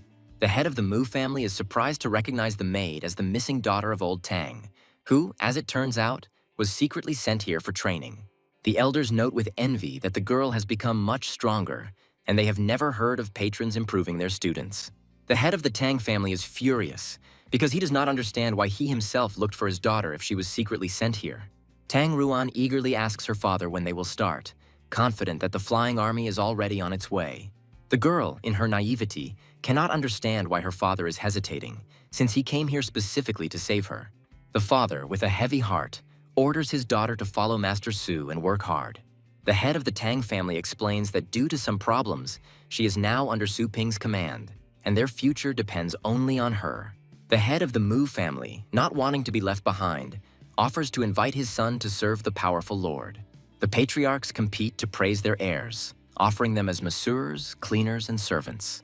Tired of being toady, the hero irritably declares that there are enough people now and he doesn't need anyone else. The patriarchs regretfully realize that they have missed their chance and look with envy at the cunning Tang family. With a sly smile, the young man clarifies that there are enough people in the main office, but this does not mean that he does not need workers in other places. The hero, with cold determination, announces that the time has come to open branches, and now he will need all their resources. Young masters will be appointed as administrators, and those who show good results will be promoted. With a devilish smile, the young man reminds them that the life of each member of their families is now in their own hands, and orders them to applaud. The hero decides to upgrade the store system to gain access to new features and further strengthen his power. With the help of the Level 4 store teleportation, Su Ping can now open branches even on Mars, and his empire is ready for limitless expansion. An important message from Daozong interrupts the hero's plans, as a struggle for the Dragon King's legacy will soon begin in the Secret Kingdom. The hero begins planning his empire, allocating sites for new stores around the world. The young man decides that the branches will not have growing sections for now, and customers will have to teleport to the main store. Having planned the expansion, the hero remembers that he still needs to sort out something before heading to the Secret Kingdom. Su Ling and Shui Kuang answer the call, and the girl reports that Joanna conveyed his request to them. The hero announces his imminent journey and invites his charges to join him in the wastelands. Shui Kuang enthusiastically agrees, as he misses real adventures and wants to test his new knowledge. Su Ping notes with a smile that the tournament was beneficial for Shui Kuang, who began to see the world more broadly. Su Ling bitterly admits that she failed miserably, and without the help of the little skeleton, she would not have survived. The hero gently comforts his sister, reminding her that Starry Sky used many dirty tricks and that her defeat was not fair. The hero explains that this was not just a fight, but a competition of forces behind the two sides. Su Ling hopefully asks if she could have won if her opponent didn't have such power behind her. The young man declares with absolute confidence that he has no doubt about his sister's victory. The hero gifts his charges with two powerful treasures to strengthen them and prepare them for future battles. Su Ling gratefully accepts the water armor, which will evolve with her and perfectly complement her defensive technique. Shui Kuang is delighted to receive the spiritual lamp, which compensates for his weak mental defense. Setting off on a journey, the hero gives final instructions to Anna, ordering her to monitor the work of the new employees and punish the lazy ones. In a hidden kingdom, a group of hunters brutally butcher the carcass of a giant beast, debating what to do with its bones and fur. The new captain of the group, Ye Chenshan, admires the good quality of the fur and orders that it not be damaged. The hero suddenly appeared and greeted his old acquaintance with a smile, interrupting his bloody work. Ye Chenshan happily greets his savior, not believing that he came in person. The hero introduces his charges to the new captain, announcing that in the future they will train on his team. Su Ling and Shui Kuang are thrilled to have the privilege of training with one of the city's best teams. Ye Chenshan thanks Master Su with a modest smile, admitting that without him, he would already be dead. The captain happily welcomes newcomers to his team, promising to take care of them and introduce them to the team. The young man anxiously inquires about Captain Ni's daughter, and Ye Chenshan gratefully reports that her vital signs have recovered. The captain sadly adds that the girl still needs time to come to terms with the loss of her loved one. The hero remembers with a heavy heart everything they had to go through and feels guilty for what happened. Su Ping leaves his charges in the care of the captain, promising to return next time and have dinner together. The young man vows to become stronger to prevent such tragedies in the future and to claim the legacy of the Dragon King. The majestic gates to Dragon's Rise open, and throngs of adventurers flock to the entrance to the hidden realm. Powerful guardians hover in the sky, ready to cut off anyone unworthy of entering the sacred lands. The portal closes, and those who did not manage to enter are disappointed to realize that their chance has been lost. Rumors are swirling through the crowd that the last part of the continent will be cleared today, and now everyone is wondering who will inherit the legacy. The famous sage declares that the inheritance will only go to the one who is the pride and favorite of Lord Yuan himself. Suddenly, a young title master appears in the crowd, and his appearance causes general surprise and shock. The hero appears before the Tang family with cold confidence, recalling his past victory. The guards block his way, declaring that the secret kingdom is closed to the public and asking him to leave. With a devilish grin, the young man realizes that someone is trying to take possession of the inheritance of the secret kingdom while the star rift is not open. The crowd watches the proceedings with interest, anticipating a hilarious spectacle, because this is not the first time this idiot has challenged the powers that be. With contempt, the hero asks if these pathetic guards are really the very will of heaven that was thrown to him. Suddenly, the sights are aimed at the guards, and a red mark foretells imminent death. The Guardians recognize the weapon with horror as the 10,000-ton tracer space cannon, and their faces distort with fear. A terrifying realization dawns on one of the guards, because only the one who is in charge of the starry sky can mobilize Tracer without an order. Enveloped in golden flames, the hero confirms their guess with a devilish grin, asking if they have lost their desire to stop him. In horror, the guards fall to their knees, begging for mercy and asking that no harm be done to Lord Yuan's closest relative. The hero declares with cold calm that as long as they don't touch him, he won't touch them, and his words leave no doubt. The guards realize with horror that the culprit of all this commotion was the very guy they were trying to stop. Meanwhile, in the depths of the secret kingdom, the spiritual solitude of a powerful master is interrupted. The enraged old man struggles to suppress the divine flame, not understanding who dared to interrupt his meditation. The enraged old man demands an explanation from his subordinate, not believing that some trifle could make her feel pain. With alarm in her voice, the girl reports that the very same man, Su Ping, has entered the secret kingdom. The news of Su Ping's appearance shocks Lord Yuan, and he coughs out a blue liquid. The Lord asks with concern about the situation with the advance party that was supposed to clear the last area. The subordinate reports that the squad is ready for cleanup and is only waiting for Madame Yuan to pass the test of inheritance. Lord Yuan is furious because he understands that Su Ping came here to ride at his expense and seize the inheritance. The subordinate suggests stopping the detachment, but the Lord understands that it is useless.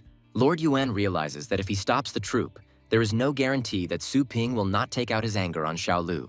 The Lord bitterly admits that the old wounds he received at the pet store have still not healed, and he cannot compete with Su Ping. In rage and helplessness, the Lord orders people to be gathered, ready to personally deal with the insolent man who dared to mock him.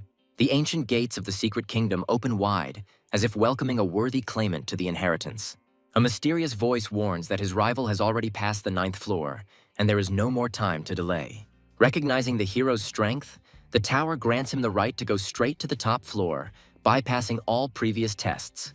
The hero quickly climbs up, remembering that to pass the test, he needs to stand 10 minutes against a 10-headed dragon. At the top of the tower, the young man is met by a mighty golden dragon, and he cannot understand how his young rival managed to get there. Young Yuan Linglu announces her victory with a smug smile, confident that thanks to her grandfather's instructions, she got it right the first time. Su Ping is surprised to realize that the girl has passed the test alone, and an idea arises in his head to test her strength. The sudden appearance of the stranger shocks Yuan Linglu, who was sure that her grandfather had blocked this secret realm. Shrouded in a golden glow, the hero appears before the girl in the form of an ancient dragon king, wanting to test her intentions. A shocked Yuan Linglu looks at the two men in confusion, not understanding which one is the real body of the old dragon king. The girl angrily rejects the lie as she remembers her grandfather's stories about the man who cleared the Dragonbone Tower. The ancient dragon king delightedly announces that he has waited 10,000 years for an heir like him. The dragon's terrifying roar makes the girl remember the legends of highly developed creatures who lived among people. Yuan Linglu is alarmed to find that he cannot determine the level of power of this creature and doubts the veracity of the legends. The girl falls to her knees in panic, begging for forgiveness and asking to pass on her inheritance, but in response receives only ridicule. The hero, with a devilish grin, explains that he showed leniency for her sincerity, and this place is just a false mound. The girl is surprised to realize that the real legacy is hidden elsewhere, and her heart fills with hope. The young man reveals the secret with a slight smile, saying that the real dragon's tomb is hidden under a mountain 72 miles from here. Inspired, Yuan Linglu is ready to set off immediately, but the hero stops her, warning her of danger. The young man explains that the tomb is mortally dangerous and orders her to abandon all her treasures and equipment, promising to take care of them. Yuan Linglu gratefully accepts the instructions, trustingly leaving his belongings and setting out on a dangerous journey. Lord Yuan is pleased to learn that the last area of the continent has been destroyed and his granddaughter has successfully passed the 9th floor. With cold determination, the Lord declares that he is counting on this inheritance, and his precious Xiaolu must fight for it. The ancient Dragon King's soul has finally been fully restored, and he is now ready to meet his heir. After 10,000 years of waiting, the Dragon King welcomes his long-awaited challenger. Confused and angry, Yuan Linglu cannot believe that she has been deceived again and demands an explanation. The enraged dragon does not understand why he was interrupted, and the girl panics and tries to justify herself. The ancient spirit looks at the two contenders with disdain, realizing that one of them is too straightforward and the other too cunning. A sense of foreboding grips the dragon, as he fears that his power will be misused.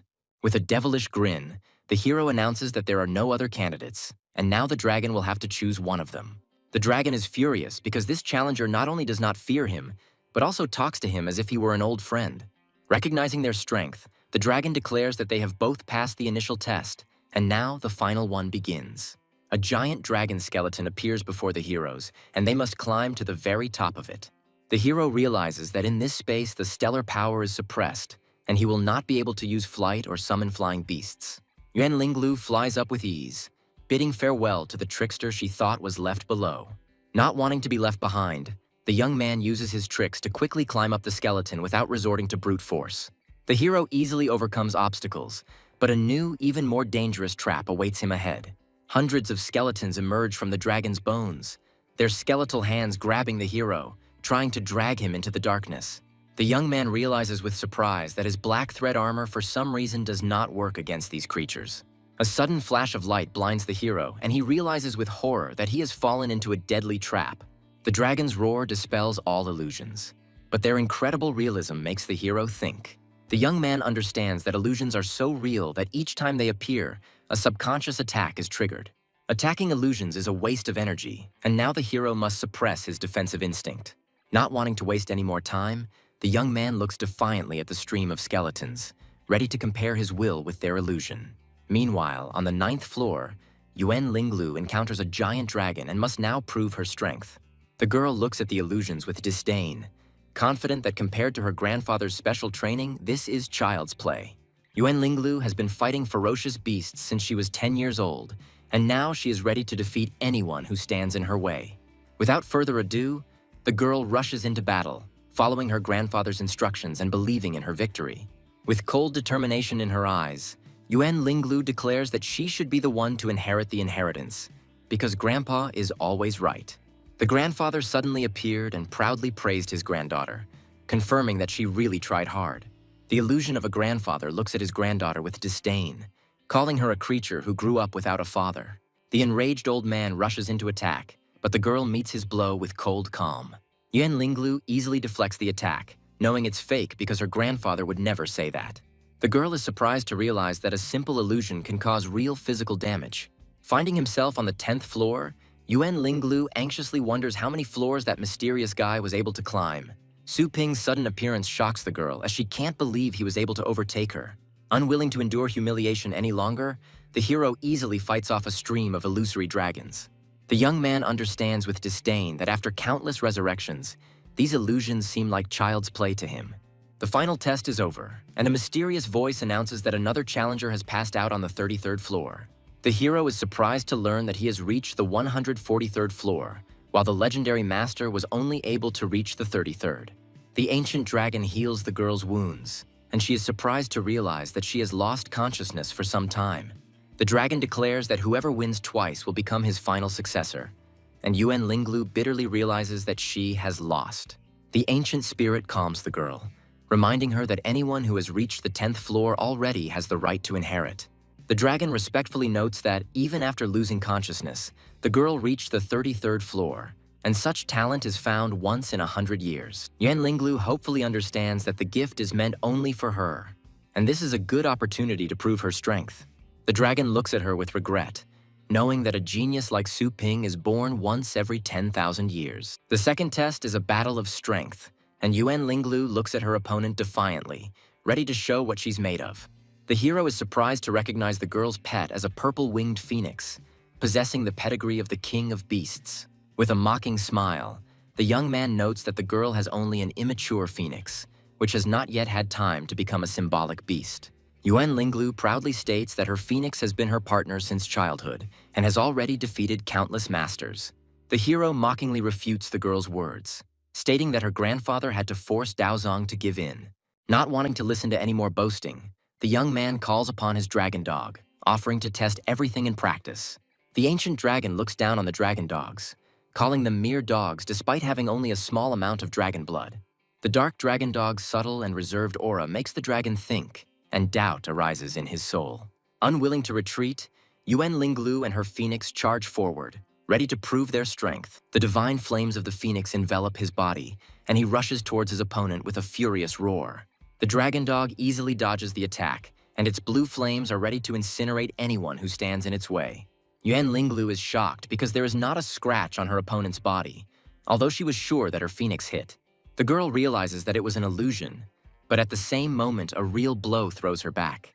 Yuan Linglu realizes with horror that it was not an illusion, and her opponent's physical defense exceeds the power of her phoenix. The hero looks at his opponent with disdain, asking if this is all she is capable of. An enraged Yuan Linglu commands her phoenix to use its inherited technique, preparing for the final attack. The hero is surprised to notice that the phoenix's flame has become stronger than before and now poses a real threat. The girl understands that although her technique is not perfect, it will be enough to defeat the dark dragon dog. Unwilling to endure the humiliation any longer, Yuan Linglu decides to use his strongest attack. The dazzling phoenix's slash falls upon the hero, and the fiery sword is ready to incinerate him on the spot. With a devilish grin, the young man praises the beautiful technique and, as a tribute to respect, decides not to humiliate his opponent anymore. The hero lets his dragon dog go all out, and his body is engulfed in blue flames. The fiery sword collides with an impenetrable barrier, and the dragon dog easily repels the deadly attack. The Dragonbone Tower begins to glow, and its insanely strong aura makes everyone tremble in terror. Lord Yuan watches the battle with a mixture of horror and admiration, recognizing that his granddaughter's fighting prowess is no less than that of a true titled master.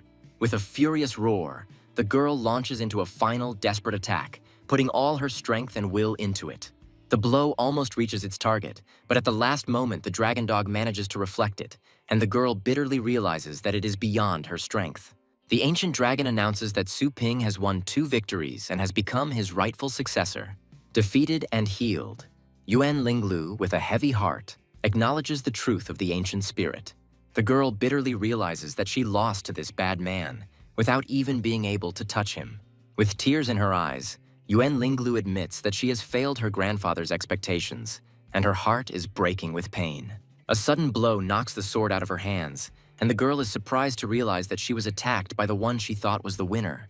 The hero hits the girl hard, and she looks at him with pain and bewilderment, not understanding what is happening. The dragon, in a rage, demands an explanation, but the young man, with cold calm, declares that he merely vowed to use his power correctly. The young man mockingly suggests that the girl resume training if she is unhappy, and reminds her of the services of his pet store. The ancient dragon interrupts their quarrel and gives the girl 3 drops of his dragon blood. Yuan Linglu grasps the priceless gift with trepidation, and her heart fills with hope for new, unprecedented strength. The dragon explains that his blood will help her distract the king of beasts, improve her physical condition, and replace rare materials. The girl gratefully accepts the gift and vows not to let the old king down, becoming stronger than ever. With cold determination in his eyes, Yuan Linglu challenges Su Ping, promising to surpass him in 3 years. The ancient dragon declares that the time has come for the true legacy and orders Su Ping to prepare. The hero realizes with anticipation that if even the consolation prizes are so good, then the true legacy will be truly amazing.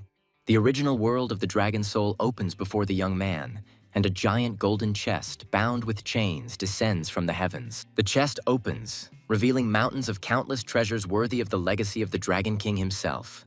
The hero delightedly examines the countless treasures, which include weapons, armor, and even mounts.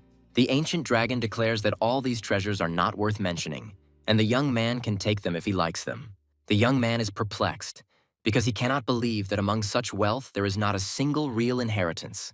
Not wanting to miss his chance, the hero takes out the Qiankun scroll, ready to take every last speck of treasure. The scroll easily absorbs all the treasures, but for some reason cannot fold the mysterious golden coffin. Not wanting to leave anything valuable behind, the hero decides to take the water as well, which, in his opinion, the old king no longer needs. The ancient dragon stops him in a panic, asking him to clear his mind and prepare for his true legacy. The dragon bitterly recounts that he once suffered defeat, and now his true body is sealed in this coffin. The dragon's coffin that guarded his immortality is broken, and now his life force is fleeting. An ancient spirit offers the hero the chance to become the descendant of a true dragon, and his offer leaves the young man in shock. The hero panics and tries to stop the dragon, not understanding why it is so hostile to his bloodline. The ancient spirit is furious, because its true essence is the golden crow demon god.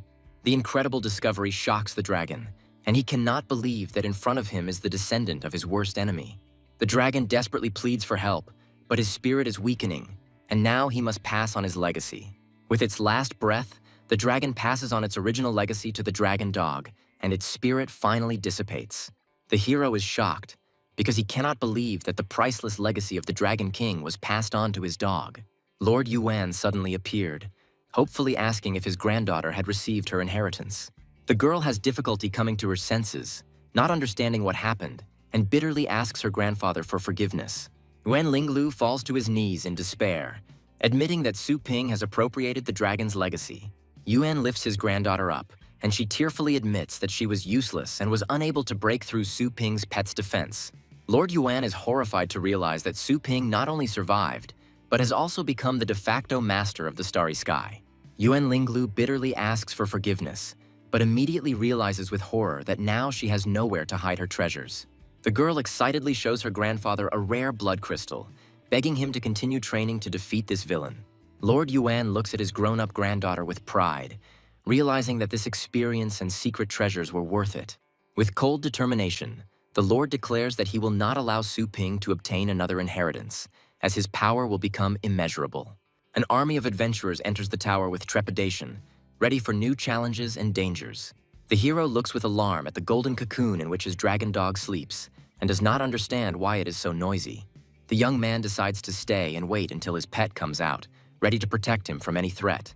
While waiting, the hero is surprised to notice strange weeds that have grown out of nowhere and are reaching towards the cocoon. The young man realizes that the dragon's rich energy is coming out, nourishing everything around him, and his heart is filled with anxiety. The hero decides to seize the moment and immerse himself in the rich energy of the dragon cocoon in order to achieve great success. After 7 days, the soldiers left outside go mad with terror, begging the dragon not to eat them. Lord Yuan is alarmed to learn that the tower contains an extremely powerful spirit dragon capable of driving anyone mad. 7 days have passed, but no one has emerged from the tower, and the Lord suspects that Su Ping might have already slipped away. A sudden column of golden light erupts from the tower, and the guards realize with horror that someone is coming out. A giant golden dragon appears from the light, and the guards are horrified to recognize its rider as Su Ping. The majesty of the golden dragon of great dispersion descends upon the earth, and its roar causes the very earth to tremble. The dragon's overwhelming aura makes everyone fall to their knees, and Lord Yuan recognizes it with horror as the top 5-clawed golden dragon. The hero looks at his fallen enemies with disdain, reminding them that they just said he couldn't do anything. Lord Yuan can hardly bear the pressure, realizing that this is no longer a joke and begs for mercy. A giant dragon, which has reached the level of the king of beasts, looms over the crowd, and its power makes everyone tremble in terror. The hero, with an innocent smile, asks what has the legendary Yuan so worried, since he hasn't done anything yet. Lord Yuan can hardly contain his anger, realizing that his opponent is deliberately mocking him. The young man, with a cold grin, reminds him that he should be the one asking what the Lord wants, since he wanted to kill him. The hero disdainfully declares that Longjiang is now his territory, and in the future he will not need their cold water. The young man threatens that he hopes the Lord will not do anything that will lead to unforeseen situations. The legendary dragon form art technique is cancelled, and the giant dragon begins to melt into thin air. The dragon dog that inherited the inheritance now possesses the power of the highest 7th stage and a multitude of new, deadly skills.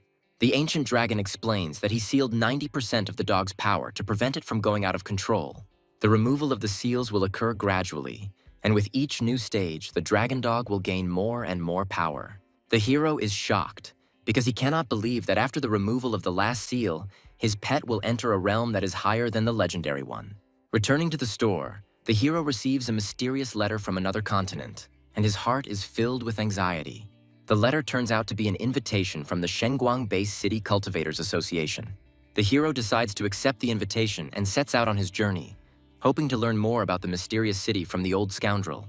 The young man is surprised to see a flying capsule parked at the entrance and realizes that they were already waiting for him. Having met with the chairman, the hero, without further ado, asks him to tell him everything about the city of Shenguang and its cultivators. The chairman explains that base cities are divided into levels depending on their scale and safety factor. Level A cities are impregnable fortresses, and there are only 7 of them on each continent, one of which is Shenguang. The breeders are not just warriors, but true blacksmiths who have mastered various methods of strengthening and feeding their pets. The base city of Shenguang is where cultivators were first born, and it has now become a mecca for all cultivators in the world. In its heyday, Shenguang was home to holy masters who could enlighten all things and raise the kings of beasts. With the fall of the saints, the number of legendary ranks has dropped sharply, and now the Association of Cultivators is looking for new talents. The hero, with cold determination, understands that despite his strength, he is still dependent on the system and needs to gain power. The chairman offers to organize a landing in low Earth orbit for the hero, but the young man is not thrilled with such attention. Not wanting to be the center of attention, the hero asks for a more discreet way, and the chairman suggests the underground train. The young man agrees to the train with a slight smile, and the information about the trip is immediately confirmed. Finding himself in a luxurious first-class carriage, the hero is surprised to realize that a ticket for this train costs a fortune. Suddenly, an enraged red dragon appears in the carriage, and its appearance sows chaos and panic among the passengers.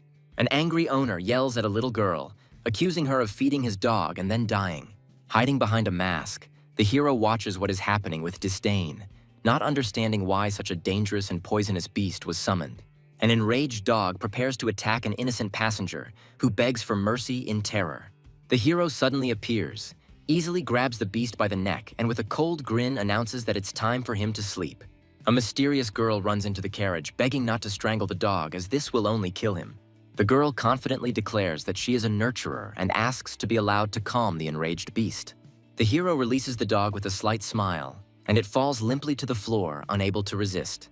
The girl gently touches the beast's head, and her hand flashes with blue light, calming its rage. Under the influence of the sleeping magic, the dog falls asleep, and his breathing becomes even and calm. The hero watches in amazement at how easily the girl was able to calm such an aggressive beast. The girl proudly shows off her star gloves, which help her control her star power more precisely. The enraged owner demands an explanation, but the girl, with cold calm, declares that she made his beast fall asleep, and now he has nothing to worry about. The enraged owner demands an explanation, threatening that the girl will pay if his dog gets hurt. The girl tries to calm the impudent man, explaining that his dog ate a lot of sugar and must not be woken up. Tired of the screams, the hero grabs the insolent man by the arm, ordering him to silently take his beast. With icy calm, the young man orders them to apologize and then get lost, and his voice leaves no choice. Frightened to death, the dog's owner falls to the floor, unable to withstand the terrible gaze of his adversary. Humiliated and defeated, the man mumbles an apology, admitting that it is unethical to leave his pet alone. Having verified the hero's identity, the staff wishes him a good time, and he returns to his place. The flight attendant brings strawberry cheesecake, but the hero is surprised to say that he didn't order anything. The girl explains with a smile that Mrs. Zhang ordered it for him as a token of gratitude. The hero accepts the treat with a slight smile, just in time because he wanted to eat. A sudden jolt shakes the carriage and a tray of cheesecake flies to the floor, interrupting the peaceful meal. The ceiling of the carriage cracks, and the frightened flight attendant realizes with horror that there is something outside. Passengers run outside in panic and see that their train is being attacked by wild animals. The flight attendant tries to reassure passengers, assuring them that the train is equipped with a team of technicians who will sort everything out. The hero realizes with irritation that he won't even be allowed to eat in peace and feels the approach of stellar power. The train is attacked by stone-armored beasts, their claws easily tearing through the metal casing. The dragon suddenly appears and easily deals with the attackers, but the hero notices that this is not the end. The captain of the guard is terrified because among the attackers there are beasts of the 9th stage, and he orders his men to distract their attention. The creature that suddenly appeared turns out to be too fast, and the captain does not have time to react to its attack. Before the beast can strike, a beam of fire pierces it, and the soldiers, horrified, cannot believe that their enemy has been killed. The captain greets his savior with gratitude, not believing that he resolved the situation so easily. The captain assures with a smile that it is usually safe here, but the hero understands with suspicion that this is not the case. The hero realizes that even if such creatures have descended from the mountains, then perhaps something much more dangerous has appeared below. The young man is haunted by these anxious thoughts, and he decides to sign a contract not only to improve security, but also to expand his business. The young man understands that the attack on the city is only a matter of time, and Longjiang must become a Tier A city as soon as possible. A sudden meeting with the same girl from the train takes the hero by surprise, and she asks in surprise if he is from Shenguang. The girl, mockingly, cannot believe that the teacher does not know where their association is, and offers to show him the way. Finding herself at the entrance to the Dragon Academy, the girl proudly declares that she is its educator. When the guard asks the hero for his ID, he hands him an invitation from the association with a slight smile. Seeing the invitation, the guard bows in horror, begging the dear guest to pass through and not pay attention to his ignorance. The girl admiringly assumes that her mysterious companion is a powerful master who is hiding in the crowd. Not wanting to argue any further, the girl suggests watching a friendly match, and the hero happily agrees. The battle between Forest Monkey and Windbird begins in the arena, and their masters are ready for the competition. The hero is surprised to learn that it is not battle pets that are brought onto the field, but wild animals with which no contract has been concluded. The first competition is a test of controllability, where participants must force the animal to hold food in its mouth. The second competition is the ability enhancement competition, where participants use special materials for temporary strengthening. For a limited time, fosterers must strengthen any part of their pet's body, preparing it for battle. The empowered beasts rush into battle, and now they must fight each other to determine the winner. Swift Windbird leaves Forest Monkey no chance, and he finds himself in a losing situation. The death blow is approaching the vital point, and now the outcome of the battle seems a foregone conclusion. The sudden transformation puzzles everyone, as the reinforced part of the monkey turns out to be its back. A fatal blow from the stone teeth pierces the Windbird, and it falls to the ground with a scream, having lost the battle. The hero understands that the match of the breeders is not just a battle, but a competition in the ability to reveal the potential of the beast. A sudden meeting with the teacher takes the girl by surprise, and she shyly tries to justify herself. The teacher smilingly advises her to watch more matches, but immediately reminds her that her graduation is in jeopardy. The arrogant students look at the girl with disdain, calling her a soft-legged shrimp who couldn't control her beast. Unwilling to endure the humiliation any longer, the girl meekly agrees to leave, not daring to contradict her offenders. The hero suddenly appears and stands up for the girl, declaring that he did not notice any problems with her equipment. The young man, with cold calm, declares that they are the ones who are interfering with his ability to follow the match, and that their impudent faces irritate him. The enraged students cannot believe such impudence, but the hero contemptuously reminds them that their pathetic 6th grade does not give them the right to behave like this. The enraged student challenges the hero to a match of nurturers, confident of his victory. The hero accepts the challenge with a slight smile, but suggests playing for something else to make it more interesting. With icy calm, the young man offers to bet his life, and his words make the blood run cold. An ominous aura envelops the hero, and the frightened student realizes in horror that this is not a joke. With a devilish laugh, the young man declares that he was joking and suggests that the loser simply ask for forgiveness. The friend mockingly reproaches his comrade for cowardice, not understanding how 2 words could frighten him so. The enraged student cannot stand the humiliation and angrily declares that he will show who is dirty here. The teacher suddenly appears and happily offers to prepare the arena and act as a judge. The teacher, with a wise smile, explains that as a nurturer, you cannot be afraid to tame others. The arena is ready, and now one game will determine the outcome, and for the sake of fairness, a blind selection will be used. The blind selection begins, and the participants must choose one of the wild animals locked in cages. The hero studies the proposed animals with interest, realizing that their distribution among the 5 elements could be the key to victory. The young man chooses the thunder beetle with the metal shell skill, and his choice is met with surprise. His opponent chooses Flame Dog with the blazing bite skill, and now they must fight in a battle of the elements. The girl realizes with alarm that Metal Shell will not be able to resist the flaming bite, and her friend is doomed. The arrogant student smirks and suggests to his opponent that he repent before it is too late, but he remains unperturbed. The first stage begins, and the animal's favorite food is placed in front of them. The winner is the one whose pet lasts 5 minutes. The girl recalls lessons where they taught that there are two methods for this stage: reward and punishment. Her opponent decides to skip this part and use the star power to directly command his beast. To everyone's surprise, the hero does nothing, and the girl anxiously thinks that he is still choosing a method. The arrogant student looks at his opponent with disdain, confident that he has already given up. Suddenly, Thunder Beetle begins to eat, and his owner realizes with horror that his pet is afraid not of him, but of the mysterious stranger. The enraged student accuses his opponent of cheating, but the teacher, with cold calm, states that there is no such prohibition in the rules. The judge announces that time has passed, and Thunder Beetle is the first to pass the taming stage, winning. Humiliated and defeated, the student looks at his opponent with fury, vowing that he will definitely win in the next stage. The second stage begins, and now participants have 3 hours to choose materials to strengthen their pets. Not wanting to take any chances, the student chooses the Dragon's Breath herb to maximize his dog's fire attribute. The guy with a devilish grin understands that no matter how hard the metal is, in the face of flame it will turn into a rag. The girl looks at what is happening with alarm, not understanding how her friend can win if his opponent is so strong. The time has passed, and the judge announces the beginning of the battle stage, where the enhanced beasts will meet in a mortal fight. Flamehound uses Blazing Bite, its jaws engulfed in flames, ready to tear its opponent apart. The Death Bite falls upon the Thunder Beetle, and its shell begins to melt under the influence of Hellfire. The teacher notes with admiration that his student's ability to sort star power has improved again. The arrogant student disdainfully declares that he is different from the amateur who only knows how to bluff. The teacher regretfully tells his student that he should practice harder, and his words leave him in shock. Suddenly, Thunder Beetle becomes covered in ice armor and his metal shell turns into frost shell. The student is horrified as he realizes that the frost shell initially restrains the fire attribute. The melted ice completely covers the dog's body, and now it is he who finds himself trapped, held back by the elements of water. Surrounded by a fiery aura, the hero appears in all his glory, and everyone understands that he is the great nurturer who has been hiding himself.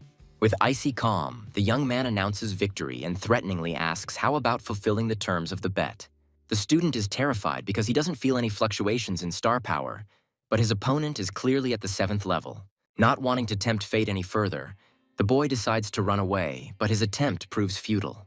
A sudden blow to his legs causes him to lose his balance, and he falls to the ground screaming. The student looks at his opponent with pain and bewilderment, not understanding what just happened. Meanwhile, his friends, unable to stay on their feet, fall to the ground one after another. The hero scornfully wishes them good riddance, and his words make the girl giggle. The girl notes with admiration that after the battle, the melted armor quickly recovered, and this is not a superficial improvement. The hero explains with a slight smile that he gave the Thunder Beetle the Xuanhan crystal, and after absorbing it, he changed.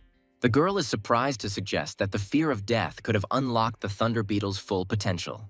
Recalling ancient treatises, the girl understands that appropriate pressure and harsh conditions can have a positive effect on cultivation. The girl is delighted, because she did not expect that someone had already implemented this complex theory, and she hurries to write down this news. The teacher asks with interest what this method is called, and the hero, after thinking for a bit, calls it deadly cultivation. The teacher is surprised to realize that his student's friend is not so simple and asks her to introduce him. The embarrassed girl introduces herself, and Teacher Dean, having apologized for his students, asks with interest the name of the mysterious stranger. The hero introduces himself as Shui Kuang, and the teacher is surprised to realize that he has never heard of such a name in the world of cultivators. The young man explains that he came here to watch a famous conference of nurturers, and this is pure coincidence. Teacher Dean offers to treat his new acquaintance to apologize for the inconvenience, but he politely declines. Not wanting to insist, the teacher expresses his gratitude and hands over his teacher ID card. This card provides comfortable living conditions and certain privileges within the academy, and the hero gratefully accepts it. The young man looks at the teacher with suspicion, not understanding whether he really wants to express gratitude or whether this is some kind of trick. The teacher says goodbye with a smile, reminding her to return his card, and the girl happily returns to her projects. Without wasting any time, the teacher activates the location function to secretly follow his new acquaintance. The girl is surprised to see her teacher, who asks with interest how her project is progressing.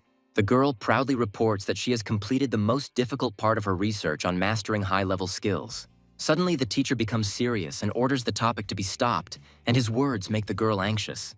The girl is terrified because she does not understand what her teacher means, and his cold gaze makes her tremble. The teacher regretfully explains that there is a problem with her topic and she will not be able to pass her final defense. The girl desperately realizes that all her research over the past year was wrong, and now she will have to start all over again. The teacher calms his student with a gentle smile, reminding her that she is a smart child and that she still has time to fix everything. The teacher regretfully realizes that he has not received any useful information, but admits that geniuses in 2 fields at once are a great rarity. Teacher Dean, with a sly smile, offers his student a new project that will help her rehabilitate herself. The task is simple: to obtain information about an out-of-town criminal who is currently in the library. The teacher's ID card gives access to the rarest books, and the hero spends a fortune on them without stint. With a huge stack of books in his hands, the young man asks the librarian to hold on to his card, promising to pick it up later. The library staff is shocked because they can't believe that a student could take out so many materials at once.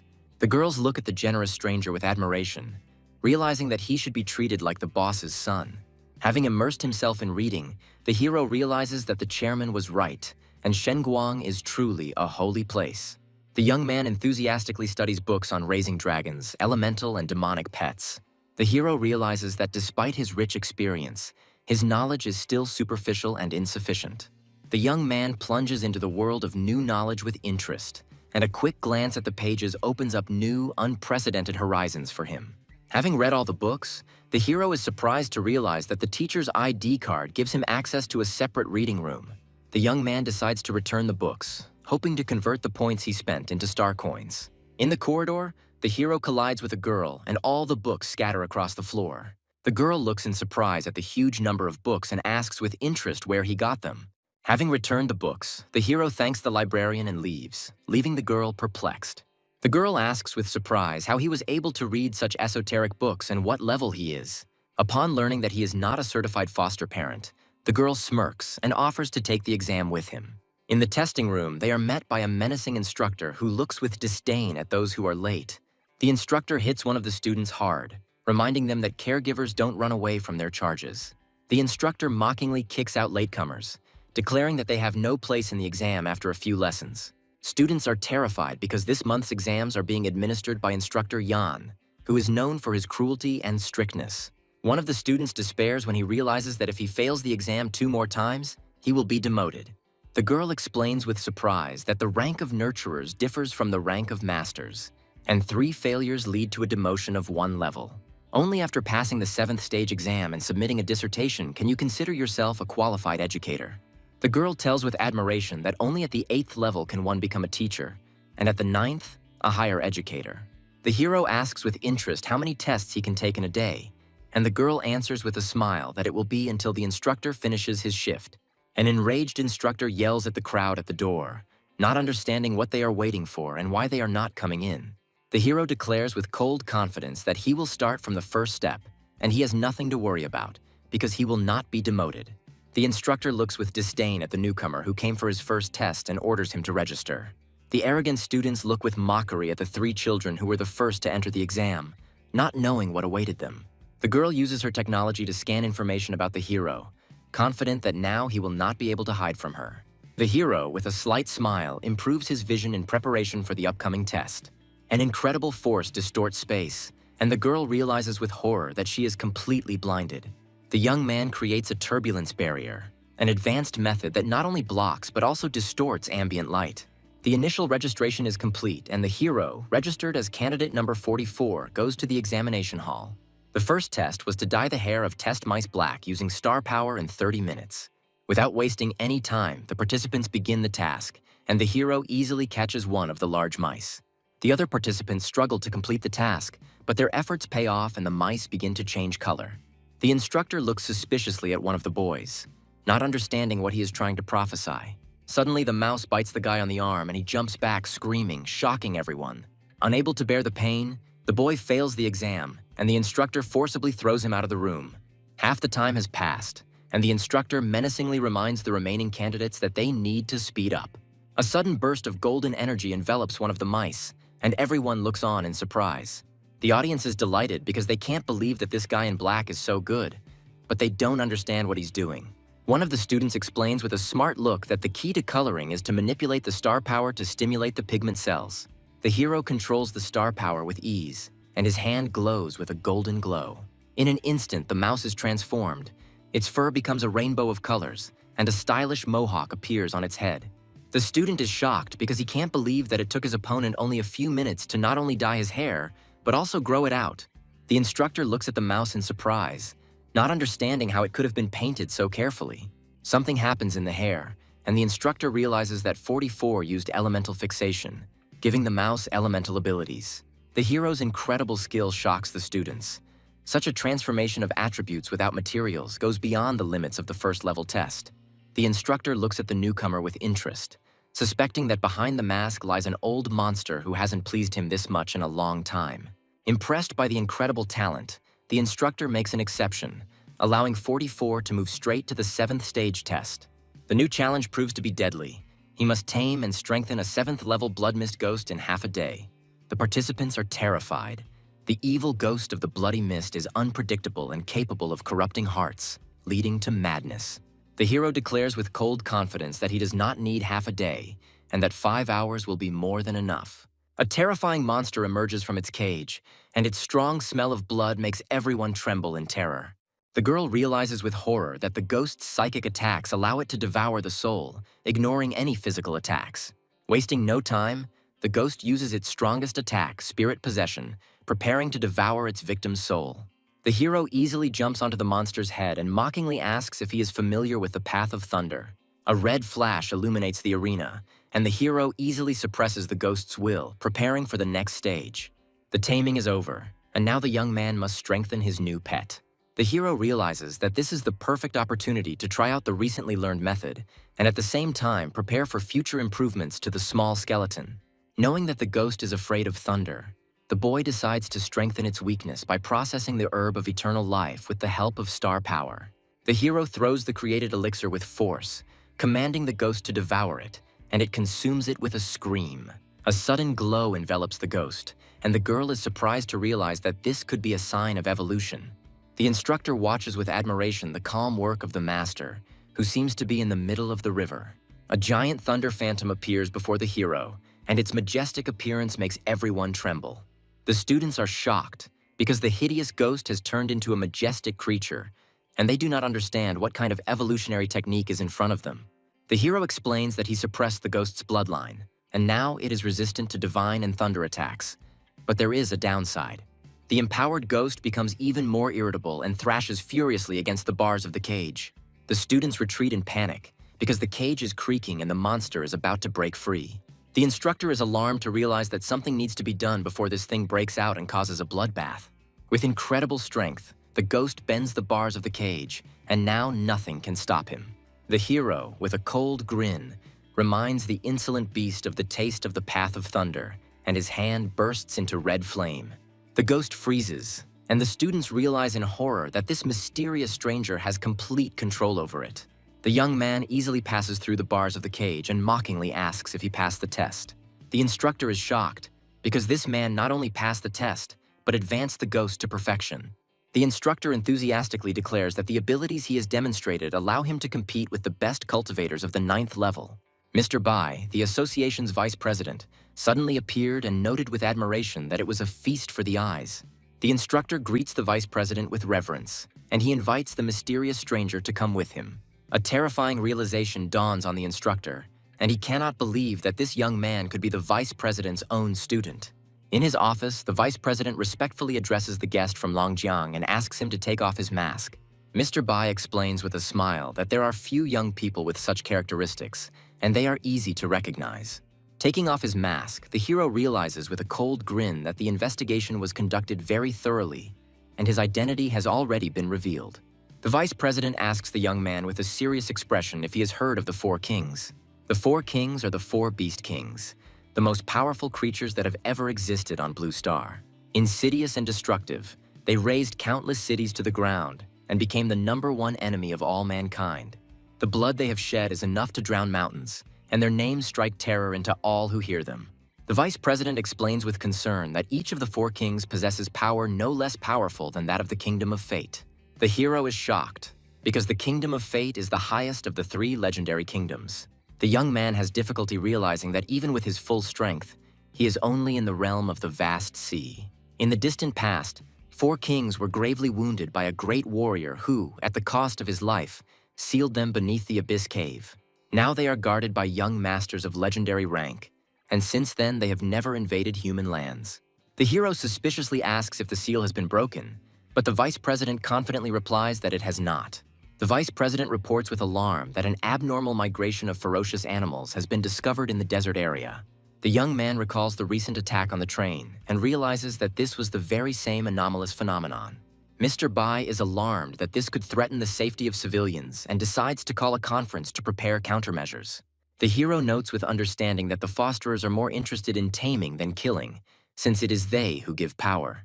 The vice president regretfully admits that the wasteland is too vast and they still have no results. The hero realizes with disappointment that instead of wasting time on investigation, he should have focused on gaining strength. The vice president explains with a grin that opening the spirit is a secret art, accessible only to those at the peak of the 9th stage. Mr. Bai states that the young man is definitely suitable and will likely become the 2nd person in history to touch the legendary and holy spirit. The hero asks who was the first, and the vice president tells of a great warrior who fought single-handedly against 4 kings. Inspired by the story, the young man enthusiastically asks to be taught the opening of the spirit before it is too late. The vice president regretfully declines, reminding him that to achieve the 7th level he must write a 50,000-word dissertation. The hero is irritated and does not understand why they cannot open the back door for him, since he thinks so highly of it. Mr. Bai firmly states that the more critical the situation, the more they must follow the rules. Having resigned himself to his fate, the hero sadly realizes that writing his dissertation will take an eternity, but immediately finds a solution. Meanwhile, in her room, Zhongling Tong desperately tries to finish her project, realizing that she lacks real-life examples. Mentor Dean happily accepts the gift of 20-year-old wine, promising to consider giving it priority in return. Teacher Dean greets his student with a smile, but his gaze is fixed on the humiliated girl receiving the massage. The girl apologizes bitterly, admitting that her opponent was too strong and she was unable to discern the information. The crushing blow sends the girl flying, her face contorted in pain and humiliation. With icy contempt, the teacher calls his student trash, incapable of handling even such a trifle. The girl tells with horror that her opponent started with the 1st level test and easily reached the 7th. Teacher Ding sips his wine with unperturbed calm, already knowing this and expecting something else. The girl anxiously reports that her opponent has left with Elder Bai, and this news makes the teacher tense. The teacher suspiciously realizes that the old man also has his eye on this golden egg, and his patience is running out. With cold calm, the teacher orders his humiliated student to leave, and the girl obediently leaves. Teacher Ding gives an order to his faithful servant, and he readily accepts it. With cold determination, the teacher orders that the golden egg be taken care of by any means necessary, and his words leave no doubt. The Lion King title rank, Fan Longshan, readily accepts the order, his body enveloped in a golden aura. The hero eagerly examines the new goods in the system, realizing that it would be wise to stock up on traps first. The young man is surprised to discover 2 new rings for catching animals, one of which gives a chance to catch even the king of the beasts. Without wasting any time, the hero decides to contact the girl using her ID card to find her address. A stranger suddenly appeared with a friendly smile and grabbed the hero by the shoulder, inquiring about his conversation with the elder. The hero pushes the impudent man away with contempt, not understanding who he is and what he wants. Flames flare up around them, and passers-by realize with horror that this guy has gotten involved with a titular rank. In an instant, the hero grabs his opponent and forcefully slams him into the ground, demonstrating his complete superiority. Passers-by are in shock, as they cannot believe that this titled master was thrown to the ground like a bag of trash. The defeated warrior realizes that he did not sense any star power and assumes that his opponent used secret techniques. The enraged Lion King unleashes his true power, his body becoming engulfed in blue flames. With a devilish grin, he declares that his opponent is worthy of being his rival and calls upon his beasts. 4 giant red-gold lions appear on the battlefield, their fiery aura making everyone tremble. The spectators are terrified because before them are beasts of the 9th stage, possessing the pedigree of the king, and even with wings. The Lion King proudly explains that he tamed them as children, and now, by infusing them with dragon blood, he has made them even more powerful. The hero, with a cold grin, understands that his opponent has already asserted himself, and the time has come to show him his true strength. The youth summons his dragon dog of great dispersion, and its gigantic figure eclipses the sun. With one blow, the mighty dog knocks back all 4 lions, demonstrating his complete and crushing superiority. The giant dragon dog pins the fallen lions to the ground, its golden aura leaving them no chance.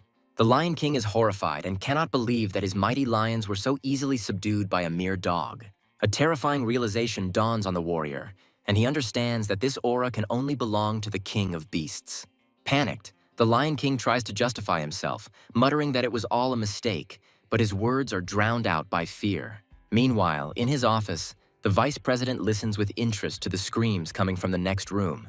Strange and frightening things are happening in the experimental building for teachers. In one of the cages sits a small 5th-stage ghost dragon, its eyes full of fear. The teacher regretfully announces that this beast will be brought to the test tomorrow, and its fate is sealed. Unwilling to accept such injustice, the teacher injects the dragon with a mysterious serum. A sudden transformation turns the little dragon into an enraged monster, and its roar shakes the entire building. Teacher Dean is surprised to see the Lion King, not understanding how he returned so quickly. The defeated Lion King falls to his knees, and the young man, with a cold grin, announces that this egg has come for his soul. The teacher is surprised to recognize his recent acquaintance, not understanding what he has been doing for the past 2 days. The hero mockingly reminds that he was being watched all this time, and his words leave no doubt. The young man recounts with disdain how the students saw their teacher adding ingredients to the evaluation animals. The enraged teacher hits his students hard, accusing them of daring to spy on him. The teacher disdainfully declares that his shoes are dirty, and the humiliated students are ready to clean them. The teacher, with feigned sympathy, explains that he is doing this for their own good, because without difficulties they cannot survive. The hero is surprised to realize that this old geezer isn't so bad after all, but then he notices a crowd gathered to kill him. The teacher says with a cold smile that there is no need to silence him, because people will believe the cultivator of the 10th level peak. The arrogant warrior looks at his opponent with disdain, confident that he will still have to humble himself and beg him to teach him. With a sly smile, the teacher invites the hero to join them, promising to make him the strongest grower in the world. The sudden blow sends the teacher flying, and his body is slammed into the ground with force. Disgusted, the hero orders him to shut up, declaring that every word he says makes him sick. The enraged bodyguards rush to defend their master, threatening the hero with a terrible death. Unwilling to endure the humiliation any longer, the young man looks defiantly at the crowd, challenging them to come closer if they don't want to die. An incredible aura, not inferior to the 9th step, makes the bodyguards retreat in horror. Teacher Ding gives an order, promising a generous reward to whoever kills this dog and catches him alive. 3 titled masters of the highest 9th stage accept the challenge, hoping to use this opportunity to break through. With a furious roar, the 3 warriors rush into the attack, promising that their enemy will not have time to take a breath. With icy calm, the hero repeats for the last time that if they take even 1 step forward, they will die. The young man is interested to see if the authority of his little skeleton will work on these impudent fellows. In an instant, 3 9th stage title masters were killed, and the bodyguards fled in panic. With horror, they recognize in the small skeleton the very beast that killed several leaders of the starry sky. Teacher Ding realizes with horror that in front of him is that very young man, an incomparable master of combat beasts, possessing legendary combat power. Realizing his mistake, the teacher falls to his knees, begging for mercy and promising to give everything he has. The hero asks with a cold grin if he is really ready to give him everything in exchange for his life. With a devilish laugh, the young man offers him to pray, reminding him that his things are now his things. The hero looks at his enemy with contempt, realizing that he knew from the very beginning that he was the owner of the pet store. The young man proudly declares that this little skeleton is his battle pet, which he personally raised. The bodyguards are horrified because they cannot believe that this small skeleton, comparable to the king of beasts, was raised by his hands. The hero, with a devilish grin, offers everyone the opportunity to have the same pet, and his words leave no doubt.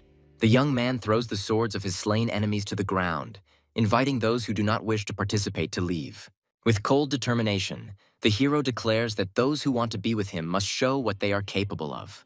The bodyguards are confused, as they cannot decide whether to betray their master for the opportunity to raise such a pet. An enraged teacher, Dean, cannot believe such a betrayal and angrily shouts that this is their payment for his kindness. Tired of the bullying, the bodyguards draw their swords, ready to take revenge on their former master for all the humiliations. The teacher furiously orders them to leave, but his words are drowned in hatred and contempt. With a cry of despair, the teacher rushes at his former subordinates, but finds himself in the minority. One of the bodyguards hands the hero a secret order that Ding Chunfeng carried with him, and now his fate is sealed. The bodyguard reverently hands over a secret order that gives the right to use the abilities of a 9th-level cultivator. With a cold smile, the hero accepts the order and orders that from now on he be called Master Su. The bodyguards fall to their knees, swearing that they saw nothing and knew nothing. The hero, with a slight smile, summons his snake and orders it to clean up the battlefield. Meanwhile, in the student dormitory, someone is worried about his friend. The girl anxiously knocks on the door, reminding her that Tun Tun hasn't eaten anything for 2 days. In despair, the girl doesn't know what to do, because tomorrow she has to present a report on a new project. The rector is furious because he only warned Teacher Dean yesterday, and now he doesn't understand what's happening in the 8th grade. The secretary reports that the teacher's communicator is not responding and has not been seen since yesterday. The rector, with cold calm, orders that the location of the missing teacher be determined using his data. The rector anxiously asks where the others are, but his secretary only silently works on her laptop. The secretary regrets to inform you that Teacher Dean has gone missing and his whereabouts have not been found. The rector is furious because he cannot believe that a highly qualified specialist could disappear without any reason. The teachers mockingly assume that the old fox got his comeuppance, but they cannot understand who dared to do such a thing. Unwilling to wait any longer, the rector uses his power to find the missing teacher. To his horror, he cannot detect any sign of his presence for 100 miles, and his heart fills with anxiety. The rector calls upon his faithful servants, ready for the most decisive actions. With fury in his eyes, he orders a strict check of everyone who has had contact with the teacher and the beheading of any obstacle. In the midst of the investigation, an important call comes in, and the rector orders everyone to remain silent. A hologram of Vice President Bai appears in the office, and the rector respectfully greets his old acquaintance. The vice president regretfully expresses his condolences, but asks that no in-depth investigation be conducted. The rector is horrified because he cannot believe that Ding Chunfeng provoked such an important person as Elder Bai. Mr. Bai explains with disdain that this villain bullied the students and trampled the seedlings. The rector, with a false smile, thanks the elder for cleaning up after him. The vice president asks with cold calm why the rector did nothing, knowing about everything. Bowing his head, the rector regretfully admits that the thinking of the 9th-level educators has wavered over time. The elder threatens that he will not be able to protect him if he does not keep his word. Before disappearing, the vice president reminds them that a storm is approaching and it is their duty to protect the seedlings. The announcement of the instructor's early retirement and the splitting of classes evokes mixed feelings among students. The girl desperately realizes that if she is expelled from the class she tried so hard to get into, it will be unfair. The arrogant student looks at the girl with disdain, calling her a soft-legged shrimp who is no good for their class. A friend stands up for her comrade, reminding the impudent ones that she was just running errands for the teacher. With a grin, the girl declares that they won't see them after the meeting anyway, and leaves, leaving the losers behind. The girl looks at her friend with gratitude, but she suggests staying away, afraid of becoming a target. With tenderness, her friend reminds her that it was she who taught her the theory of domestication, and everyone is simply jealous of her. The girl bitterly admits that she feels helpless and asks to be left alone. Unwilling to accept her despondency, her friend grabs her hand forcefully, declaring that she needs to sort out the placement first. Meanwhile, in the library, the hero approaches the counter with a whole stack of books ready for new discoveries. The girls who suddenly appeared were surprised to recognize their new acquaintance, and the friend did not let her companion go until she saw the results. A friend sympathetically tells the hero that Teacher Dean not only abandoned the dissertation, but also assigned her a cursed project. The girl, irritated, cannot understand who even came up with this stupidity, and how growing up can be connected with death. The hero offers his help with a slight smile, stating that he is looking for a person with extensive experience in writing dissertations. The girl regretfully replies that she would be happy to discuss such things, but class assignments will begin soon. The hero is surprised to realize that, instead of causing shock, the death of the educator has become a matter of course. The young man is relieved to realize that someone from the association has taken action, and now he can calmly pretend that nothing happened. A friend anxiously explains that out of 100 students, Only the top 30 will be chosen as instructors for other classes. The remaining 70 students will be thrown into DZ's class, and the friend confidently declares that they will definitely pass. The girl looks at the floor in despair, sure that she will not succeed, and her heart is filled with pain. The hero looks at the poisoned girl with sympathy, remembering her humiliation and pain. A friend recalls with horror that in DZ's class there are terrible living conditions and a lot of hard work, which in the academy is called physical education. A friend bitterly explains that in DZ's class, one instructor has more than 1,000 students, and they have almost no opportunity to practice cultivation. The hero sympathizes with the fact that the students of DZ's class dream of getting into Tianzi's class, but few of them are lucky enough to meet someone who can help them. With cold determination, the young man asks to show him DZ's class, and his words surprise the girls. The academy is divided into two areas, one where the instructors and students of the Tianzi class live and study, and the other where the students of the DZ class and servants live and study. Trucks bring in mountains of animal carcasses, and workers rush to sort them out before they spoil. The students of DZ's class hopefully rummage through the pile of corpses, trying to find something useful for their research. One of the students finds the perfect specimen for his project, a dirty but still usable wolf. Another student finds a live animal, and his heart fills with joy because now he can practice taming it every day. The students of Tianzi's class look with disdain at the poor souls who learn from what they left behind. The suddenly frozen hero, with cold calm, asks the girls to go ahead, while he himself stays behind to sort out something important. The girl asks in surprise if he really cares about things like the fate of lower-class students. The hero notes with a serious expression that the Dragon Academy, the best in the region, should not be so overloaded with students. The girls regretfully admit that this is how it has always been, and that is how they met. Suddenly, one of the students flies to the side, and the girls realize in horror that this is not a simple coincidence. An arrogant student contemptuously beats his friend, shouting that he does not hear his groans. Tired of the bullying, another student, bat in hand, prepares to deliver the finishing blow. The girls are horrified because they understand that these scumbags are going to kill him. The hero suddenly appears and stops the blow with a cold grin, asking who he is to disturb his fun. The beaten boy, with tears in his eyes, begs the hero to leave, explaining that he is one step away from entering Tianzi's class. With a devilish grin, the impudent man reminds that a small resource can make a difference in this place. The friends watch the cruelty with horror, realizing that what is happening is beyond all bounds. A mysterious young man challenges the heroine to take matters into her own hands. The offenders revel in their power, humiliating the weak and boasting of the high position of their leader. A confident hero with golden eyes offers a dangerous deal, putting the fate of a beaten boy on the line. The enraged opponent accepts the bet, enthusiastically raising the stakes to the limit. The young man's desperate decision shocks his companions, as he has challenged the strongest student. Fear makes her friend advise her to retreat, offering a humiliating apology for the sake of salvation. Arrogant enemies block the way, mocking any chance the heroes have to escape unpunished.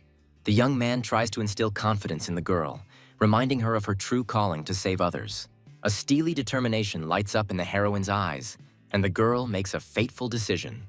The arrogant enemy promises to teach a harsh lesson by taking everyone to a place known only to him. The protagonist envelops his companions in a fiery aura, guaranteeing absolute safety. Tuntun listens to the boy's final instructions, fully concentrating on the upcoming argument. A gloating opponent announces the rules of a brutal competition in a huge arena. The arrogant young man mockingly hints at his opponent's weakness, anticipating an easy victory. The hostile crowd shouts insults, trying to break the girl's will before the fight even begins.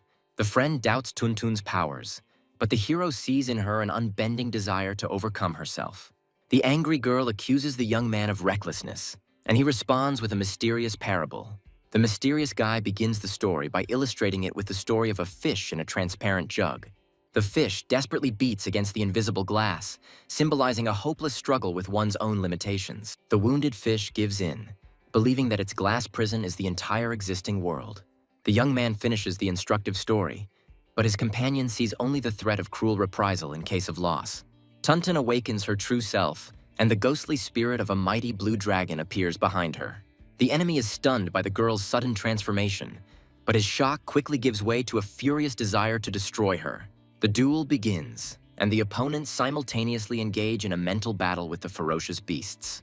The overconfident enemy smirks, confident of his victory thanks to his secret knowledge of the creature's weaknesses. The heroine finishes taming surprisingly quickly, calmly watching as her new pet devours the meat. Tong Tong's incredible success shocks her rival, and her friend is delighted to realize that the girl has regained her former strength. The opponent also copes with the task and, with anticipation, announces the beginning of the next stage of the battle, cultivation. The protagonist notices a deadly trap in the arena and realizes the need to warn Tuntun immediately. The enemy throws his enhanced beast, the enraged berserker bear, into battle. Tuntun responds by calling upon his majestic blue-maned beast, ready for a fierce fight. The blue-maned beast delivers a devastating lightning strike, unleashing all its might on the enemy. A powerful electrical attack envelops the bear, causing surprise and alarm among observers. The opponent grins maliciously, revealing his trump card. His beast is completely invulnerable to electricity. The girlfriend is outraged by the foul play, but the mysterious young man remains calm, anticipating a countermove. The Tuntong beast suddenly becomes covered in stone armor, completely neutralizing the electricity and leaving the enemy stunned. With one decisive blow, the stone monster crushes the enemy, bringing Tuntun an unconditional victory. The girl calmly looks at the defeated enemy, demanding that the terms of their cruel bet be fulfilled. The rescued boy rejoices at his newfound freedom, while his comrade finds it hard to believe his leader's defeat. The friends rejoice at Tuntun's victory, and the hero smiles smugly, anticipating such an outcome. The enemy, humiliated by defeat, falls into a rage and prepares for a vile blow, grabbing a club. Blinded by anger, the enemy treacherously attacks the defenseless heroine from behind. An unexpected savior in the form of a nimble fighter twists the attacker, stopping the cowardly blow. The appearance of the menacing pink-haired senior and his retinue dramatically changes the balance of power. There is fear in the friend's voice, because the young man who appeared turns out to be the legendary upperclassman, the boss of their entire class. Even after being captured, the arrogant young man continues to make threats, hiding behind the name of his influential family. The pink-haired leader gives a speech about justice, reminding the loser of honor and duty. The senior delivers the verdict, and the pitiful cries of the loser's friends can be heard from the punishment cell. The brutally beaten bully finally breaks, humiliatingly begging the formidable senior for mercy. A senior student passes a harsh sentence, banishing the humiliated offenders from his territory forever. The heroes thank their savior, but the pink-haired leader accepts their gratitude with restrained calm. The young man praises Tong Tong for her contributions, lamenting the unfair distribution of resources at the academy. A senior student tries to cheer up a girl by jokingly offering her the comfort of his company. A mysterious guy abruptly interrupts a friendly conversation, asking a direct and uncomfortable question about money. The senior student looks with distrust at the stranger, who introduces himself as an ordinary merchant and shows a business interest. The leader bitterly explains the harsh reality of their world, where only the rich have privileges, while the poor are destined to be outsiders. The pink-haired boy warns the boy against trying to profit from their class, but Tung Tung stands up for his savior. The protagonist reveals his true purpose by asking about the possibility of renting a heavenly beast, leaving Tong Tong astonished. The perceptive senior realizes that he is an outsider, as access to the local pet market is strictly controlled by the academy. The protagonist makes a bold statement, promising to supply pets of the highest quality in unlimited quantities. Intrigued, the senior decides to take a risk by accepting the stranger's mysterious offer, as he has nothing left to lose. The heroes are met by a stubborn old man at a dilapidated shop who flatly refuses to part with the family heirloom. The disappointed hero looks with irony at the embarrassed leader, who awkwardly justifies his failure in the negotiations. A young man takes matters into his own hands, using a mysterious device to communicate with a certain powerful chairman. The young man makes an incredible offer to the old man, showing him an entire block of luxury buildings in exchange for his humble shack. The elderly owner is euphoric with generosity, while the senior is completely shocked by the financial power of this mysterious businessman. Having received the store at his disposal, the new owner immediately begins integrating it into his mysterious system.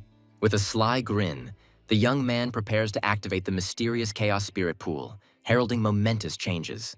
Meanwhile, the beaten Feng Shu appears before his mentor, and the question of impending retribution hangs in the air.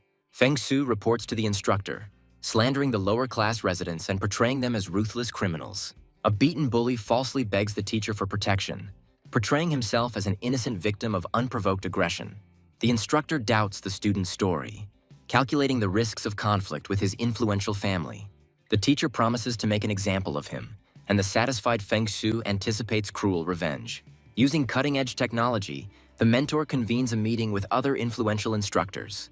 The mentor announces the start of a brutal purge of beasts throughout the academy, taking the mission under his personal control. The fire bear mercilessly burns pets, fulfilling the order for total disposal. Students watch in despair as their defenseless pets are forcibly taken away for destruction. Kneeling, the elder of the DZ district cries out for mercy, denouncing the authorities' senseless cruelty. Feng Shu brazenly demands an apology from the offender to his mentor, reveling in his position and power. The elder is stunned by the monstrous accusation, refusing to believe in the guilt of his disciple. The elderly mentor furiously demands that the culprit be handed over, but his charges, in fear, deny their involvement. The beaten bully interrupts their lie, hatefully pointing to the senior as the main culprit. Having lost patience, Feng Shu resorts to direct violence, threatening cruel reprisals for concealment. At the most tense moment, the senior student appears with a heavy box, finding his humiliated teacher on his knees. The mentor, in despair, accuses his best student of recklessness that could destroy them all. Surrounded by his minions, Feng Shu relishes the moment, mockingly greeting the arriving hero. A senior student with cold fury in his eyes prepares for battle as the enemies with clubs close in on him. With a powerful blow from the box, the pink-haired youth enters into an unequal fight, sending the first opponent flying. Suddenly, a pack of ferocious pets bursts out of the mysterious cargo, ready to tear apart their offenders at the command of their master. The sudden appearance of 3 heavenly beasts at once plunges the elder and Feng Shu into a state of utter stupefaction. The pink-haired leader grins and proclaims the end of dependence, as they now have their own powerful resources. The student's bold statement astonishes the old mentor, causing him to believe the almost impossible. The young man gestures to the astonished teacher a picture of prosperity, a new shopping street full of happy residents and their mighty pets. The old teacher raises his hands to the sky in delight, while his student can only with difficulty comprehend this incredible picture of universal prosperity. The confident leader demonstrates the full abundance of the new store, which, in addition to animals, also offers rare types of food. The appearance of the rarest food, available only to the elite, causes shock and dark suspicions in the instructor and Feng Shu. The elder realizes that the shopkeeper offers high-quality resources at affordable prices, giving their class real hope. A humiliated Feng Shu desperately points to the shop, accusing its owner of smuggling and calling on the instructor to destroy the source of lawlessness. In response to the call, a giant golden dragon emerges from the depths of the store, leading a squad of enforcers ready to carry out any order. A giant golden dragon bursts onto the scene, its mere appearance causing terror and panic among the attackers. Feng Shu is stunned by the chilling divine aura emanating from this incredible creature. The mysterious owner appears from the depths of the store, his calm figure instantly capturing everyone's attention. With a cold grin and glowing golden eyes, the young man casually calls the mighty dragon his guard dog. The minions scatter in terror, saving their lives from the mere menacing roar of the incredible beast. Utterly broken, Feng Shu desperately begs his mentor to call for reinforcements, recognizing the complete powerlessness of his men. The protagonist stands calmly against the backdrop of his shining pet, radiating an aura of absolute power and unshakable confidence. The astute instructor realizes that before him stands the wielder of the king of beasts, and therefore a man of incredible origin and connections. Realizing the true balance of power, the teacher instantly changes his arrogant tone to an obsequious one, trying to smooth over the brewing conflict. The senior student points out the instructor's cowardly change of demeanor with a sarcastic laugh, causing Feng Shu to burst into impotent rage. Inspired by hope, Tuntun convinces her injured comrade to trust their new, powerful protector. Feng Shu grins maliciously, absolutely confident of his impunity thanks to his family's financial influence. The instructor makes an absurd verdict of mutual guilt, leaving his spoiled student completely perplexed. An enraged Feng Shu feels betrayed as his teacher demands a humiliating apology from him before the commoners. The mentor delivers a pompous speech about honor and justice, trying to save face in the face of an irresistible force. The teacher makes the final judgment, forcing Feng Shu not only to apologize, but also to pay for the victim's medical treatment in full. The senior student, with a sly grin, finishes off his humiliated opponent, demanding the immediate execution of the sentence. Driven to his limits, Feng Shu decides to take extreme measures, calling on the powerful forces of his family for help. A powerful call cuts through the sky, and 3 mysterious figures arrive in the blink of an eye at the youth's call. The masked elite fighters who have arrived in response to the call bow before the young master, ready to unleash their wrath on his offenders. The appearance of the three titular masters floating in the air leaves the elder in awe. Blinded by his thirst for revenge, Feng Shu tries to convince his mentor to break the truce for a bloody massacre. The joy of victory gives way to anxiety, as the appearance of three masters hints at an even greater and hidden danger. The protagonist, with icy calm, dispels the general fear, hinting at a true, even more powerful threat from above. The young man's frightening prediction comes true, and the mysterious silhouette of another, far more formidable enemy appears in the sky. A powerful elder of the Xiao family descends from the heavens, shrouded in an aura of colossal power. The arrogant young man panics, because the appearance of the elder means the complete failure of his reckless plan. The elder's icy wrath falls upon his own grandson, who dared to abuse the family's power. In a pathetic attempt to save himself, Feng Shu points the finger at the heroes, trying to make them the culprits and justify his actions. Against a backdrop of general chaos, the system presents the protagonist with a new, life-changing task that promises incredible opportunities for growth. An unknown force shakes the earth to its foundations, taking the heroes by surprise and knocking them off their feet. A giant fist of pure stellar energy descends from the heavens, heralding imminent destruction. An enraged Elder Xiao accuses the heroes of insulting his family, preparing to unleash his righteous wrath upon them. Feng Shu gloats, anticipating a brutal reprisal, because his grandfather, the family's most powerful genius for the past century, has finally intervened. The local elder desperately begs for mercy, trying to reach the mind of the powerful master. The arrogant master rejects any pleas, demanding that you first accept his crushing blow. In response to the threat, the hero's golden dragon assumes its true, majestic form, preparing to meet the attack. The pet's incredible transformation leaves the elder and his spoiled grandson in a state of absolute shock. The protagonist looks at the enemy with icy contempt, believing that only brute force can teach the arrogant fool a lesson. The crushing power leaves the hero's friends in awe, as the mighty ninth-level master was defeated with a single blow. The enraged elder scolds his wayward grandson, who, in pathetic excuses, places all the blame on the hero's deceptive appearance. Satisfied with the resolution of the conflict, the hero casually turns to the instructor, finally asserting his dominant position. The cowardly mentor tries to curry favor with the young man, demonstrating his complete loyalty and willingness to cooperate. A witness suddenly appears and reveals the whole truth, accusing Feng Shu of instigation and a cowardly attack. An icy rage flashes in the elder's eyes as his grandson's lies and cowardice become the last straw for him. Realizing the gravity of his situation, Feng Shu falls to his knees in panic, humiliatingly begging for forgiveness. The master passes a cruel sentence, condemning his grandson to broken legs and 5 years of imprisonment in order to spare the family shame. Pitiful cries for mercy are drowned in the air as the guards drag the guilty youth away to meet his harsh fate. Elder Xiao humbly bows his head before the protagonist, admitting his guilt and offering any compensation. This incredible spectacle plunges all witnesses into awe as the 100-year-old master bows before the young merchant. The protagonist, with a mysterious look, only tells the elder his last name, leaving him with a painful space for guesswork.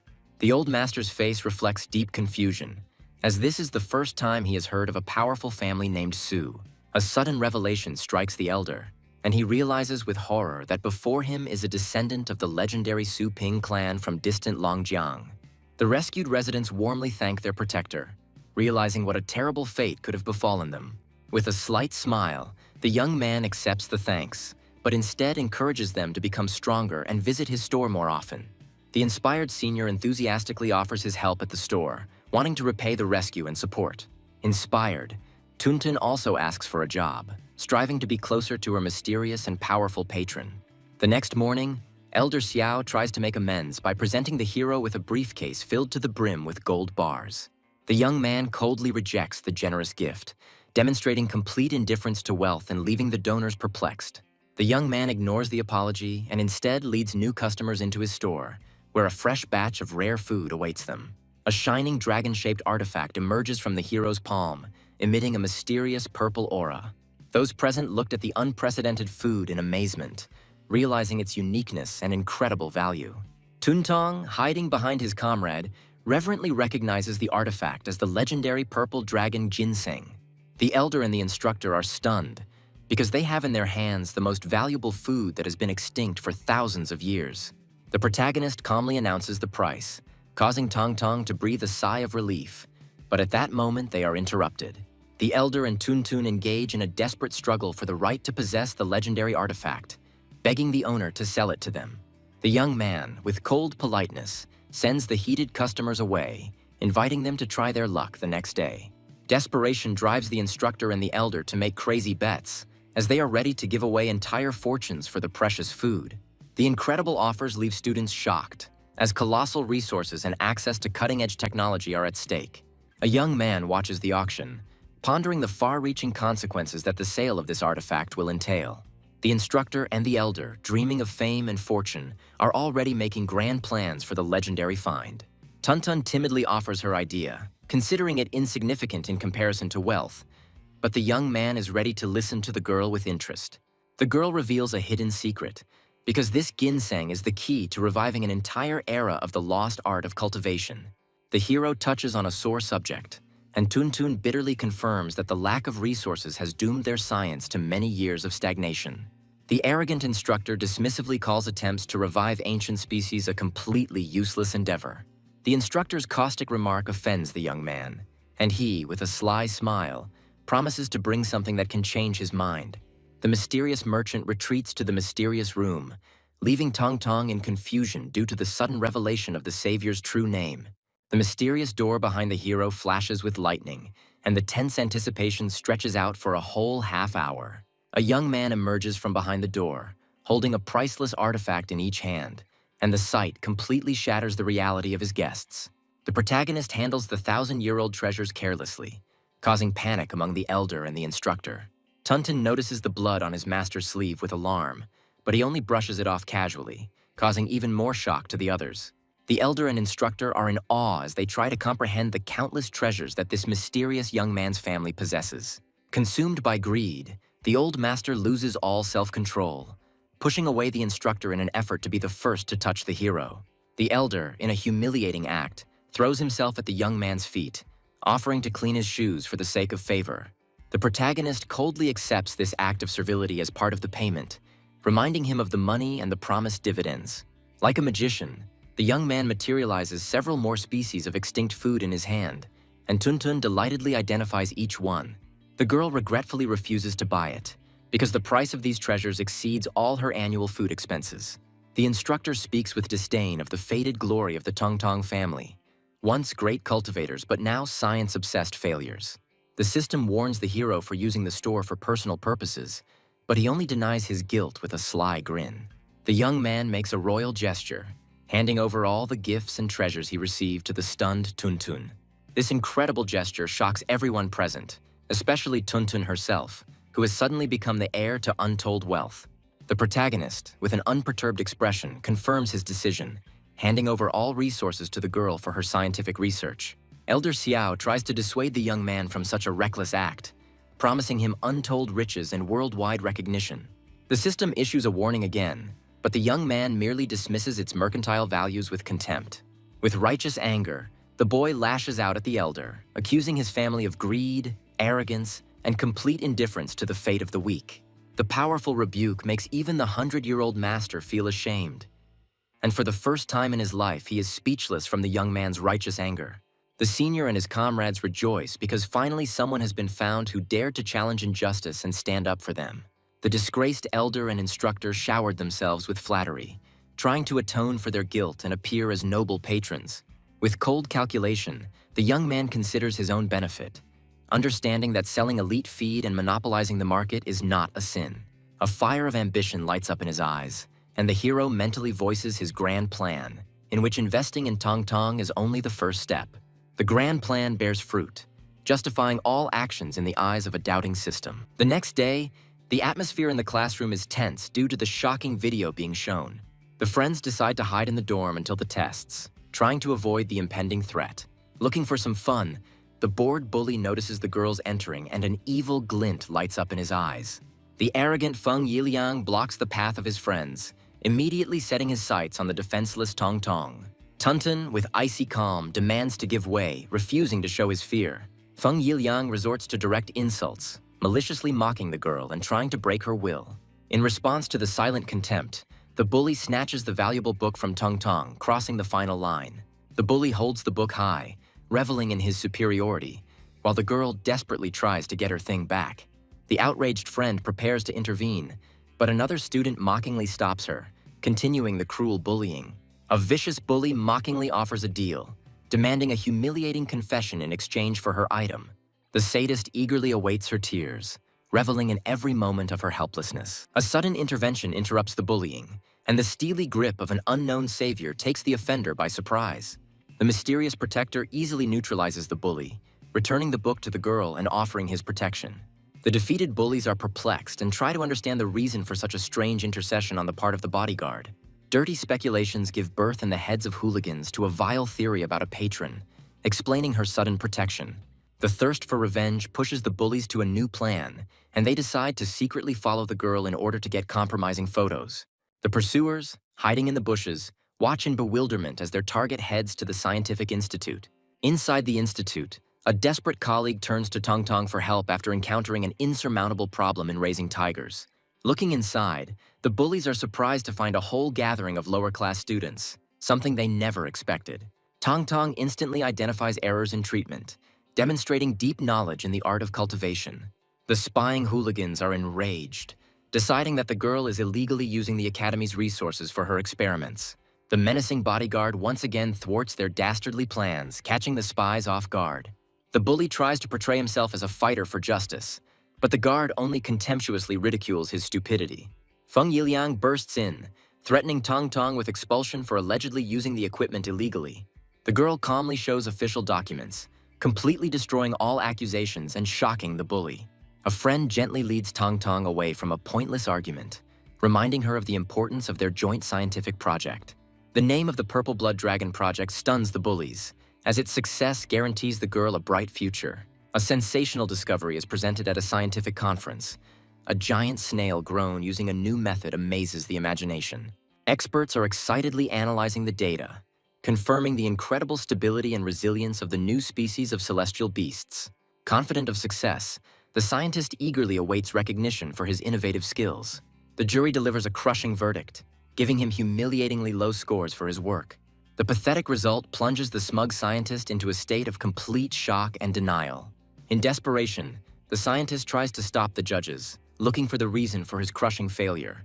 The judge dismisses the work with cold contempt, considering it to be nothing more than outdated and useless old junk. A grand conference of cultivators brings together the city's elite because everyone's future is at stake. A charming host announces the beginning of a grand event taking place within the walls of the prestigious Dragon Academy. The rector of the Dragon Academy addresses the participants with hope, wishing them luck in finding investors and fame. The powerful vice president of the association announces the main prize, which promises the winner membership in an elite society. The news of this incredible opportunity creates a frenzied excitement among the crowd, as everyone dreams of following in the footsteps of their legendary predecessors. The young man looks at others with envy, but his friend quickly brings him down to earth, reminding him of the unattainability of his dreams. Instructor Shi greets the guests with a polite look, allowing them into a closed area for special participants. Young instructors discuss their cunning plans to snatch up talent, anticipating the coming struggle.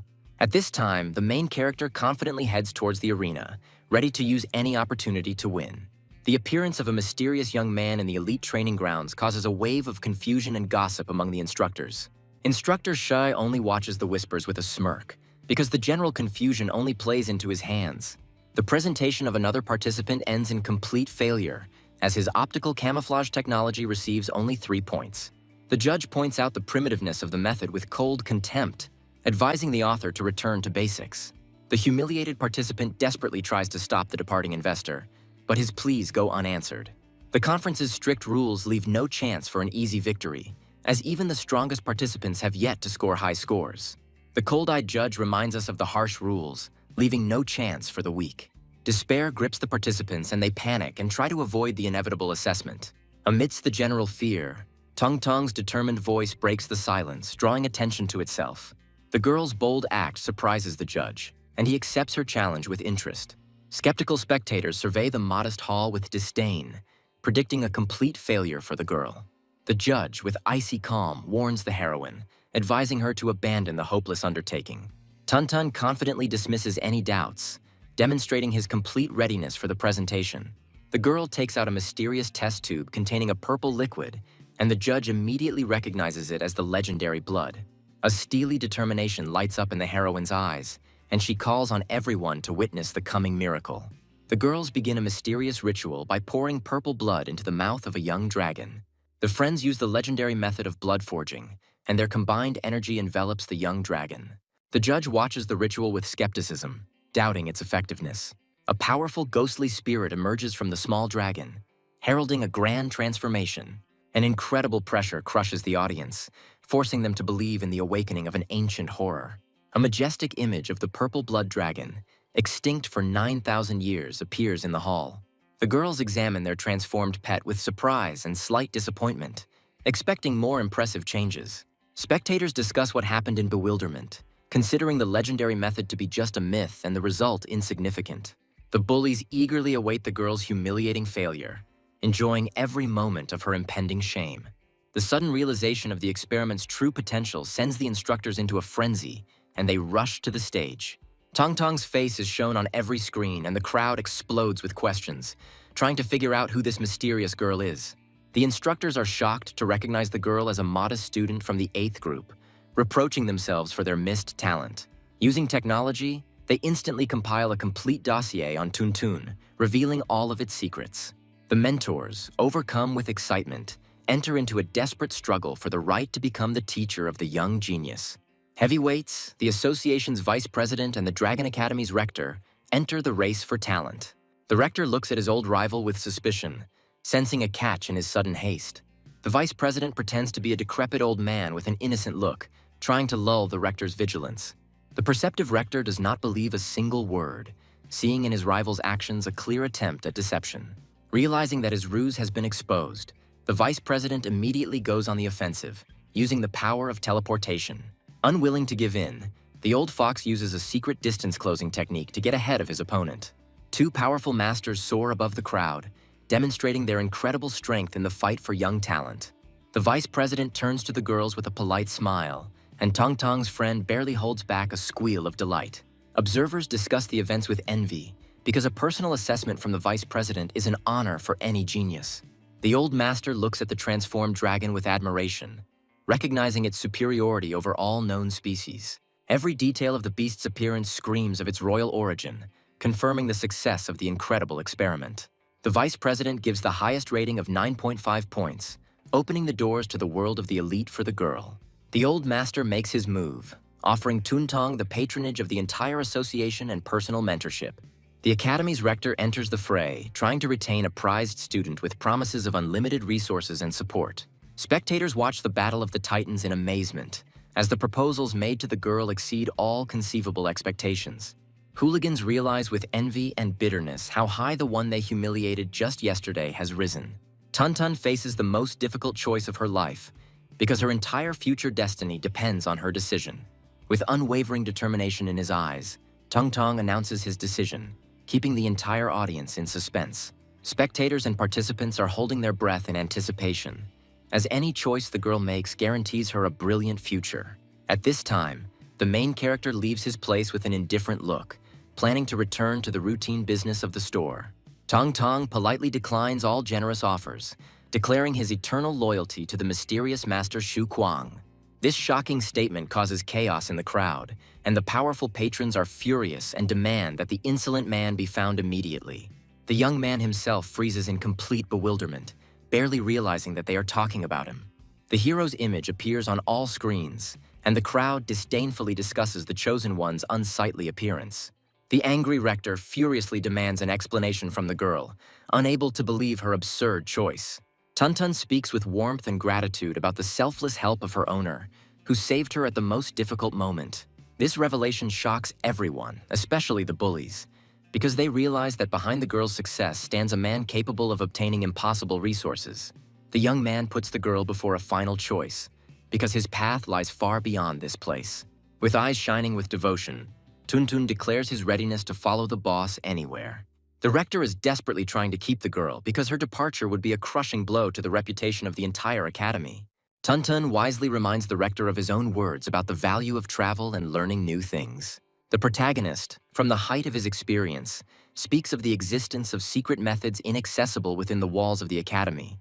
The audience discusses the stranger's words with disbelief, considering them to be nothing more than a clever ploy to steal his talent.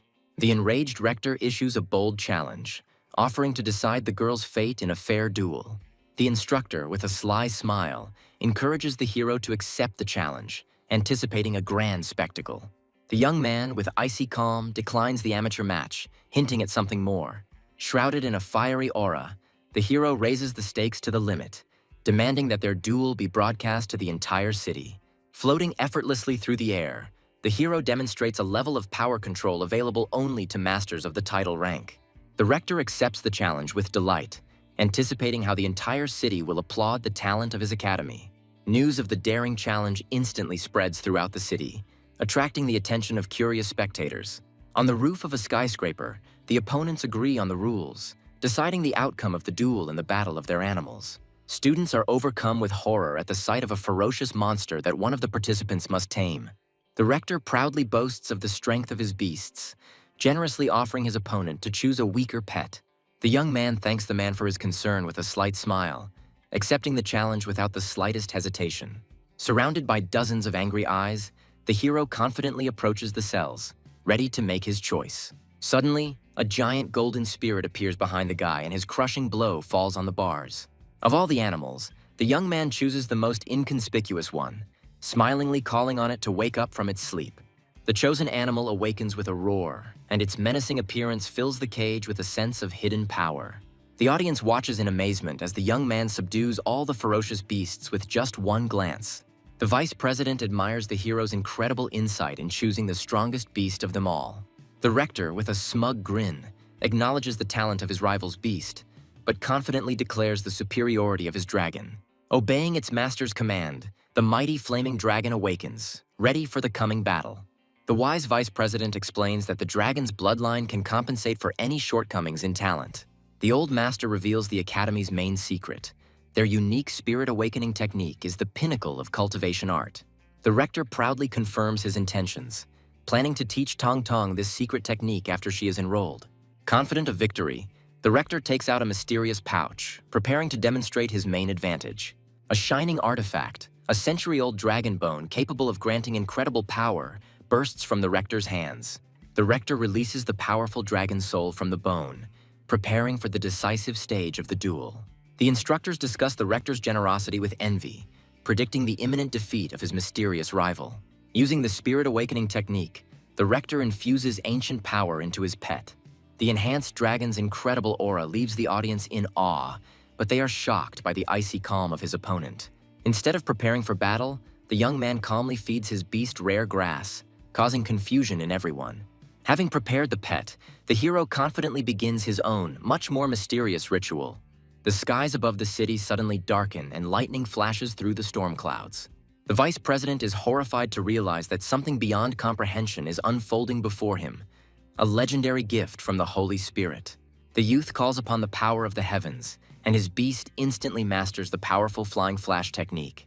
The speed and power of this cultivation shocks everyone, because the hero achieved the impossible in a matter of seconds. Two mighty beasts, the blazing fire dragon and the iron ice scythe, are ready for a deadly fight. Spectators doubt the young master's strength, as his beast shows no visible changes. Only the wise vice president understands that the young man has touched the very source of the element, granting his pet incredible power. The name Su Ping flashes through the old master's mind, and he realizes with horror that the young man may be connected to the Holy Spirit. The tension reaches its peak, and the two mighty beasts launch a furious attack, preparing to decide the outcome of the duel. The battle begins, and the flaming dragon unleashes a sea of incinerating fire on its opponent. The fire beast attempts to surround its opponent with flames, creating a real inferno on the battlefield. The temperature in the arena reaches critical levels, and the ice beast finds itself in a deadly fiery trap. The dragon delivers the finishing blow, unleashing a fiery slash capable of incinerating everything in its path. A devastating attack hits the ice beast, and the spectators freeze in horror, predicting its imminent death. The audience admires the rector's skill and is ready to enroll as his students. The smug rector revels in his apparent victory, delivering a sermon to Tong Tong. The girl shyly reminds the arrogant rector that the duel is far from over. The ice beast disappears without a trace from the ring of fire, But the hero, with a confident grin, knows its exact location. A sudden demonic wind rises and extinguishes the flames, leaving the rector perplexed as he tries to understand what has happened. The rector uses his powers to enhance his vision, trying to detect the invisible enemy. The wise vice president advises everyone to switch to the high-speed camera to see the true picture of the battle. Even at 1,000,000 frames per second, the camera struggles to capture the blurry silhouettes of the ice beast rushing at incredible speed. The audience is gripped by horror as they realize that this divine speed is the result of the power of a mysterious young cultivator. An invisible enemy deals a crushing blow, and the rector watches in shock as his mighty dragon is wounded. With a snap of his fingers, the hero stops the duel, inviting his humiliated opponent to continue the senseless struggle. The completely crushed rector admits his defeat, and the presenter announces the triumphant victory of the mysterious participant.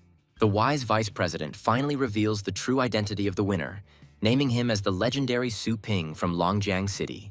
This news explodes the crowd, because the name of Su Ping, the legendary warrior who single-handedly stood against the starry sky, is known to everyone.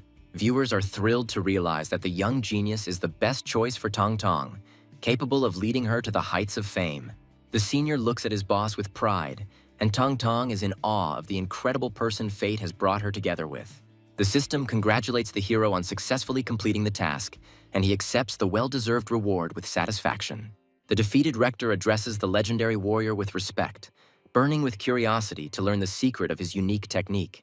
Su Ping modestly calls his technique the seal of the path of thunder, but refuses to teach it, citing his own imperfections. Clutching the energy of thunder in his hand, the hero makes a promise that one day he will find a way to pass this powerful knowledge on to the world. The news of the hero's willingness to share his equipment causes a fit of greed and excitement among the instructors. Su Ping dispels their mercantile dreams by declaring his intention to make knowledge accessible to all. The hero recalls the suffering and injustice that prompted him to the idea of universal equality. Friends say goodbye to Tuntun with tears in their eyes, realizing what a great honor she has been given. The vice president demands that the girl perform an ancient ritual of respect by kneeling before her new master. Confused, Tong Tong prepares to carry out the order, but Su Ping politely declines Elder Bai's apprenticeship. The old master tries to insist on the ritual, but the girl respectfully supports the decision of her true mentor. The young man accepts tea with ease, rejecting any formalities or the need to be served. The vice president insists on observing ancient traditions because a teacher is like a father to a student. Su Ping boldly breaks the centuries-old rules, freeing Tong Tong from the burden of humiliating rituals and vows. Su Ping offers Tong Tong the only true path, to develop her talent and become the best in her field. Having let go of old grievances, the hero, with a sly smile, offers the vice president a new business partnership. The young man reveals his plan to decipher ancient techniques, where Tong Tong's talent will be the key to success. Their conversation is interrupted by the appearance of a messenger who brings the vice president an urgent and alarming message. The messenger reports the safe return of the research group, which raises surprise and questions. The vice president is relieved to learn of the group's rescue, but calls an emergency meeting to discuss their alarming findings. Under cover of night, the entire elite of cultivators gathers at the association headquarters. Those present anxiously discuss the strange behavior of the animals, sensing the approach of an unknown threat. The hall is filled with the ominous speculation of the awakening of the Four Kings, legendary creatures capable of destroying all life. At the most tense moment, a research team enters the room, ready to report their horrific findings. The explorer captain reports with a heavy heart that there is no information about the Four Kings. The room explodes with questions, because the lack of answers only increases the general anxiety and fear. Instead of explanation, the captain shows a mysterious crystal, which his beast immediately swallows. Before everyone's eyes, an ordinary wolf undergoes a monstrous transformation, gaining incredible strength. This spectacle leaves everyone in shock, because the stone has granted the beast permanent strength, which usually takes years. The captain finally reveals the terrible truth. A new rift has opened in the wasteland, leading to another crystal-rich world. The scale of the threat becomes clear, as the rift is capable of attracting hordes of ferocious beasts, threatening the entire city. Those gathered make a fateful decision to establish a stronghold at the rift for protection and extraction of valuable resources. The captain proposes a risky plan to destroy the beasts, but it requires reinforcements from elite warriors. One of those present, with a sly smile, points to the ideal candidate to lead this deadly mission. The assembled crowd turns to Su Ping with hope, seeing him as the only one capable of leading the dangerous mission. The captain of the explorers looks at the young hero with doubt, questioning his real capabilities. Su Ping is wisely cautious, advising that one should first study the crystals thoroughly before making risky decisions. The captain dismisses the doubts, but the hero insists on the need for a longer investigation to identify hidden threats. The wise vice president supports Su Ping, reminding everyone of the importance of considering not only the pros but also the cons of new discoveries. The captain reluctantly hands over the crystal samples for examination, feeling that the young upstart is undermining his authority. The old master accepts the situation with philosophical calm, seeing it as an opportunity for the younger generation to prove themselves. After 5 hours of research, the scientists report that the crystals are completely safe, confirming the captain's correctness. The captain looks at Su Ping with triumph, reveling in his victory and emphasizing the futility of his warnings. The assembled support the captain, mockingly pointing out to the young hero his place and incompetence. Despite his recent humiliation, Su Ping continues to ask the captain direct and uncomfortable questions about the situation in the rift. The captain gives evasive answers, citing magnetic interference and a lack of information about the local population. The hero falls into thought, realizing the futility of further questioning and the need to act. After weighing all the risks, the young man decides to venture into the rift, as access to an incredibly powerful resource is at stake. Su Ping makes his move, offering to personally accompany the expedition and help fight the beasts. The captain scornfully rejects the offer, demanding at least 15 top-ranking masters as reinforcements. The wise vice president interrupts the captain with a grin, preparing to open his eyes to the true state of affairs. The old master proudly introduces Su Ping as a new legendary master whose strength surpasses dozens of ordinary warriors. This revelation plunges the overconfident captain into a state of complete shock and disbelief. Utterly crushed by his own ignorance, the captain humbly apologizes to the legendary warrior, acknowledging his unrivaled strength. The vice president orders the death-defying expedition to begin at dawn the next day. A combat helicopter flies over a crimson forest, approaching the location of a mysterious rift. The experienced warrior, master of battle beasts Silver Owl, expresses doubts about the correctness of the chosen course. Her stern partner, Frost Wolf, reminds her of her decision to take the shorter but more dangerous route. The captain explains that the rift is hidden in a cave, and the dense forest makes it impossible to detect from a satellite. Despite many years of experience, the captain feels resentfully distrusted by his subordinates. Su Ping's intuition tells him that the captain is hiding something, and an oppressive tension hangs in the air. A surprise attack from the forest forces the pilot to take evasive action, and the helicopter finds itself in mortal danger. Experienced warriors instantly activate their combat modes, preparing for the inevitable fight. A horde of bloodthirsty demons emerges from behind the trees, their furious roar shaking the crimson forest. Two mighty warriors work together in perfect harmony, protecting each other from the countless attacks of demons. A powerful attack hits the forest, but leaves only barely noticeable scratches on the strange trees. The warriors are surprised to discover that their attacks are almost useless, and the cunning creatures skillfully hide in the forest. A demon suddenly appears and attacks the warrior from behind, and Su Ping warns her of the danger at the last second. An unknown creature grabs the hero with its tentacles, but he only looks at the threat with cold calm. Silver Owl confidently rejects Su Ping's help, considering the monsters too weak a threat for masters of their level. The captain proposes a risky plan to split up and deal with the enemies on the ground using pets. The two masters readily accept the plan, calling upon their powerful guardian beasts to help. Su Ping tries to warn his comrades against the dangerous division, but they only confidently wave him off. Resigned to the inevitable, the hero summons his own, far more terrifying pet, preparing for swift execution. The hero's guardian spirit unleashes a crushing blow on his enemies, but this is only the beginning of his furious attack. The most powerful double dragon technique is released, and the golden spirit roars as it rushes towards the demon horde. One of the demons tries to withstand the blow, but his body is torn to pieces by the incredible power. Despite the victory, the hero is surprised to note the incredible resilience of these strange creatures. The question of the origin of the strange thorns covering the bodies of the unseen beasts arises in the young man's mind. Sensing the approach of his comrades, Su Ping and his pet rush to their aid. With a furious cry, the hero unleashes another powerful blow on his enemies, sending them into a fiery hell. Even the strongest of demons cannot withstand this attack, and his body is incinerated in a pillar of flame. Su Ping watches his pets in amazement as one of them easily blocks the attack of a powerful enemy. At the most tense moment of the battle, the hero notices something strange. One of the demons laughs like a human. The hero's pets assume their true dragon form, preparing for the decisive battle. Even in their new form, the dragons struggle to contain the onslaught of mysterious enemies, hinting at their incredible strength. Su Ping decides to capture one of the enemies alive in order to unravel the mystery of their origin. The hero remembers the expensive and rare fishing rings that he had prudently taken with him.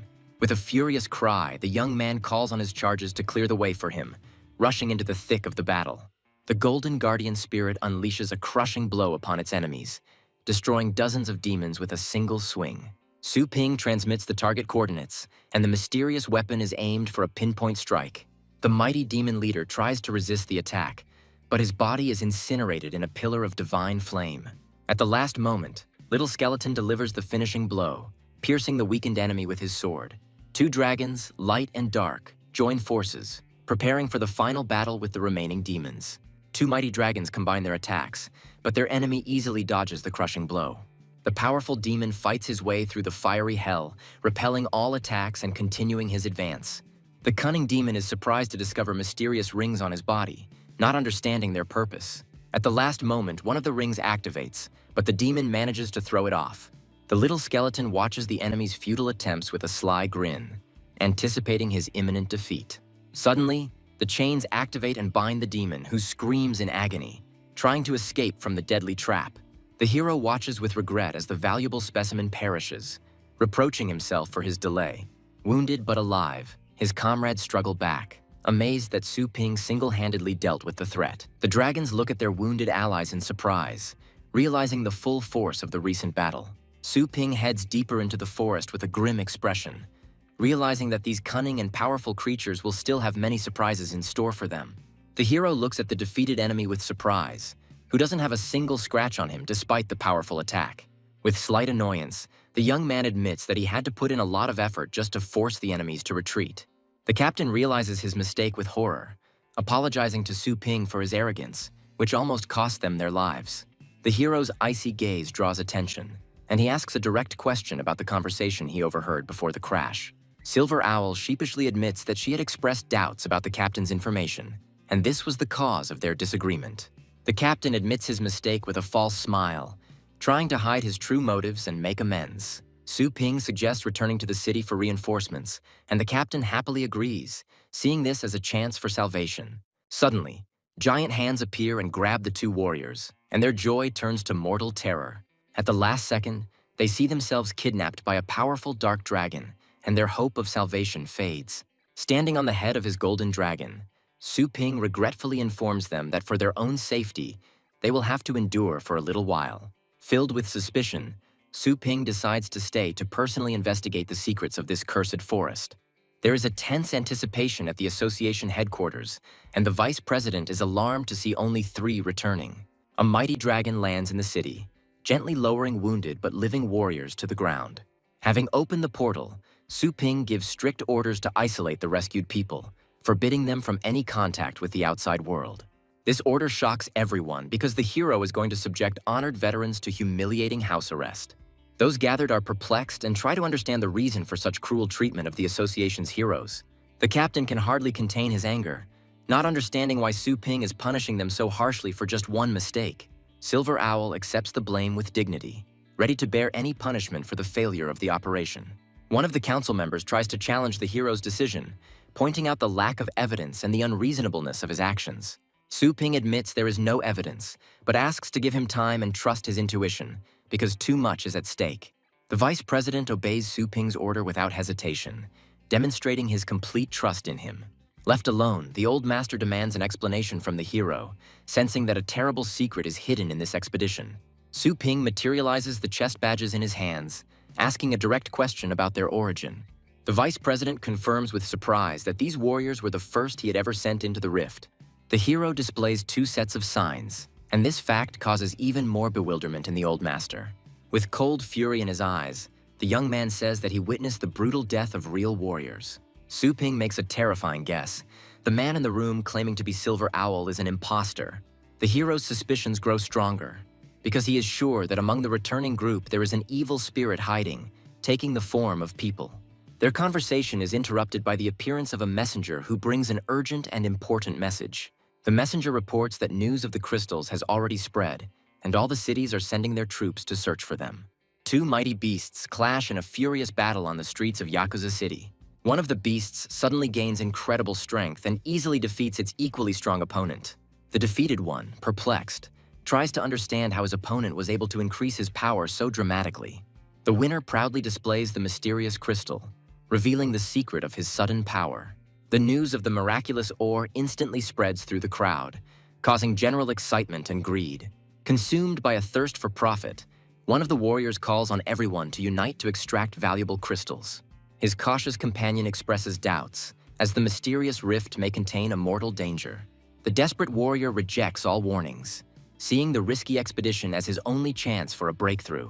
Arriving at the place, the adventurers encounter an unexpected obstacle. Guards block their path. The association officially bans entry into the Scarlet Forest until the investigation is complete. But rumors of returning squads only fuel interest. The security guard announces with icy calm that the enrollment is closed, condemning all latecomers to disappointment. The crushing pressure of the 9th-level master makes the crowd retreat in terror, not daring to disobey. Latecomers bitterly realize their loss because they missed a chance that could have changed their whole life. Despair gives way to helplessness, as it is simply impossible to resist the powerful masters of the association. The sudden appearance of a mysterious woman in a red cloak gives new hope to the crowd. Her words about the injustice and greed of the association ignite a spark of rebellion in the hearts of people. The stranger's fiery speech stirs up anger in the crowd, and she urges them not to miss their only chance at greatness. Inspired warriors scream with fury about their lost glory, ready to do anything to achieve their goal. The woman announces that she knows a secret way around it and invites everyone to take the risk and follow her. This proposal causes a storm of delight in the crowd, and the desperate warriors readily accept her leadership. One of the rescued warriors warmly thanks the mysterious stranger for giving him the chance. With a devilish grin and glowing red eyes, the woman introduces herself by the mysterious name of Andy. Meanwhile, the vice president imposes a lockdown on the rift in an attempt to contain the growing chaos. Su Ping expresses doubts about the ban's effectiveness, fearing it will only fuel further discontent. Clutching a mysterious ring in his hand, the hero decides to interrogate his own captive to find out the truth. The demon suddenly appeared and looked at his captor in surprise, not understanding how he ended up there. The enraged monster rushes into attack, promising to tear its enemy to pieces. Su Ping easily blocks the blow and breaks the demon's fingers with a crunching sound, demonstrating his overwhelming strength. Holding the broken enemy, the hero begins his interrogation, demanding immediate answers to his questions. The demon realizes with horror that his opponent had deliberately hidden his true power, and now he is at his complete mercy. The demon, with a mad laugh, rejects any attempts at interrogation, ready to die rather than reveal his secrets. With his arms crossed over his chest, the monster issues a daring challenge to his captor, offering to settle the matter in a fight to the death. Su Ping launches a lightning strike, but his fist passes through the demon's body without causing any harm. By using teleportation, the hero instantly appears behind the enemy, spending a colossal amount of energy on this. The demon looks around in fury, not understanding how his opponent was able to pull off such an incredible trick. Suddenly finding himself in a familiar store, the monster is surprised to see his owner and other customers. With a devilish grin, the demon sees the store's visitors as nothing but fresh prey, anticipating a bloody massacre. A suddenly appearing fiery sword blocks the monster's attack, saving the innocent from certain death. A charming elf in a maid costume easily deflects the blow, causing the demon shock and bewilderment. Su Ping, with a slight smile, asks her assistant to be careful, because they have to extract valuable memories from the captive. Su Ping gives an order to his assistant, offering her a modest fee for the urgent extraction of memories. To his surprise, the elf politely but firmly refuses to carry out the order, breaking the usual order of things. Joanna, with a sly smile, declares that this task will be difficult for him, hinting at her increased value. In response to the insolence, the hero raises the bet to 20 points, believing that he is in a dominant position. The elf, with a cheeky grin, doubles the price, announcing new rules for their business relationship. Su Ping tries to discipline her assistant, reminding her of the rules of subordination and threatening to deprive her of bonuses. The suddenly appearing system announces a new rule, confirming the daring elf's correctness. Joanna looks triumphantly at her stunned boss, relishing her new role as an independent worker.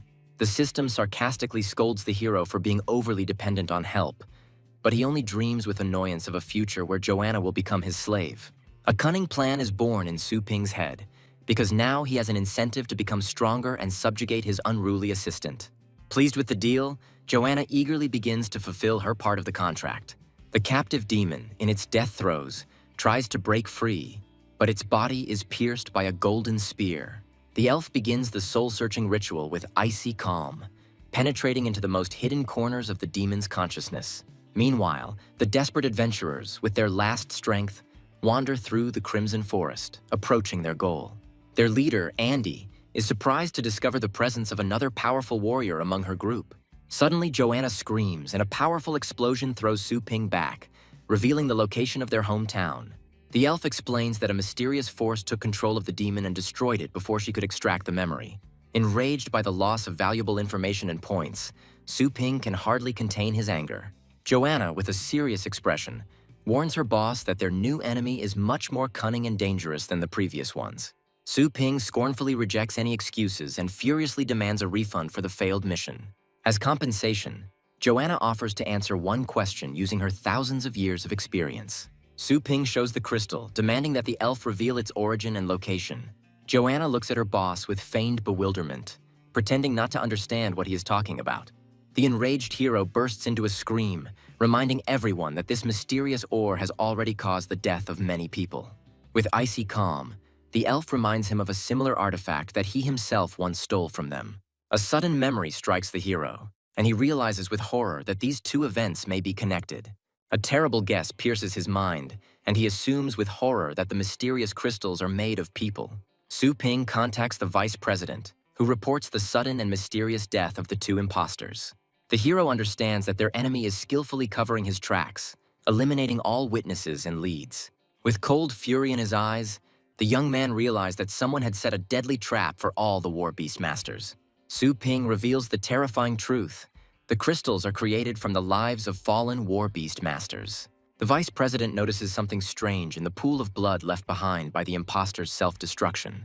A familiar thorn emerges from the bloody pool, and the old master recalls with horror a similar creature from the Scarlet Forest. The hero confirms his guess by demonstrating the same spike, and now he has irrefutable proof. After putting all the evidence together, Su Ping comes to a shocking conclusion. All these creatures belong to one of the four kings. This revelation horrifies everyone, because the four kings are mythical creatures from the abyss who have never set foot on their land. The hero, with cold logic, argues about the impossibility of their appearance, because for creatures of such power, there simply are no gates. One of those present tries to explain haltingly that the abyss is not a place, but something else. He talks about a man-made depression in the northernmost desert, whose depth reaches 8,000 meters. The bottom of this pit is hidden in a stellar rift, and it is this place that is the gateway to the terrifying abyss. Finally, the terrible secret is revealed. The abyss is an entire planet that serves as a prison for the four kings. A sudden revelation hits Su Ping, and he realizes with horror that this man-made prison may not be secure. It turns out that the rift is protected by the Star Sea, a powerful barrier of stars that prevented the kings from breaking through. In ancient times, a great warrior sacrificed himself to create this seal by pressing a powerful artifact into the earth. The thought of a force capable of creating such a barrier fills the hero with awe and horror. The vice president anxiously speculates that one of the kings may have found a way to escape by developing a power capable of resisting the seal. The old master voices his worst nightmare. What if the other kings have already broken through the seal and landed on their planet? This thought seems incredible, because the entrance to the abyss is guarded by legendary masters who stand guard over humanity. Four mighty warriors stand atop the obelisks, ready at any moment to repel anyone who dares threaten their world. Su Ping, horrified, voices the terrible guess that the real guards are dead, and in their place there are now only pitiful doubles. The mysterious Andy rips apart the flesh of one of her creations, demonstrating her terrifying power. Her minions report an attempted espionage by a powerful being that has attracted the attention of their master. It turns out that Su Ping himself was the spy, and now his hometown of Longjiang has become the object of close attention. With a devilish smile, Andy sends his creations, carrying mysterious crystals, on a new mission. An oppressive silence falls over the room, and everyone realizes with horror that Su Ping's guess may be true. The vice president issues a series of decisive orders, mobilizing all forces to check and detain possible imposters.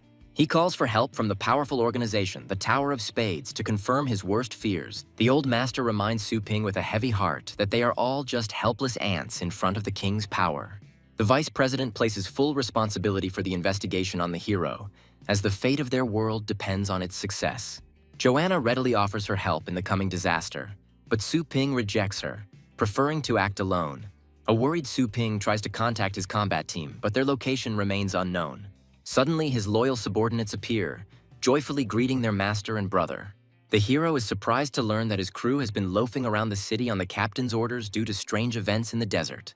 The exchange of information reveals that the captain's caution and the services of the pet store played a key role in their safety.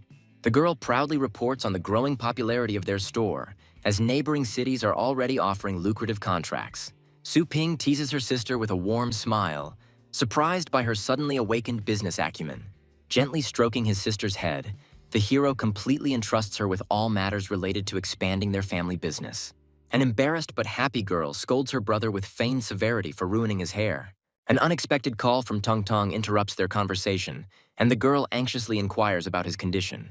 Tun Tun recalls her recent success, but regretfully notes that her serum is currently only capable of transforming 1% of the bloodline. Tun Tun proudly announces a major breakthrough, as they can now increase the beast's combat power by up to 80%. Inspired, Su Ping immediately offers his pet for an experiment and learns that the girl is already waiting for him at the store. The hero is surprised to learn that his materials allowed Tun Tun to resume research into her ancestors and achieve such a quick result. After saying goodbye to his friends, the young man expends a colossal amount of energy on instant teleportation. In the blink of an eye, Su Ping is in his shop, stunning Tong Tong with his incredible speed. With eyes shining with excitement, the hero is interested in the next projects, ready to provide any resources. Tun Tun enthusiastically talks about two promising directions: the revival of extinct dragons and the investigation of a mysterious link contract. A sudden revelation strikes Su Ping, and he realizes with horror that his pet may possess the same feedback power. With a confident smile, the hero asks Tun Tun to focus all his efforts on researching the communication contract. Meanwhile, a crowd gathers behind the building, attracted by the strange aura and the premonition of something grand. The mysterious organizer hands out handcuffs, promising complete safety from any harmful influences. A mighty warrior holds back the crowd, asking them not to anger the legendary elders. A motley group of adventurers prepares for the expedition, expressing gratitude for their cooperation. A sudden attack by a monster interrupts their gathering, and one of the participants finds himself in mortal danger. At the last second, the group's leader gives the order to flee, leaving his comrade to certain death. Abandoned to his fate, the warrior looks at the crystal in horror, realizing that he has been betrayed for the sake of profit. In desperation, he tries to escape, but his comrade blocks his path, condemning him to death. Consumed by greed, the traitor eagerly awaits the appearance of the monsters, ready to make a sacrifice. At the last moment, he forces a mysterious pill into his victim's mouth. A devoted warrior screams in agony, not understanding why his comrade, with whom they had gone through hell together, treated him so cruelly. In agony, the devoted warrior gains new, monstrous strength, but his human mind fades. The traitor looks in horror at the monster his comrade has become, but his own fate is sealed. A mysterious monster offers the newly converted a deal, promising to restore his human form in exchange for his soul. At this time, a group of adventurers approaches the snow-capped mountains, unaware of the impending danger. Their path leads to a mysterious ridge inhabited by legendary hermits who guard ancient knowledge. Suddenly, their path is blocked by an invisible barrier, and the adventurers are perplexed as they try to understand its nature.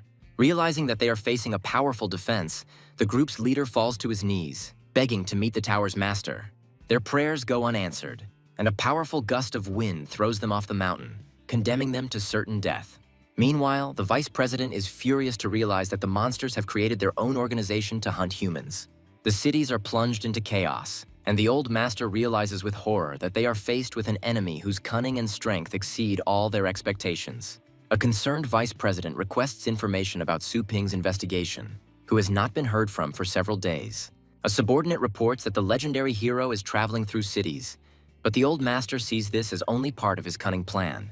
The vice president falls into thought, realizing the complexity of the task because their enemy is incredibly cunning and could change his appearance. An embarrassed subordinate timidly interrupts his thoughts, informing him that Su Ping is not traveling for the sake of investigation.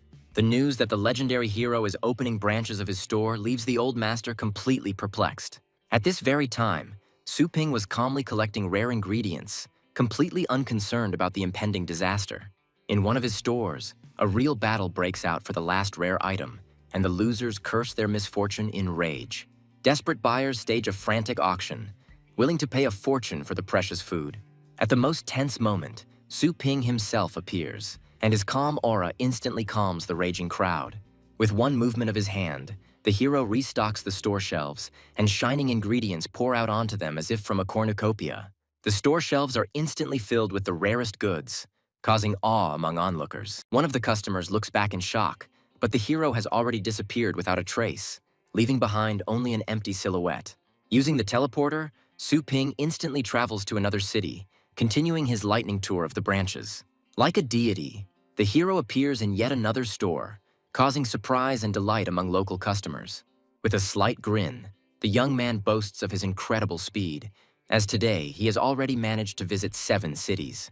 A sudden call from his sister interrupts his triumph, and the girl reports a staff shortage in the new branches. Su Ping is adamant that all retail outlets must be managed by their own trusted people. The hero reveals his grand plan to create an entire army of skilled workers devoted to their family.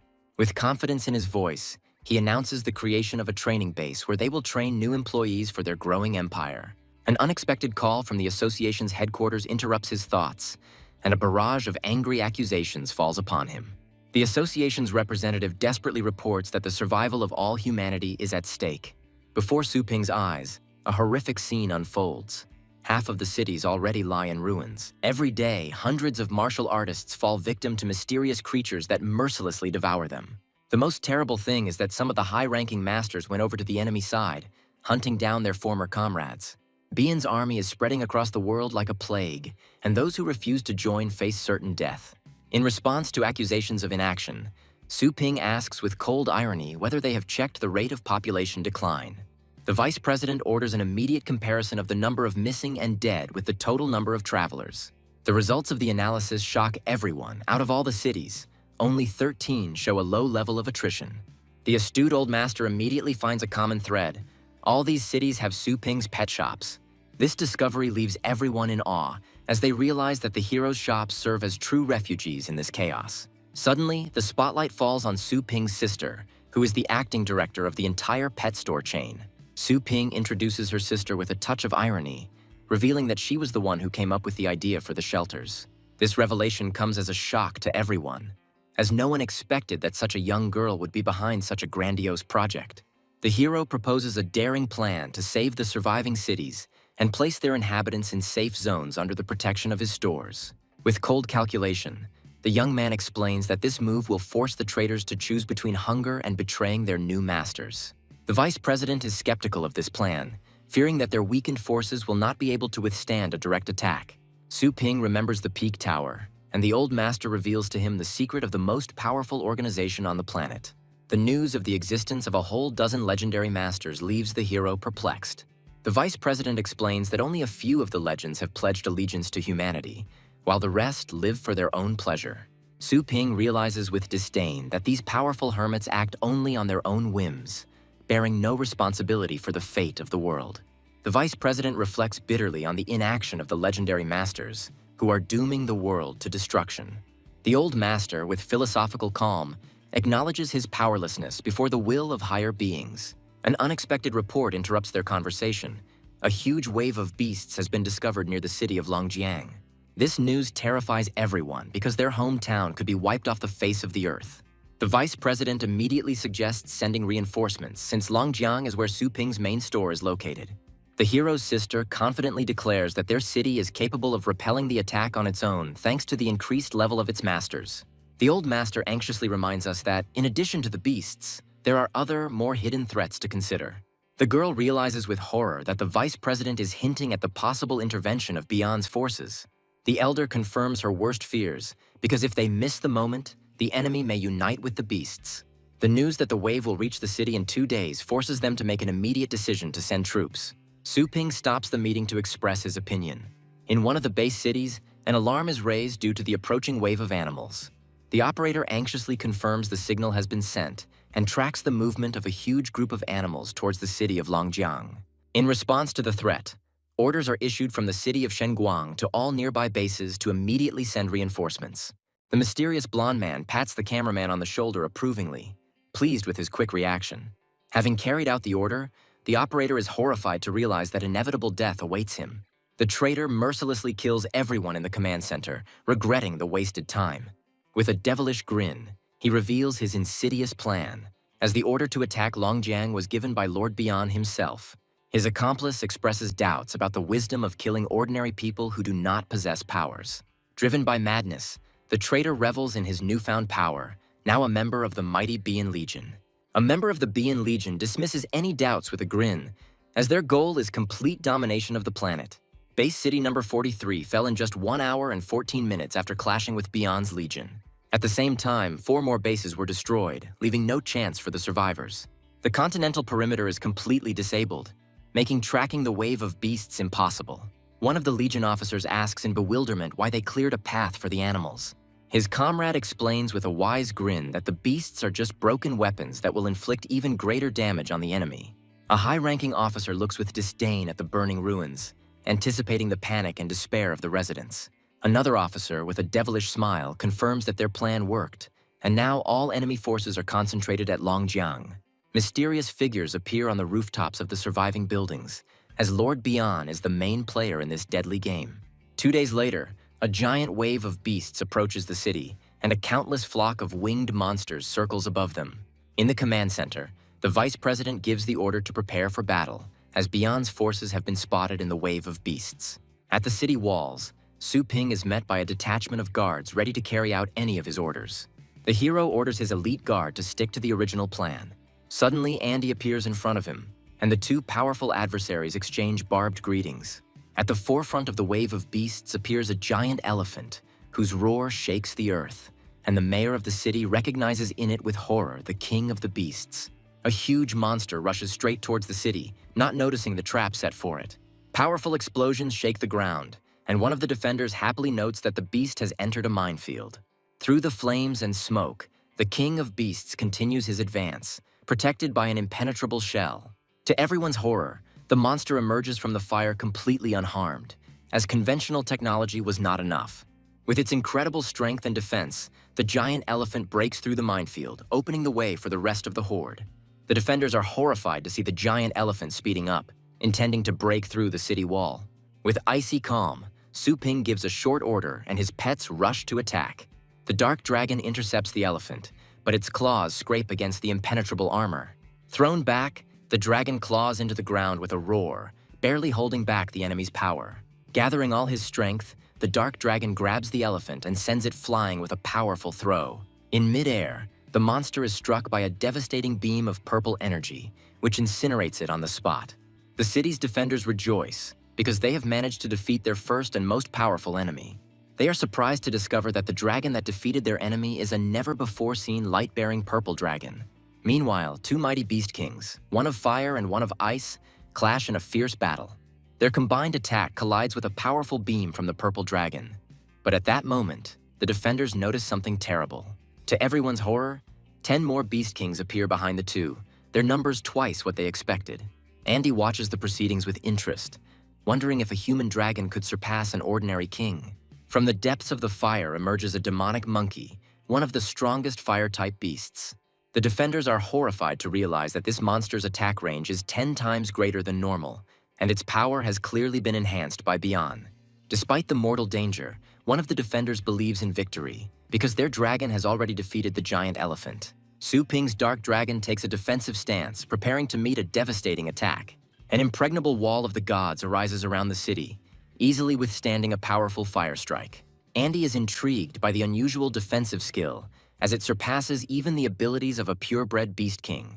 The city's mayor watches with delight the unique skills created by the legendary Su Ping.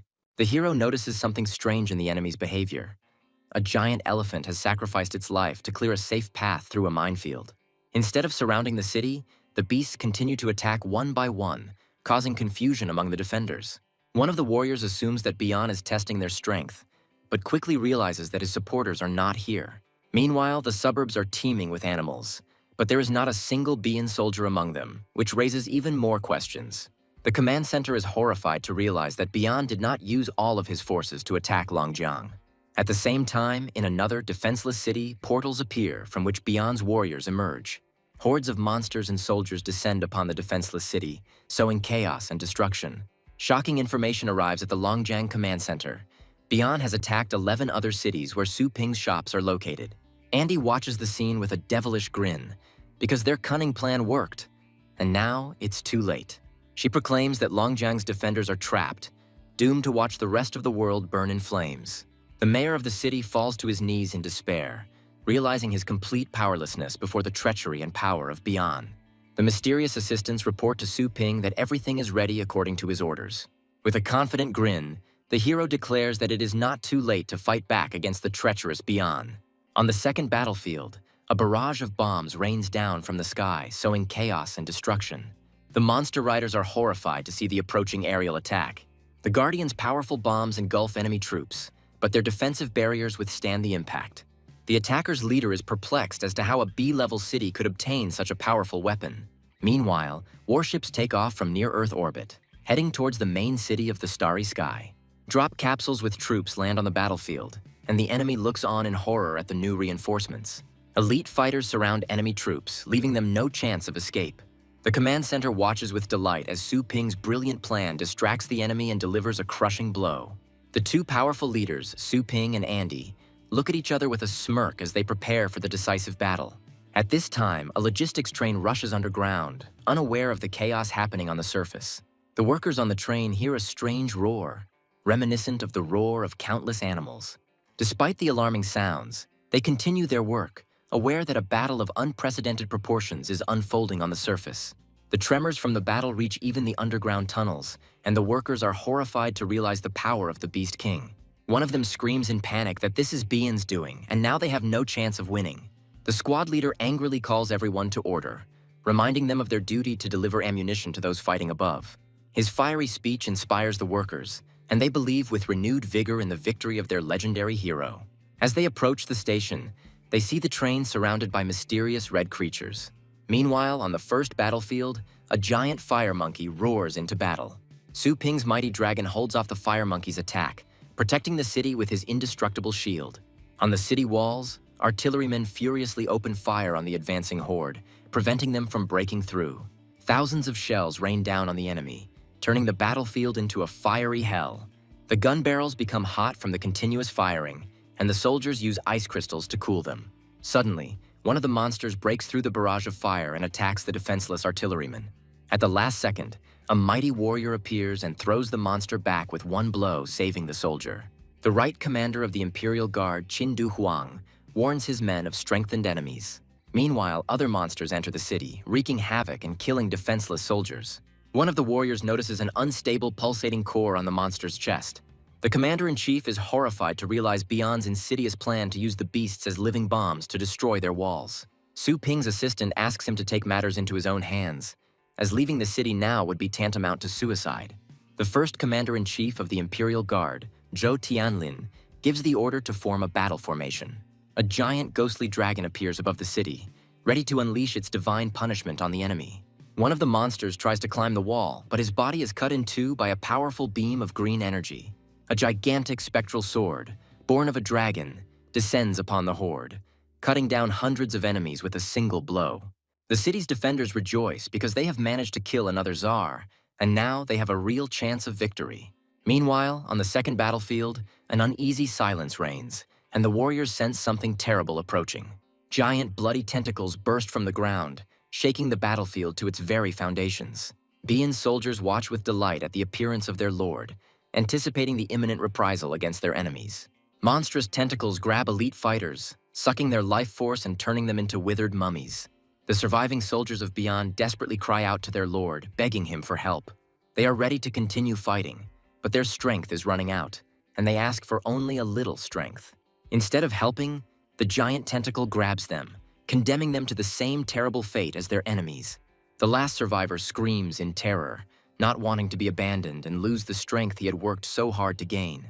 With a slight smile, Andy returns to the first battlefield, where her loyal servants are eagerly awaiting her. She rises into the air on giant tentacles, preparing to unleash her true power upon the city. Su Ping summons his purple dragon with fury in his eyes, preparing for the final battle. Giant tentacles grab the dragon, trying to crush it with their monstrous strength. The city's defenders watch the scene with alarm, and one of them calls upon his own dragon for help. The green ghost dragon rushes to the rescue, but its attack bounces off the impenetrable flesh of the tentacles. One of the commanders rushes into the attack with fury, but his blow only leaves a shallow cut. The little skeleton rushes along the tentacle at incredible speed, preparing to deliver a crushing blow. He unleashes a series of lightning attacks on the enemy, and one of the defenders screams in terror, warning Su Ping of the danger. Teaming up with his dragon, Little Skeleton launches a final decisive attack. At this time, the ghostly dragon tries to cover its master, but his shield can hardly hold back the enemy's onslaught. The city's proud defense collapses in an instant, and the defenders realize with horror their complete powerlessness. With a devilish smile, Andy reveals his true power, which belongs to Lord Bien himself. Suddenly, the system announces that Little Skeleton has entered the store and his time has come. Countless tentacles rain down on him, but the hero remains unharmed, as he is completely invulnerable within the magazine's range.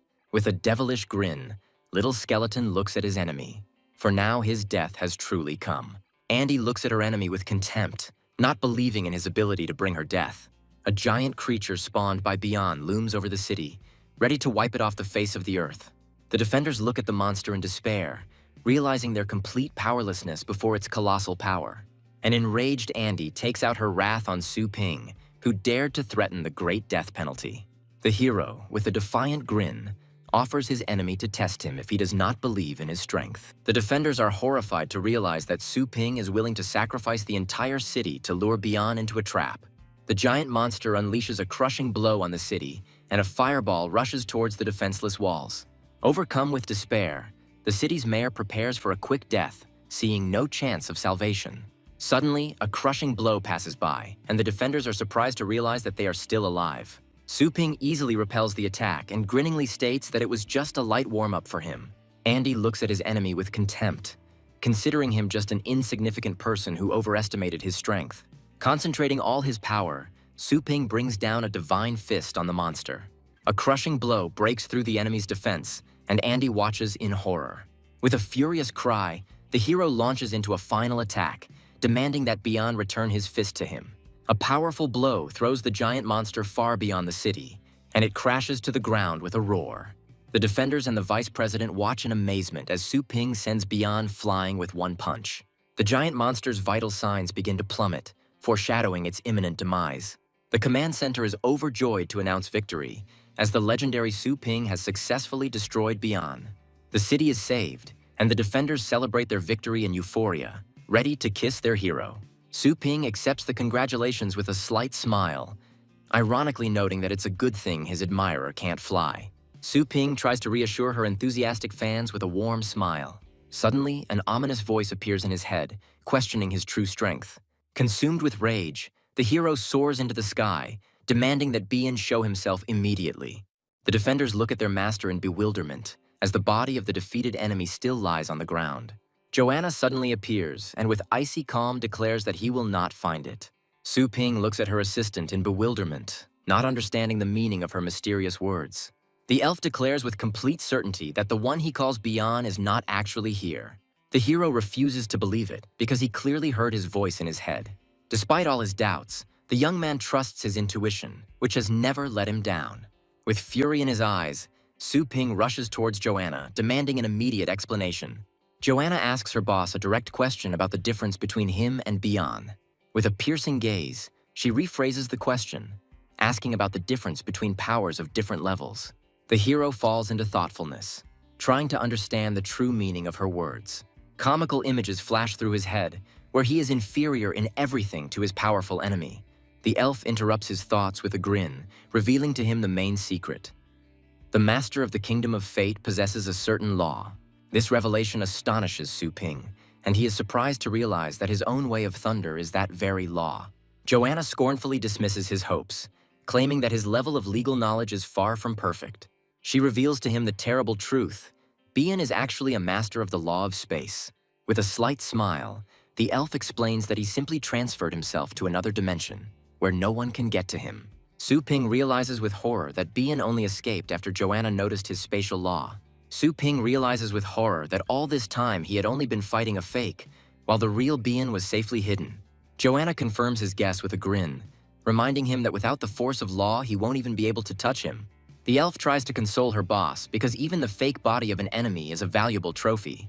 A fire lights up in the hero's eyes as he realizes that the fake body still contains enormous power. A vast space is discovered within the fallen giant, and the explorers are given permission to enter. Su Ping, along with his pet, goes inside, sensing that this is where the key to the mystery lies. Inside, he discovers countless energy crystals and is horrified to realize how many people have been absorbed. A holographic message reveals another crime. An enemy has plundered an underground train, stealing valuable supplements and killing everyone on board. Clutching the crystal in his hand, the hero hopefully asks if there is a chance to bring back those who were consumed. Su Ping turns to the vice president for help, wondering if their technology is capable of such a miracle. The vice president bitterly admits that the dead cannot be brought back, and all that remains for them is to remember. Images of fallen heroes flash through Su Ping's eyes, and he silently vows to avenge their sacrifice. The city's defenders turn to their hero, completely trusting him to decide the fate of the captured crystals. Clutching the crystal in his hand, Su Ping promises that the sacrifices of the fallen will not be in vain and will serve to destroy Bian.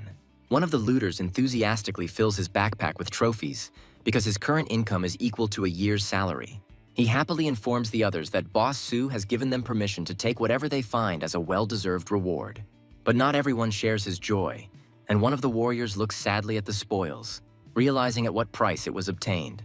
Against the backdrop of a devastated city, medics carry away the wounded, and the question hangs in the air as to whether they will be able to stand again.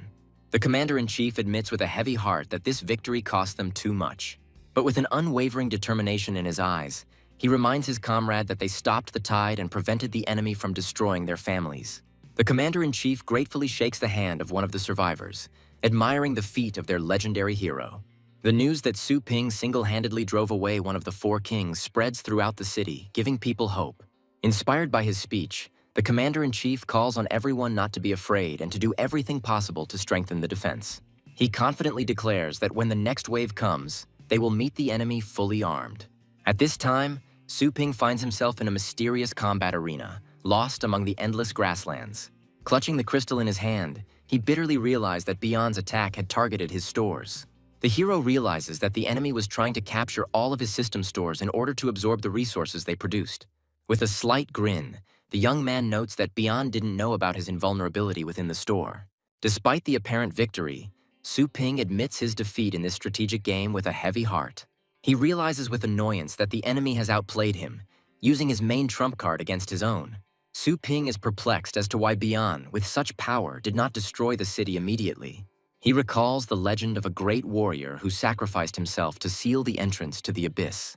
The hero assumes that the seal is still active, and any breakthrough will cause a powerful backlash. A sudden realization hits him, and he realizes that Bian was seriously injured in the breakout. Now his motive becomes clear. Crystals are not food for him, but something much more valuable. Su Ping realizes with horror that these crystals are a panacea for Bian, capable of healing his wounds. This guess gives him hope, because without the crystals, his powerful enemy is still vulnerable. Filled with determination, the hero decides to immediately increase his strength to have a chance of winning. With a furious cry, he begins to absorb the energy of the crystals, trying to break through to a new level. His body is filled with incredible strength, and he feels as if he has burst out of an iron casting. Having acquired the Eye of God, Su Ping gains confidence that he can now spot any threat. The thought flashes through his mind that only by mastering the power of the law will he be able to overcome his powerful enemy. On the endless meadow, his faithful assistants meet him, congratulating him on his successful breakthrough to a new level. The old master bitterly reports that they have lost many fighters, and those remaining will not be able to hold back the next wave. After weighing the pros and cons, they come to the conclusion that they need to replenish their forces for the upcoming battle. One of the assistants offers to save the surviving great families who are still resisting.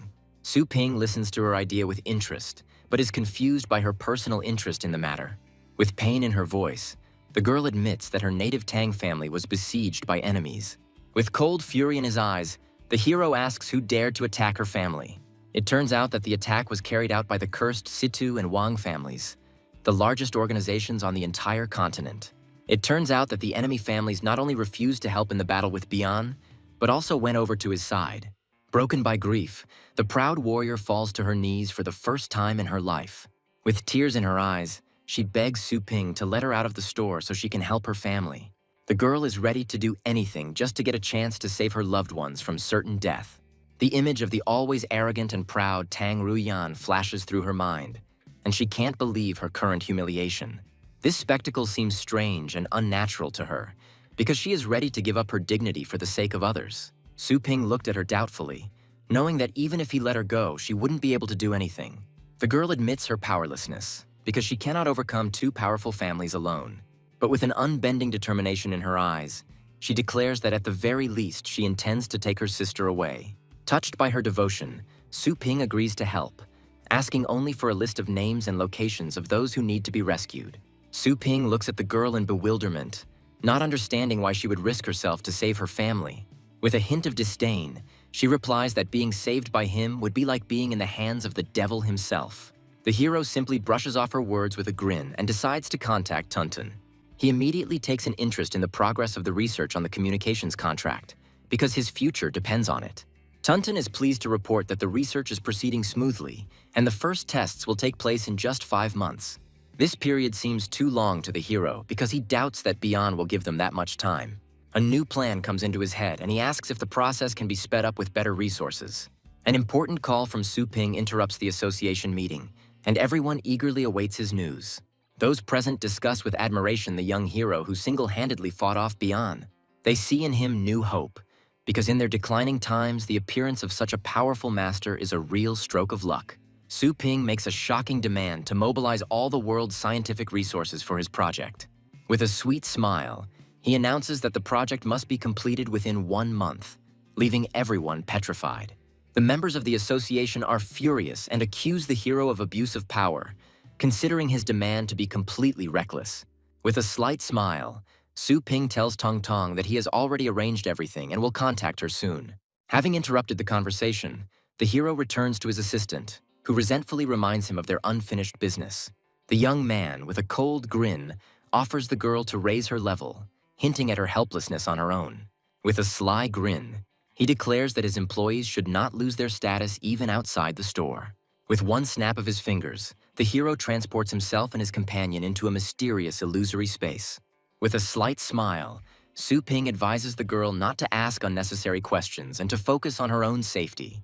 Suddenly, a giant monster appears before her, and its furious roar shakes the illusory world to its foundations. The ferocious monster deals a crushing blow, and the girl flies away with a scream. Wounded and bloodied, she falls to the ground, and Su Ping watches her with cold calm from the top of the cliff. The system reports the death of the temporary target, and the hero chooses the resurrection option without hesitation. The girl comes to, realizing with horror that she has just been in the next world. Su Ping reminds her with a grin that it's just an illusion and advises her to focus on the battle. Realizing her mistake, she deftly dodges another attack, using the rock as support.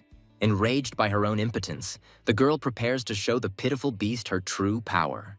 A memory from her childhood comes to her mind, where she, while playing, easily defeats a toy dinosaur. With a cry of victory, the little warrior swings her wooden sword, demonstrating her innate talent. But at the most crucial moment, she stumbles and falls to the floor with a loud scream, destroying her heroic image. Her sister immediately rushes to help, bringing a first aid kit and carefully examining the bruised knee. She treats the wound tenderly, and the little warrior, wiping away a tear, looks at her with gratitude. Overwhelmed with gratitude, she hugs her sister tightly, promising to always take care of all members of their family. The older sister accepts her promise with a warm smile, especially touched by the words of care. Memories fade, and the mature warrior, wounded but not broken, prepares for a new battle. She charges furiously at a pack of ferocious wolves, dodging their deadly attacks. With dexterity and grace, she delivers crushing blows, sending enemies flying in all directions. One of the wolves tries to grab her, but the girl turns out to be faster and more agile. With a furious scream, she delivers a powerful blow to him, demanding that he calm down.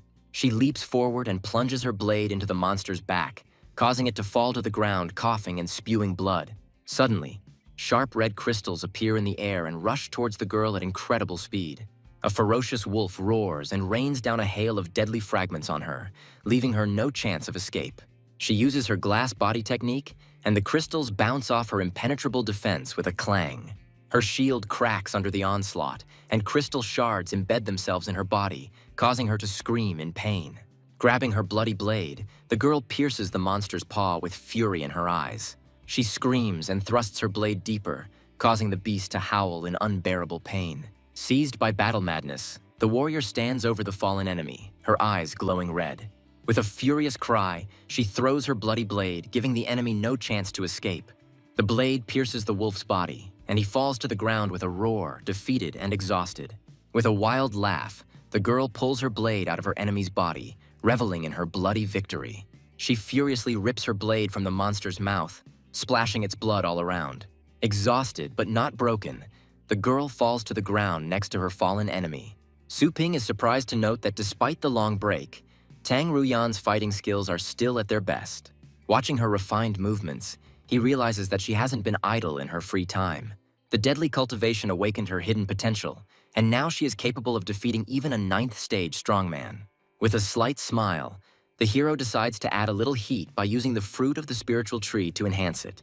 Golden energy envelops the girl's wounded body, healing her wounds and filling her with new strength. She rises into the air, and at that moment the system announces the end of the exploration and the closure of the zone. Losing consciousness, the girl whispers her sister's name, promising to save her soon. Coming to her senses, she was surprised to find Su Ping next to her, who calmly watched her transformation. The girl is surprised to learn that she only slept for an hour, and the hero asks her to sit still. While on the back of a flying dragon, he warns with a stern look that they are no longer in an illusion, and death will be real. They've been messing around for too long, and only one night has passed in the real world, so the hero asks for directions. With determination in her eyes, the girl points to Yato's base city, which will be their first target. Using a mysterious scroll, Su Ping begins a ritual to strengthen his companion's sword. With a slight grin, he declares that he cannot let her go empty-handed, since he himself is guilty of the death of her animals. The girl is surprised to feel incredible energy emanating from the sword, capable of piercing even her impenetrable body. This incredible sharpness reminds her of the legendary weapon once wielded by the god of the sea. The thought flashes through her mind that this sword is a legendary treasure, capable of crushing even the king of beasts. Confused and grateful, she accepts this priceless gift with trepidation, not believing her luck. Su Ping angrily declares that the sword is an ancient treasure and he is only giving it away temporarily. Having summoned the little skeleton, the hero prepares to split the missions. He orders his faithful servant to watch the girl so that she does not lose the precious sword. With a slight smile, she asks if he minds if she goes alone. The hero waves his hand in irritation, reminding her that he spent a lot of effort leveling her up. He explains with disdain that he has always been against their family for their cruelty and greed. A sudden signal interrupts their conversation, and the hero decides to split up.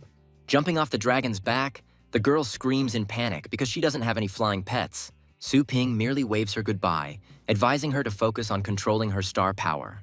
Overcome with despair, she falls down. But suddenly her body is enveloped in a golden glow, and she is surprised to realize that she can fly. Having gained new strength, the girl clutches her trusty sword in her hand, ready for the coming battle. Filled with determination, she flies towards her destiny, vowing that her family will never forget this day.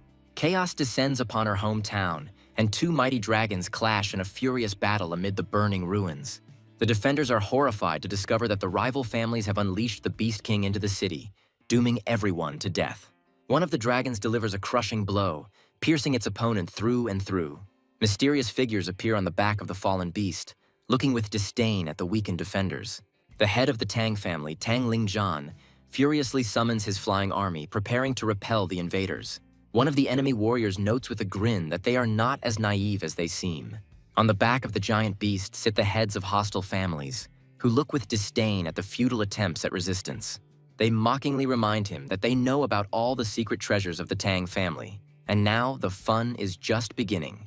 Like a comet, the girl rushes across the sky, kicking away her trusty sword. As she approaches the city, she is alarmed to hear the sounds of battle coming from Yato's direction. A giant ghostly bell rises above the ruins of the city, from which an ominous spirit emanates. The warriors are horrified to discover that the bell, like a bottomless pit, is absorbing all their star power. The head of the Tang family hatefully realizes that before him is a demonic artifact capable of absorbing blood and flesh. The head of the Situ family, with a devilish grin, praises his enemy's insight, presenting him with a soul-devouring bell. Deprived of strength, the city's defenders become easy prey and are mercilessly beaten by their enemies. Overcome with despair, the head of the Tang family chooses death over humiliation, but his suicide attempt is thwarted. With fury in his eyes, he vows that his family will avenge this vile betrayal.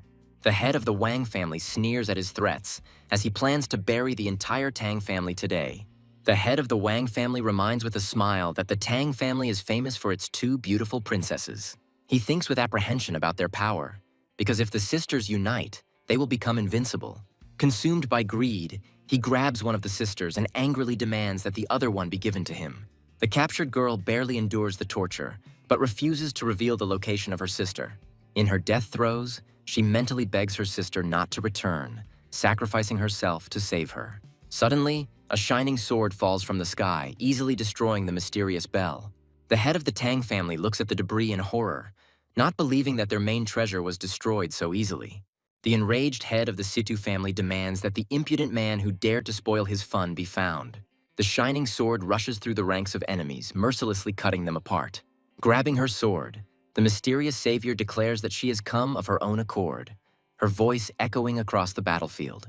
With fury in her eyes, the warrior declares that she cannot stand by while her clan is being killed. The head of the Tang family is horrified to realize that his daughter has reached the 9th stage and has attained a title rank. The enraged head of the Situ family dismisses any concerns, not seeing the young girl as a serious threat. He contemptuously gives the order to seize the arrogant girl and promises to arrange a public execution for her. Dozens of enemy warriors surround the girl, but she prepares for battle with icy calm. With a sneer, she notes their slowness and delivers a crushing blow. Her shining sword pierces the ranks of enemies, leaving only death and destruction in its wake. The head of the Wang family looks at what is happening in horror, not believing that the mysterious sword is capable of piercing the star shield.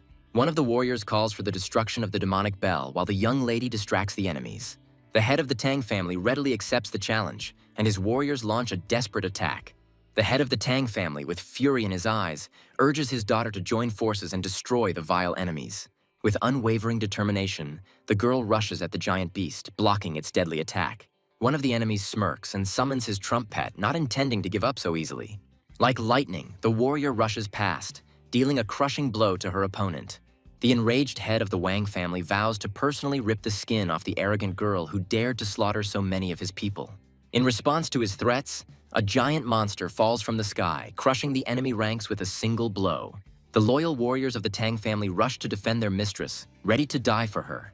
One of them uses a powerful technique called Blazing Sun Flash, blinding enemies. Seizing the moment, the warriors rush into the attack, dealing a crushing blow to the weakened monster.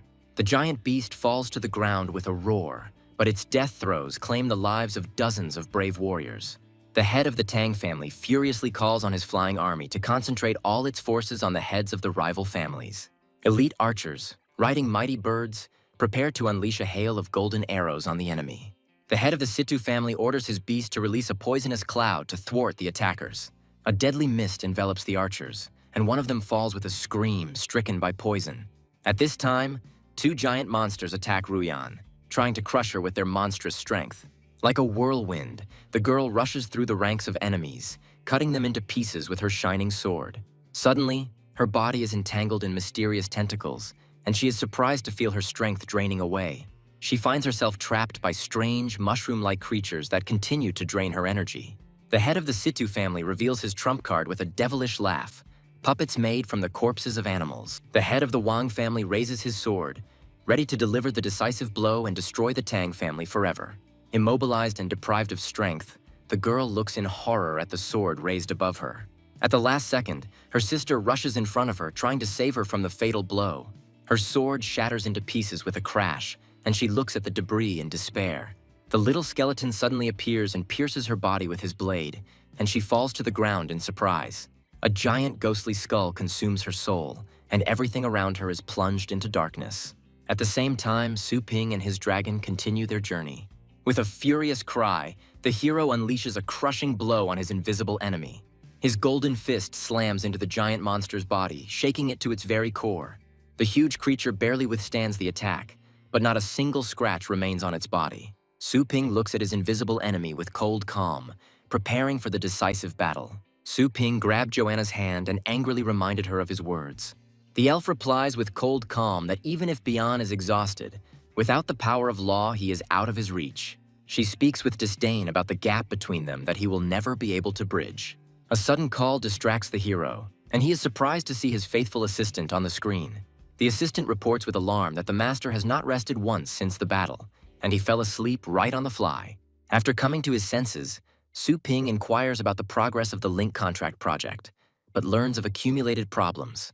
He anxiously suggests returning immediately, but his assistant asks to let him finish his report. It turns out that their store has become incredibly popular, and now customers from all over the world flock to them. An elite research team assembled by Su Ping is hard at work in a state-of-the-art laboratory. The scale of the project is staggering, as it involves the best minds and cutting-edge technologies. The assistant enthusiastically reports that the communication contract is capable of changing the entire world of cultivation, and asks the boss not to worry. Having gained confidence in the future, Su Ping decides to help his comrades and finally defeat Bian. The hero returns to the report and learns that the call for help he responded to was from the Yuan family. This news surprises him, because Yuan Tianchen is one of the 3 legendary masters of the Asian continent. The image of the arrogant old man whom he once deprived of his powers comes to his mind, and he cannot believe his humility. Arriving at the scene, Su Ping looks at the pitiful horde of enemies with slight disdain, not seeing them as a serious threat. Suddenly, a giant monster grabs one of the defenders, and in his death throes, he screams for his comrades to save themselves. At the last second, a brave warrior comes to the rescue, and her blinding blow cuts the monster in 2. Exhausted but not broken, she struggles to stay on her feet, cursing the endless horde of enemies. Gathering her last strength, she pushes her comrade away, saving him from a deadly attack. Suddenly, a giant golden fist falls from the sky, easily crushing one of the monsters. Following the first blow, hundreds of shining fists rain down from the sky, leaving the warrior perplexed. A golden rain falls upon the horde of monsters, and they scatter with a roar, trying to escape. The giant monster looks down on its pathetic brethren with disdain, considering them nothing more than a pile of trash.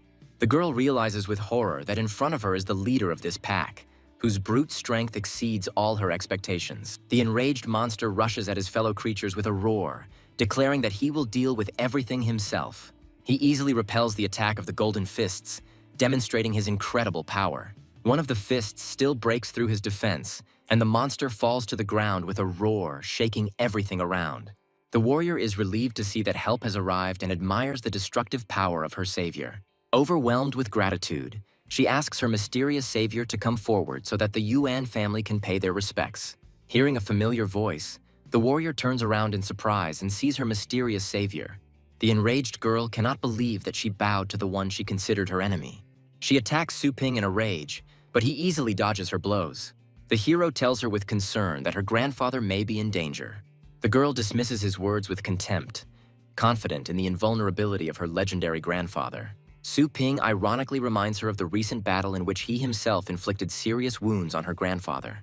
He remembers with regret the day he was forced to act in self-defense, which resulted in her grandfather's weakening. The hero anxiously warns her that the weakened master will become easy prey for Bian's rebels.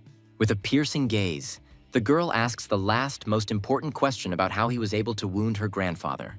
Su Ping touched the protective barrier with a slight smile, hinting that not all strong people belong to famous families. The purple dragon angrily declares that anyone who dares to start a fight at their door will pay dearly. Su Ping notes with a grin that at first glance at their shop, it is clear that its owner has never used their services. The warrior dismisses his words with disdain, because for her, his store is a place for puppies, not for real warriors. The hero indifferently suggests that she decide for herself whether to go with him or not, but the girl is bound by her grandfather's orders. Torn between duty and the desire to help, for the first time in her life, she decides to disobey her grandfather and trust Su Ping. Grabbing her hand, the hero reminds her that he came to save people and demands that she immediately take him to the wounded master. Arriving at the scene, they discover with horror that the city is completely destroyed and all the soldiers are killed. Suddenly, their dragon is pierced by hundreds of red beams and falls with a roar, wounded and exhausted. At the last second, Su Ping saves the girl, carrying her away from the enemy's heavy fire. He explains that her pet won't be able to withstand that many blows and asks what her plan is. Bian's soldiers discuss the flying dragon with a grin, considering it an easy prey that can grant them a lot of strength. Hundreds of red beams rain down on the dragon, but his indestructible shield easily withstands the attack. Su Ping recalls that he sealed his dragon's power with 3 seals that can only be removed as his control grows. Realizing the time has come, the hero prepares to remove the first seal to test the true power of his pet. The skies above the battlefield darken, and lightning flashes in the storm clouds, foreshadowing something terrible. With a furious cry, Su Ping removes the first seal and his dragon transforms, taking on its true divine form.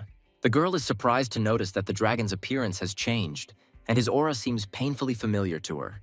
Enraged enemies look at the transformed dragon with disdain, not seeing him as a serious threat.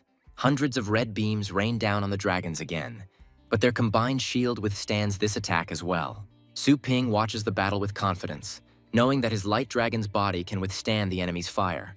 The purple dragon only uses its defensive techniques, as if playing with its enemies like children.